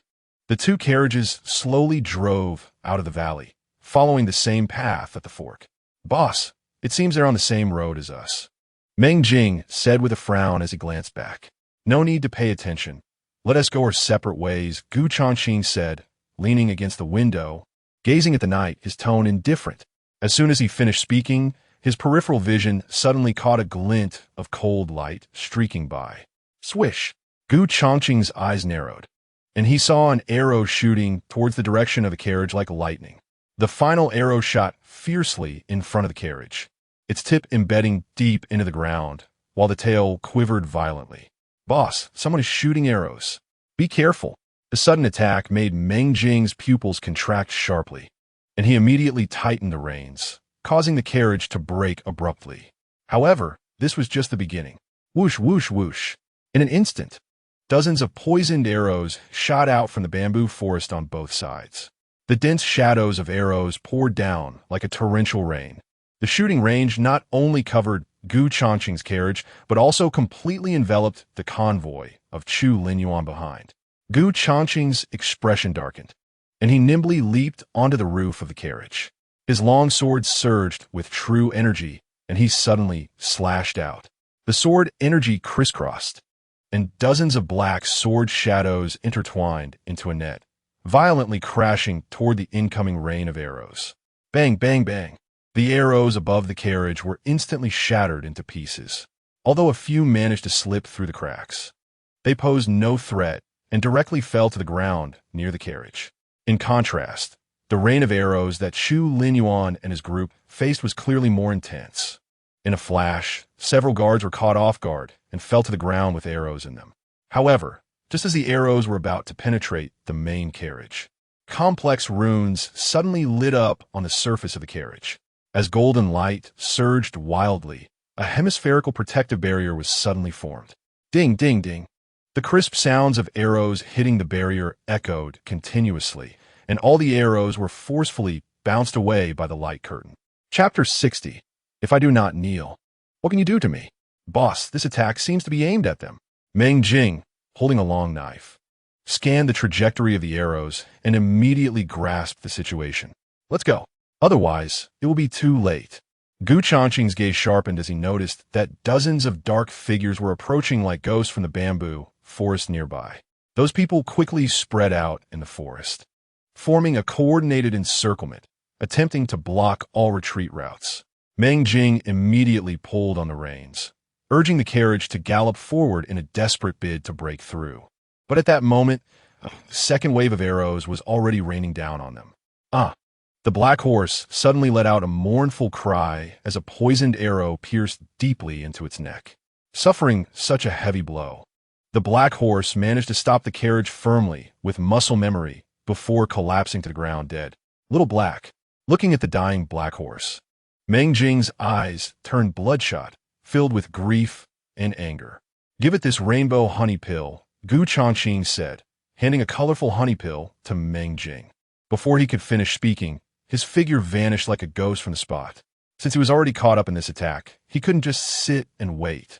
As the shadow step unfolded, Gu Changqing transformed into a black shadow, suddenly darting into the depths of the bamboo forest like a cheetah. Almost at the same moment, the shadow spiders, tiger bees, and mantises all rushed out at once. Under the cover of night, they unleashed a frenzy of slaughter. Poochie, poochie. In an instant, the sound of blades piercing flesh rang out in the darkness. Following, there were screams of terror and agony. Ding, your shadow spider killed a post-heaven realm martial artist. Reward 50 energy points. Your tiger bee killed a post-heaven realm martial artist. Reward 50 energy points. Your mantis killed a pre-heaven realm martial artist. Reward 200 energy points. Gu Changqing lurked in the trees, coldly observing the slaughter below. Most of the attackers in black were post-heaven realm martial artists, with a few peak pre-heaven realm experts among them. With a total of over 100 people, Their strength was enough to rival any small army in conventional warfare. However, they were now deep in the dense forest, completely in the realm dominated by insectoid monsters. In their panic-stricken confrontation, they didn't even know who their enemies were. These guys are monsters. Quickly retreat. Faced with these ghostly and bizarre enemies, the surviving black-clad men completely broke down. In an instant, they collapsed and screamed, fleeing in all directions like headless flies.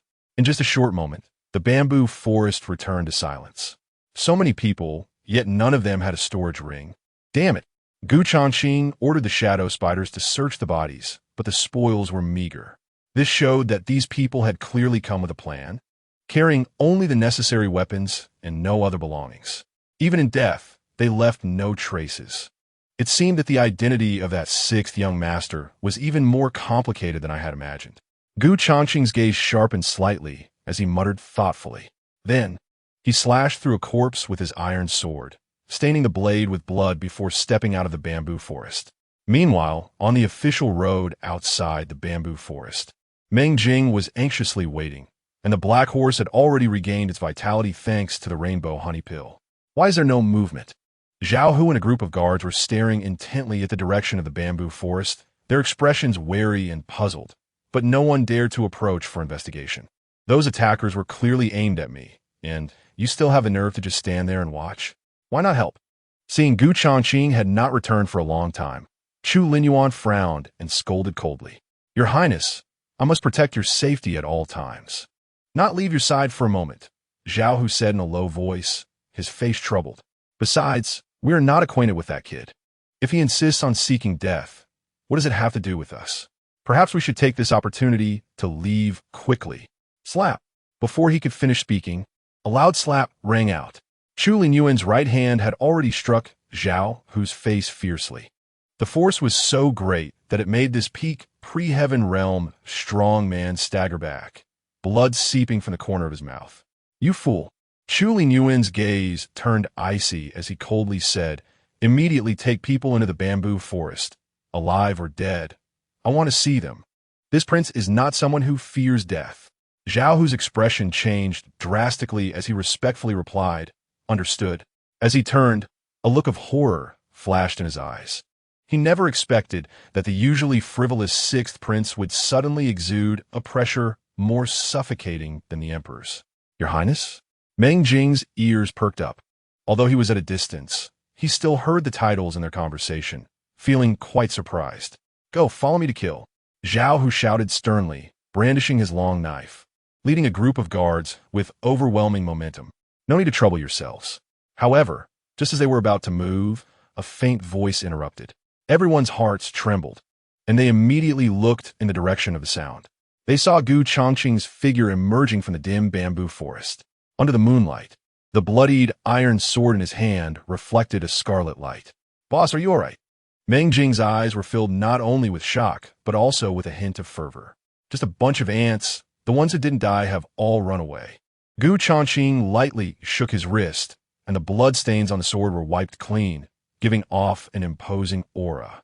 Is that all it took to solve this? On the other side, Zhao Hu and the others stood frozen, each taking a sharp breath. It was known that there were at least dozens of attackers, and they had clearly been trained killers who knew how to suppress with ranged attacks. Yet this guy had single-handedly defeated them without a scratch. This strength was simply terrifying. Chu Linyuan suppressed a shock and solemnly cupped his hands, saying, Today, you were inadvertently involved in this. If it weren't for your assistance, we would likely be in grave danger. I, Chu Linyuan, will remember this favor. Hearing this, Changqing's gaze swept over Chu Linyuan. Chu, in the Daong dynasty, there was only one family with the surname Chu. That was the royal family. Boss, I just overheard them talking. This person's identity is the sixth prince. Meng Jing walked over to Changqing's side and whispered. So he's from the royal family. No wonder.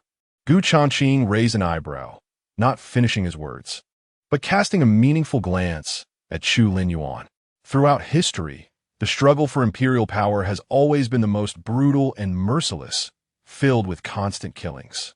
The so-called familial blood ties, when faced with that lofty dragon throne, are as fragile as thin paper. This Chu Linyuan, who suffered an ambush this time, must hold a certain level of power in the court. Since you already know the identity of a sixth prince, why don't you kneel and pay your respects?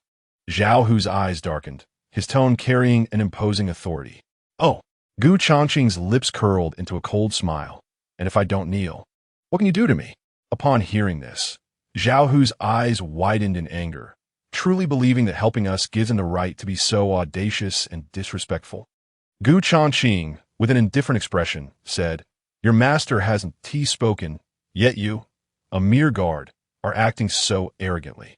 If the previous lesson wasn't enough, I don't mind letting you experience it again.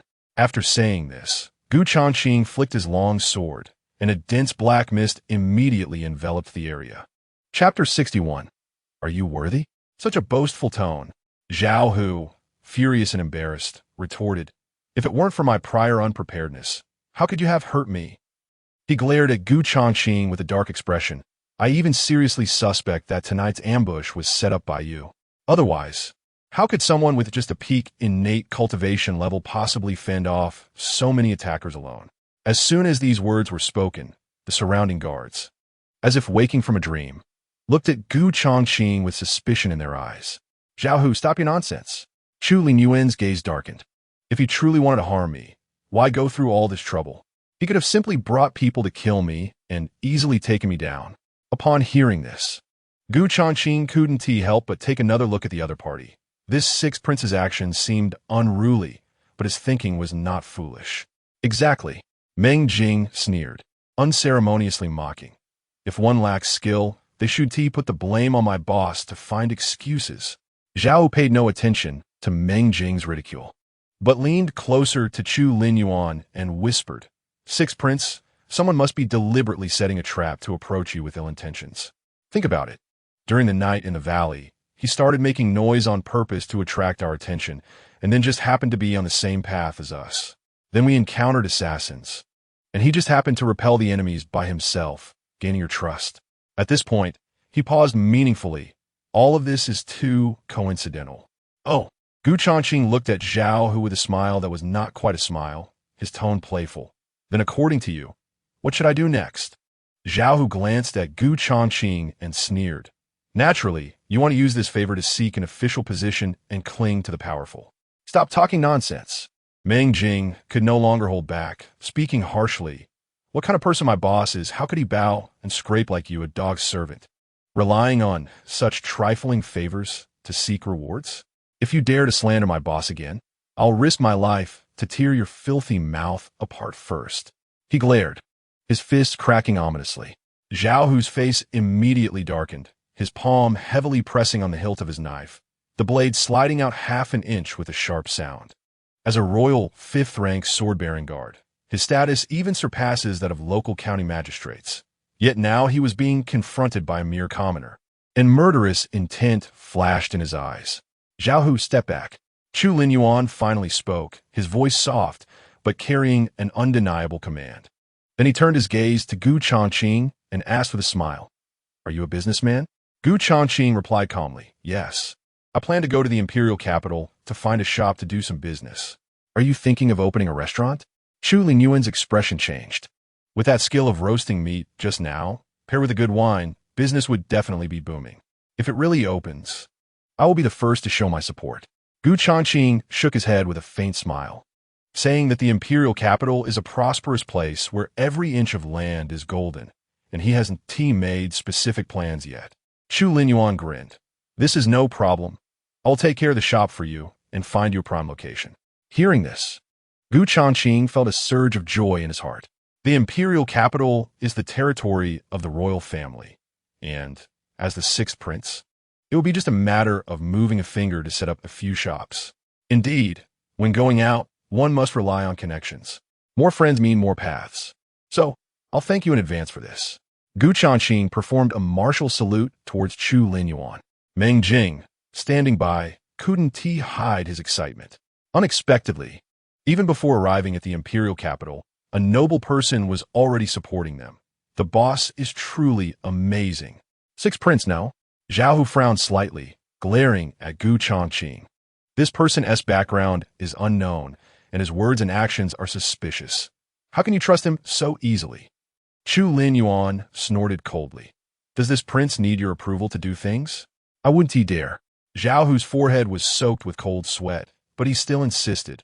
However, it is my duty to speak up and advise against rashly assisting an outsider of unknown origin.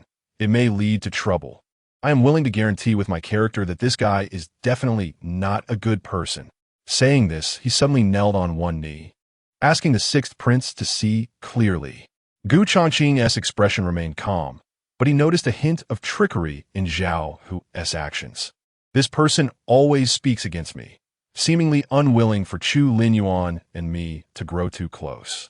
As a guard, this behavior is obviously illogical. After all, if the master wants to befriend someone, how can it be your place to meddle? Just like the surrounding guards, who remained silent throughout. Unlike this guy who is so obstructive. On the contrary, it suggests that he has ulterior motives. Since you are so certain, how about we make a bet? Gu Changqing said as he bent down to pick up a poisoned arrow, lightly flipping it in his fingers. Bet on what? Zhao Hu's eyes darkened, vigilantly watching Gu Changqing. You don't suspect that I have ulterior motives? Gu Changqing smiled coldly. Then let us do this. If I can expose the mastermind behind this, you will apologize on your knees. Conversely, I will let you handle me as you wish. How about that? Upon hearing this, the guards looked at Gu Changqing with astonished expressions. Chu Lin Yuan couldn't help but ask curiously, do you know who it is? Just a guess. Gu Changqing's tone was calm, making it hard to see through. Zhao Hu's expression fluctuated, his mind calculating. He originally intended to make the sixth prince suspicious of Gu Changqing to avoid any connection between them. After all, Gu Changqing's mysterious methods truly frightened him. But unexpectedly, this kid dared to actively propose a bet. If he didn't dare to gamble now, it would only make him seem guilty. However, if he accepted the challenge, what if this guy really had some hidden card? The assassins from tonight were precise in their actions and had excellent timing. They clearly knew your movements inside and out. Gu Changqing turned his gaze to Chu Lin Yuan and said lightly, therefore, if there wasn't an insider leaking information, how could the other party so easily set up an ambush? Unfortunately, they underestimated me, a passerby. Upon hearing this, the guards were shocked, looking at each other with suspicion. Are you saying there is a traitor among us? Chu Lin Yuan frowned, scanning the nearby subordinates. Bastard, you dare to slander us. Zhao Hu's face instantly turned ashen as he shouted angrily. Sixth Prince, this person has ulterior motives and is clearly trying to sow discord. Immediately after, he drew his long knife, the blade pointing directly at Gu Changqing. Sowing discord? Gu Changqing's lips curled into a sneer. Are you worthy? Before his words fell, he suddenly flipped his wrist, and the poisoned arrow in his hand abruptly changed direction, shooting straight at Zhao Hu. Zhao Hu's pupils constricted, and he hurriedly swung his knife to block. The poisoned arrow was deflected with a clang against the blade, but left a blood mark on his cheek. Zhao Hu touched the blood on his face, instantly shocked. He saw the wound rapidly turning an eerie purple, the poison spreading through his veins like a spider web. Brother Hu, this arrow is poisoned. The guards' expressions suddenly froze, all looking at the wound where Zhao Hu was struck. No one expected that what had just been a verbal dispute would escalate so suddenly, and that Gu Changqing would use a poisoned arrow. Is this your evidence? Chu Lin Yuan frowned at Gu Changqing, saying in a low voice, I hope you can give me a reasonable explanation. Chapter 62. This child is not simple. The boss is actually serious? Seeing the situation was off, Meng Jing's throat rolled, and he couldn't help but click his tongue in secret. However, he was not worried about any mishaps. After all, the effect of the colorful honey pill could cure all poisons, and the boss must have a backup plan to dare to test like this. If I'm not mistaken, the poison on the arrow should be heart corrosion powder. Gu Changqing lightly sniffed the arrowhead and said faintly, this poison is extremely potent, without an antidote. Death is certain within a quarter of an hour. Therefore, the traitor, to avoid being accidentally harmed by the poisoned arrow, must carry the antidote with him. He calmly looked at Zhao Hu and asked, do you think what I said is reasonable? Heart corrosion poison. The guards looked at each other in disbelief. Looking at Gu Changqing, this was clearly testing with a poisoned arrow, forcing the traitor to confess under pressure. If he can't produce it, wouldn't that mean certain death? Chu Linyuan's expression changed slightly, already understanding the intention behind Gu Changqing's actions. Nonsense. How could I have the antidote? Zhao Hu staggered back, his face pale. You're framing me. He stared fiercely at Gu Changqing, his eyes filled with resentment. Gu Changqing smiled coldly, indifferent. If you would rather endure the pain of heart corrosion and die, feel free not to produce the antidote.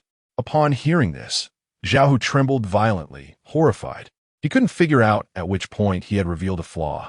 At this moment, as the poison within him erupted, Zhao Hu horrifiedly discovered that the true essence in his meridians was already in chaos, and he could no longer suppress the toxicity. The black poison surged through his body like a wild horse, quickly spreading throughout his entire being, directly threatening his heart. The pain was like 1,000 ants gnawing at his heart, causing him to break out in a cold sweat, and he immediately spat out a mouthful of dark blood. Brother Hu. Several guards who were close to him rushed forward to support him. Gu Changqing watched this all with cold eyes, but deep down he wasn't too sure either. If he judged incorrectly, he would not only waste a colorful honey pill, but the shop in the golden area of the imperial capital would probably also go down the drain. Chu Linyuan's expression was complex, yet he never stopped Gu Changqing's actions, seemingly also holding a gambling mentality. After all, who would want to have a hidden traitor beside them? Kid, you're quite ruthless. Zhao Hu gritted his teeth and glared at Gu Changqing. Then his trembling hand reached into his clothing and pulled out a small blue-green porcelain bottle.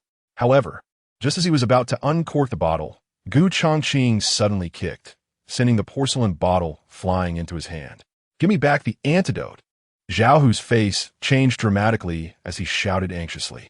Gu Changqing looked around at the crowd, his gaze finally landing on Chu Linyuan. At this point, I suppose I don't need to say much, right? The guards were taken aback, especially those supporting Zhao Hu, who immediately stepped back, staring at Zhao Hu in disbelief. Why? Chu Linyuan frowned and asked coldly, Do I owe you anything?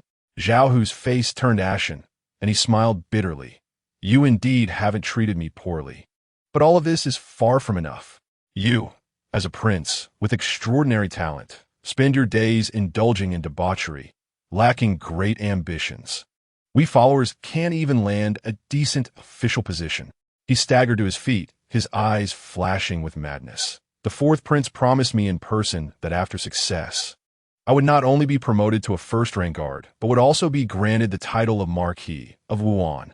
At this point, Zhao Hu had no reservations and spilled everything. Is the fourth brother really him? Chu Linyuan's gaze deepened as he took a slow breath, not knowing what he was thinking. Beasts, the sixth prince has always treated us well, yet you betray him for a title. You deserve to die. A guard, filled with rage, suddenly kicked him to the ground. Kill this traitor. Ungrateful dog. Other guards also swarmed in, angrily punching and kicking him. Sixth prince, spare my life. Zhao Hu struggled, extending his hand, his voice hoarse with pleading. Chu Linyuan stood with his hands behind his back, his expression cold and emotionless, until Zhao Hu completely breathed his last. The sixth prince's expression never changed in the slightest. It was completely different from his previous roguish demeanor. Gu Changqing subtly observed for a moment, shaking his head inwardly. It seemed this sixth prince was not a simple character after all. As for Zhao Hu, he could only be considered unlucky. Gu Changqing originally didn't want to get involved in these power struggles, but that guy was targeting him everywhere, undoubtedly bringing ruin upon himself. Today, it's thanks to your keen insight that I wasn't kept in the dark. Chu Linyuan turned his gaze to Gu Changqing, his tone quite grateful, without a hint of royal arrogance. Just a small effort. Gu Changqing smiled lightly, casually nodding. But Chu Linyuan shook his head. No, I will remember this favor. When we reach the imperial capital, I will surely thank you properly. He paused and suddenly asked curiously, But who exactly are you? An ordinary merchant wouldn't have such skills and insight. My name is Gu Changqing, as for the rest. Gu Changqing said with a meaningful tone, If we have business dealings in the future, you will understand. Chu Linyuan was taken aback, staring at him for a moment. Then grinned. Good. I appreciate your mysterious and pretentious demeanor. In the blink of an eye, This sixth prince switched back to his roguish personality. Changqing couldn't fully see through him, but he didn't mind at all. As long as there was no malice towards him, why think too much? Sixth prince, this place is not suitable for a long stay. Let us continue on our way. The guards beside him had already prepared the carriage and respectfully reminded him. Brother Gu, since we are traveling the same path, why not travel together for the next leg of the journey? Chu Linyuan clearly had the intention of befriending him and smiled invitingly. No, my horse was injured earlier. Let it rest for a night before continuing. Changqing politely declined, knowing full well the other's little thoughts. Helping you once is enough. You want me to act as your bodyguard? Forget it. In that case, I will take my leave first. We shall meet in the imperial capital. Chu Linyuan looked at Changqing meaningfully, then turned and leaped onto the carriage. Inside the carriage, Chu Linyuan murmured to himself, Old Stone, what do you think of this person? As soon as he finished speaking, the ancient bronze ring on his finger suddenly emitted a faint glow. Then, an old voice echoed in Chu Linyuan's mind, steady and calm in the face of events. Yet ruthless and decisive when acting, this child is not simple. Chapter 63. Interception on the way. Old Stone, do you think he's worth recruiting? Chu Linyuan asked in a low voice, looking at the bronze ring on his hand. Hard to say. After all, this person is of unknown origin, and his methods are unpredictable. The faint light on the ring flickered, the old voice carrying a hint of seriousness. If we recruit him rashly, it might bring calamity. But there's no need to deliberately distance yourself. After all, you will meet him again when you return to the capital, and I can observe him secretly then. Chu Linyuan nodded in silence, a trace of deep thought flashing in his eyes. Then, the old voice in the bronze ring suddenly asked, What do you think of tonight's incident? This matter is suspicious. I feel it is not the fourth brother's doing. Chu Linyuan frowned, coldly stating, The fourth brother is usually very calculating and leaves no trace. Such crude methods seem like someone is deliberately framing him. Huh. It seems these years of experience have made you see things more clearly. Good. The bronze ring glimmered, and Old Stone's laughter was filled with a hint of satisfaction. Then, do you have a countermeasure? I had no intention of vying for the throne, but since someone is scheming against me, I will take the opportunity. Chu Linyuan's eyes gleamed with cold light as he said coldly, That person should know the price of pulling me into this. Very good. After a deep laugh, the bronze ring dimmed, returning to silence.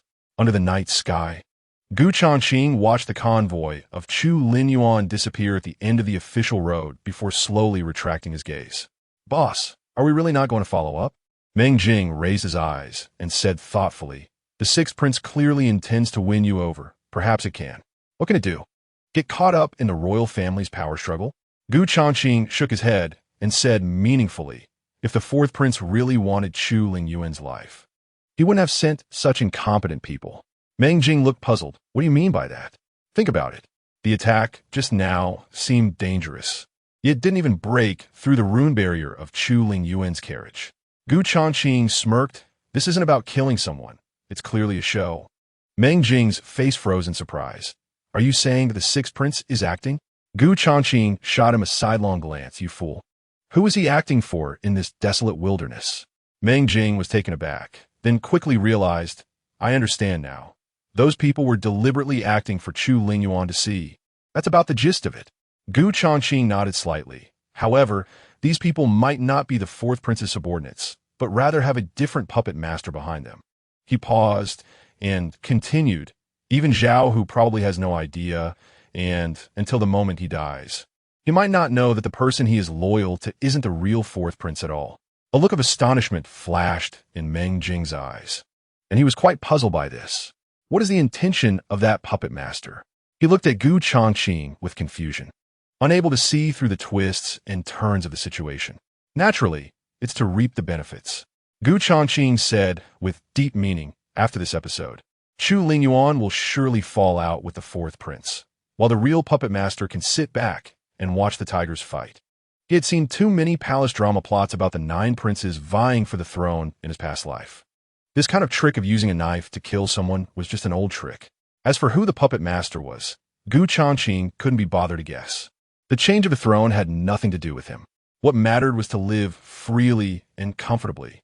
Of course, if he could catch a few fat fish in this murky water, he would be more than happy to take on the task. I see. Meng Jing suddenly understood and looked at Gu Changqing with admiration. Boss, your strategy is really a pity not to be a military advisor. Stop it. Gu Changqing directly rejected him, sneering, being a dog-headed military advisor for those noble lords is not as carefree as I am now. That's true. Meng Jing thought for a moment and nodded in agreement. Although a military advisor has a high status, in the end, they're working for others, bowing and scraping, which is nowhere near as satisfying as being one's own master. Afterward, Gu Changqing entered the carriage and lazily laid down to sleep. With the shadow spiders guarding secretly, he had no need for vigilance. Meng Jing then cut some wild grass nearby and carefully tended to the black horse. After a night of rest, the black horse not only regained its spirit, but seemed to have grown stronger. When it pulled the carriage again, its steps were noticeably more steady and powerful than before. This change was clearly the result of the complete effect of the colorful honey pill, which had stimulated its potential. To avoid the convoy of Chu Lingyuan, Meng Jing deliberately took a detour. Although the journey was a bit longer, it was safer, and he no longer had to worry about encountering the same kind of incident as last night. The detoured route was close to a small mountain range, with winding mountain paths and increasingly dense woods. Meng Jing drove the carriage steadily forward, occasionally glancing around vigilantly. Thus, they passed 2 peaceful days. When they reached the middle of the mountain range, the carriage suddenly stopped. Boss, it seems someone is blocking the road ahead. Hearing Meng Jing's voice, Gu Changqing lifted the curtain and looked out. He saw several young men in uniform martial attire standing proudly at the mountain path entrance, exuding an impressive aura. Their lapels were embroidered with 7 different colored circular patterns, which was the emblem of the 7 Xian martial mansion. Disciples of the 7 Xian martial mansion? Gu Changqing raised an eyebrow, secretly wondering, why would these people appear in such a remote place instead of training at the mansion? Just as he was pondering, a young disciple suddenly moved, stepping onto a mysterious footwork. In a few jumps, he arrived beside the carriage. The 7 Xian martial mansion is conducting business. The road ahead is blocked, and idle people should quickly detour. He glanced at Gu Changqing and Meng Jing, then coldly shouted, "We're just passing through. We don't know why the road is being blocked." Meng Jing glanced into the depths of the forest and couldn't help but ask, "Stop the nonsense. If you don't want to cause trouble, just leave quickly." The young disciple snorted coldly, his tone arrogant. Just then, a fierce beast roar suddenly echoed from deep within the forest. A wolf. The roar was extremely violent, reverberating through the mountains like a tiger's roar, startling countless birds. Following that, a series of intense fighting sounds erupted from the forest, accompanied by several urgent shouts. "Quick! Set up the formation to block it. Don't let it enter the cave. Damn it, this beast is stronger than we expected." Hearing this commotion, the young disciple blocking the road's eyes brightened. "The senior brothers have found it." He then looked at the other 3 and said, "Let us hurry over to help. But this carriage, forget about it. They are just 2 ordinary people." The young disciple disdainfully glanced at Gu Changqing and the others, then swiftly dashed into the depths of the forest. Hunting a fierce beast? A hint of surprise flashed in Gu Changqing's eyes. For the disciples of the 7 Xian martial mansion to mobilize like this, that fierce beast must not be simple. Seeing the eager expressions of those few, it seemed they were not hunting a dangerous fierce beast, but rather a treasure that was within easy reach. "Ah Jing, you go ahead first and wait for my message outside the forest." Gu Changqing's gaze flickered slightly, and after speaking, he jumped down from the carriage. "Boss, those guys from the 7 Xian martial mansion are not easy to deal with." Meng Jing hurriedly advised against it. "If we get discovered, it might be very troublesome. I have my own measures." Before his voice fell, Gu Changqing already had his mask on and quietly slipped into the depths of the forest, following the sounds of commotion. Since he had run into this, he had to take a look no matter what. Seeing this, Meng Jing could only comply with Gu Changqing's orders and immediately drove the carriage away. Chapter 64. Seizing the opportunity to pick up leaks in the forest. Gu Changqing's figure flowed like a specter between the trees, and the sounds of fighting gradually became clearer. Soon, he approached the source of the noise. Changqing hid behind a large tree, peering through the layers of shadows, and saw more than a dozen disciples from the 7 Xian martial mansion forming a sword formation, trapping a gigantic demon beast in the center. However, when Changqing got a clear look at the beast, his pupils suddenly contracted. The demon beast resembled a tiger, completely black, with 6 wings on its back and sharp fangs. But what was most bizarre was that its body was constantly twisting and morphing, sometimes turning into a python, sometimes into an iron horn bull, as if it had no fixed form. Then it suddenly let out a sharp shriek, and as its body writhed violently, it transformed into the appearance of a disciple from the 7 Xian martial mansion, its aura indistinguishable. Changqing's heart trembled. He did not expect that this demon beast had such a bizarre ability, not only capable of transforming at will, but even mimicking humans to perfection.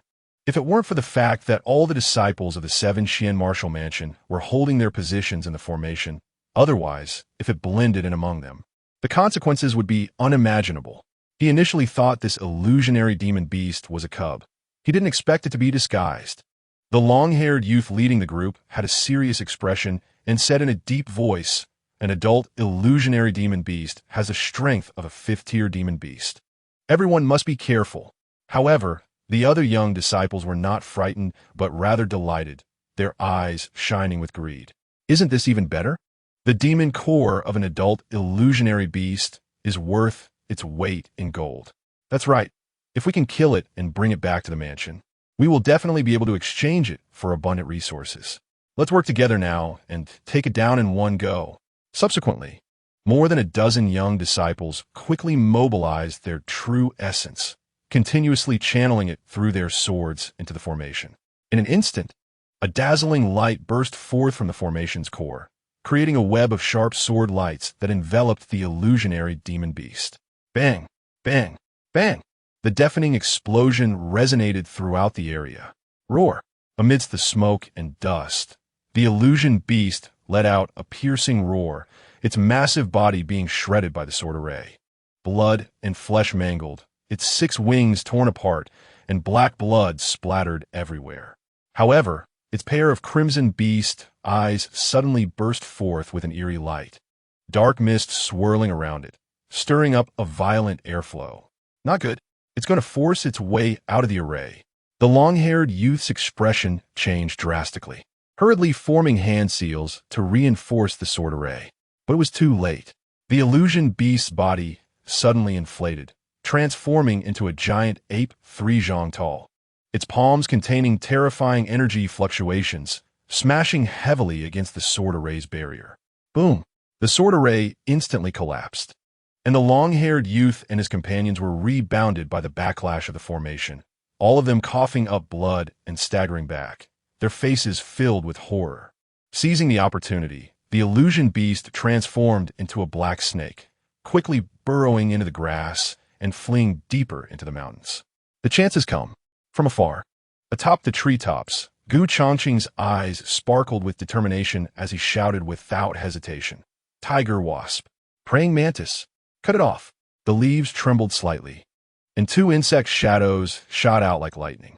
At the same time, Changqing used the shadow shuttling ability of the shadow spider, instantly disappearing from his original spot. The illusion beast had just suffered a heavy blow from the sword array, and after forcibly breaking through the formation, it was now at its weakest. This was the best time to take advantage of it. If he could seize its demon core, he could later find an insect to edit, which would surely add a powerful general to the insect race. Quick, chase it. It must not escape. The long-haired youth wiped the blood from the corner of his mouth, anxiously searching around, only to be shocked and furious to find that the illusion beast had vanished without a trace. Immediately, he led a dozen brothers to scatter and conduct a carpet search in the mountains and forests. Little did they know, Changqing had already locked onto the illusion beast trail with the keen senses of the tiger wasp and praying mantis. However, he didn't rush to let them attack. Instead, he maintained a safe distance, relentlessly pursuing, wearing down its stamina and worsening its injuries. After all, A fifth-tier demon beast strength was comparable to a human martial artist at the Dao Ordinary Realm, and an adult body could even rival a Yuan Dan Realm expert. Moreover, there were disciples from the Seven Xian martial house lurking nearby, and a rash move would only alert the beast. After tracking in the shadows for several miles, the illusion beast finally succumbed to excessive blood loss and severe injuries, collapsing onto the grass. Whoosh! Changqing stepped out from the shadows, surveying the dying illusion beast. At this moment, it could no longer maintain its transformation, revealing its true form as a mass of black flesh. The shadow spider silently circled closer, its 8 legs suddenly unfolding, countless spider silk descending like a net, tightly binding it. Roar! The dying illusion beast let out a chilling roar, its ball-like body writhing madly. Try to transform again to break free. Swish! Just at that critical moment, a cold blade light suddenly flashed. The praying mantis's icy blue blade arms accurately struck down, cleaving the transforming demon beast in half. As its body split open, a fist-sized black demon core rolled onto the ground. Got it. Changqing's lips curled slightly, quickly picking it up and examining it with curiosity. This demon core had an extremely bizarre shape, shrouded in black mist. The beast patterns on its surface seemed to be pieced together from the features of various demon beasts, sending chills down one's spine. Master, someone is coming. At this moment, the tiger wasp's voice rang in Changqing's mind. Whoosh, whoosh, whoosh. In the next instant, 3 figures shot out from the dense forest. The shadow spider, praying mantis, and tiger wasp all quickly concealed themselves in the nearby grass. It was the corpse of the illusion beast. Upon seeing the black flesh ball sliced in half, the 3's pupils constricted.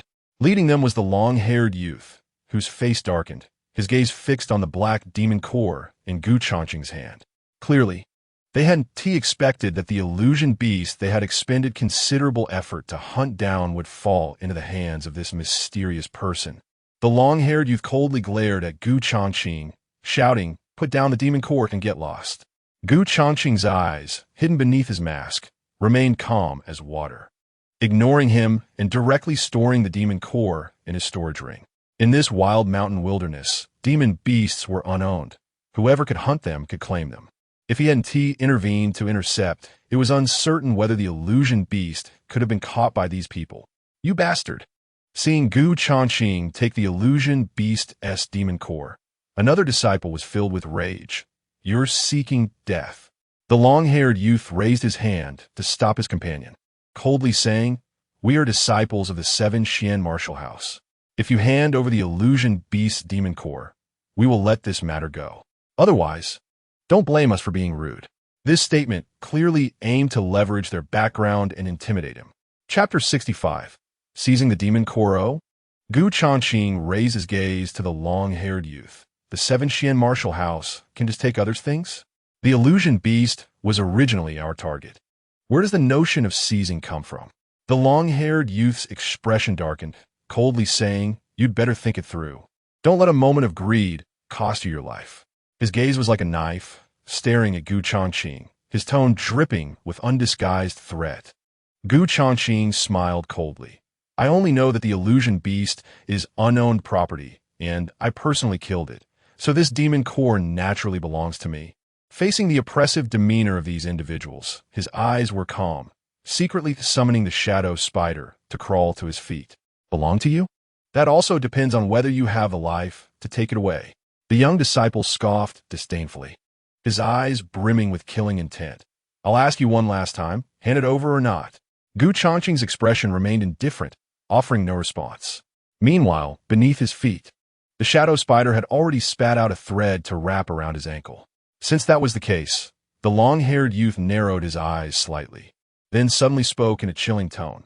"Make your move. Kill him." As soon as the words fell, he violently flicked his wrist, and the sword's edge erupted with a blinding, cold light. This overwhelming sword intent had clearly reached the initial stage of the Dao Ordinary Realm. Although the other 2 disciples were half a step into the Dao Ordinary Realm, they coordinated seamlessly, one on the left and one on the right, blocking Changqing's escape route. A mere peak innate realm ant dares to snatch food from the tiger's mouth, seeking death. The long-haired youth's eyes were fierce, sword chi surging forth, aiming directly for Gu Changqing's throat. However, in that split second, the shadow spider suddenly unleashed its shadow shuttling ability.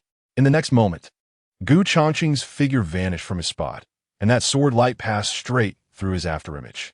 Where is he? The attack missed, and the long-haired youth's pupils constricted. In shock, he swung his sword wildly, sweeping the sword chi around, but only severed a few branches. Instant movement. The two young disciples were taken aback, their faces showing shock. Such an unfathomable movement technique was something even the lord of the Seven Xian martial house had not deciphered.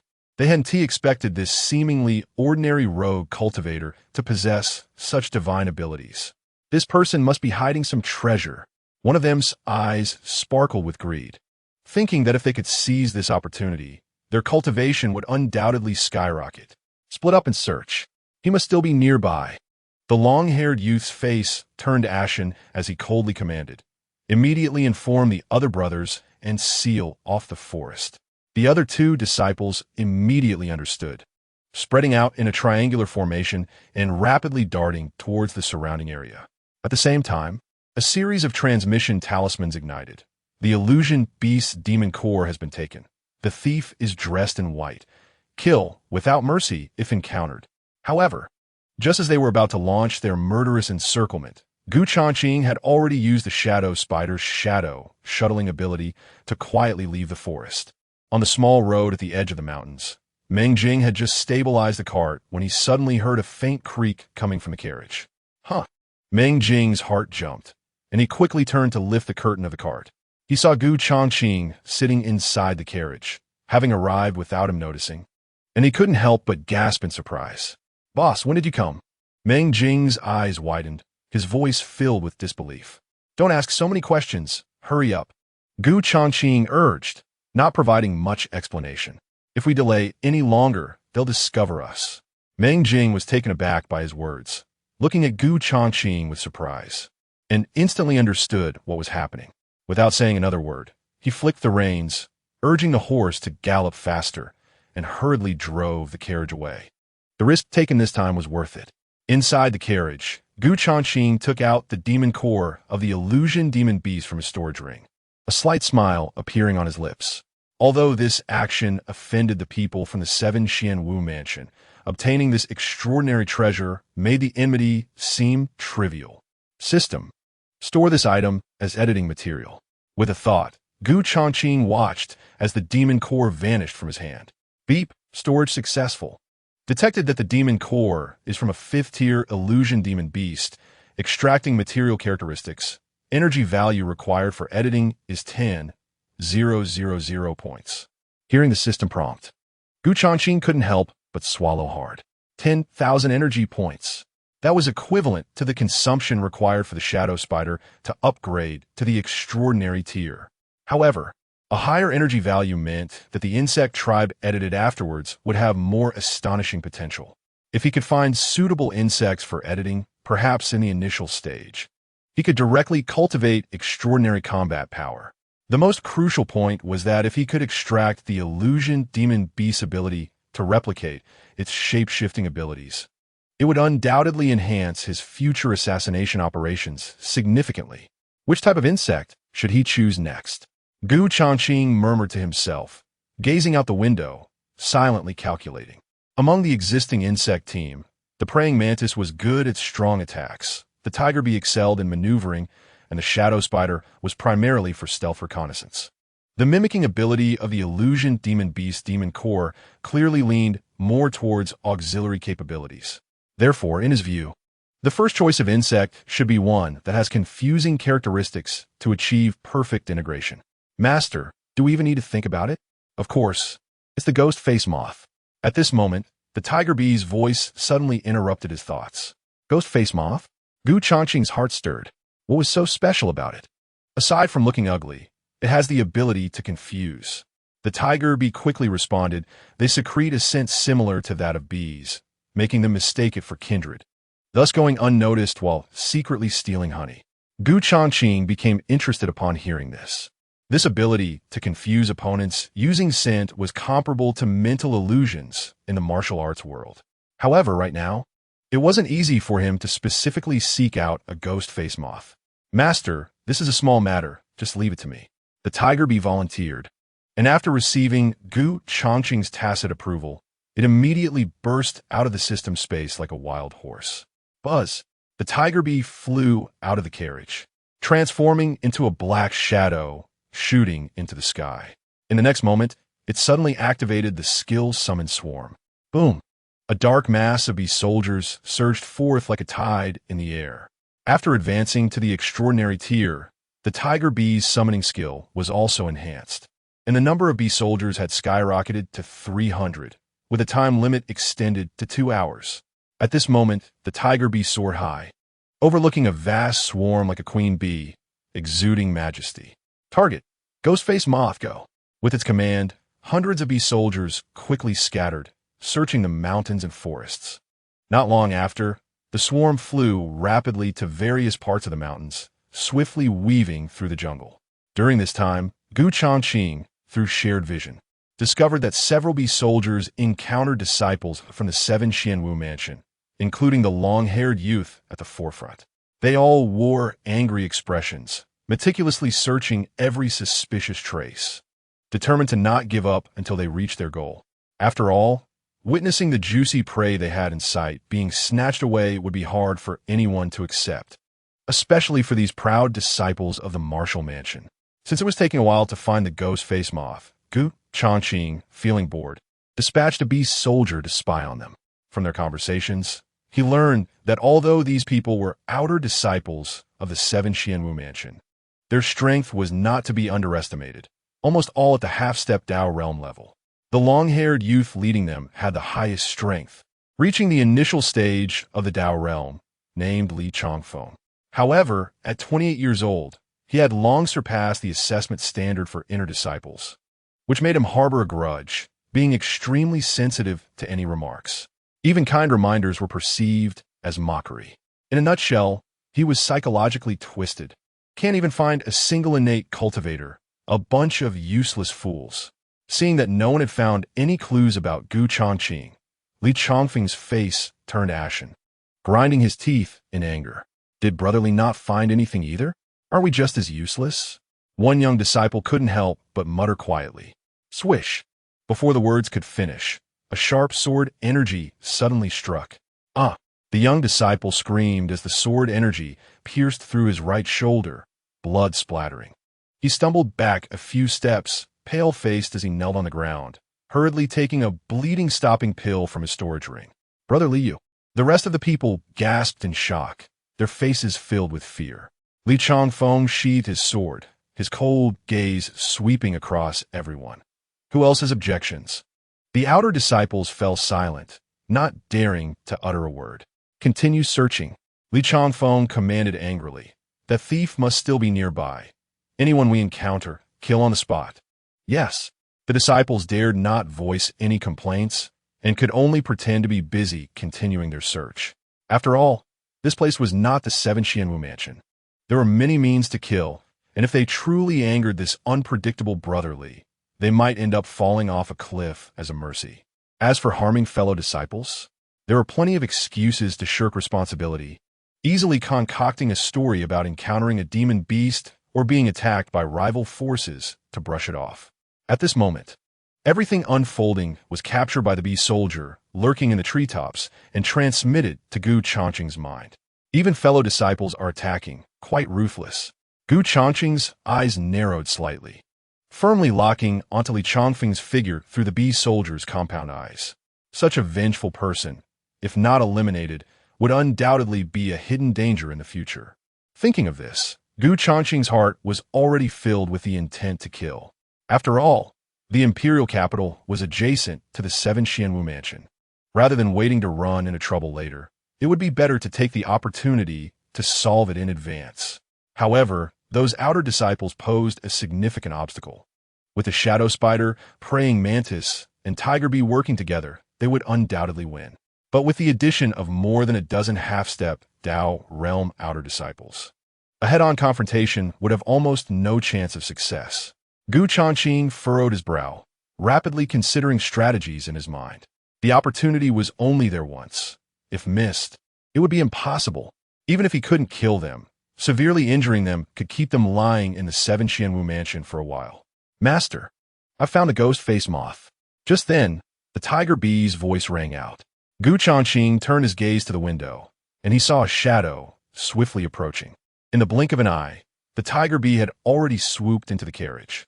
Under its claws was a gray-brown moth, about 2 fingers wide, its back adorned with bizarre and fierce patterns resembling a skull.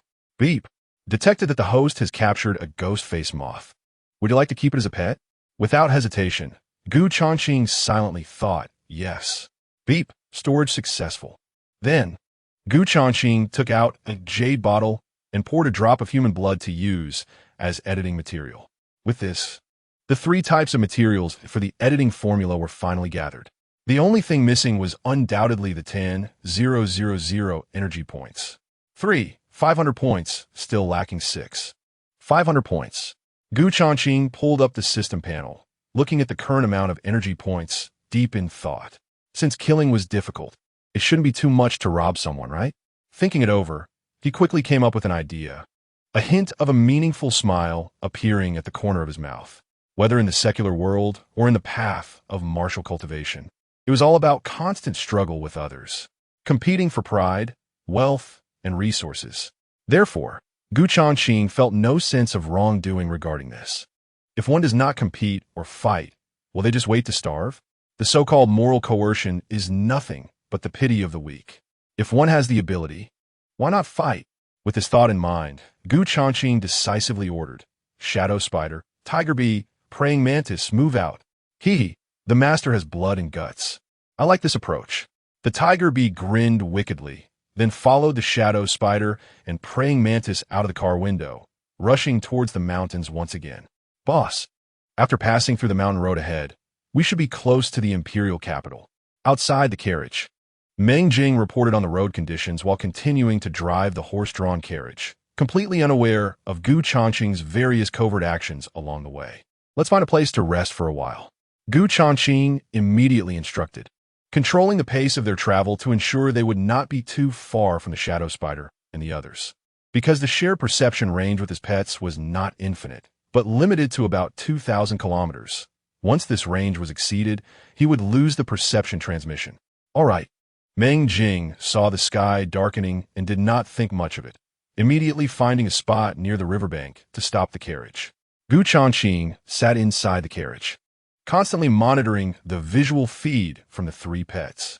The bee soldier he had previously dispatched was still lurking in the treetops, secretly watching the movements of the people from the 7 Xian martial house. After searching in vain, they had gradually lost patience and were each finding places to slack off. Only Li Changfeng, driven by anger, remained energetic, going deeper into the mountains until finally, only his figure was left weaving through the forest. Any wild beasts encountered along the way became targets for his venting, directly sliced to pieces by his chaotic sword strikes. Damn it, you better not let me find you. Otherwise, I'll make you suffer and turn you into a corpse puppet. Li Changfeng's gaze swept coldly around, and he was already on the verge of madness. Little did he know, his every move was being quietly locked onto by 3 cold gazes. Chapter 67. The Burial Site, Another Wild Boar. Damn beast! In the dense forest, an enraged roar erupted. Li Changfeng seemed deranged as he waved his long sword, the fierce sword energy cleaving a wild boar in half. Such a violent commotion naturally attracted the attention of the outer disciples of the martial house, who exchanged glances. Li Shixiao's madness has struck again. Seeing that Li Changfeng had gone far, one disciple whispered, every time he feels he's been wronged, his temperament changes drastically. Isn't that right? Another person indignantly replied. Chen Shidi was just seriously injured by him. Next time, even if the elder orders it, I will definitely refuse. Exactly. Who knows if we might lose our lives by going out with such a madman? The disciples were discussing among themselves, still feeling uneasy, and secretly made up their minds. However, every move they made was currently under Gu Changqing's watchful eye. With 300 bee soldiers providing all-around surveillance, there was almost nothing he did not want to know. Seeing this situation, Gu Changqing did not rush to order a hunt. Although Li Changfeng had left the group, the noise he made would still attract the attention of those martial house disciples. It was still too close. They needed to get further away. After a moment's contemplation, Gu Changqing suppressed the urge to give the order to act. With Li Changfeng's current state, the more mad he was, the better. Only in this way could the martial house disciples get used to it, and their vigilance would gradually weaken. Thus, the shadow spider quietly followed along, the praying mantis waiting for the attack order. The tiger bee lay in ambush halfway, responsible for the rear guard. Continuing to wait like this was not a solution. Should we sneak back to the martial house first? Hearing the sounds grow fainter, a young disciple finally couldn't hold back and stood up abruptly. But if we just go back, how do we explain to the elder in charge? Another hesitated. Isn't that simple? Just say that Li Shixiang insisted on continuing the training, and we couldn't persuade him, so we had to return first. If we all tell the same story, the elder shouldn't punish us. Brilliant. Hearing the suggestion, the other's eyes lit up, and they nodded in agreement. Since no one has objections, it's settled. The disciple who spoke first hammered the decision, and the group immediately prepared to set off. Before leaving, they subconsciously glanced into the depths of the dense forest. There came the sound of trees collapsing, accompanied by Li Changfeng's maniacal laughter. This is what they call being abandoned by the crowd. Gu Changqing, using the bee's vision, watched the dozen or so figures quickly departing and couldn't help but shake his head. Being such a failure as a person was indeed Li Changfeng's own fate. Prepare to act. Seeing the timing was ripe, Gu Changqing suddenly ordered in his heart. For such a volatile and irritable person, he would not have the slightest mercy. If he did not take this opportunity to completely resolve the issue, he would surely become a disaster in the future. After all, this person could injure his own junior brother due to a mere complaint. As an outsider, wouldn't he face a fate worse than death? However, at that moment, Li Changfeng's furious roar suddenly stopped. They've all left. In the depths of the dense forest, Li Changfeng halted his steps, his voice carrying an eerie calmness. At the same time, the madness in his eyes receded like a tide, replaced by a deep and calm demeanor. Finally shaken off these burdens, Li Changfeng swiftly darted to the treetops. Gazing at the direction in which his fellow disciples had retreated, a cold smile gradually spreading across his face. He then sheathed his long sword and took out a piece of cloth from his pocket, leisurely wiping the beast blood remaining on the sword blade. His movements were elegant and composed, a stark contrast to his earlier madness. Something's not right. Gu Changqing's heart suddenly tensed. Could it be that this guy's madness was an act, deliberately driving away those junior brothers? This discovery sent a chill down Gu Changqing's spine. If Li Changfeng had been pretending all along, then what was his purpose? This sudden turn of events was completely unexpected for Gu Changqing. While he was astonished, he immediately commanded the shadow spider and the others to hold their positions temporarily, deciding to observe the situation and see what this guy was really up to. Now, it's time to seize my opportunity, Li Changfeng murmured to himself, his eyes gleaming with greed. He then deftly flipped his wrist and took out a piece of yellowed parchment from his storage ring. On the parchment was a simple map, and judging by the geographical shapes, it was this mountain range. Li Changfeng briefly scanned it, his gaze landing on a location in the lower left corner of the map. There was a vague beast head mark drawn there, with a line of ancient characters beside it. Ancestral tomb of the Lin family. Burial site of the Xian Yang Sword King. Although he could not determine which Lin family ancestor it referred to or how many years it had been there, just the value of the 4 characters Xian Yang Sword King was enough to stir Li Changfeng's heart. In the realm of martial arts, the gap between the innate realm and the Tao ordinary realm is a crucial watershed in a martial artist's path. When one breaks through the Tao ordinary realm, the subsequent realms are Yuan Dan, Xianin, and Xianyang. Li Changfeng knew better than anyone that with his 25-year-old bone age and average aptitude, being able to condense Yuan Dan in this lifetime was already the limit. But if he could obtain the martial lineage inheritance of the Xian Yang Sword King in the ancient tomb, his path of cultivation would surely soar, and he might even hope to be promoted to an inner disciple. However, during this outing for training, the elder of the 7 Xian martial house had arranged for more than a dozen newly initiated junior brothers to accompany him. These hindering guys have been following closely making it impossible for him to find the opportunity to explore the ancient tomb alone. With no other choice, Li Changfeng could only rely on the strength of the group to besiege the illusion demon beasts lurking near the ancient tomb. However, Gu Changqing's sudden appearance was completely unexpected. Although Gu Changqing successfully took away the demon core, it actually gave him an excellent opportunity to vent his anger wildly, forcing those disciples to leave. What is a mere illusory demon beast demon core worth? Li Changfeng sneered. Once I obtain the martial vein inheritance of the Xianyang Sword King, not to mention the inner disciples of the 7 Xian martial house, even the position of an elder in the martial house will be within my grasp. Then, he suddenly turned his head to look at a certain shadow of a tree, a cold light flashing in his eyes. Have you seen enough? I know you are here. Upon hearing this, Gu Changqing's heart trembled violently. Discovered. His expression darkened, but he soon felt that there was something strange about it. The shadow spiders had never exposed themselves. How could they be discovered? Just as Gu Changqing's thoughts raced, the shadow spiders, praying mantis, and tiger bees suddenly tensed. Ready to strike. Wait. Gu Changqing suppressed the turmoil in his heart and calmly observed through the compound eyes of the shadow spiders. He saw Li Changfeng standing with his sword, his sharp gaze scanning the layers of shadows around him. After more than 10 breaths, Li Changfeng sneered, then darted towards the direction of the tomb. It turned out that his earlier actions were merely a test to confirm if anyone was following him. What nonsense! I thought he was sharp, but he's just putting on a show. Seeing this pretentious behavior, the tiger bee couldn't help but curse under its breath. Gu Changqing took a deep breath and ordered, "Follow him." The shadow spider shot out 2 strands of silk, wrapping around the tiger bee and the praying mantis, simultaneously activating the shadow teleportation. In the next moment, they suddenly disappeared from their original spot, trailing Li Changfeng's path. Chapter 68. What kind of thing is this? The shadow spiders tracked him for about half an hour. Li Changfeng's figure finally stopped in front of a steep rock face. This place was overgrown with thorns and weeds. The most notable feature was the shape of the rock face, which was as if it had been cut by a knife, presenting a perfect triangular outline. This is it. Li Changfeng looked at the triangular mark on the map, excitement flashing in his eyes. He then flipped to the back of the map, where 2 lines of ancient small characters were written. Descendants of the Lin family, drop blood on the rock face to activate the rune array and open the entrance. Those with fate come here must go to the central position, face the wall, and bow 12 times, allowing blood to seep out, and only then can the door open.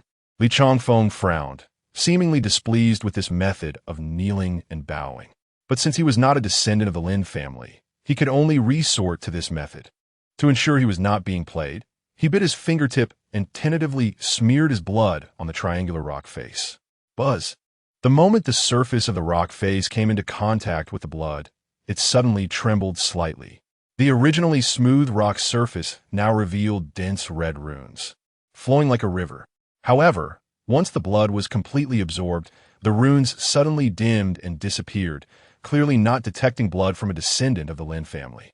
It really works. Seeing this, Li Changfeng felt an inner surge of joy. Although he had not succeeded in opening the entrance, it meant that the second method should be feasible. After all, who would be idle enough to set up runes on a rock face in the wilderness? He stepped back a few paces, knelt at the central position of the rock face, and began to knock his head heavily. Thud, thud, thud. To show sincerity, Li Changfeng struck each time with a heavy force. Gu Changqing, observing through the vision provided by the shadow spiders, felt quite puzzled.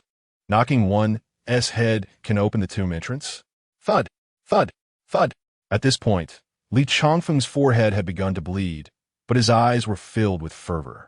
When the 12th knock heavily struck the ground, blood immediately seeped into the crevices of the rock. In the next moment, the rock face trembled violently, accompanied by the sound of mechanisms operating. It worked. Li Changfeng suddenly raised his head and saw the surface of the rock face lighting up with runes again, swiftly slithering like a python. Immediately after, a pitch-black crack spread from the top of the rock face downwards. The shadow spiders, tiger bees, and praying mantis instantly tensed their bodies, their gazes fixed on that crack as if something terrifying was hidden within. because the energy seeping from that crack was not the decayed aura of an ancient tomb, but an extremely cold and sinister energy. What is going on? Changqing sensed the abnormality of the shadow spiders and immediately sent a voice transmission to inquire. Master, I'm not sure either. The energy fluctuations emitted from that crack make us feel an instinctive fear. The slightly apprehensive voice of the shadow spider came through, and Changqing couldn't help but be astonished. The shadow spider, being the lowest level, might be understandable in fearing some unknown energy. However, even the tiger bee and praying mantis, comparable to Tao realm strength, reacted in such a way. This shows that if there truly were some terrifying existence within that crack, how powerful could it be? On the other hand, Li Changfeng could no longer contain the greed in his heart at this moment, and his figure suddenly leaped, lunging towards the slowly opening crack in the rock. But just as he was less than 3 feet away from the rock face, an unexpected change occurred. Whoosh! Whoosh! Whoosh! Countless black tendrils suddenly shot out from the crack, swift and vicious like venomous snakes. Caught off guard by the sudden change, Li Changfeng's limbs were instantly ensnared tightly by these bizarre tendrils. What is happening?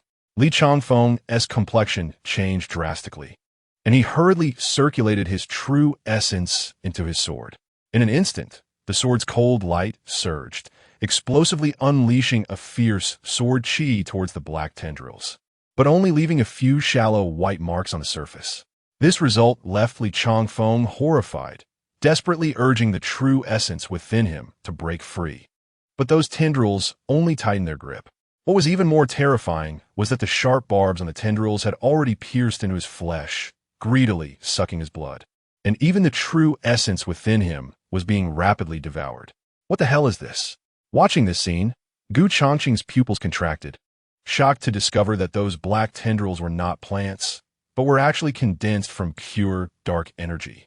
Changqing watched in fear, unexpectedly seeing that even Li Changfeng, with his Tao realm cultivation, had no power to resist against these terrifying tendrils. He saw his body being dragged inch by inch toward the crack, desperate screams echoing through the mountains and forests. No, don't! At this moment, Li Changfeng finally experienced true fear. He regretted it deeply. If it weren't for his greed driving him to force his junior brothers away, perhaps there would be someone to help him now. At the critical moment, Li Changfeng exerted all his strength, spreading his arms wide, gripping the edge of the rock face tightly. He couldn't even imagine what kind of fate awaited him if he were dragged into that black crack. Boom! But just then, the crack in the rock face suddenly closed without warning. Splurt, blood spattered, and only 2 severed arms fell to the ground below the rock face. A shocking sight. The runes on the rock face dimmed in an instant, returning to silence, as if nothing had ever happened. Only those 2 severed arms and the remaining pool of blood proved that the earlier horror was not an illusion. It was too brutal. Changqing slowly took a deep breath. Although he was watching the terrifying scene from afar, he still felt a lingering fear. If Li Changfeng hadn't triggered the trap first, it would have been the shadow spiders who were swallowed up. After a moment, Changqing confirmed that there was no movement, and then cautiously commanded the shadow spiders to dart away. Hiss! A strand of silk wrapped around one of the severed arms to seize the storage ring. After the shadow spider succeeded, it immediately performed the shadow teleportation technique, its figure transforming into a shadow and disappearing beneath the rock face. The entire process was smooth and seamless. After all, even Li Changfeng, a Tao realm martial artist, was instantly killed by such a bizarre existence. Changqing dared not let the shadow spiders take risks. Otherwise, with the slightest mistake, the 3 insectoid monsters he had painstakingly cultivated would likely be wiped out. The shadow spider had just left the range of the rock wall with the storage ring when a sudden chill swept through, rustling the leaves. Immediately after, a figure cloaked in black robes appeared in front of the rock wall without anyone noticing. With a slight trick, he could lure greedy people to their deaths. The voice of the figure was hoarse and deep, and his bony fingers lightly brushed over the bloodstains left on the rock wall. These guys could serve as nourishment for my blood puppets. They died for a reason. Changqing's heart trembled violently as he stared in astonishment at the black-robed figure through the eyes of the praying mantis. From beginning to end, the shadow spider and the others had completely failed to detect this person's approach. The black-robed man suddenly turned his head, and 2 points of crimson light flickered beneath his hollow hood. "Little friend, are you not going to show yourself?" Before his words fell, 3 black beams shot towards the hiding places of the shadow spider, tiger bee, and praying mantis. This time, he was not like Changqing, who played tricks. He had truly discovered the 3 insectoids. Chapter 69, Not Good. Retreat. Whoosh. The 3 black beams instantly tore through the air, accurately shooting towards the shadow spider and the others. The praying mantis reacted the fastest, leaping out of the grass and fiercely slashing at the black beams with its blade-like limbs. Clang! At the moment of impact, a sound like metal clashing rang out. Sparks flying. The tiger bee's tail quivered and shot out a stinger in response. When a stinger made contact with the black beam, it exploded violently. The shadow spider immediately wove its silk into a defensive net, blocking the black beam. Changqing then saw clearly that the black beam was actually a black bone nail inscribed with runes. However, the web only managed to hold for a blink of an eye before the runes on the bone nail suddenly lit up and the web was corroded, leaving a charred hole. But in that brief moment, the shadow spider had already used shadow teleportation to disappear from its original spot. The black-robed man let out a light sound of surprise, clearly not expecting the praying mantis and the others to block the attack. He then waved his sleeve, and more black beams rained down like a storm. Not good. Retreat. Changqing's pupils constricted, and he shouted anxiously in his heart. The shadow spider immediately shot out silk to bind the tiger bee and the praying mantis, using the shadow teleportation skill to rapidly retreat with them. If they flew into the air at this moment, they would undoubtedly be shot to pieces by the dense black bone needles. Trying to escape? The black-robed man chuckled coldly, his voice dripping with the mockery of a cat playing with a mouse. As soon as he finished speaking, he formed a hand seal, and with a surge of light, a black cage formed, sealing off the entire area. Bang! The shadow spider's shadow teleportation crashed against the light barrier. It was forcefully rebounded. This is bad. Changqing's heart sank, panic rising within him. This mysterious black-robed man was not only terrifyingly powerful, but also had such unpredictable methods. With the current combat strength of the shadow spider and the others, a head-on confrontation would surely lead to disaster. Whoosh, whoosh, whoosh. At this moment, the black bone needles were shooting towards them in overwhelming numbers. Facing the life-and-death crisis, the praying mantis, shadow spider, and tiger bee no longer held back, suddenly transforming into humanoid monsters. Boom! In an instant, 3 violent insectoid auras surged forth. "I will defend. You break the barrier," the praying mantis said coldly. It then flashed its form, leaping high, its ice-blue blade arms swinging rapidly. Whoosh, whoosh, whoosh.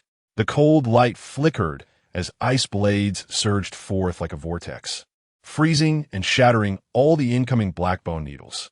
The residual force of the ice blades swept through the surroundings, instantly severing trees within a 10-jong radius. Meanwhile, the shadow spider and tiger bee continuously attacked the black barrier, their 2 kinds of potent toxins intertwining and penetrating, immediately producing sizzling sounds. Especially when the tiger bee's stinger exploded, its effect was the most pronounced. As the stinger struck the barrier, it detonated, and, under this assault, spiderweb-like cracks began to appear on the surface of the black barrier. These mere insects can actually transform into humanoids. Interesting, the black-robed man said with a low chuckle.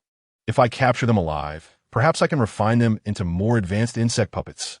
Saying this, he stepped forward slowly, and his bony hand reached out from his sleeve, black mist swirling out and forming 5 writhing tentacles.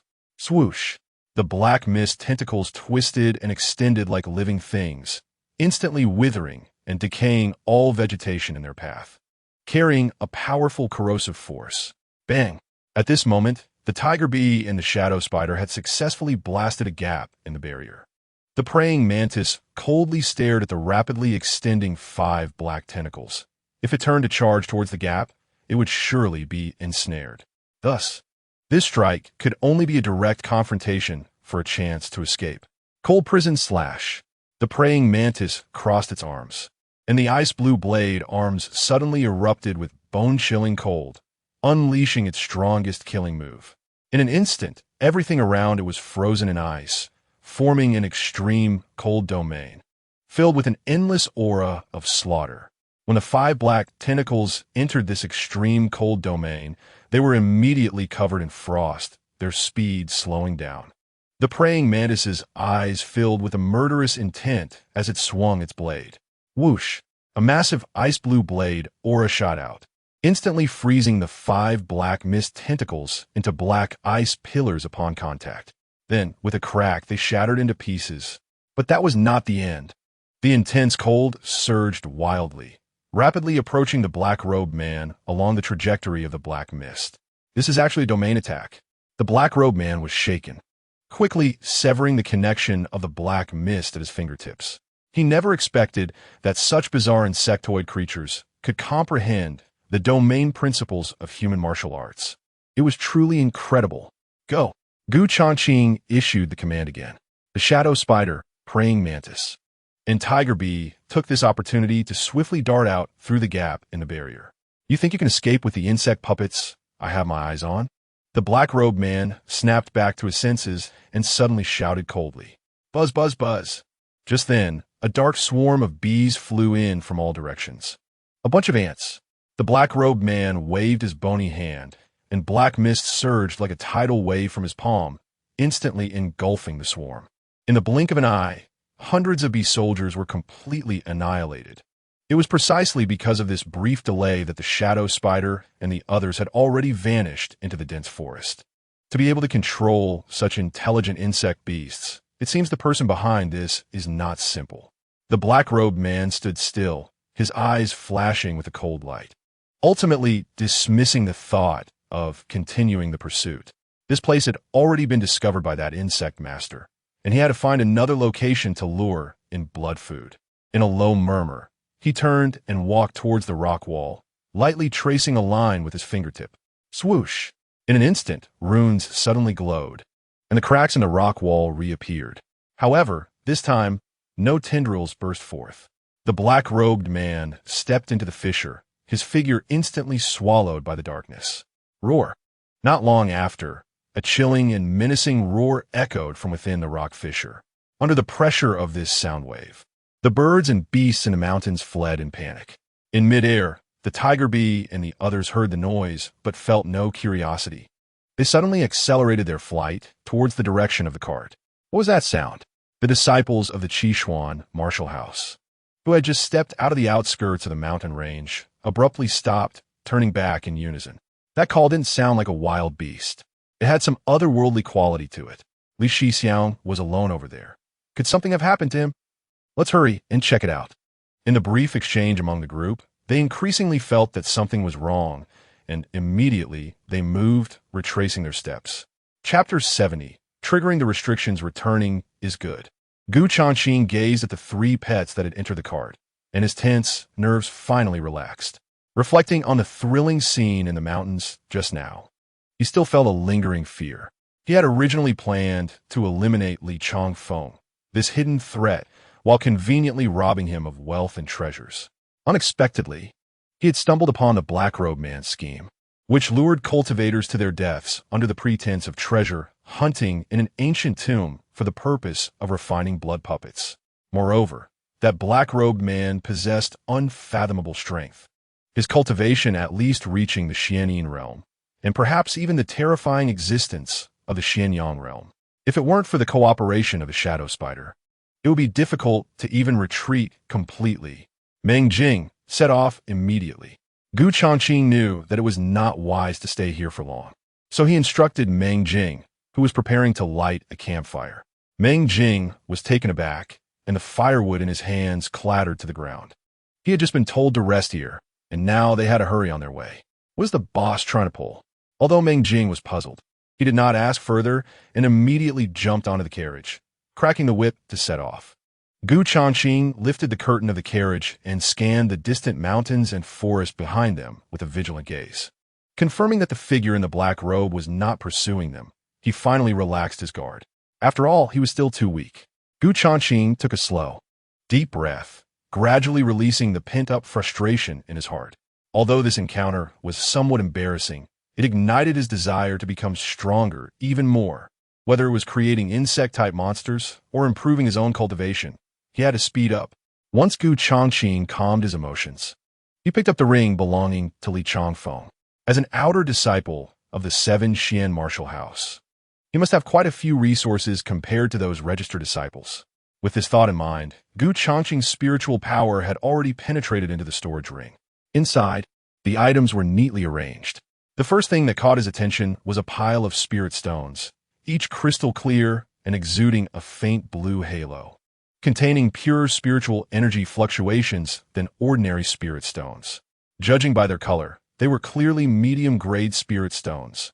After some probing, there were more than 600 of them. Sure enough, there are goods. Gu Changqing felt secretly delighted. The value of these medium-grade spirit stones was 10 times that of low-grade spirit stones. In addition, there were various types of pills such as chi blood pills, condensing yuan pills, and healing pills. Although they were only of low-tier quality, they were practical and essential for martial artists during their training.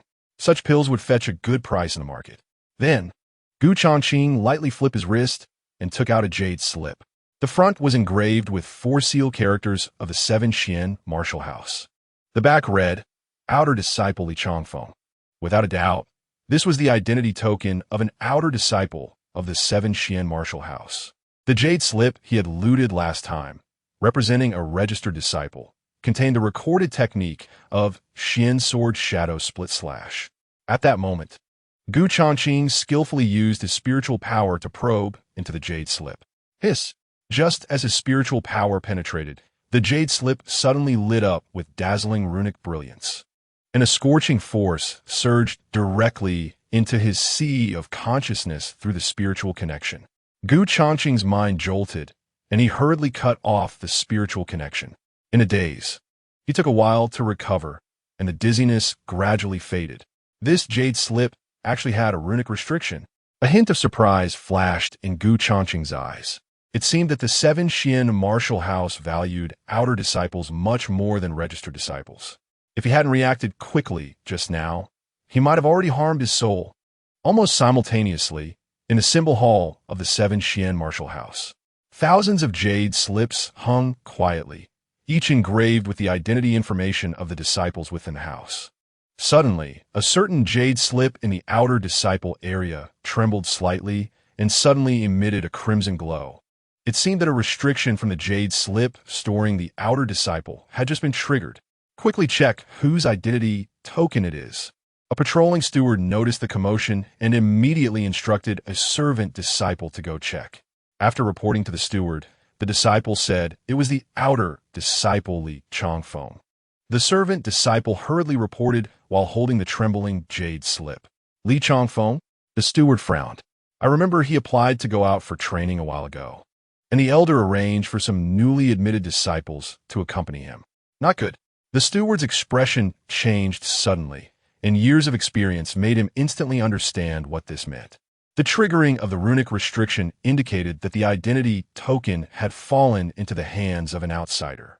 In other words, Li Changfeng was very likely to have encountered an accident, and as the leading senior brother, if something happened to Li Changfeng, the new disciples accompanying him would also be in grave danger. Immediately notify the law enforcement hall. The steward's expression was serious as he suddenly activated a sound transmission talisman and said in a low voice, Outer disciple Li Changfeng is suspected to have been killed, and a restriction on his identity jade slip has been triggered. The situation is urgent.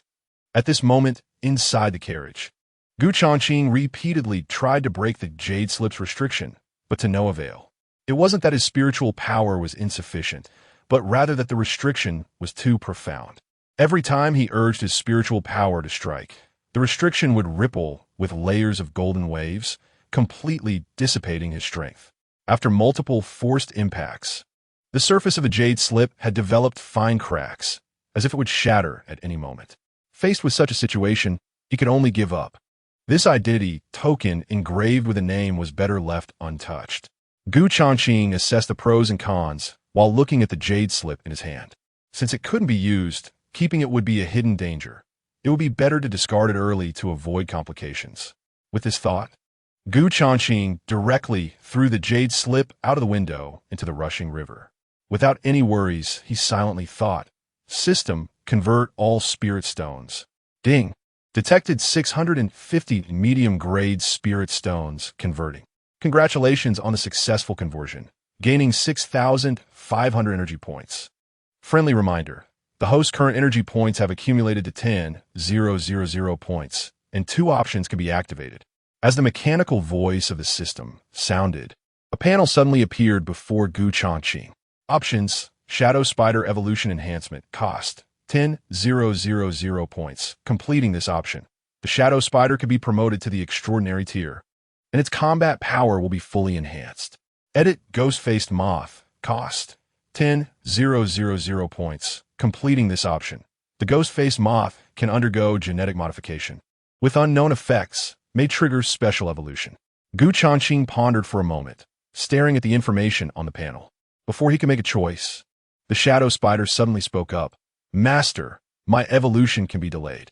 Prioritize editing the Ghost-Faced Moth." It paused for a moment and added, "More partners mean more strength." Oh wow, the spider is really understanding. I like it so much. The hornet let out a loud cry, unabashedly expressing its deep affection. I've decided, next time there's an opportunity for evolution enhancement, the praying mantis will give priority to the spider. Hearing this, the praying mantis was taken aback. It quickly reacted, casting a cold glance at the hornet, but said nothing more. Because no matter what decision is made, it is up to the master. Since that's the case, then I'll choose the second option. Changqing smiled slightly and silently thought, "Start editing." He had been eagerly anticipating the editing and fusion of the Phantom Beast Demon Pill and the Ghost-Faced Moth. Ding! Successfully extracted the characteristics of the Phantom Beast Demon Pill. The monster is now being edited. Chapter 71, The Fourth Insectoid Monster. Ding! Editing successful. Congratulations to the host for creating the fourth insectoid monster. Please name it. Ghost Moth.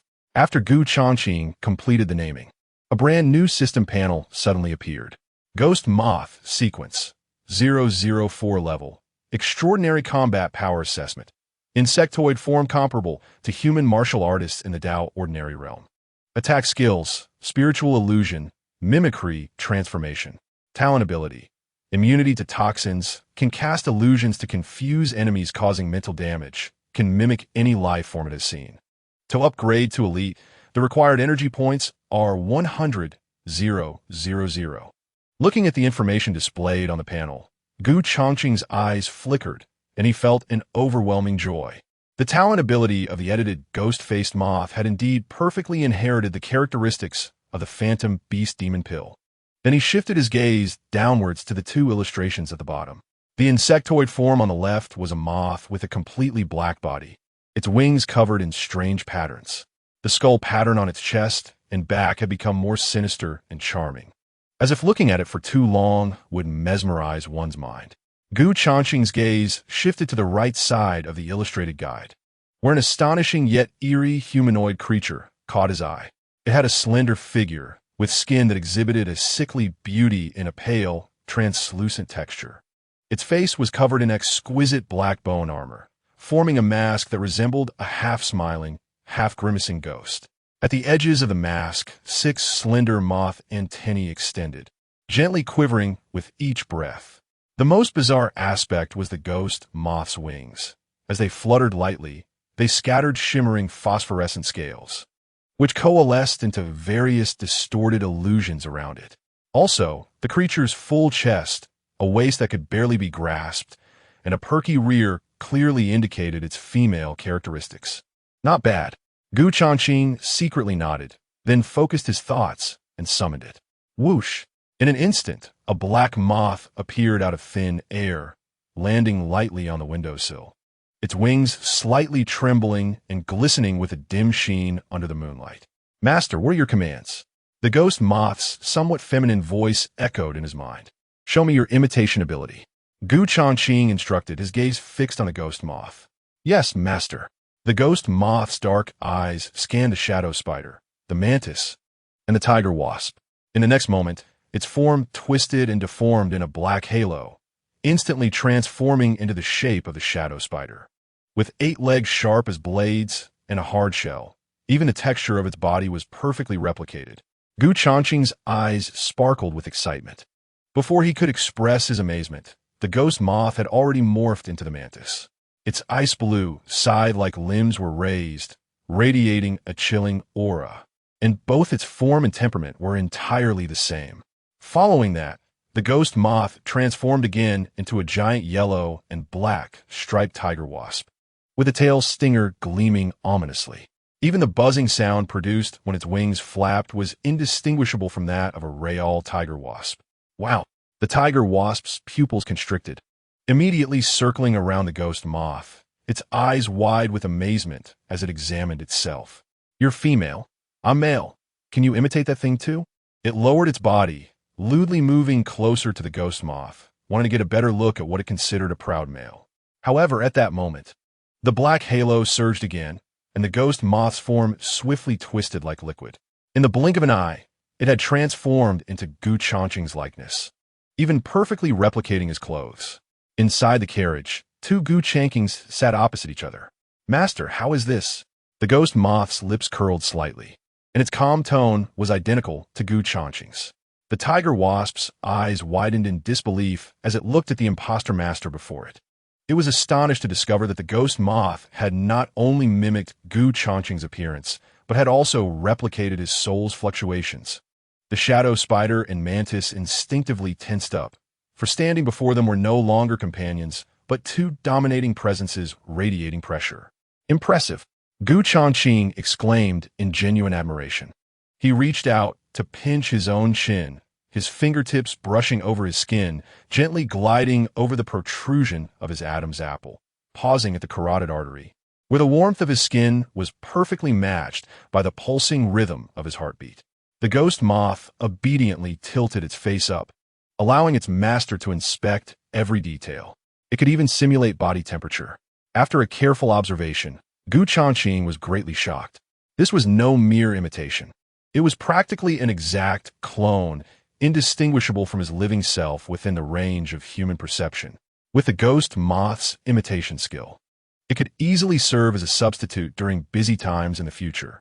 Besides appearance, can you imitate the abilities of the original?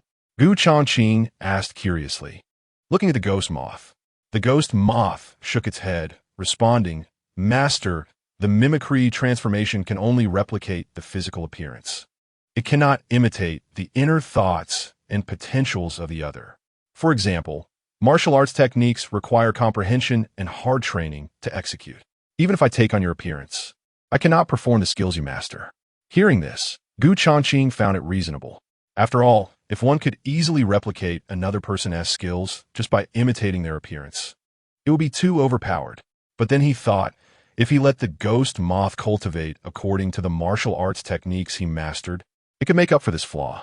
In other words, the same would apply to others, and it wouldn't be so easy to be discovered. With this in mind, Changqing's spirit stirred, suddenly activating shared perception, instantly connecting his consciousness with the ghost moth. The essence of a Xianjian liaoying / technique, along with the profound insights of the dark realm, poured forth like a rushing river, unreservedly flooding into the ghost moth's spiritual awareness. Thus the ghost moth, in Changqing's human form, sat cross-legged in the swaying carriage, closing its eyes and concentrating, beginning to absorb the continuous martial arts insights. Thanks to the direct sharing of consciousness from the original, its understanding of the Xianjian liaoying / advanced by leaps and bounds. Every strand of sword intent, every wisp of dark realm essence, quickly integrated into its spiritual awareness like spring rain nourishing the earth. Day after day, 5 days passed in the blink of an eye. Inside the carriage, Changqing, in the form of the ghost moth, suddenly opened its eyes, a flicker of dark sword light flashing in its pupils. It was clear that it had completely digested all the skills Changqing had learned during this time. "Go outside and try it out." Changqing smiled calmly, curious about the ghost moth's progress. "Yes, master." The ghost moth respectfully nodded, then transformed into a ghost-faced moth, and flew out of the carriage, landing in a secluded patch of grass before transforming back into Gu Changqing's shape. It raised its right hand, and suddenly, an iron sword appeared in its grasp. Whoosh! The ghost moth flicked its wrist, and the sword's edge shone brightly, suddenly splitting into 12 afterimages, slashing fiercely towards a nearby rock. Bang! A loud explosion echoed as the dark realm essence, enveloping a shockwave of power, erupted, instantly shattering the rock into countless fragments. This move, the dark Liang slash, was strikingly identical to Gu Changqing's technique. It worked. Gu Changqing's eyes sparkled with excitement, thrilled by the success. This was no mere mimicry. It was a clone, without system control. The ghost moth was practically another version of himself. Gu Changqing didn't feel any deep-seated fear regarding this. After all, the system's creations were entirely loyal and would never harbor any treasonous thoughts. Subsequently, the ghost moth transformed into its insect form and sped towards the carriage. Whoosh, whoosh, whoosh. Just then, a sudden loud sound of rushing wind came from the distant sky. Gu Changqing's expression sharpened, and he looked through the ghost moth's eyes. He saw dozens of large, shadowy birds appearing in the air, rapidly approaching the carriage. 7th Xuanwu Mansion's Steward Patrol stopped the carriage immediately. Chapter 72. Are you Gu Changqing? 7th Xuanwu Mansion's steward? Hearing the commotion, Meng Jing suddenly looked up, his pupils constricting. He saw dozens of shadows swooping down from the sky, revealing 12 massive green eagles with wingspans exceeding 5 meters. Third-tier monster, Qingfeng Eagle. And on each eagle's back sat a steward clad in dark-patterned robes. 7th Xuanwu Mansion's Steward Patrol stopped the carriage immediately. The leading middle-aged steward shouted coldly, his voice carrying an undeniable authority. Boss, what should we do? Meng Jing quickly turned around, lowering his voice to consult Gu Changqing. Stop. Gu Changqing lifted the curtain of the carriage, calmly looking up. Although he felt a bit guilty about the sudden arrival of the stewards from the 7th Xuanwu Mansion, he and T killed Li Changfeng, so why should he be afraid? On your way here, have you seen any disciples of the 7th Xuanwu Mansion? The leading steward looked down from a height, his sharp gaze sweeping over Gu Changqing and Meng Jing. It seemed they had indeed come for Li Changfeng and the others, and it appeared they had discovered something unusual. Gu Changqing's heart sank as he pondered. Meng Jing instinctively held his breath, glancing sideways at Gu Changqing. With the boss present, he naturally understood the situation and chose to remain silent. Everything would be decided by the boss himself. Disciples of the 7th Xuanwu Mansion? Gu Changqing pretended to ponder for a moment, then suddenly exclaimed, Indeed, I've seen them. 5 days ago, when I passed through the northern mountains, I encountered disciples from your esteemed house, around 14 of them. The leading steward nodded slightly upon hearing this. The number coincided with the group led by Li Changfeng. Let's go. At the command, 12 Qingfeng eagles flapped their wings simultaneously, the powerful gust stirring up clouds of dust as they swiftly soared towards the distant horizon. Gu Changqing watched the rapidly retreating shadows of the giant birds, a hint of envy flashing in his eyes. The stewards of the Qishuan martial house certainly traveled in style, all with flying mounts. He thought to himself that he should acquire one as well someday, to avoid the hassle of long journeys. Boss, weren't you at odds with those people in the mountains? Meng Jing couldn't help but ask as the stewards of the Qishuan martial house moved further away. Isn't it a bit inappropriate to reveal our location like this?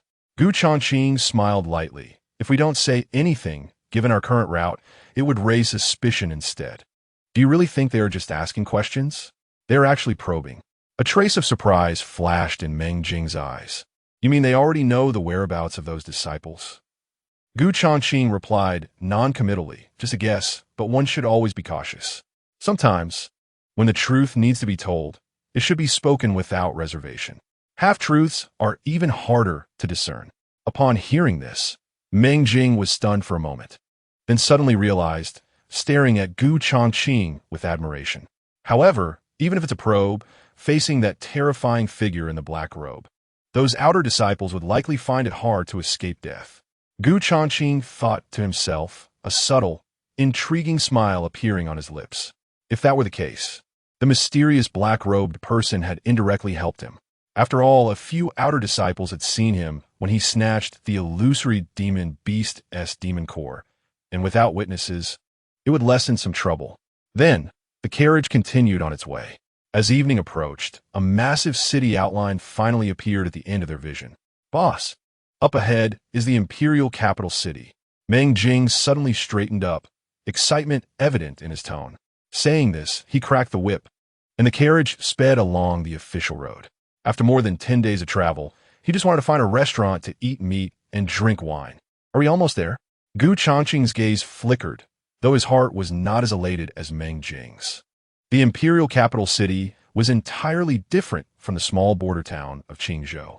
Here, it was a mix of dragons and fish, with powerful families intertwined, and various forces mingling in the shadows. A slight misstep would surely lead to endless trouble. The tiger hornet flew out of the carriage, circling in the air, gazing at the not-so-distant imperial capital city. The entire city loomed in the dusk like a slumbering giant beast, occupying the land. Looking further back, about 100 miles outside the imperial capital city, a group of buildings built against the mountains stood out, resembling a small, independent city. That was the location of the Qishuan Marshal House. Since the Qishuan Marshal House was not open to the public, the young people coming to take the assessment could only temporarily reside in the city and wait. When the carriage reached the towering Tianzhong city gate, Gu Changqing noticed that the soldiers' swords were engraved with intricate runes, and the blades faintly radiated spiritual energy. Even the ordinary city guards were equipped with such high-quality weapons, indicating that the defense of the imperial capital was indeed extraordinary. Gu Changqing calmly withdrew his gaze, but suddenly heard a commotion at the city gate. The carriages lined up to enter the city were all intercepted. All carriages entering the city must dismount for inspection. Anyone who resists will face the consequences. A captain of the guards in silver light armor shouted loudly. Seeing this, the people in the queued carriages obediently got down and lined up to enter the city. When the inspection reached the carriage where Gu Changqing was, the captain couldn't help but take a second look. Where do you come from? The captain scrutinized Gu Changqing and asked, What brings you here? Qingzhou City. Gu Changqing replied indifferently, I came to the imperial capital to do some business. The captain's expression changed slightly as he pressed on, What is your name? Gu Changqing's eyes grew heavy, and he felt an inner warning. After all, why would there be such detailed questioning during a routine city inspection? Just as he was pondering this, the captain suddenly lowered his voice. Are you Gu Changqing? Gu Changqing was slightly surprised, but then nodded indifferently, already having his suspicions. As in the imperial capital, the only person with whom he had any connection was the sixth prince, Chu Linyuan. Chapter 73. Someone comes to cause trouble, Mr. Gu. You finally arrived. After confirming Gu Changqing's identity, the captain's expression immediately became respectful. He glanced around discreetly, then whispered, His Highness the Sixth Prince has instructed me that if you enter the city, I should hand this over to you. Saying this, he carefully took out a land deed from his bosom and presented it with both hands. What is this? Gu Changqing's gaze fell on the contents of the land deed, which clearly stated Drunken Cloud Tower, located in the most prosperous market in the south of the imperial capital city, and even had the official seal already stamped. This is the land deed for the restaurant prepared for you by His Highness the Sixth Prince, the captain said with a beaming smile, praising. As long as you sign and put your fingerprint on it, this restaurant will be yours in the future. Upon hearing this, Meng Jing was immediately dumbfounded. This sixth prince is being too generous. Isn't he? He.s. directly gifting a restaurant. Gu Changqing's expression shifted slightly. He had thought it was merely a courteous gesture, but he didn't expect the other party to fulfill their verbal promise so quickly. Gu Changqing discreetly put away the land deed and smiled. Please thank His Highness for me. The captain, seeing this, looked at Gu Changqing in disbelief. It should be known that Drunken Cloud Tower was a store in a prime location in the imperial capital, and it would not be an exaggeration to say it made a fortune every day. If an ordinary person received such a generous gift from the sixth prince, they would probably be so excited that they would kneel down to express their gratitude.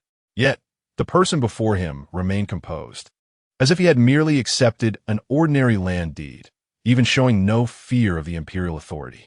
Now, can I enter the city? Gu Changqing's calm inquiry jolted the captain back to reality.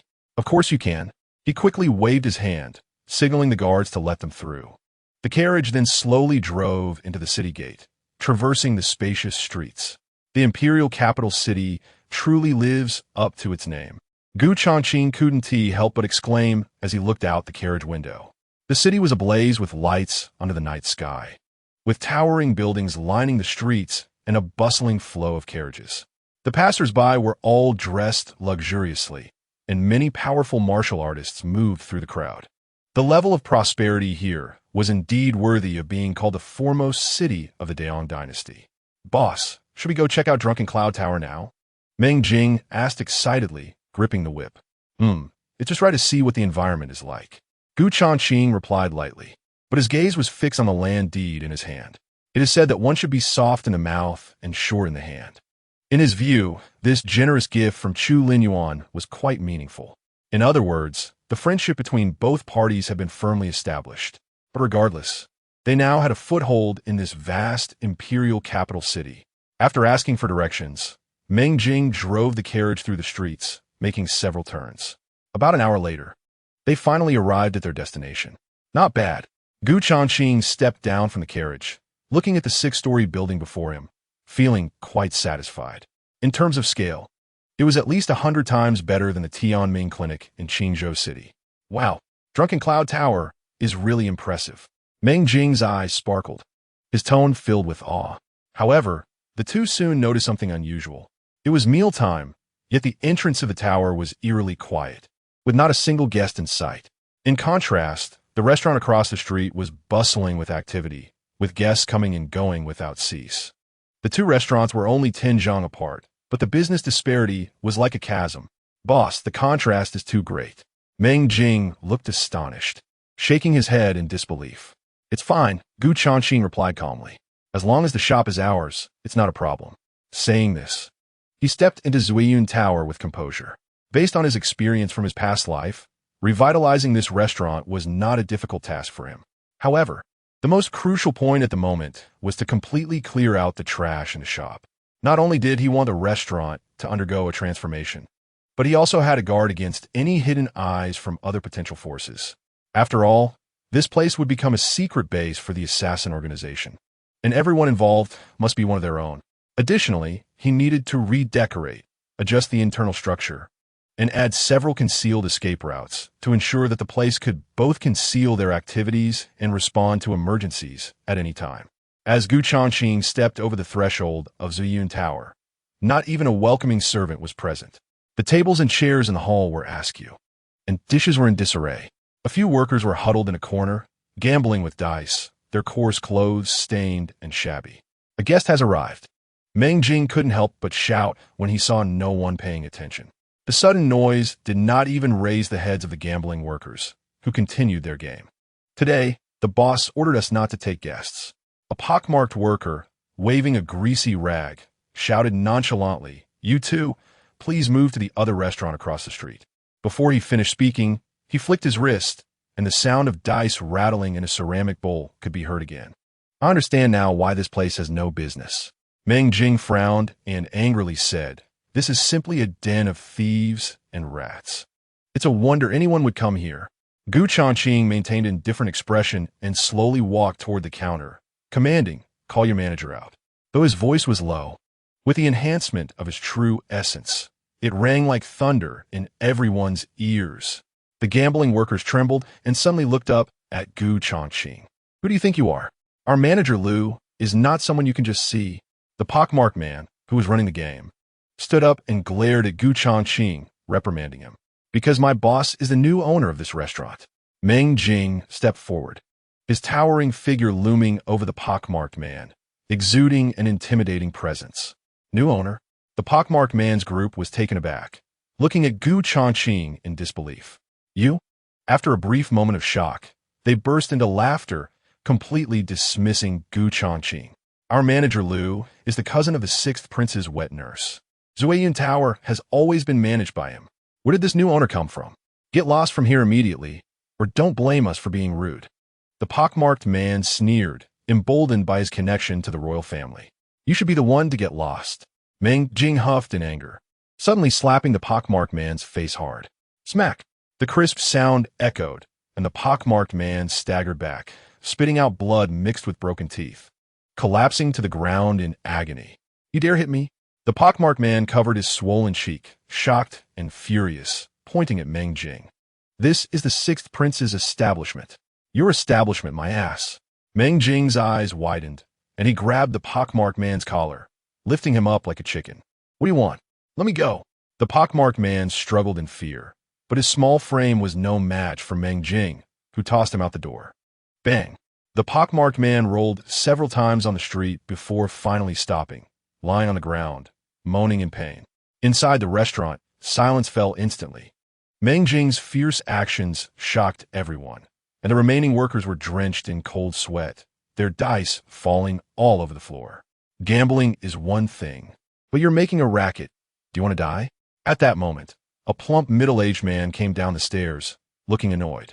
He had a heavily made-up prostitute in his left arm and was holding a half-full jug of wine in his right hand, his eyes hazy from drunkenness. Lou, someone is causing trouble. One worker, seeing a glimmer of hope, quickly reported. Which blind fool dares to cause trouble on my turf? Manager Lou, with his round belly, roared angrily as he scanned the hall, his gaze landing on Changqing and Meng Jing. Just these two brats? His eyes narrowed, filled with disdain. Lou, didn't you say that Ziyun Tower was a gift from the Sixth Prince? How come someone dares to act wild here? The prostitute giggled as she nestled into Manager Lu's arms, her gaze secretly glancing at Changqing, clearly adding fuel to the fire. I want to see what audacity you have. This provocation made Manager Lu's blood boil. He slammed the jug of wine on the ground, shattering it into pieces. Ziyun Tower supports you bunch of parasites. No wonder the Sixth Prince passed it on to me. Changqing cast a faint glance at Manager Lu and the others, saying nothing further. He simply spread out the land deed slowly on the counter. Under the candlelight, the bright red official seal was particularly eye-catching. It also bore the seal of the Sixth Prince, Chu Linyuan. Open your dog eyes and see. This is the land deed given to my boss by the Sixth Prince. Meng Jing shouted in a coarse voice. From today on, my boss is the new owner of Ziyun Tower.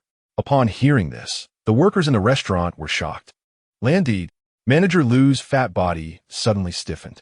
His drunkenness dissipated significantly as he stumbled to the counter, staring fixedly at the land deed. This is impossible. Upon seeing the 3 vermilion seals of Chu Linyuan, the flesh on Manager Lu's face twitched uncontrollably. What now? A playful smile appeared at the corner of Changqing's mouth, too lazy to waste words with this parasite. From beginning to end, I never received any notice. You have some nerve to forge a land deed. Manager Lu's face flushed red, emboldened by the alcohol, as he lunged toward the table, grabbing the land deed to tear it apart. He had already calculated in his mind. His cousin was the Sixth Prince's wet nurse, and even if this matter blew up, he could just claim it was a drunken mistake. Moreover, this new owner was just a brat. If he didn't give him a lesson today, who would have the final say in Ziyun Tower in the future? Rip! Before the crisp sound of the land deed tearing had finished, a heavy sound suddenly erupted. Bang! Meng Jing's iron fist had slammed heavily into Manager Lu's face. In an instant, the man flew backward like a meatball, knocking over 3 wooden tables before finally stopping. His mouth full of broken teeth mixed with blood. Ah, they're killing people. The prostitute was instantly frightened pale, screaming as she ran out of the restaurant. You dare touch me? Manager Lu curled up on the ground, but his voice trembled with fear as he said, My cousin is the Sixth Prince's wet nurse. You're rebelling. Changqing stepped forward slowly, his boots crunching over the shattered porcelain, making a sharp sound. He bent down to pick up the torn land deed and coldly said, A wet nurse gives you this kind of audacity. I don't know how you've lived this long. Do you really think you can act arrogantly in front of me just because of a little connection? Changqing stepped on Manager Lu's chest, his tone flat, but carrying a chilling, murderous intent. It seems you've chosen the wrong person. After saying this, he suddenly exerted force with his foot, the strength like 1,000 pounds crashing down. Crack! The sound of bones breaking exploded. Manager Lu didn't even have time to scream before his chest collapsed in an instant. The force of this kick was perfectly controlled by Changqing, causing immense pain without endangering his life. At this moment, Manager Lu's face was pale, his expression twisted in agony, even losing the strength to moan. The workers in the shop gasped in shock at the scene. They looked up at Changqing, their eyes filled with fear. In this imperial city, anyone with even a hint of connection to the royal family would usually be given some face, and it was rare for someone to openly tear the facade. But the new owner in front of him is not only unrestrained, but also ruthless and decisive. Take this fat pig and get out of my shop immediately. Changqing's tone was calm, but his voice carried an undeniable threat. The workers were already terrified, clearly knowing they were being driven away. But who would dare to linger at this moment? They hurriedly lifted Manager Lu, dragging him out in a panic, fearing that they would suffer the same fate if they were a moment too slow. Manager Lu was limp as a rag, the intense pain in his chest leaving him no strength to struggle, and he could only allow the workers to drag him out of the restaurant like a dead pig. Oh my God, isn't that Manager Lu? How could he be beaten like this? The crowd outside the door was already in an uproar, with some even gloating over his misfortune. In front of the Drunken Cloud Tower, the originally quiet establishment was now packed with onlookers, all filled with shock and disbelief. Who is this young man? It seems he is holding the deed to the Drunken Cloud Tower. Has the Drunken Cloud Tower changed owners? Among the crowd, there were some sharp-eyed merchants and aristocrats, their eyes flickering as they speculated about Changqing's identity. To act so recklessly in the imperial capital, he must either have a powerful background or be a madman. What shocked them even more was that the torn deed in Changqing's hand was actually a transfer with the seal of the sixth prince. From today on, I am a new owner of the Drunken Cloud Tower. Changqing's gaze swept over the crowd outside, the corners of his mouth lifting slightly as he said slowly, "When the opening day comes, I hope everyone will come and support." His voice was not loud, but it clearly reached everyone's ears. The service at the Drunken Cloud Tower had always been poor, even failing to serve decent signature dishes, and its reputation had long been tarnished. Does he still want to open for business? This young man must be waiting to lose money. Indeed, the most important thing for a restaurant is its reputation. Having background and connections is useless without it. The crowd began to chatter among themselves and gradually dispersed. Before long, the storefront returned to its previous quietness. Not even a stray dog bothered to come by. "Boss, the garbage in the shop has finally been cleared out." Meng Jing stood behind Changqing, grinning, his resolute face filled with satisfaction. Although the commotion just now was a bit loud, one must be ruthless when first arriving. Otherwise, others would think you are a soft touch, and even the most insignificant people would dare to step on you, which would lead to endless troubles. So on this point, Meng Jing deeply admired the boss's decisive methods. This is just the beginning. There is still much to do. Changqing's expression was calm as he slowly surveyed the furnishings inside the restaurant, pondering in his heart. To turn this restaurant into a secret base for the underground assassin organization, it must become lively. Otherwise, a quiet establishment with suspicious assassins coming and going would surely raise eyebrows. Chapter 75. Target discovery messy and filthy. Changqing stood in the center of the main hall, assessing the environment of the restaurant, and couldn't he help but shake his head. Although the Drunken Cloud Tower was large, the interior decoration was old and dilapidated, and a musty smell lingered in the air. In such an environment, he wouldn't come to consume, let alone those high-ranking nobles who cared about appearances. It was clear that Manager Lu and his group of parasites were only interested in lining their own pockets and had no thoughts about management. "Boss, what should we do next?" "Just give the orders." Meng Jing rolled up his sleeves, ready to clean up. "No need," Changqing said calmly. "You go find a group of skilled craftsmen to come over. Money is not an issue. The key is speed." Then he changed the subject also. Sent a message to Feng Baiyu and Zhaorong, telling them to hurry to the imperial capital to meet up. "Got it. I'll take care of it right away." Meng Jing nodded seriously and quickly left the restaurant. Changqing stood alone in the empty main hall, his gaze serious. With only 20 days left until the 7 Xuanwu Mansion assessment, and with the imperial capital as a base, the influx of people would surely be overwhelming then. If the Drunken Cloud Tower wants to make a name for itself, It must seize this opportunity to attract this wave of visitors, to quickly reshape its image and completely reverse its decline. All night, Changqing personally drafted the renovation plan for the restaurant. The layout of the first-floor hall would be redone, adding private seating and greatly improving lighting to make the entire space feel more open and bright. The second and third floors would be converted into private rooms, providing guests with privacy while maintaining elegance. The fourth floor and above would be designated as the secret area for the assassin organization, hiding mechanisms and secret passages for the organization's members. As for the sixth floor, it would be his private restricted area. By the next day, Meng Jing gathered a large number of skilled craftsmen to the Drunken Cloud Tower.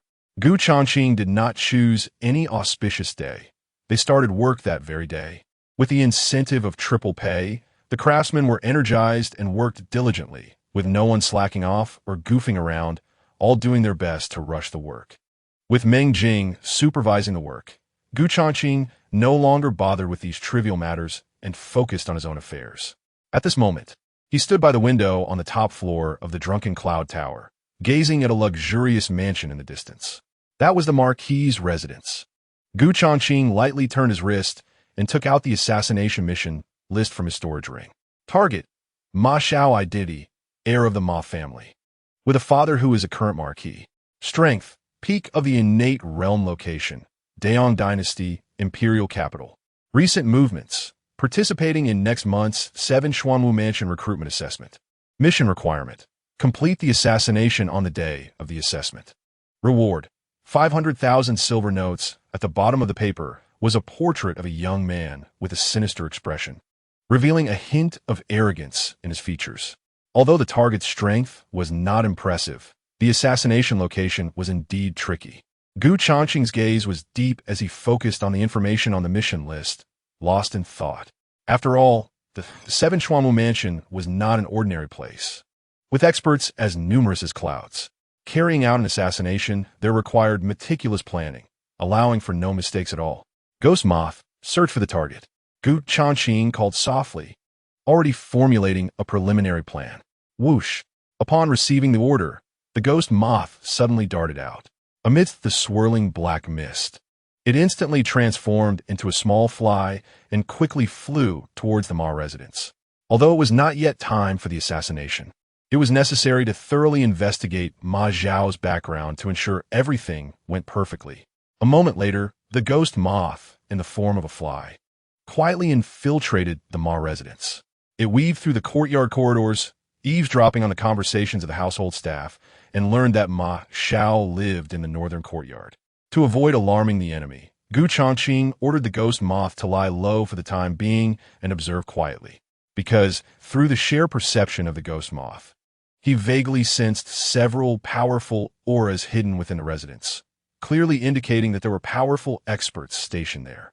Until night fell, the ghost moth finally took to the air and quietly flew to the northern courtyard. Upon arriving at the northern courtyard, the ghost moth quickly detected something unusual. It saw a thin man sneakily carrying a bulging burlap sack into the main bedroom.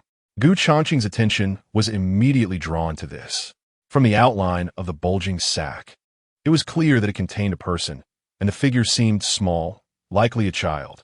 Then, the thin man walked to the adjacent training room and gently knocked on the door. "Young master, your toy for tonight has been delivered to the main bedroom. Please enjoy."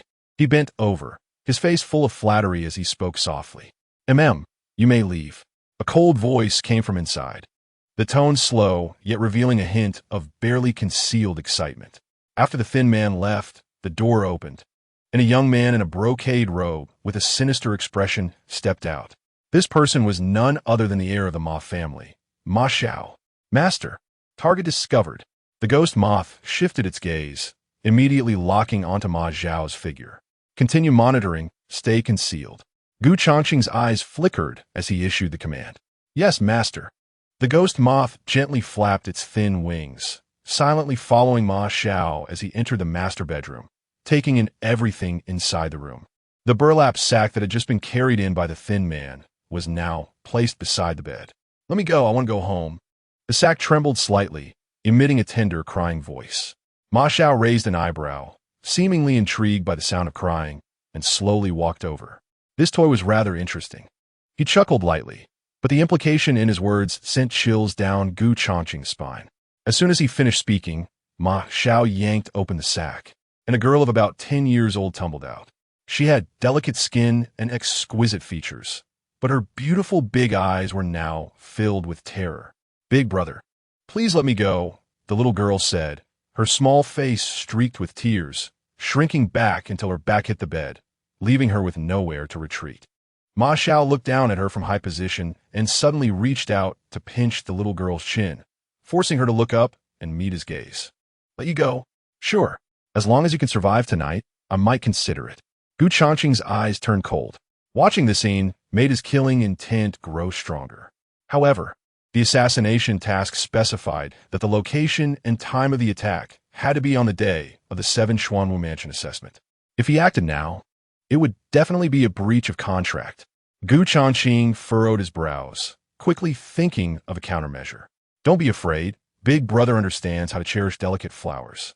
Ma Xiao casually took out a whip, his eyes flashing with a sickly excitement. He slowly approached the little girl huddled in the corner of the bed. Just as the whip was about to come down, "Young master, the head of the family urgently needs you." At that moment, a sudden urgent knocking at the door interrupted Ma Xiao's actions. He frowned. "Father? What does he want with me?" "He said there's been a change in the 7 Xuanwu Mansion assessment and wants you to go to the meeting hall immediately." Upon hearing this, Ma Xiao immediately suppressed his inner desires, clearly not daring to delay. "Little beauty, wait for me to come back and play with you slowly." With that, he struck the little girl unconscious with a palm and then discarded the whip in his hand.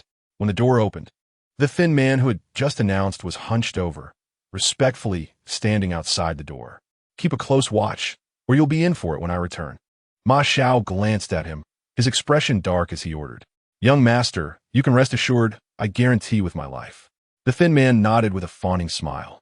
However, just as Ma Xiao turned to leave, a fleeting cold glint passed through his eyes. Chapter 76. This is actually Ma Tianxiong's voice. "Ghost moth, move quickly. Try not to be discovered." Seeing that the bait had worked, Gu Changqing immediately commanded. Without a doubt, the thin man was a counterfeit transformed by the ghost moth. The ghost moth slipped into the room, quickly stuffed the unconscious little girl into the burlap sack, and as it walked out the door, its form suddenly twisted and transformed. In the next moment, it had turned into an eagle, its sharp claws gripping the sack as it soared into the night sky, disappearing in the blink of an eye. Bang! Shortly after, Ma Xiao kicked the door open in a fit of rage. On his way to the meeting hall, he had learned from a steward that his father had not yet returned to the estate, realizing he had been deceived. "Where is he?" Ma Xiao glared at the empty room, his face dark with anger. "Zhao, get over here." His roar echoed through the northern courtyard. In less than a moment, a thin figure crawled to the door. It was Zhao Wu, who had carried in the sack earlier. Seeing Ma Xiao's furious expression, the thin man looked nervous, completely unaware of what had happened. "Where's the person I told you to keep an eye on?" Ma Xiao grabbed him by the neck, lifting him off the ground, and questioned him sternly. Zhao Wu's legs dangled in the air, his eyes wide with fear. "I don't know. I just delivered the goods to you, then went back to rest." "Bullshit," Ma Xiao said darkly. "You clearly faked the head of the family's order to trick me into leaving, and then let that little girl go." The thin man was bewildered, panicking. "I'm wronged. I'm loyal to you. I wouldn't dare crack." However, before he could finish, the sound of bones shattering rang out. In a fit of rage, Ma Xiao had used too much force and crushed Zhao Wu's throat. Instantly, the thin body went limp on the ground, completely silent. After calming down, Ma Xiao frowned, suddenly realizing something was amiss. Zhao Wu had always obeyed him. He wouldn't dare fake the head of the family's orders. Moreover, the little girl was captured by Zhao Wu himself. If he really wanted to let her go, why go through all the trouble of this ruse? The logic simply didn't add up. Yet the person just now, regardless of build, tone, and even the scar on his right cheek, was indistinguishable from Zhao Wu. Even the most skilled disguise wouldn't be able to achieve such a perfect imitation. What a pity I've already killed him. Otherwise, I could have asked for clarification. Ma Xiao glanced at the corpse, and though he felt puzzled, he felt no guilt whatsoever. Just a lowly slave, Killing him was no different from slaughtering a chicken or duck. At this moment, in the alley outside the mansion-esque gate, the burlap sack gently landed. The eagle transformed from the ghost moth twisted and morphed under the moonlight, instantly shrinking into a black fly, circling above. Master, the task you assigned has been completed. Should I continue to monitor the prey? Yes, keep a close watch. Changqing ordered without hesitation. He stood by the window, gazing at the distant Ma residence, a coldness rising in his eyes. Changqing didn't consider himself a saint or a great person. However, tonight's events were simply too hard to suppress. Even if it meant violating the principle of secretly observing, he still had to save the little girl.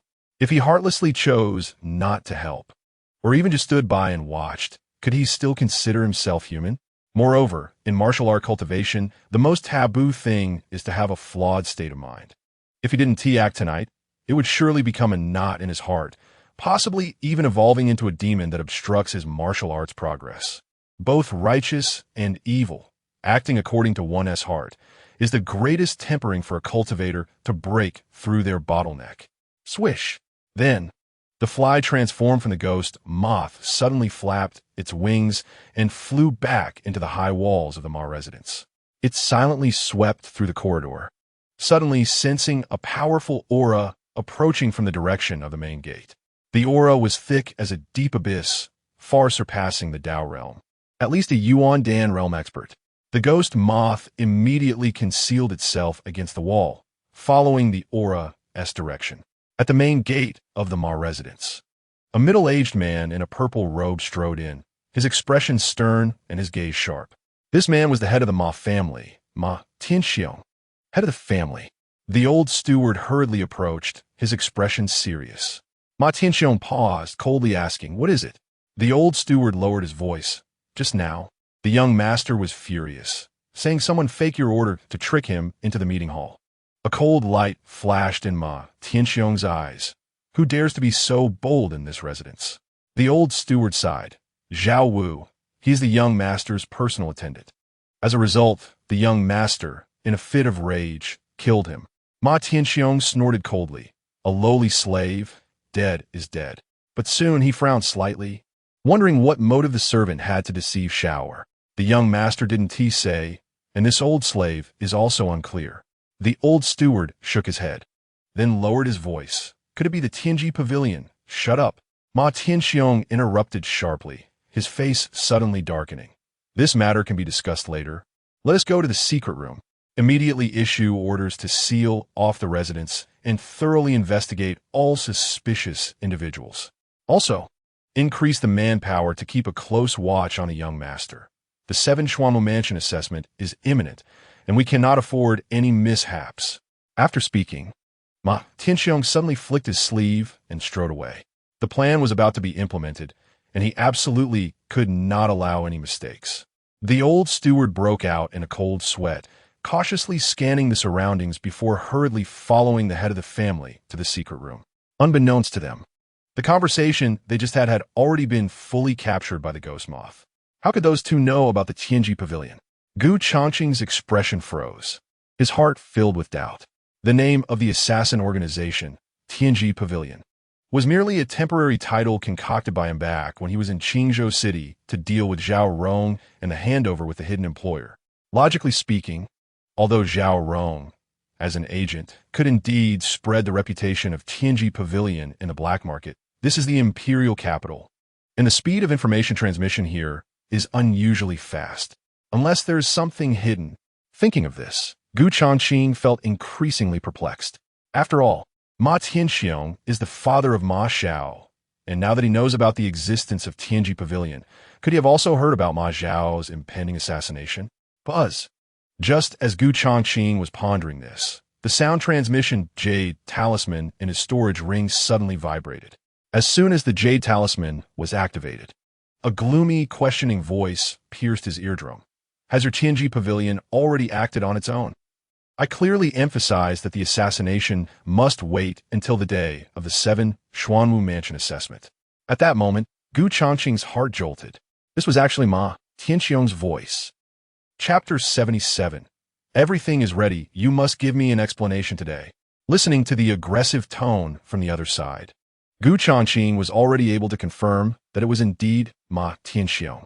For a moment, Gu Changqing's thoughts surged, and he was greatly shocked. Although he did not know the other party's intentions, hiring an assassin organization to kill one's own child is indeed explosive behavior. Why aren't you speaking?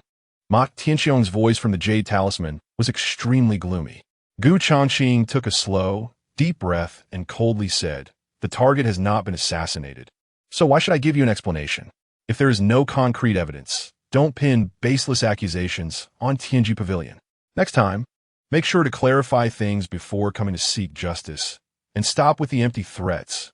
Gu Changqing spoke firmly, and, after finishing, he directly cut off the sound transmission from the Jade Talisman. Although tonight's operation felt perplexing, throughout the process, the ghost moth had not revealed any trace. It was merely disguised as Zhao Wu to deceive Ma Xiao and quietly save the little girl. However, now that Zhao Wu had been killed by Ma Xiao, there was no evidence left, so how could one talk about accountability? In his view, Ma Tianxiong was merely worried that the plan had changed and had come to warn him. What could this person's intention be in assassinating on the day of the 7 Xuanwu Mansion assessment? Gu Changqing looked at the sound transmission Jade Talisman in his hand, unable to make sense of it. If it was to disrupt the assessment, but at the cost of his own son's life, that really doesn't make sense. Gu Changqing pondered for a moment, still unable to sort through the clues.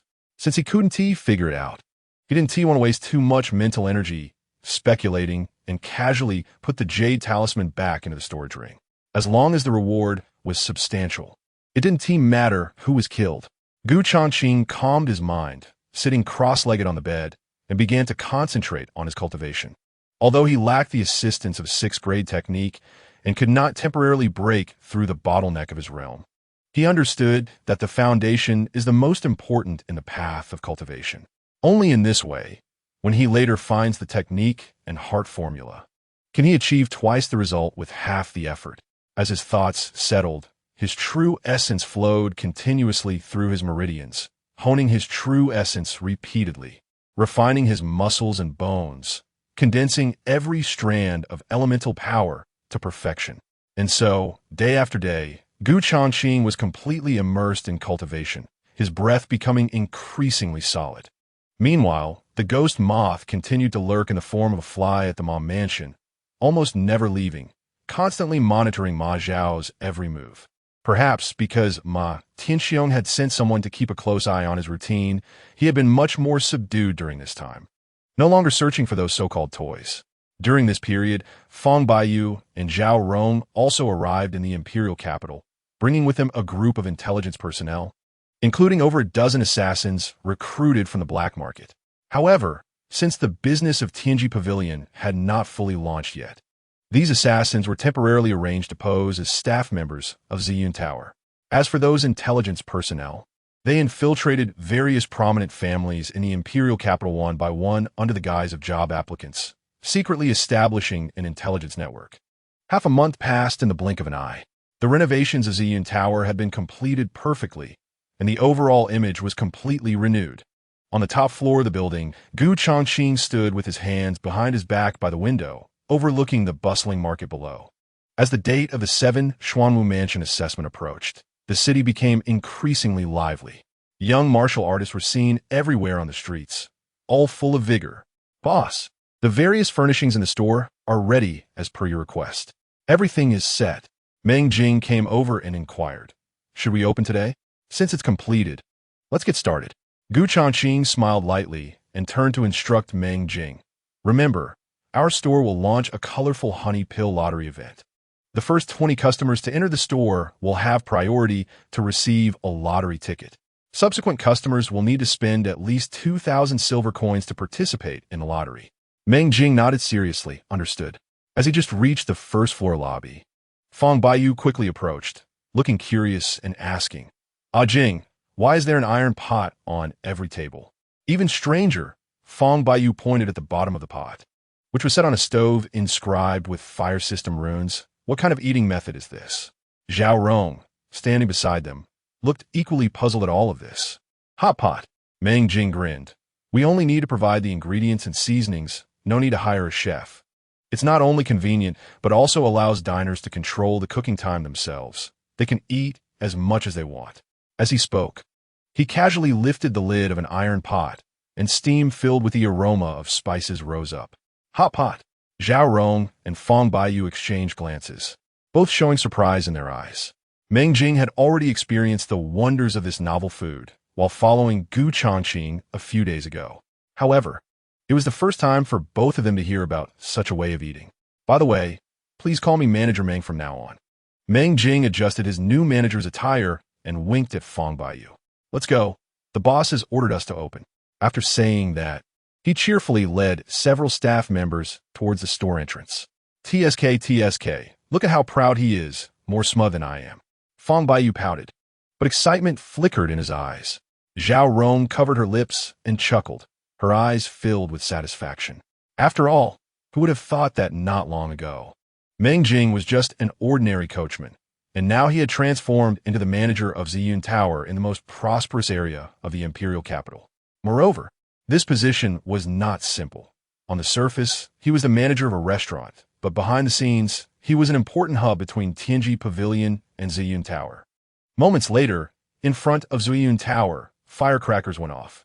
A huge piece of red silk was unveiled, revealing a golden, glimmering signboard. Ziyun Tower Grand Opening. Eat Lingyan Hot Pot. Draw colorful honey pills. Win unparalleled opportunities. Passers-by stopped in their tracks, amazed at the newly renovated Ziyun Tower. Hey, isn't this the previous shabby shop? How'd it change so suddenly? I heard it has a new owner. The previous manager Liu and all the staff were kicked out. Outside the building, the crowd gathered more and more, discussing animatedly. Colorful honey pills? What is that? This pill is remarkable. It was highly sought after in Qingzhou City recently, with effects that include healing, detoxification, and beauty. And it fetched a high price at the Liu family's Jean High Pavilion auction. Yes, especially for beauty, the effects are immediate. I didn't expect the new owner of Ziyun Tower to have colorful honey pills. Seeing the atmosphere was right, Meng Jing shouted loudly, "Dear guests, our store is opening today. The first 20 customers to enter and spin will get to draw a prize. Anyone who spins over 2,000 silver coins can also draw a prize. The colorful honey pill is our Ziyun Tower's secret elixir, capable of curing all poisons and enhancing beauty. Some have even used its effects to break through the bottleneck of their postnatal realm." As soon as these words were spoken, the crowd erupted in an uproar. Regardless of gender, everyone was intrigued by the miraculous effects of the pill. Is that true? Can one pill have so many effects? It wouldn't hurt to try anyway. The first 20 customers can draw a prize. If it's a scam, we'll smash this shop. Suddenly, the crowd became restless, rushing into Ziyun Tower one after another. On the top floor of the building, Gu Changqing listened to the doubts from below, feeling indifferent. The 7-colored honey pill was merely a gimmick to attract traffic. What could truly drive customers was a hot pot. He believed that this novel way of eating, combined with his secret sauce, would surely create a wave of excitement in the capital. Standing by the window, his gaze casually swept across the street when he suddenly caught sight of a luxurious carriage slowly approaching the corner. He was no stranger to the carriage's shape. It was the exclusive carriage of the 6th Prince, Chu Linyuan. Gu Changqing narrowed his eyes, feeling somewhat disinterested in the arrival of this prince. After all, the closer their relationship became, the more likely they would be targeted by those with ulterior motives, and he did not want to get involved in the murky waters of the power struggle. Chapter 78. Old Stone, what do you mean? Inside the Drunken Fragrance Pavilion. As the crowd surged into the store, plates of ingredients were brought to the tables. The runes at the bottom of the pot were activated, igniting a ghostly blue flame. And the rich soup began to boil, quickly filling the air with fragrance. The first batch of customers entered the store and took their assigned seats.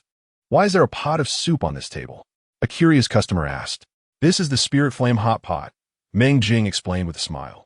Using beast meat and vegetables as ingredients, combined with a specially made medicinal soup base, it's not only delicious but also nourishing for the body. You can add whatever ingredients you want to the soup. The crowd exchanged glances, having never seen such a novel way of eating. The first 20 customers to enter could dine first, and after paying, they would draw lots. While speaking, Meng Jing placed the lottery box on the counter. Don't dawdle. I want to draw now. A spotted-faced rich woman huffed. Hurry up. I have plenty of money. After saying that, she casually tossed a stack of silver notes onto the table. Meng Jing's gaze swept over the stack of silver notes, and he grinned. Madam is generous, so we can make an exception. He turned around to pick up the lottery box, but with a gentle press of his right hand on the bottom of the box, the mechanism in the hidden compartment quietly activated.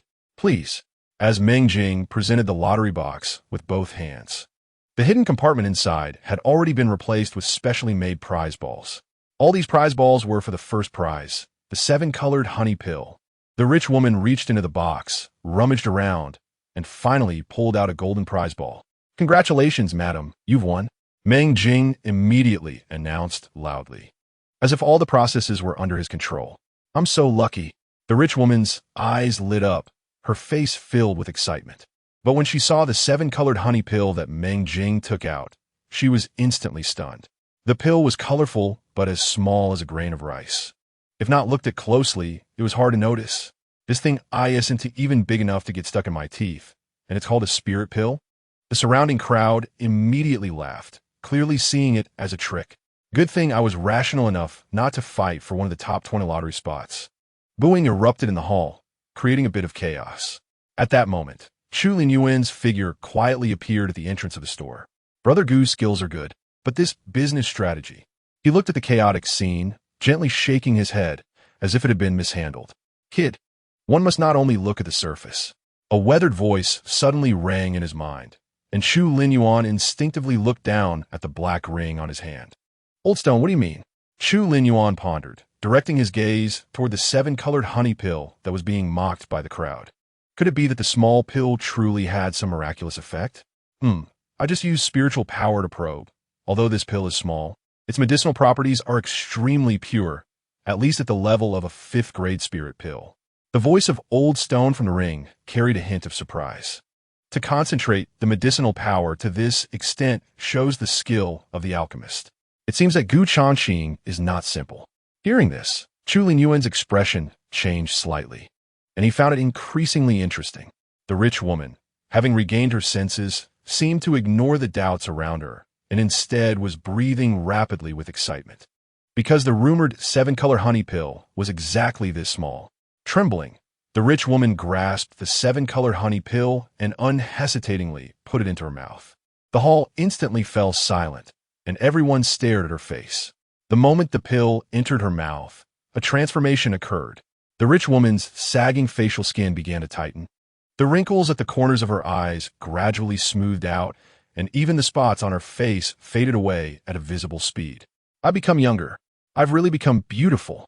As the rich woman let out a surprise scream in front of the copper mirror, the crowd in the hall erupted into excitement. This pill truly had miraculous effects. Seeing this scene, Chu Linyuan sincerely praised. As for the effect, I believe everyone already knows. Meng Jing stood beside the rich woman and spoke at the right moment. Those who want to draw lots can come to draw after finishing their meal. Whether you win or not depends on your luck.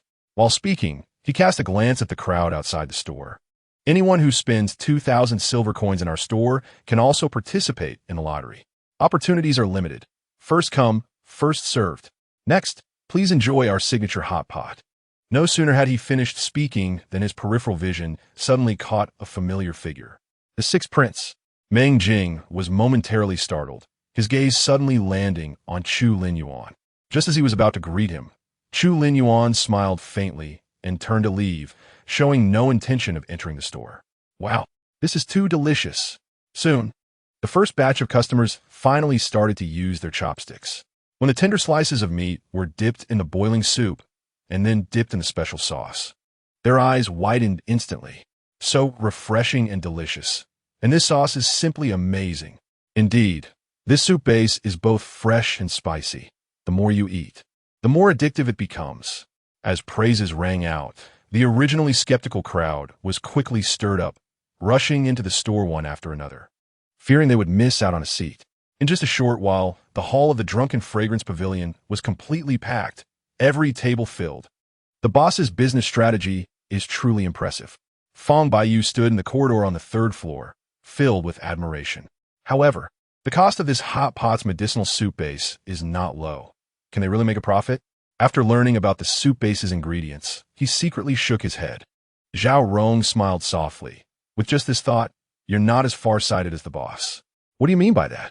Fang Baiyu looked puzzled. Isn't doing business all about making money? Zhao Rong lowered her voice and said, think about it. Once the Drunken Fragrance Pavilion's reputation is established, all the powerful figures in the city, including people from various sectors, will get used to dining here. Their every move will become a source of information for the Heavenly Secret Pavilion. Fang Baiyu suddenly realized, his admiration for Gu Changqing's strategy growing even stronger. Chapter 79. What are you? The second day after the Drunken Fragrance Pavilion opened. The fame of the 7-colored honey pill and the spirit flame hot pot had already swept through the entire capital like wildfire. The previously quiet store now had a long line outside, even late at night. Such high-intensity work would likely be overwhelming for ordinary staff. However, the more than 10 employees of the Drunken Fragrance Pavilion were not ordinary people. They were all assassins with cultivation reaching the acquired realm, physically strong. This kind of rough work was as easy for them as drinking water. Yet, amidst the busyness, these assassins couldn't help but feel a hint of confusion. Aren't I an assassin? How did I become a store clerk? At that moment, in the hall on the top floor of the building, Gu Changqing sat at the main seat, calmly gazing at Fang Baiyu, Meng Jing, and Zhao Rong, who had come to report. From now on, the business of the Drunken Fragrance Pavilion will be managed by Meng Jing. You two will assist him in secret during your free time, Gu Changqing said lightly. As for the newly recruited assassins, a 1TB on the front lines. Zhao Rong will select some loyal and reliable members to form the Dark Blade and manage them entirely. Speaking, he turned his gaze towards Fang Baiyu and instructed. The intelligence network must be perfected as soon as possible. The collected task information must have no omissions. Additionally, aside from this black job for the 7 Xuanmu house, you two can make decisions on ordinary matters, but if it involves tricky issues, you must report immediately. Meng Jing and the other two nodded respectfully. We will obey your orders. They naturally understood that their boss was going to become a hands-off manager. After all, the Tianji Pavilion had already taken shape. On the surface, the Zuiyun Tower served as the central hub, responsible for message delivery. Behind the scenes, Fang Baiyu's intelligence network and Zhao Rong's Dark Blade operated in tandem, one for reconnaissance and the other for assassination, complementing each other. If it weren't for encountering any tricky jobs, Gu Changqing, the mastermind behind the scenes, could completely relax. All right, that's it. You can go about your business now.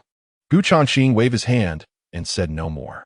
After sending the three away, he got up and walked into the inner room, reaching out to gently press a certain blue brick on the wall. With the sound of mechanisms activating, the wall slowly opened, revealing a deep secret passage. Gu Changqing stepped inside, and the wall behind him closed up again. Moments later, his figure appeared in the back alley of the Ziyun Tower. Master, there are quite a few people nearby watching your establishment. As he walked onto the main street, Gu Changqing suddenly heard the voice of Hu Feng in his mind. Upon receiving this reminder, he calmly glanced around and indeed noticed something unusual. In the window of a tea house across the street, a thin man seemed to be savoring his tea, but his cup had not moved for a long time, and his gaze occasionally swept towards the entrance of the Ziyun Tower. Additionally, several passers-by lingering on the street were clearly hanging around with ulterior motives. So many spies. Gu Changqing's eyes narrowed as he thought to himself. The Ziyun Tower's rising fame seems to have attracted a lot of attention. However, he didn't mind. Most of these people were likely spies sent by competitors and couldn't stir up much trouble. Moreover, the staff at Ziyun Tower were all ruthless assassins. If anyone dared to cause trouble, they could only pray for their own safety. After that, Gu Changqing withdrew his gaze and blended into the flow of people on the street, planning to purchase some spirit stones to convert into energy value. Among his 4 pets, only the shadow spider was the weakest. With only 3 days left before the 7 Xian Martial Academy assessment, he needed to quickly enhance their overall combat power to increase their chances of success. At that moment, a middle-aged man with a mustache appeared at the spot where Gu Changqing had just stood. A foreigner dares to steal business from our Jushang pavilion? The mustached man's face was dark as he glared in the direction of the Ziyun Tower, gritting his teeth. He turned to his subordinate beside him and said coldly, "Go investigate the background of the new owner of the Ziyun Tower. I want to see what kind of person that brat really is." The subordinate quickly bowed his head and replied, "Yes, Manager Wang. If he is just an ignorant rookie, then he can't blame me for being ruthless." Manager Wang's tone was filled with resentment, and a sinister smile crept onto his lips. After saying that, he flicked his sleeve and strode toward Jushang Pavilion. The usually bustling Jushang Pavilion was surprisingly quiet that night. When Manager Wang reached the entrance of his own establishment, he nearly burst into flames upon comparing it to the lively scene at Ziyun Tower. "In 3 days, I will make sure Ziyun Tower shuts down." As night deepened, the capital city remained as prosperous as ever. Changqing crossed the bustling streets and arrived at a shop called Wanbao Tower. This was the largest trading place for spiritual materials in the city, with all kinds of spirit stones, weapons, and talismans available, as long as one could afford the price. Even rare heavenly materials could be purchased. As Gu Changqing stepped into Wanbao Tower, a rich aura of spiritual energy rushed towards him. The interior was brightly lit, and at a glance, various spiritual materials were displayed on sandalwood shelves, shimmering with a faint glow. However, when his gaze swept over the price tags, his pupils involuntarily contracted slightly. The prices of the spiritual materials here were astonishingly high, starting at 6 figures and often exceeding 1,000,000. Gu Changqing instinctively weighed his savings in his storage ring. Over 1,000,000 silver notes, enough for an ordinary person to live comfortably for a lifetime. But in Wanbao Tower, he might not even be able to buy a single piece of high-quality spiritual material. The path of martial cultivation truly was a money-burning profession. Thinking of this, Gu Changqing couldn't help but sigh again.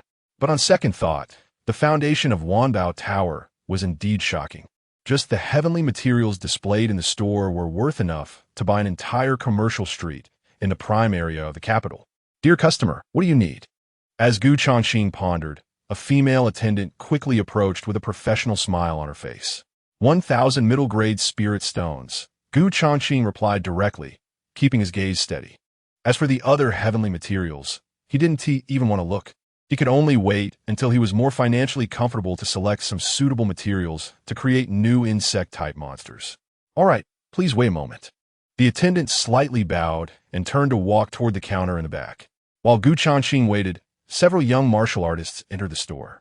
They admired the dazzling array of spiritual materials and weapons, their eyes full of amazement. The Liu family truly deserves to be the first noble family of the Daong dynasty. Even Wanbao Tower is just a tiny fraction of the Liu family's enterprises. I heard that the Liu family's daughter, Liu Shuang, has already been accepted by the 7 Xian Martial Academy. As the young martial artists chatted casually, their voices inadvertently reached Gu Changqing's ears. Upon hearing this, Gu Changqing's gaze flickered slightly. He expected that Wanbao Tower was also part of the Liu family's enterprises. "I wonder if this VIP card could be used here?" Gu Changqing thought to himself as he took out a gold card from his storage ring. This VIP card had been specially given to him by Liu Ruyan when they collaborated on the auction for the Rainbow Honey Pills.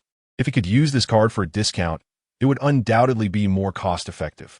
After all, 1,000 middle-grade spirit stones were worth about 1,000,000, and that was no small amount. Make way, make way.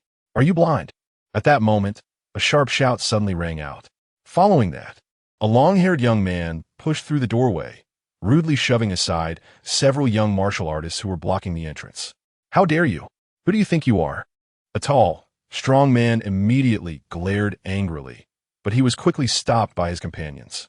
The commander of the city guards, the hereditary earl of the Ma family? The strong man's face suddenly changed upon hearing this, and his previously aggressive demeanor wilted. Feeling the fearful gazes directed at him from behind, Ma Zhao's lips curled up slightly, exuding a sense of superiority. He then stepped forward and walked straight toward the spot where Gu Changqing was standing. In his eyes, it seemed there was only a straight line ahead. All obstacles were just annoying ants in his way. "Good dogs don't block the way." Seeing Gu Changqing not move aside, One of Ma Zhao's subordinates shouted sharply, "Don't you know to get out of the way?" Chapter 80. What you fear is what comes.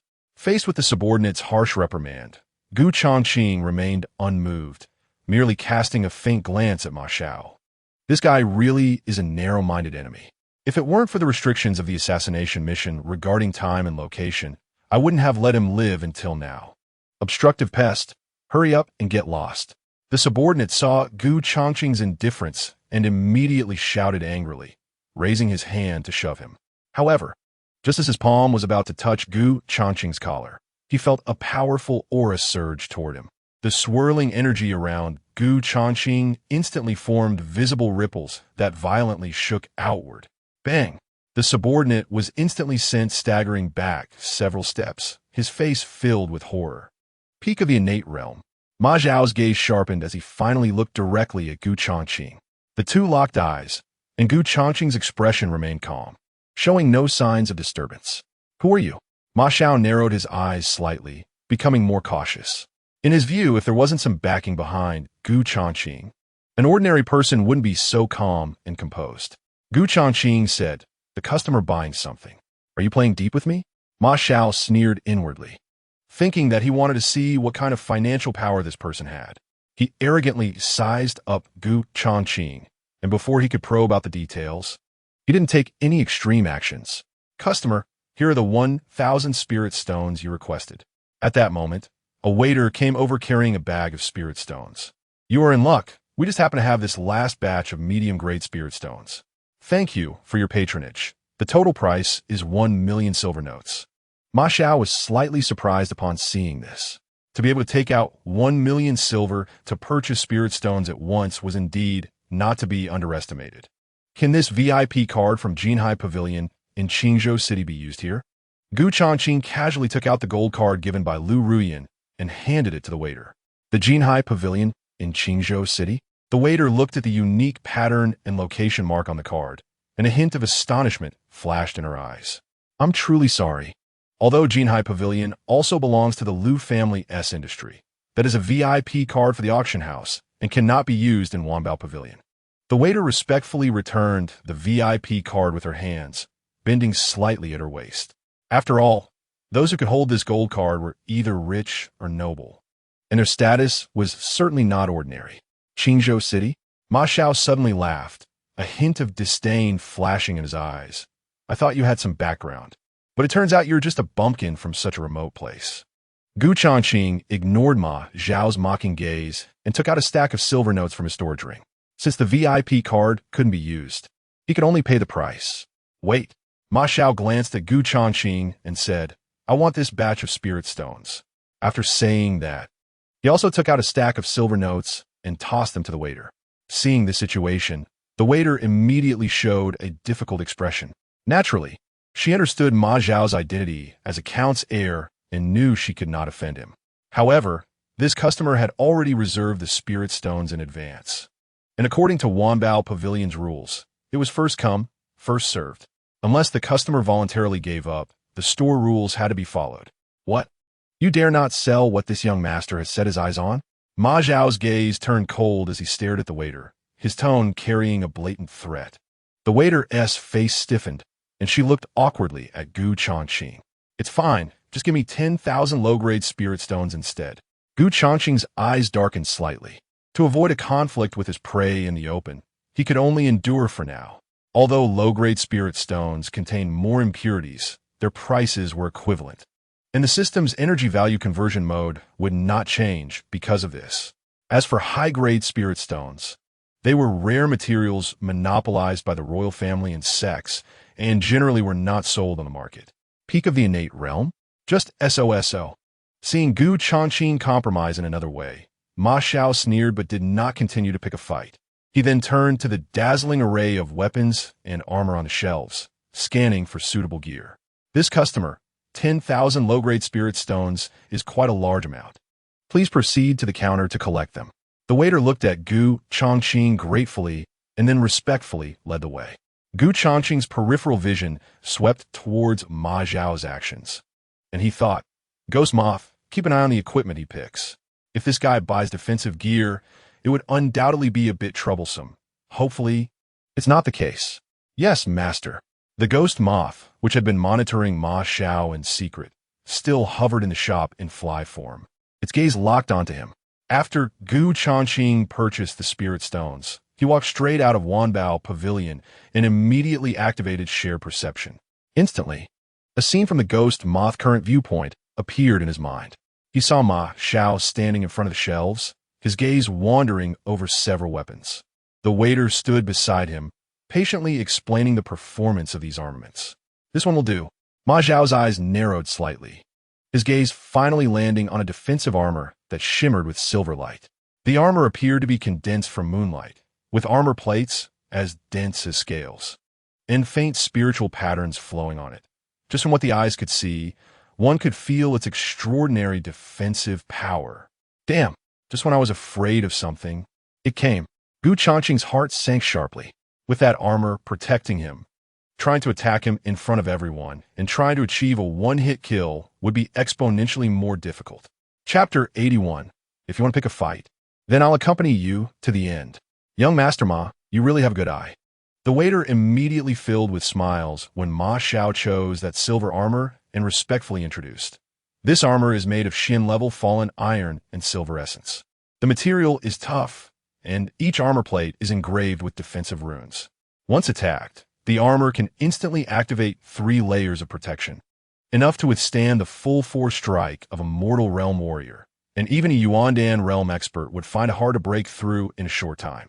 A flash of brilliance flashed in Ma Xiao's eyes. How much does it cost?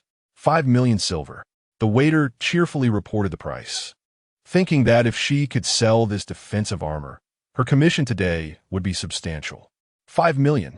Hearing this amount, Ma Xiao immediately gasped in shock. His entire personal assets were only around 3 million, and he had just spent 1 million to pressure Changqing. Now, the remaining silver on hand couldn't even make up half the price of that armor. It seems you're short on cash. Changqing raised an eyebrow slightly, capturing the expression on Ma Xiao's face that looked like he was constipated through the ghost moth's viewpoint. However, with the Ma family's foundation, plus Ma Xiao's status as an heir, it wouldn't be difficult for him to raise the money to buy the armor later. Unfortunately, he wasn't financially well off either. Otherwise, he would definitely cut him off. Changqing stood at the street corner and couldn't help but sigh softly. Dr. Gu? At that moment, a soft and pleasant voice came from behind Changqing. He turned to see Lu Ruyun in a red dress standing not far away, her beautiful eyes filled with surprise. Manager Lu, long time no see. Changqing smiled slightly, not feeling surprised at this encounter. After all, the Lu family's business was spread across various places, and the capital city was the economic center. As the manager, it was normal for Lu Ruyun to patrol around. Dr. Gu, it really is you. Lu Ruyun walked up, her gaze fixed on Changqing. Since the Divine Medicine Clinic was sealed by the Lord of Qingzhou City, I've been looking for news about you. I didn't expect to meet you here. Changqing was a bit surprised to hear this. The manager of the Lu family's business would actually go out of her way to inquire about his whereabouts. But after a moment's thought, he understood. The motive was undoubtedly for the 7-colored honey pills. Sure enough, just as Changqing was pondering, Lu Ruyun smiled lightly. I heard that the Zuyun Tower in the south of the city opened recently, using the 7-color honey pills as a lottery prize. I thought it was just a gimmick and was planning to go see for myself, but now that I see you're in the capital city, it seems the rumors are true. In her beautiful eyes, there was both the shrewdness of a merchant and a hint of indescribable depth. Changqing's gaze flickered as he began to consider his options. Manager Lu, I just saw a piece of defensive armor at Wanbao Pavilion, but unfortunately, I'm short on cash. Changqing said casually, smiling as he asked, I wonder if you have some spare funds at the moment? Upon hearing that it was from her own business, Lu Ruyun smiled slightly and said, Dr. Gu, there's no need to be so polite. I can advance the 5 million for you. She flipped her delicate wrist, taking out a purple crystal card, which was the Lu family's purple crystal silver card, allowing for overdrafts of up to 10 million. Just consider it a deposit for my pre-order of the 7-colored honey pills. How about that? Lu Ruyun's beautiful eyes blinked, a hint of cunning passing through, secretly delighted. Finally, I caught the opportunity to cooperate with him. Deal. Gu Changqing decisively took the purple crystal card and then turned to stride towards Wanbao Pavilion. I wonder what kind of armor it is that makes Dr. Gu so eager to buy. Lu Riyun watched Gu Changqing's urgent pace, a hint of curiosity rising in her heart, and immediately followed him. At this moment, inside Wanbao building, Ma Xiao had weighed his options and made a decision. I want this piece of armor, he said, pulling out a stack of silver notes and slamming them on the counter. I'll pay a deposit of 2 million now, and the remaining amount will be settled within 3 days. The attendant was taken aback and hesitated, saying, "Does young Master Ma mean to buy on credit?" "Exactly. This young master didn't bring enough money today, but I will send someone to deliver the remaining payment later," Ma Xiao said nonchalantly, as if such a request was just a common occurrence for his status. The attendant frowned, replying, "Young Master Ma, our rules at Wanbao Building have always been cash on delivery. This matter of credit might not be appropriate." "Nonsense," a nearby attendant shouted angrily. "My young master is the direct heir of the Ma family, a dignified count's heir. How could he possibly default on this little amount of money? To extend credit to you at Wanbao Building would be your good fortune." This statement was firm and resolute, and Ma Zhao's lips curled up slightly, a glimmer of approval in his eyes, clearly pleased with the words. "If you can't afford it, then don't come here to save face." Gu Changqing stepped into the store, his words dripping with undisguised sarcasm. "It's you." Ma Xiao turned to look, his gaze darkening. "I thought it was someone important, but it's just you, a country bumpkin." He sneered at Gu Changqing, saying, "Could it be that you can afford it?" Gu Changqing glanced at him without saying a word, directly handing the attendant the purple crystal card. "I want this piece of armor." The attendant's expression changed, staring in astonishment at the purple crystal card in his hand, excitedly saying, "This is the crystal card from the Liu family business, which can overdraw up to 10 million silver. This is impossible." Ma Zhao's pupil shrank, and the arrogance on his face instantly froze. "Even I don't have a purple crystal card from the Liu family business. How could this country bumpkin have one? It must be forged." He stared intently at the shimmering purple crystal card and suddenly reached out to snatch it. However, at that moment, Gu Changqing flicked his fingers, and a surge of yuan energy suddenly shot out. Ma Xiao sensed the energy coming at him, his expression changing drastically as he quickly countered. Bang! At the moment of impact, Ma Xiao let out a muffled groan and was forced back several steps before stabilizing himself. How is this possible? The other party is clearly only at the peak of the innate realm, yet his yuan energy is even thicker than mine. Ma Xiao was filled with shock, feeling his right arm go numb and his bones ache faintly. Is young Master Ma going to rob someone in public?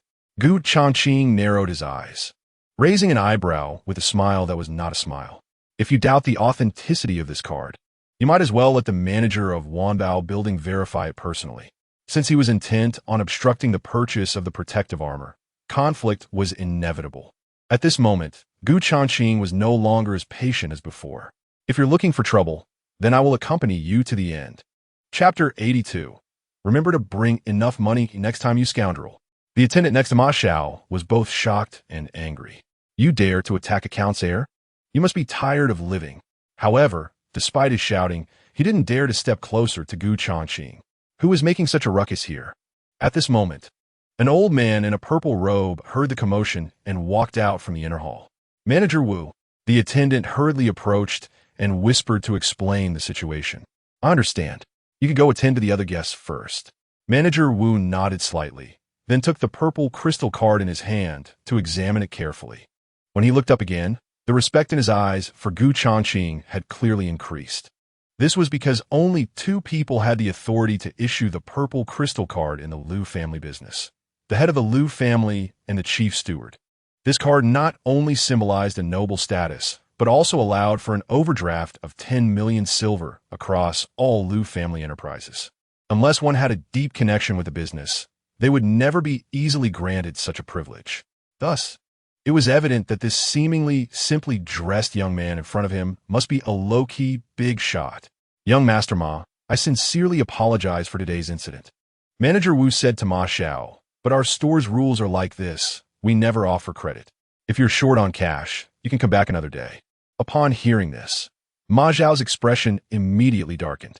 I, a dignified count's heir, am less important than a few dead rules. Old man, are you looking down on my young master?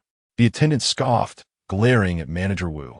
Don't you believe that my young master's word can make it so that your Wanbao building will find it hard to stand in the imperial capital from now on?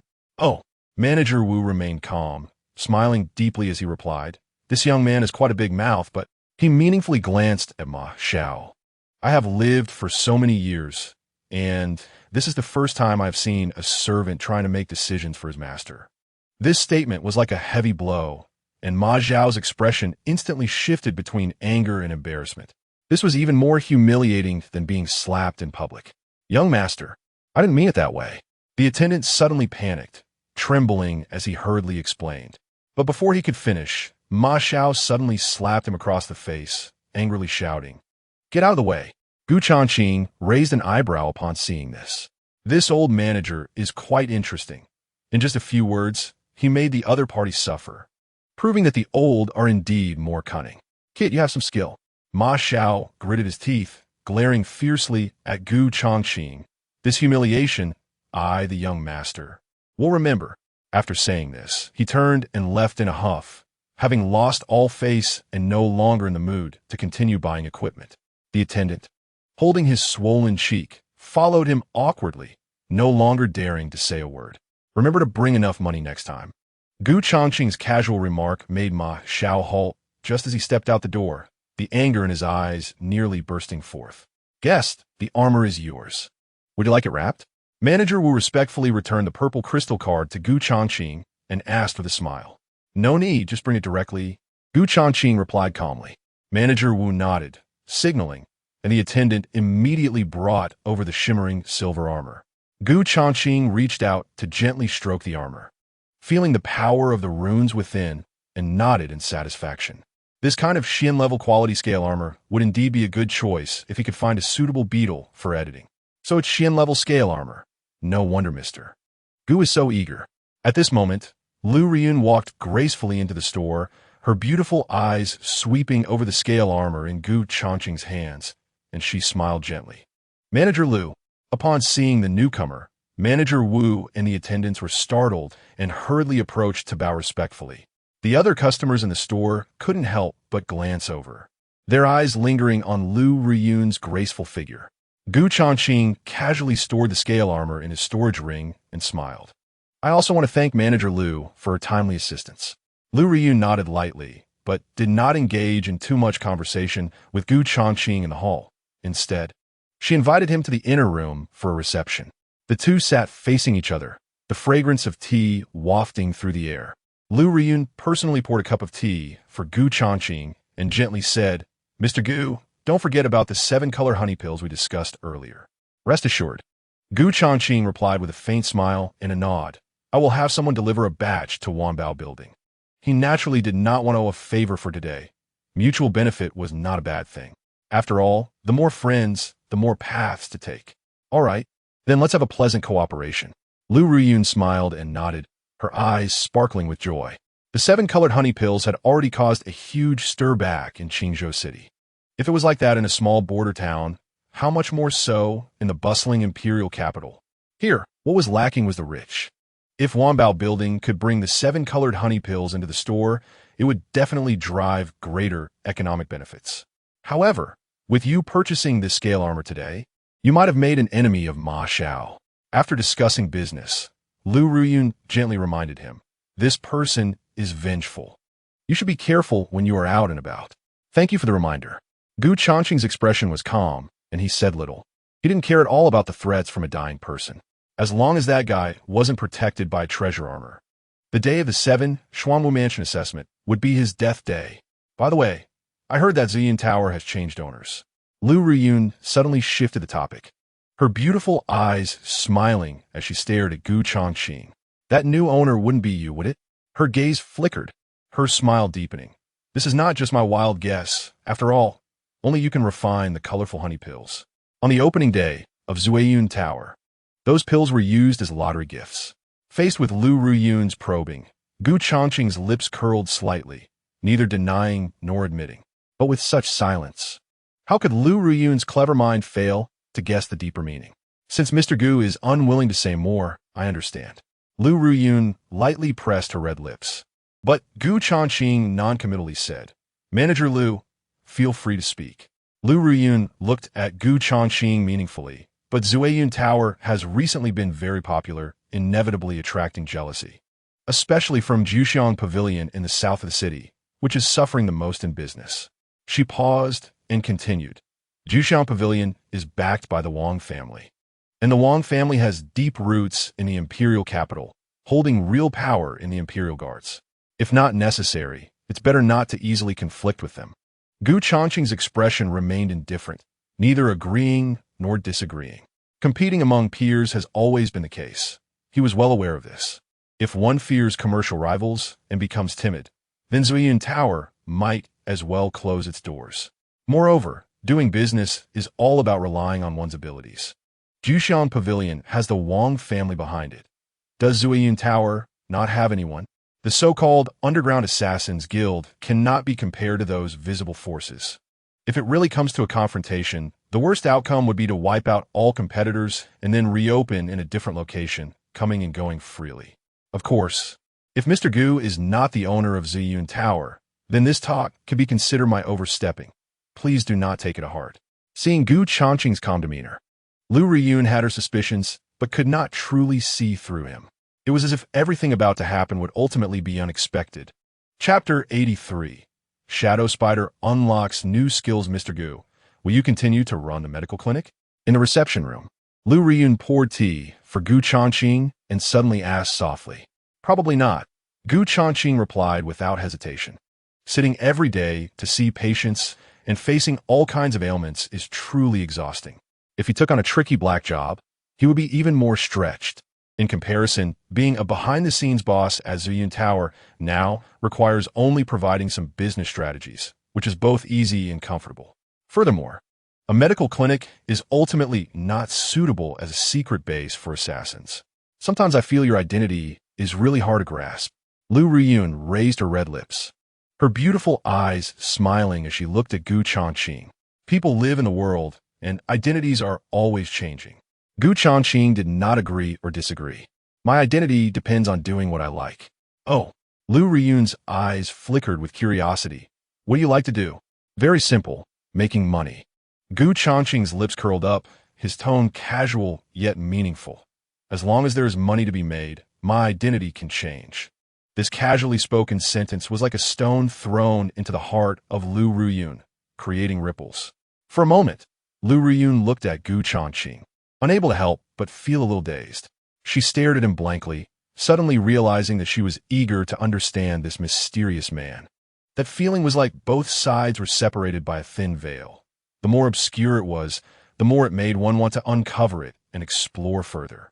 But whenever she thought she was about to see clearly, deeper fog would appear behind that veil, making it hard to glimpse the true side.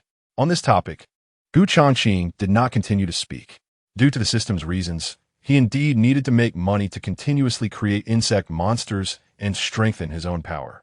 As long as there is money to be made, he could be a rogue warrior, a physician, or the owner of Zueyun Tower. However, regardless of how many identities he had, Gu Changqing always knew his own position. That was the behind-the-scenes master of the Assassins Guild. All actions were centered around this identity. Manager Lu, fourth young master sent someone to invite you for dinner tonight. At this moment, Manager Wu walked into the reception room, his body slightly hunched and a respectful smile on his face. Reply for me. Upon hearing this, Lu Riyun's eyes flashed with a hint of coldness. Just say I am unwell today and cannot attend. Manager Wu's expression froze, and his gaze involuntarily flicked to Gu Changqing. It should be known that the fourth young master is the current fourth prince. Could such a noble identity not compare to this guest before him? I heard the fourth young master specially booked the whole Zueyun Tower for you. Manager Wu sighed lightly. Since the manager is unwell, I will go back and relay the message. Wait. Hearing Zueyun Tower, Lu Riyun's eyes brightened, and she immediately called out to him. Manager Lu, may I ask if there is anything else? Manager Wu slightly bowed, puzzled. Tell the messenger that I will attend the appointment on time tonight. After speaking, Lu Riyun gazed meaningfully at Gu Changqing. Facing this probing gaze, Gu Changqing's expression remained calm. Since Manager Liu has other matters to attend to, I will not disturb you. Gu Changqing smiled slightly and stood up to take his leave. Nowadays, Ziyun Tower makes money hand over fist to book the entire building. It would take at least 300,000 at the start. Such a huge expense would be hard for even a wealthy young master to afford. And that so-called fourth young master could spend money like water, clearly indicating an extraordinary background. Fourth young master? Gu Changqing secretly laughed, recalling that when he previously encountered the sixth Prince Chu Lin Yuan, his attendant had respectfully referred to him as the sixth young master. This association suggests that this fourth young master is likely also from the royal family. I consider myself to have indirectly helped him pull in business. And he left without even saying thank you. Liu Riyun watched Gu Changqing's departing figure, her red lips slightly curling. What a strange guy. Before leaving, Gu Changqing spent the remaining overdraft limit of the purple crystal card extravagantly, buying a large amount of spiritual plant pollen and spirit stones, before leaving Wanbao building with satisfaction. System: convert energy points. Then, Gu Changqing walked through the bustling streets, silently reciting in his heart. In the next moment, the spirit stones in the storage ring instantly disappeared. Ding! Conversion successful. Congratulations, host. You have obtained 30,000 energy points, which will be used to upgrade and strengthen pets. As soon as the words fell, a semi-transparent operation panel unfolded before him. Gu Changqing glanced at it and unhesitatingly selected the Shadow Spider, entering the upgrade and strengthening mode. Are you sure you want to confirm the selection of Shadow Spider for strengthening? Confirm. With a thought, Gu Changqing heard a series of system prompts. Ding. Strengthening successful. Your Shadow Spider has been upgraded to extraordinary tier, with a comprehensive increase in combat power. Unlocks new skill, Shadow Binding Spider Prison. Gu Changqing's gaze sharpened as he quickly called up the skill panel to view the details. Shadow Binding Spider Prison can release Shadow Spider Silk within a designated area, instantly entangling the target's shadow to form a strong binding, and even control their limbs. This skill is simply an advanced version of the spiderweb binding. Gu Changqing's eyes sparkled, his heart racing. The previous spiderweb binding was equivalent to a visible physical attack. However, this new skill not only retained the control characteristics of spiderweb binding, but directly acted on the shadow of the attack target, achieving a more bizarre and powerful binding effect. Awesome. Gu Changqing took a slow, deep breath, trying to calm the shock in his heart. Shadow shuttling, hiding tracks. Shadow Binding Spider Prison. Each skill is no less than the profound abilities of top martial arts. It must be said that every time the Shadow Spider undergoes an upgrade and strengthening, it always brings him surprises beyond imagination. Unfortunately, the system stipulates that only one type of insect race can be edited. Gu Changqing sighed inwardly. Otherwise, creating an army of shadow spiders would be an incredibly terrifying force. Warm reminder: the host's current energy value reserve cannot continue to strengthen the existing pet. Suggested plan: gather editing materials to create new insect monsters to expand combat power. Upon hearing the mechanical voice of the system, Gu Changqing pondered. Currently, the shadow spider, tiger bee, mantis, and ghost moth have all been upgraded to the extraordinary tier. To break through to the elite tier, it requires a full 100,000 points of energy just to advance one. 100,000 points. Gu Changqing stared at the remaining 20,000 points of energy on the panel, shaking his head inwardly. This enormous amount is undoubtedly far beyond his current assets. Since it is temporarily impossible to improve the quality of existing insect monsters, increasing their numbers is also a strategy. This time, he must edit a defensively strong insect monster. Gu Changqing thought to himself, having a clear direction in mind. Right now, he just happens to have that piece of mysterious armor as editing material. He only needs to catch an insect to proceed. Master, naturally, the high defense ones are the beetles. At this moment, the tiger bee's spiritual transmission flatteredly chimed in, suggesting that if conditions permit, it should prioritize choosing a female insect. When the term female insect was mentioned, its intention was already clear. Gu Changqing chuckled silently. Although he did not say much, how could he not see through the tiger bee's little thoughts? Master, don't be fooled by it. The shadow spider immediately retorted, stating that in terms of shell defense, male beetles have greater potential. You're not getting jealous, are you? The tiger bee teased in a frivolous tone, then added seriously, all right, I admit that male beetles are indeed a bit stronger. However, the master system upgrade function does not differentiate between genders. Both males and females can advance and become stronger. Changqing smiled lightly. In that case, I'll leave the task of catching a beetle to you. Remember, I want a male. As you command. After receiving the order, the tiger bee did not dare to be negligent. It quickly flew out of the system space, begrudgingly heading towards the wild. Chapter 84. The fifth insect monster. Thanos at the top floor of the Drunken Cloud Tower. Boss, great news. As Gu Changqing just walked out of the secret passage, Meng Jing excitedly approached to report. Tonight, someone is booking our entire Drunken Cloud Pavilion, making a net profit of over 200,000. Since Gu Changqing already knew about this, he remained calm as water. If this fourth master is indeed the fourth prince, then tonight's business could become a hot potato. People from the royal family are always unpredictable. A slight misstep could lead to disaster. Boss, you don't seem very happy? Meng Jing noticed something was off and asked in confusion. It's fine. Just try to meet the customer's requests as much as possible. Gu Changqing said indifferently, instructing, remember, every step must be handled carefully. He paused briefly, then added, also, one of tonight's guests is Lu Ruyan. When you meet her, be sure to handle it with care and do not mention any information related to me. Manager Lu?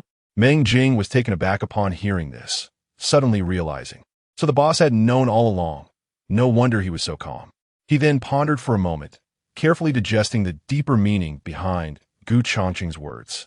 It was clear that tonight's guest specifically requested that all the meat slices be cut into heart shapes, which was obviously an act of love.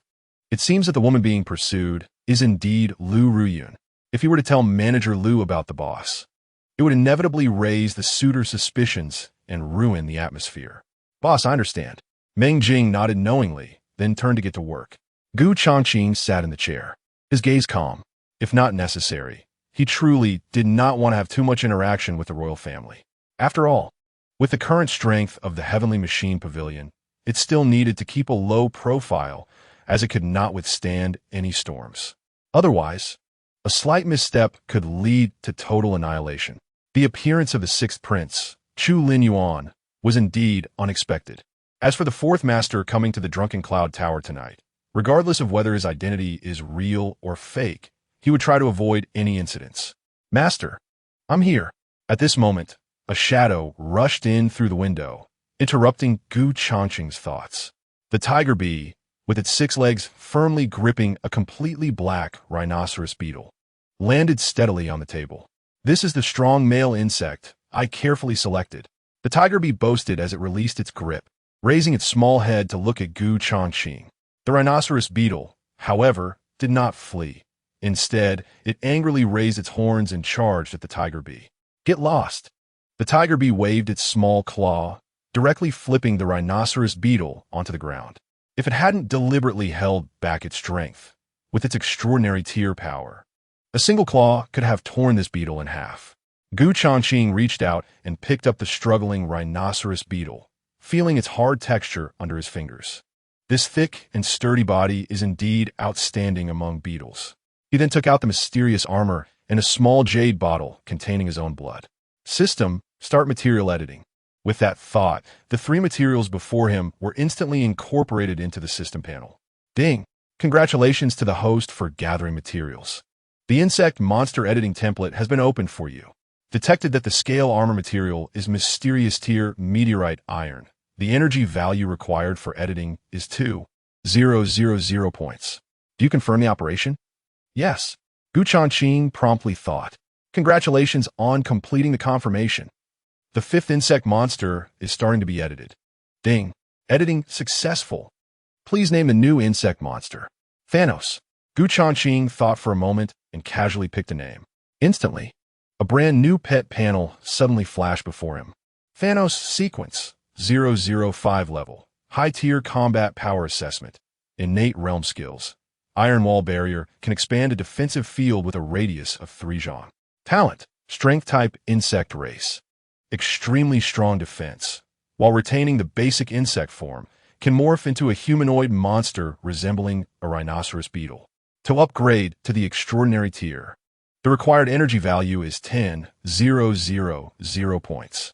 Changqing focused on the system panel, tapping the Thanos option with his fingertip to confirm the advancement and enhancement. Ding! The crisp system notification sound suddenly rang out, and golden light flowed on the panel. Advancement successful. Your Thanos has been promoted to the extraordinary tier, with a comprehensive boost in combat power. New skill unlocked. Shockwave impact. Skill description: when the horns strike, it can instantly produce a terrifying shockwave, causing area damage with a 60 critical hit rate. As soon as the voice fell, the monster illustration on the system panel began to change dramatically. Its insect form, instead of being small like an insect, suddenly swelled to the size of a black bull, covered in a pitch-black meteorite armor, with dark golden patterns all over its surface.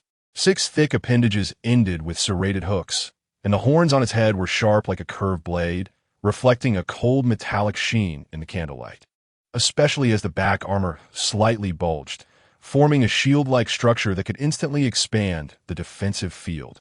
Changqing shifted his gaze to the right side of the humanoid monster illustration. He saw that Thanos' body was as sturdy as an iron tower. It still retained some insect characteristics, with half of its head covered by shell mask that only revealed a pair of dark golden vertical pupils. Sharp shell blades extended from the outer sides of its arms, and its back was covered with thick, metallic-like armor, while its skin showed a dark bronze color, with muscle lines forged like fine iron, containing terrifying explosive power. No wonder it was a strength-type insect. Just looking at its appearance was impressive. Changqing gazed at Thanos' oppressive form on the system panel, a glimmer of anticipation flashing in his eyes. Come out. With a thought, a circle of dark golden ripples suddenly spread through the air.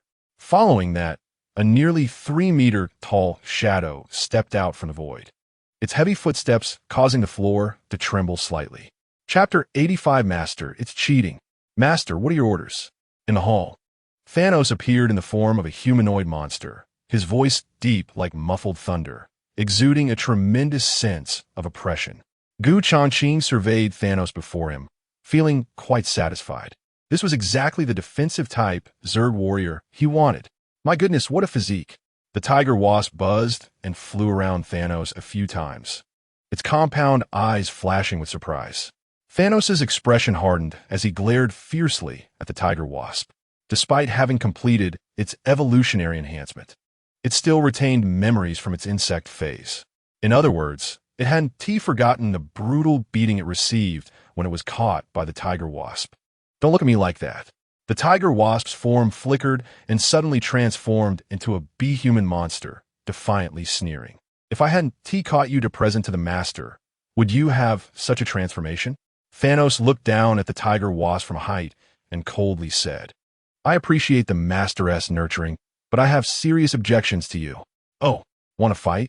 The tiger wasp's eyes glinted with cold light as it swung its long-tail needle. Newcomer, don't think you're impressive just because you're big. I, the Bee Lord, am also extraordinary. Thanos' deep voice suppressed his anger, and as long as the master allows, I can certainly give it a try. What's there to be afraid of?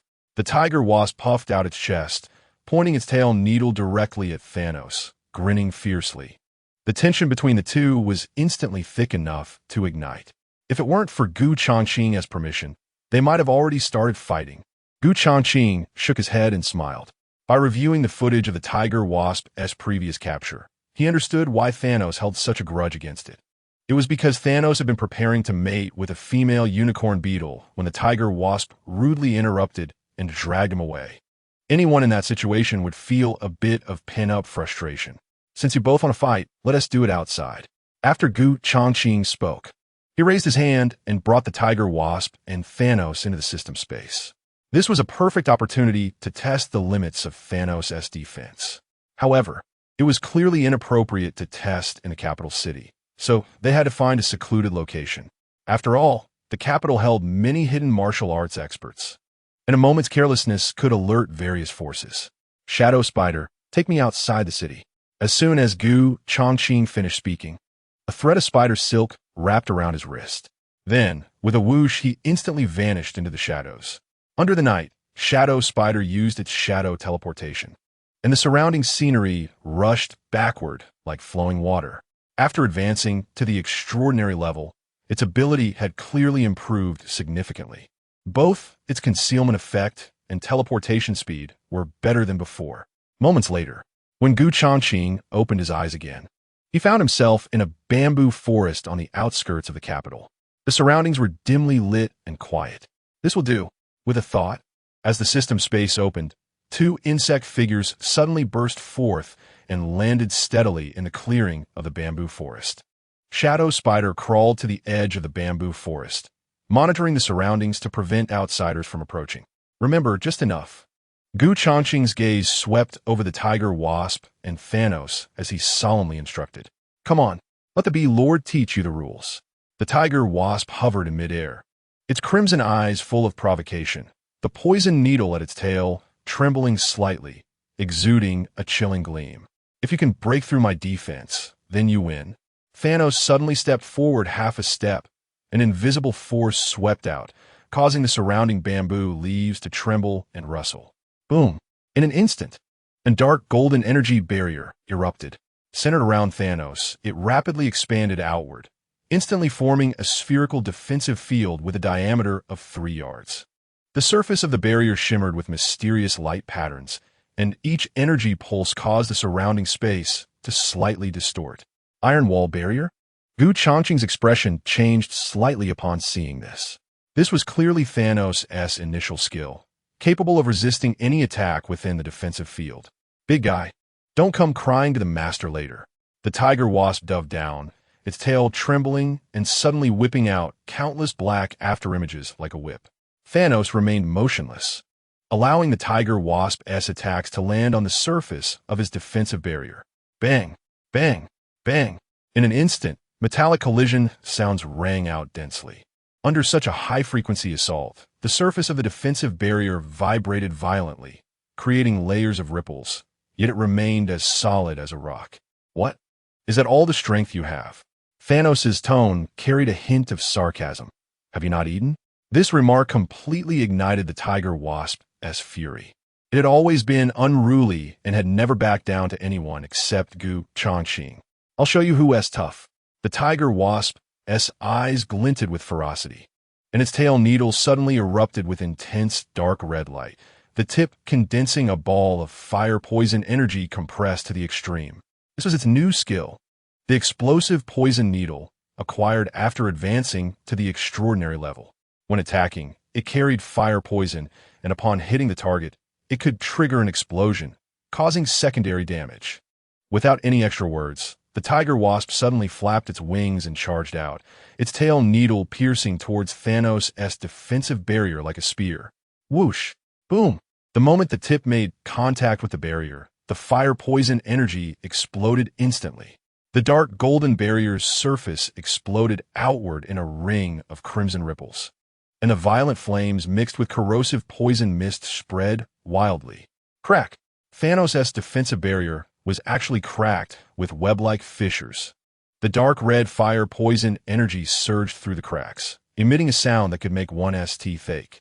However, in the face of such a terrifying assault, the barrier, except for the cracks, still did not collapse. This shell is really tough.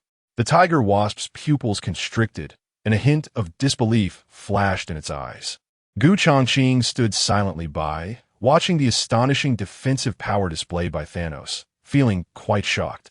Such defense, even a Yuan Dan realm expert would likely find it hard to break through.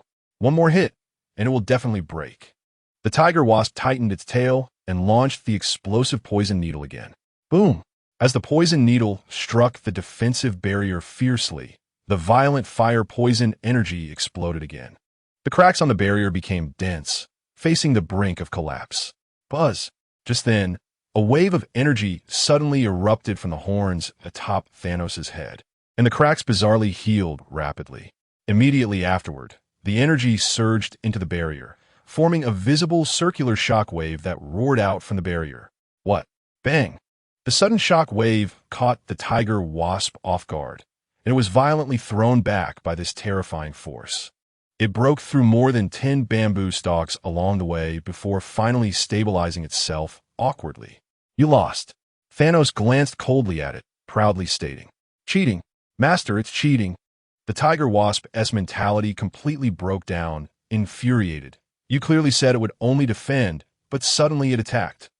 Thanos nonchalantly replied, "My skill is inherently both offensive and defensive, capable of merging together." Changqing did not pay attention to the tiger wasp, instead looking thoughtfully at Thanos and asking, "Can the shockwave be released while in a defensive state?" "Yes, Master." Thanos respectfully nodded. The defensive barrier, when subjected to intense attacks, can not only repair damage through the shockwave, but also convert the overflow energy into counterattack power. Upon hearing this, Changqing's mind flashed with inspiration. The technique he practiced, the mysterious sword-splitting shadow strike, utilized Yuan Qi shockwaves to split sword shadows, stacking the power of the attack. If this shockwave power could be transformed into a protective barrier, wouldn't it be both offensive and defensive? This unexpected discovery instantly brightened Changqing's eyes. "Master, someone is rapidly approaching this way." Just then, Shadow Spider's voice came. "The opponent is extremely fast. Likely a martial arts expert." Changqing's heart sank, and he immediately stored Shadow Spider, the tiger wasp, and Thanos into the system space. Almost simultaneously, a strong sound of breaking air came from outside the bamboo forest. Whoosh! The bamboo leaves rustled and fell. A shadow darted into the bamboo forest like a ghost, and soon appeared before Changqing. Chapter 86. The bait of the fragment. As the shadow came to a stop, Changqing's gaze sharpened slightly, and he used the moonlight to see the person's appearance clearly. The person was an old man in a purple robe, with gray-white long hair casually tied up with a black wooden hairpin, and his face was sharp like it had been chiseled by a knife. However, what was most striking was the embroidered emblem on the chest of his robe, which was clearly the insignia of the Qishuan martial house. Strange. There was clearly a powerful energy fluctuation here just now. How could it suddenly disappear? The old man in the purple robe stood with his hands behind his back, his gaze sweeping around like lightning, finally locking onto Changqing. Could it be that this young man caused the disturbance? A hint of doubt flashed in the old man's eyes, and suddenly his sleeves moved without wind.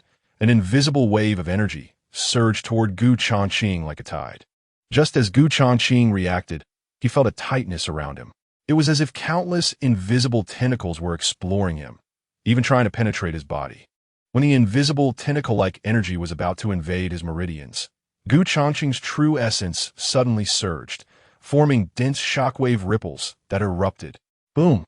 As the Yuan force trembled, the air around Changqing twisted bizarrely. Those invisible tentacles seemed to crash into layers of sword screens. Every time they tried to invade and probe, they were forcibly bounced back by the high-frequency shockwaves of the Yuan force. Huh! The old man in the purple robe was slightly surprised, looking at Changqing in disbelief. From the earlier probing, he could clearly sense that this young man had not used any defensive techniques. It seemed more like he was reversing the application of the shockwave characteristics of some offensive martial arts.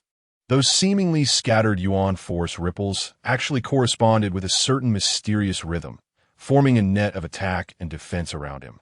This shockwave power, how does it resemble the third-grade sword technique of my sect, the Xianjian Liang slash?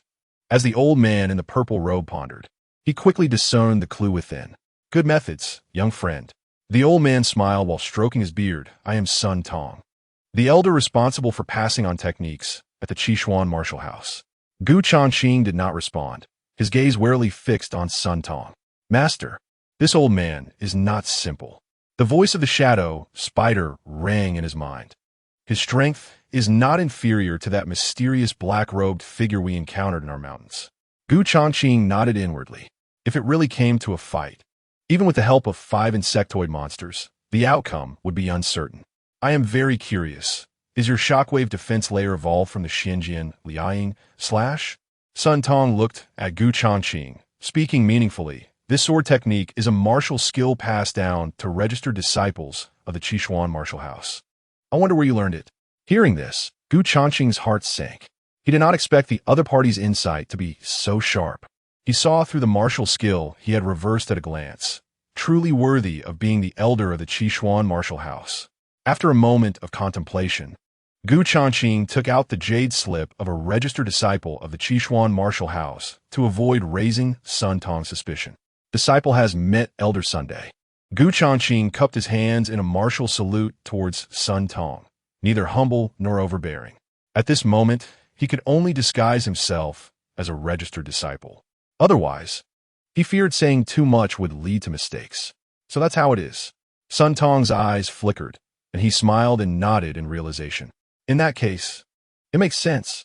A mere registered disciple can apply martial characteristics in a versatile manner. He is indeed a talented kid. A hint of appreciation flashed in Sun Tong's eyes. Your earlier shockwave defense, although not fully formed, has already taken shape. If you can further improve it, you might be able to create a new defensive martial art. Gu Changqing felt slightly relieved but remained vigilant, smiling as he said, "Disciple understands." However, Sun Tong changed the subject, his tone carrying a hint of depth. "Did you just engage in battle with someone here?" As he spoke, his gaze swept to the nearby bamboo that had been broken by the tiger wasps, clearly showing signs of a fight. Gu Changqing's expression remained unchanged as he calmly replied, "I was simply cultivating alone here, trying out new moves. I did not engage in any combat." Sun Tong narrowed his eyes, but did not press further. He then casually flipped his wrist, taking out a jade slip from his storage ring, and suddenly handed it over. Gu Changqing was taken aback and immediately raised his hand to catch it. A martial arts jade slip? He discreetly probed with his spiritual power, and instantly, countless golden symbols appeared in his sea of consciousness. Each character vibrated at high frequency, constantly rearranging like living things. Is this a dynamic martial arts heart technique? Gu Changqing's heart raced, and he looked at the jade slip in astonishment. Ordinary martial arts jade slips below the 6th grade are usually fixed in graphics and text. However, the characters in this martial arts jade slip could automatically evolve based on one's understanding. When his consciousness attempted to capture a character to comprehend it, that character suddenly transformed into countless golden threads, weaving into a three-dimensional diagram in the void. This is the entry-level chapter of the ninefold shock sky technique, belonging to the 7th grade martial arts heart technique. Sun Tong smiled solemnly.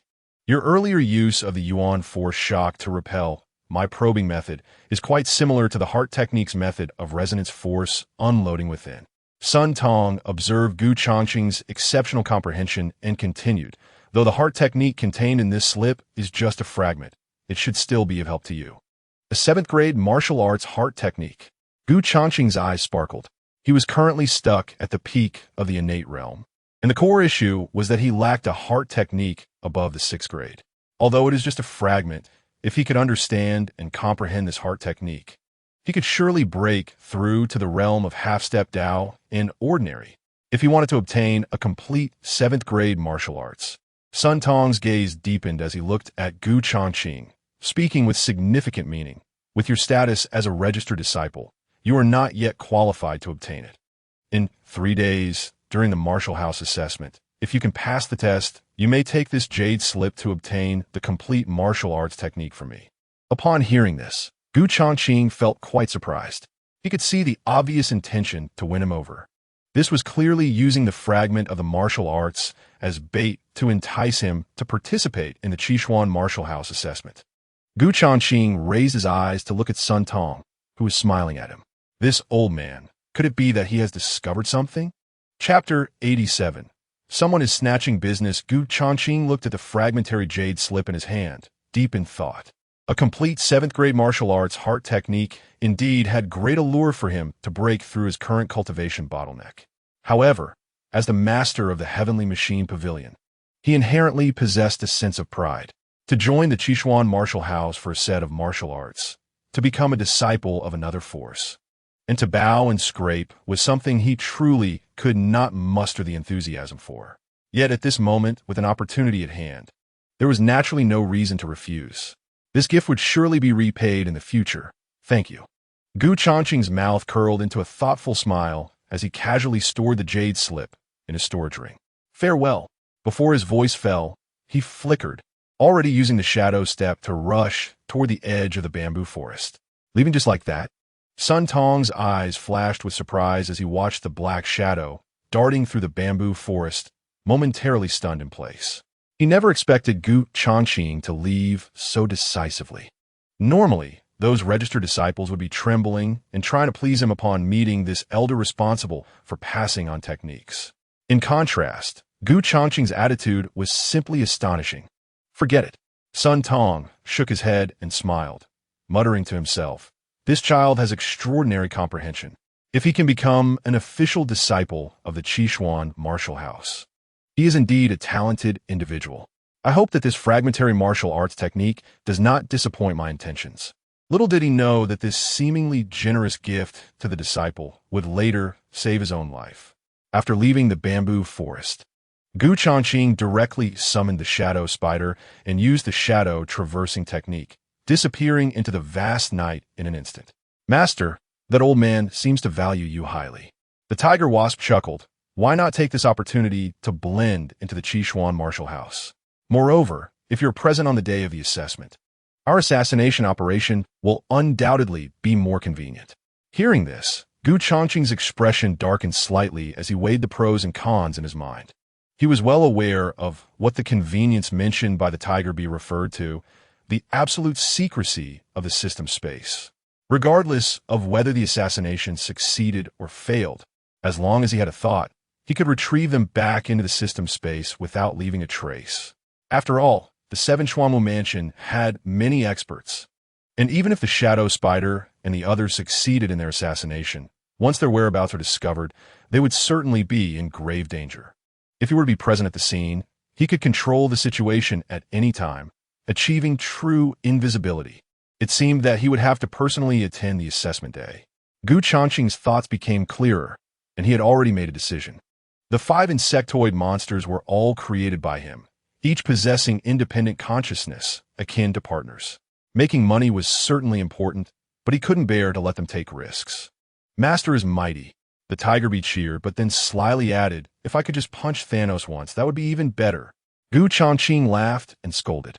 If you keep talking nonsense, do you believe I will have them all deal with you together? Agreed. The shadow spider, mantis, and Thanos almost echoed in unison.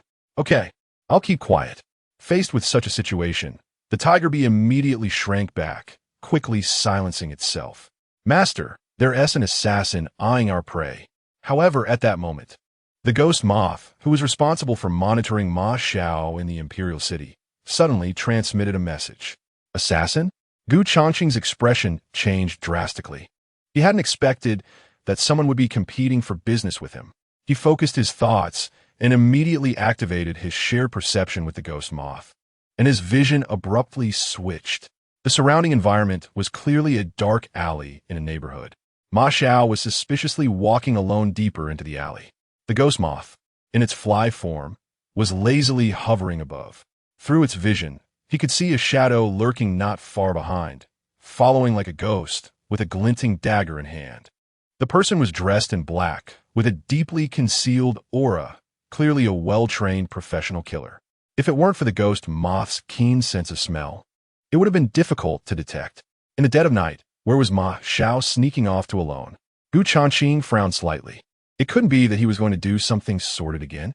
Remembering the incident where he had kidnapped a little girl, a cold glint flashed in his eyes. Master, should we intercept?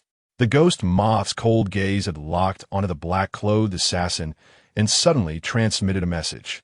Gu Changqing pondered for a moment before coldly responding. No need. Keep watching. Although his business was being stolen, he had no obligation to save anyone. However, to give the employer an explanation, it was still necessary to inform them in advance. Otherwise, if questioned afterward, wouldn't he be suffering a loss for no reason? With that thought, Gu Changqing took out a communication jade talisman. As the light flowed, a low voice quickly came from the other end. What's the matter? Besides our Tianji pavilion, have you hired any other assassin organization? Gu Changqing asked straightforwardly. No, what do you mean? Ma Tianxiong's voice clearly changed, suddenly becoming tense.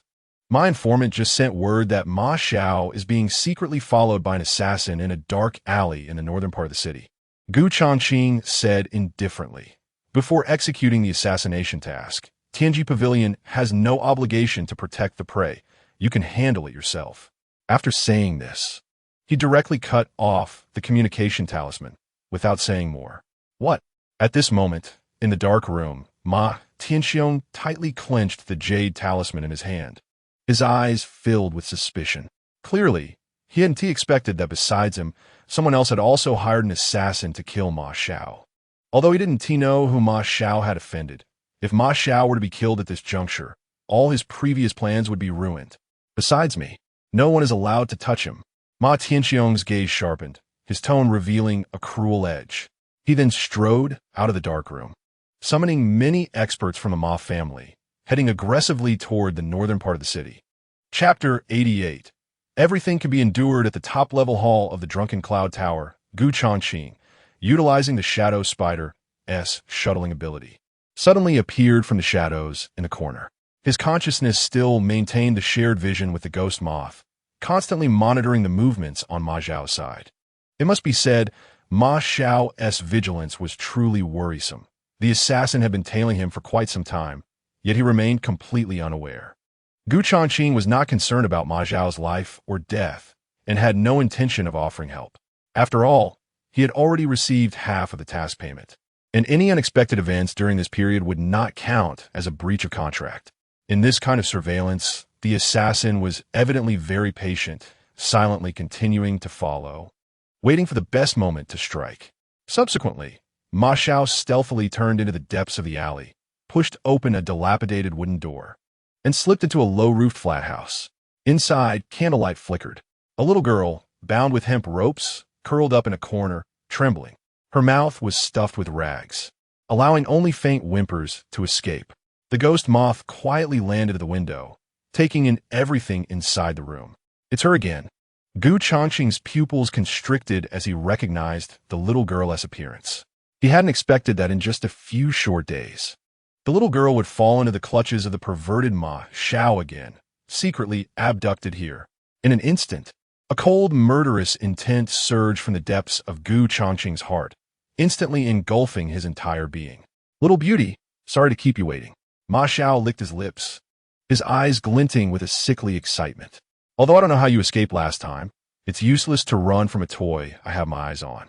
The little girl, with tear-streaked eyes, was filled with fear and despair. Don't be afraid, brother will make you feel good.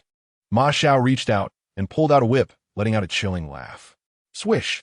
At that moment, a cold light suddenly shot in from the window, directly targeting Ma Xiao's head. The sudden attack finally alerted Ma Xiao. In a state of shock, he instinctively swung the whip to block. With a soft sound, the whip was instantly severed by the cold light, plunging deep into the back of his hand. Ah! Ma Xiao screamed in agony, staggering backward. He saw a dagger protruding from the back of his hand, blood gushing forth.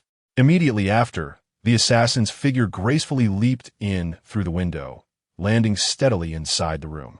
His face was covered with black cloth, revealing only a pair of sharp, eagle-like eyes, coldly staring at Ma Xiao. Rumors had it that the heir of the Ma family had a pedophilic tendency. Seeing it today, it was indeed true. The black-clothed assassin glanced at the little girl before shifting his gaze back to Ma Xiao, his voice laced with chilling, killing intent. Who sent you? Ma Xiao's face turned pale as he trembled, covering his wound. My father is Ma Tianxiong. If you dare to touch me, you will die for sure. The black-clothed assassin coldly replied, killing you would dirty my hands. But what you did today already leads to your death. Before the words fell, he approached like a ghost, gripping the dagger imbued with fierce energy, stabbing directly at Ma Xiao. Ma Xiao's face changed dramatically as he frantically circulated his true energy, trying to activate his protective barrier. However, the assassin's dagger was like a venomous snake striking, its cold light flashing, directly tearing through his protective energy, aiming for his throat. Puffed. Ma Xiao hurriedly turned to the side, barely avoiding a fatal blow, but the dagger still left a gruesome gash on his neck. With this little skill, You dare to commit evil? The black-clothed assassin sneered coldly, disdainfully. Who exactly sent you? Ma Zhao's face turned pale as he fearfully said, How much did that person pay you? I'll pay you double. Money is like dirt to me. The black-clothed assassin disdainfully stared at Ma Zhao, his killing intent intensifying. He then closed in again, the dagger shadowing his every move, each strike aimed to kill. Ma Zhao, in a panic, desperately dodged, his heart filled with dread. Although he was at the peak of the innate realm, facing this assassin who was half a step into the Dao realm, the gap was as wide as the heavens. After a fierce confrontation, Ma Zhao's wounds continued to multiply, his clothes stained with blood. Changqing, observing through the vision of the ghost moth, watched the scene before him in surprise. From the earlier exchange, it was clear that this person was not an assassin. If that were the case, he was most likely a meddlesome Jianghu hero. Changqing raised his eyebrows, feeling that this possibility was more likely. After all, true assassins typically remain silent and strike to avoid revealing their identities. They wouldn't be as talkative as this man in black. Bang! Just as Changqing was pondering, the man in black struck Ma Zhao hard in the chest. Ma Zhao screamed and spat out a mouthful of blood, his body flying backward and crashing heavily against the wall, which instantly cracked. I was wrong. Please spare me. Ma Zhao struggled to get up from the wall, his eyes filled with terror as he trembled and begged. Scum like you, worse than a beast, is not worth sparing. The man in black snorted coldly, the dagger in his hand gleaming with a cold light. At that critical moment, Ma Zhao suddenly grabbed a dagger from the ground and hurled it fiercely. As the man in black sidestepped to avoid it, Ma Zhao seized the opportunity to burst through the door, fleeing clumsily outside. The man in black's expression sharpened, and just as he was about to pursue, he heard hurried footsteps from outside. Immediately, he halted at the doorway. The ghost moth, hidden in the shadows, also turned to look. Leading a group of Ma family experts, Ma Tianxiong arrived just in time, witnessing the bloodied Ma Zhao escaping from the house. Father, save me. Ma Zhao lunged towards his father like he had grasped a lifeline. Ma Tianxiong's face darkened like water, not even glancing at his son, his cold gaze fixed on the man in black. Anyone who dares to harm my Ma family is seeking death. Take him down. Ma Tianxiong shouted angrily, and over a dozen Ma family experts immediately rushed forward. The man in black flashed and quickly retreated into the house, simultaneously pulling out a black sphere and smashing it to the ground. With a loud bang, black mist instantly enveloped the area. When the smoke cleared, both he and the little girl had vanished without a trace. Master, the assassin has escaped. A Ma family expert reported. Should we pursue? No need. Ma Tianxiong's expression fluctuated, his voice cold. No one is allowed to speak of tonight's events. Yes. Over a dozen Ma family experts nodded in fear. Are you all right? Ma Tianxiong turned his gaze to Ma Zhao, a flicker of complex emotions flashing in his eyes. He knew better than anyone the sordid deeds his son had committed. If they continued to investigate, it would attract too much attention from powerful forces, and wouldn't the Count's mansion become a laughingstock? I'm fine. Thankfully you arrived in time. I only suffered some minor injuries. Ma Zhao, still shaken, avoided making eye contact with Ma Tianxiong. As long as you are fine, take the young master back to heal immediately. Ma Tianxiong slowly took a deep breath, suppressing the surging anger within. As long as it didn't affect the plan, everything could be tolerated. The younger generation of the Ma family was numerous. A mere young master could be discarded and retrained. But the carefully laid plans over the years could not afford any mistakes. The master of the Tiangong Pavilion was indeed well informed, learning so quickly that Shower had been attacked. Ma Tianxiong couldn't help but feel relieved that he had grasped the news at the first opportunity. Otherwise, with the strength of that black-clad assassin, Shower would undoubtedly have died tonight. If that were the case, wouldn't that master already know of my existence? As his thoughts raced, Ma Tianxiong's heart suddenly sank, his gaze sharply scanning the surroundings.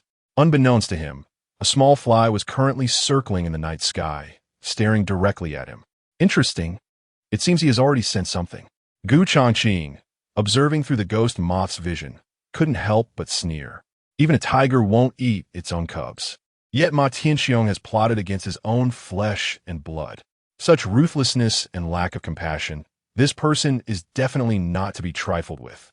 While he didn't know what schemes lay behind it, everything would be revealed in 3 days at the 7 Xuanwu Mansion assessment. As for me, I just need to kill for money.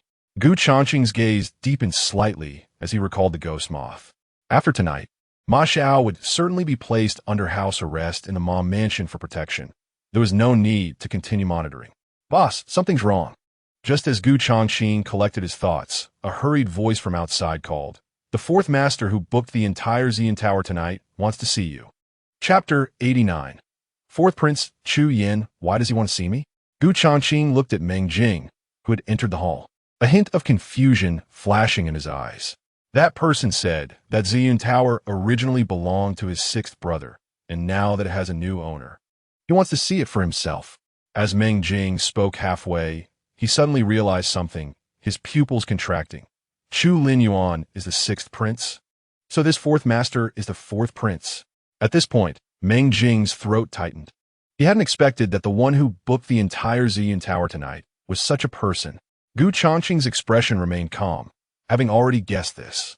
"Boss, will you meet him or not?" Meng Jing asked cautiously, lowering his voice. "No need to panic."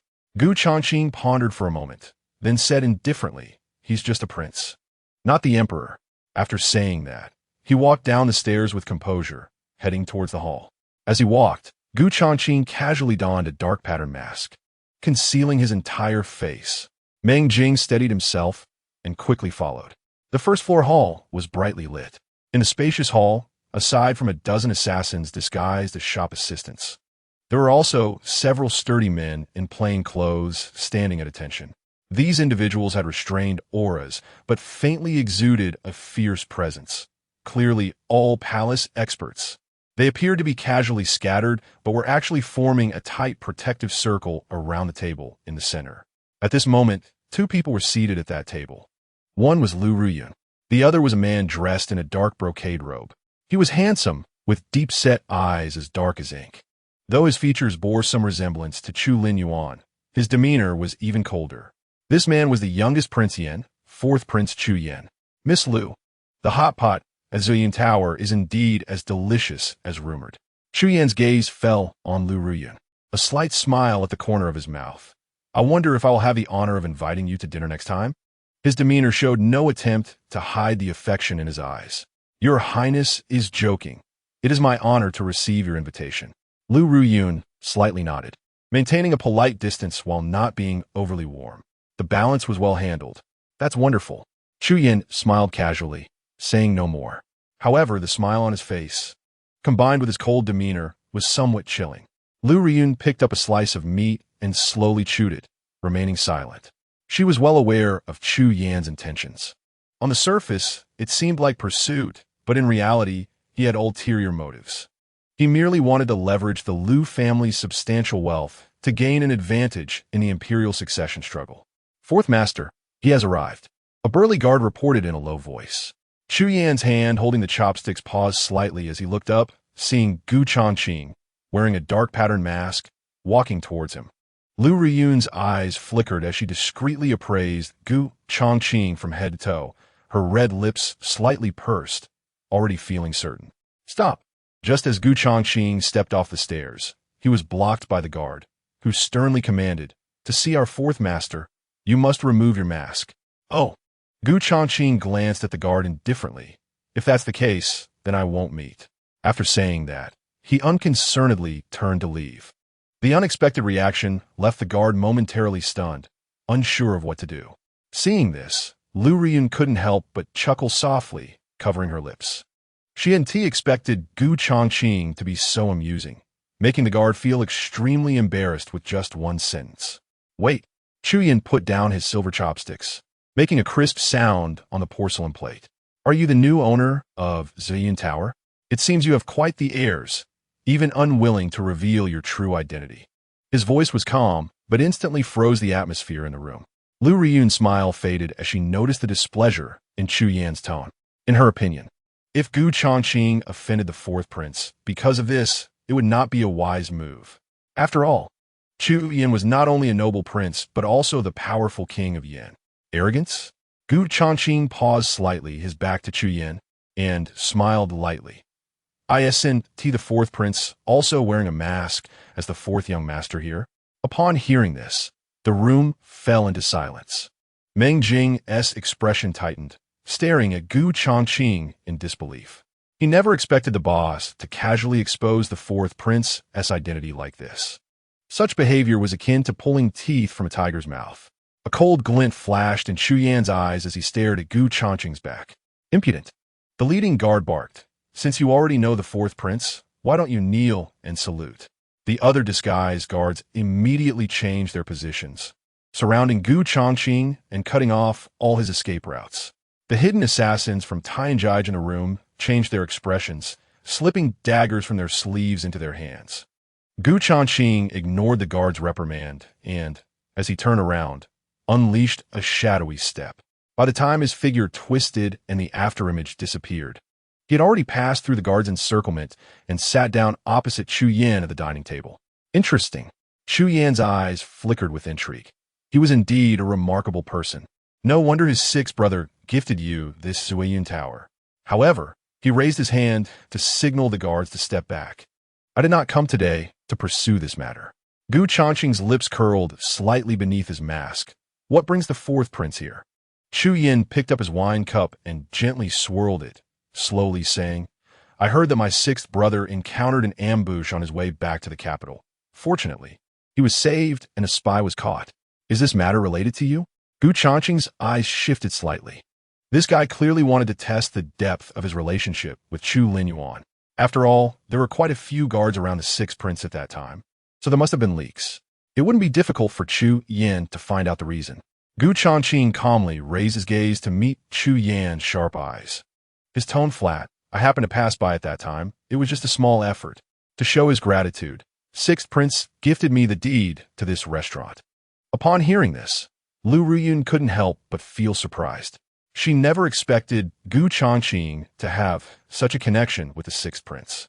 No wonder he could occupy this prime location in the capital upon his arrival. I see.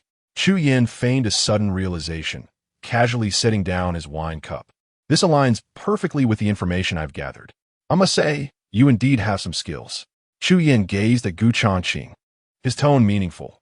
Zuiyun Tower has only been under your management for a little over 20 days, yet it has grown to this scale. If given more time, perhaps all the restaurants in the capital would not be your match. Gu Changqing smiled indifferently, responding neither humbly nor arrogantly. Fourth prince, you flatter me. This establishment is merely making a living. However, in this capital, not everyone can eat just any meal. But Chu Yin suddenly changed his tone. What if someone cuts off your source of income? Lu Riyun's expression froze as her gaze subtly shifted to Gu Changqing. She knew this was a common probing tactic of the fourth prince. However, the other party was always deep and hard to gauge his real intentions. Chapter 90. Don't give face and be shameless. Cutting off someone's livelihood is like killing their parents. Gu Changqing raised an eyebrow, his eyes narrowing slightly beneath the mask. Although he did not know the meaning behind Chu Yan's words, he still replied without hesitation, I will certainly repay them in their own coin. Well said. A hint of approval flashed in Chu Yan's eyes, as if he had been waiting for this sentence. He looked at Gu Changqing with a half-smile. Your Zuiyun Tower has only been open for 2 days, yet it has made the nearby restaurants and taverns business plummet, especially the neighboring Jushan Pavilion. If I hadn't booked the entire Zuiyun Tower tonight, they would probably be struggling to attract customers. Gu Changqing maintained an indifferent expression, neither confirming nor denying. Fourth Prince's words seem a bit out of context. Though there is competition in the business world, Zuiyun Tower has never used any underhanded methods to attract customers. It's merely a matter of customer choice. Chu Yin shook his head, speaking with deep meaning. The business world is like a battlefield. Without solid strength, it is ultimately difficult to maintain for long. Zuiyun Tower is the same. If there is no support behind it, it will eventually be just a fleeting moment. Gu Changqing's eyes darkened slightly as he realized the other party's intentions. This guy had been going around in circles, and it turned out he was eyeing Zuiyun Tower. In simpler terms, he wanted to take Zuiyun Tower for himself without any investment. I have always admired clever people. Chu Yin reined in his smile. You are a clever person and should know how to choose. Saying this, he glanced at Lu Ruyun, seemingly doing this deliberately to show her, with a hint of a warning. If you do not submit, Zueyun Tower will be the fate of your Lu family in the future. Lu Ruyun's beautiful eyes darkened. Had she known that Chu Yin harbored such thoughts, she would never have accepted the invitation to Ziyun Tower today. Now, she inadvertently dragged Gu Changqing into this mess. I'm sorry, I'm rather dull and do not understand how to choose. Gu Changqing stood up calmly, his gaze steady, directly meeting Chu Yan's eyes. Did he really think that relying on his prince status and a few words could take away his hard-earned results? This was not support. It was clearly cutting off someone's livelihood. Or perhaps, Gu Changqing caught a glimpse of the slightly unnatural expression on Lu Ruyun's face, and he already had a guess in his heart. In other words, Chu Yan's act was perhaps to establish authority in front of Lu Ruyun while also giving a warning to 6th Prince Chu Linyuan. What a two birds with one stone scenario. And yet he had become the cannon fodder? Unfortunately, Gu Changqing had never been a soft persimmon to be squeezed. Dull? Chu Yan narrowed his eyes, a cold light flashing in them, clearly catching Gu Changqing's refusal in his words. Kid, those who know how to adapt to circumstances are the true talents. The leading guard sneered at Gu Changqing. To have the 4th prince as the backer of Ziyun Tower is a blessing you've earned over 8 lifetimes. Don't give face and be shameless, or you'll end up with a self-inflicted wound. Meng Jing frowned upon hearing this. At this moment, even if his mind was slow, he could see the situation clearly. However, since the boss had not spoken, he did not dare to speak rashly, merely giving a subtle glance to the staff in the restaurant. Those staff members exchanged cold glances, understanding the unspoken agreement, and nodded silently. As assassins, they had never regarded so-called nobility highly. As long as the master gave the order, they would not hesitate to carry out an assassination, even if it was the emperor. 4th brother really has a good taste, actually booking the entire Ziyun Tower for hot pot. Just as the situation fell into a deadlock, a clear voice suddenly came from the entrance. Everyone turned to look. A young man in white, waving a folding fan, stepped into the hall. He bore a striking resemblance to Chu Yin, yet he added a touch of charm and elegance.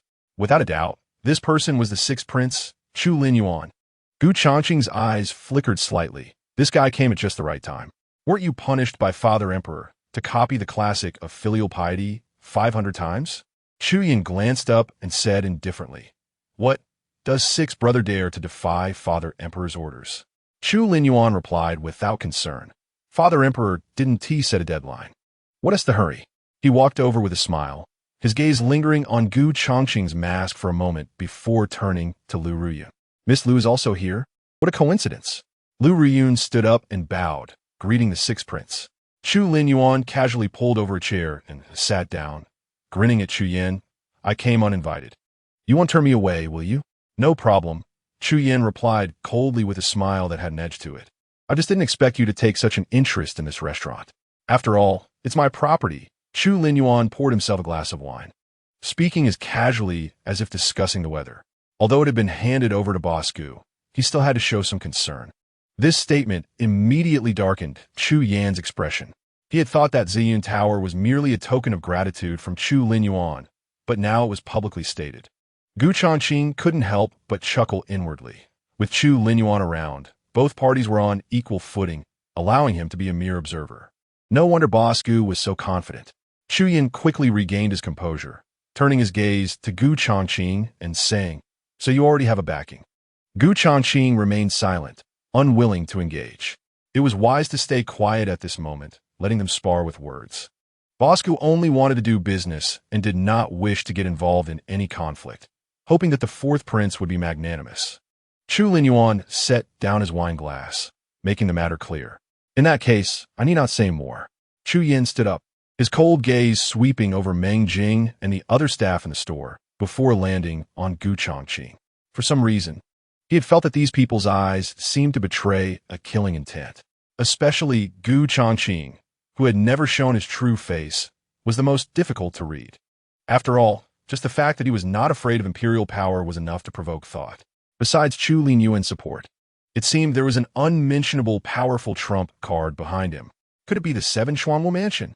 A hint of wariness flashed in Chu Yan's eyes, and he turned to leave without hesitation.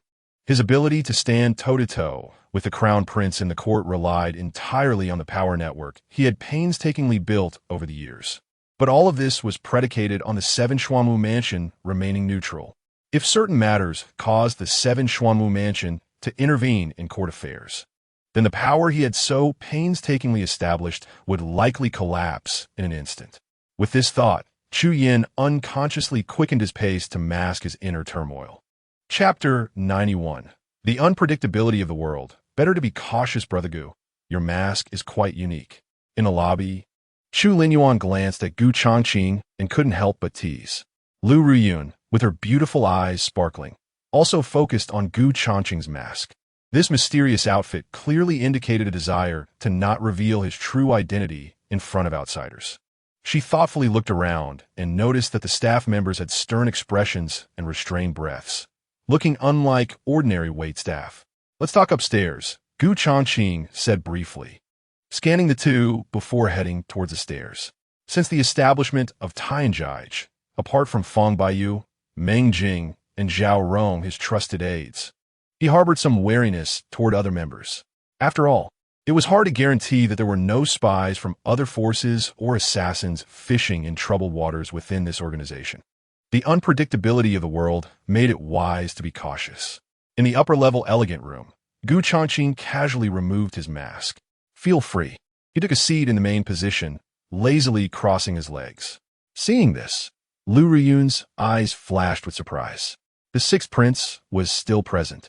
Yet, Gu Changqing didn't seem to care about any etiquette. Although Chu Linyuan had no real power in the court, there was still a hierarchy to respect.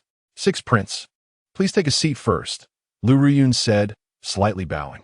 Ha, Miss Lu, there's no need to be so formal. Chu Linyuan laughed heartily, also sitting down casually. Look at Brother Gu. I admire his carefree demeanor. Among friends, why should we bother with those formalities? Friends? Lu Ruyun's expression momentarily froze before she elegantly took her seat. Mr. Gu, I apologize for tonight's events. She lightly pursed her lips. Had I known the fourth prince would target you, I would not have come to Ziyun Tower. No problem, Gu Changqing replied indifferently. Even if you hadn't come, he would still come to test the waters. As he spoke, he turned his gaze to Chu Linyuan. After all, this restaurant was generously gifted by the sixth prince. Brother Gu truly understands people. Chu Linyuan clearly anticipated this, sighing lightly. My fourth brother has always been suspicious. He has never let his guard down, even towards me, his brother.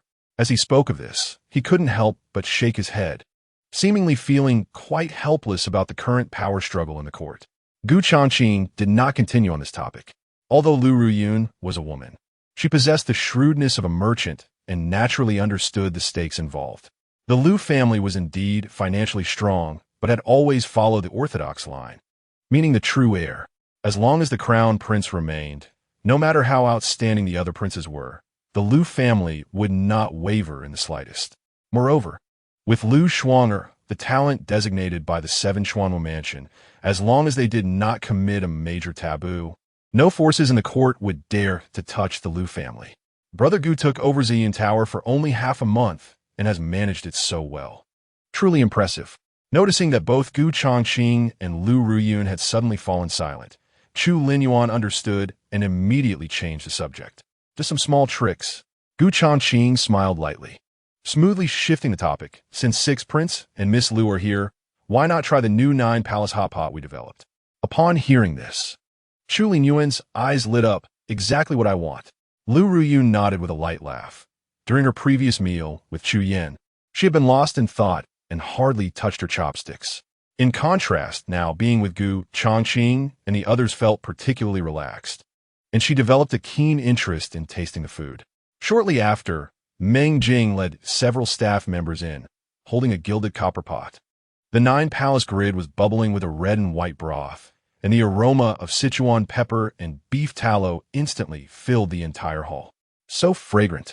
Chu Linyuan's eyes sparkled as he inhaled deeply, unable to help but exclaim, just the smell of this 9-palace hot pot makes one's fingers itch. He eagerly picked up a slice of beef, gently dipping it into the boiling red broth, watching as the meat curled and changed color in an instant. Dipping it in the special sauce and putting it in his mouth, the spicy and fragrant flavors exploded on his tongue. This spicy and fragrant taste is simply amazing. Chu Linyuan squinted his eyes in satisfaction, repeatedly praising. This flavor would put the imperial kitchen to shame. Lu Riyun was also tempted by the aroma. Elegantly picking up a slice of tender white fish and placing it in the clear broth to cook. The fish melted in her mouth, incredibly fresh and sweet, making her gaze shine with amazement. This clear broth is also so delicious. Mr. Gu is indeed clever. Chu Linyuan was already too busy to speak, his chopsticks darting through the 9-palace grid. One moment he was cooking tripe, the next he was blanching duck blood, eating heartily. Such deliciousness. He must bring the emperor to try it someday. While picking up food, Chu Linyuan thought to himself, perhaps if he was in a good mood, he might lift my punishment of reciting the classic of filial piety 500 times. At the same time, in front of Jushan Pavilion, the lights were bright. Steward Wang stood at the entrance with his hands behind his back, squinting his eyes to survey the bustling diners inside, his mouth involuntarily curling up. He turned to look at Ziyun Tower across the street, only to see that the newly opened restaurant was rather desolate, forming a stark contrast to the lively scene of his own establishment. Once the novelty wears off, it's still our Jushan Pavilion's old brand that is reliable. Steward Wang sneered dismissively, his plump face displaying a look of pride. However, at that moment, a few diners happened to walk out of Jushan Pavilion, sighing as they spoke. What bad luck! Ziyun Tower was actually booked by a big shot tonight, and they wouldn't even let us in. Exactly. We came specifically to try the 9-palace hot pot, but ended up with a wasted trip, so we had to come to Jushan Pavilion to make do. Upon hearing this, the smile on Steward Wang's face instantly froze. He finally understood that the Ziyun building was not deserted, but had been entirely booked by a distinguished guest. For a moment, Manager Wang felt turmoil in his heart, realizing that his own Jushan Pavilion was like a street-side stall, a mere substitute left behind by others. He furrowed his brow and instructed the nearby waiter, "Go find out who exactly booked the Ziyun building tonight." Manager Wang stood at the entrance, his expression fluctuating, staring intently at the Ziyun building not far away. He never expected that it could attract such wealthy patrons just 2 days after opening. If the Ziyun building opened a few more branches in the capital, how would Jushan Pavilion survive? No, I must think of a way. A trace of ruthlessness flashed in Manager Wang's eyes as he murmured to himself, "It would be best to send someone to drug the hot pot at Ziyun building and ruin their reputation. By then, I want to see who else dares to go to Ziyun building." With that thought, he sneered, feeling that this plan would be most effective. "Manager Wang, find out clearly." Not long after, the waiter rushed back, panting and looking anxious as he whispered, "The person who booked the entire place tonight seems to be his 4th prince. Moreover, the 6th prince and Lu Ruyun from Lu's Trading Company are also at Ziyun building right now." What? Manager Wang's expression changed drastically, and he froze in place as if struck by lightning. The 4th prince actually booked the Ziyun building in person, and Lu Ruyun from Lu's Trading Company, while not as high in status as the 2 princes, is also a significant figure in the business world. Who on earth is the owner of Ziyun building? Manager Wang turned abruptly to look at the Ziyun building again, his eyes now filled with fear. He couldn't help but secretly break into a cold sweat, relieved that the underhanded scheme he had thought of earlier hadn't been put into action. Otherwise, even if he had 9 heads, they wouldn't be enough to chop off. Chapter 92. Just collect money and kill people until late at night. Lu Ruyun and Chu Linyuan finished eating and drinking before leaving one after the other. Gu Changqing walked to the window, habitually scanning the street below. After observing for a while, he was surprised to find that the usual sneaky eyes were nowhere to be seen tonight. Could it be because the 4th prince booked the Ziyun building? After a brief thought, Gu Changqing understood the reason. Although Chu Yin intended to target him tonight, his presence at Ziyun building inadvertently helped him avoid a lot of trouble.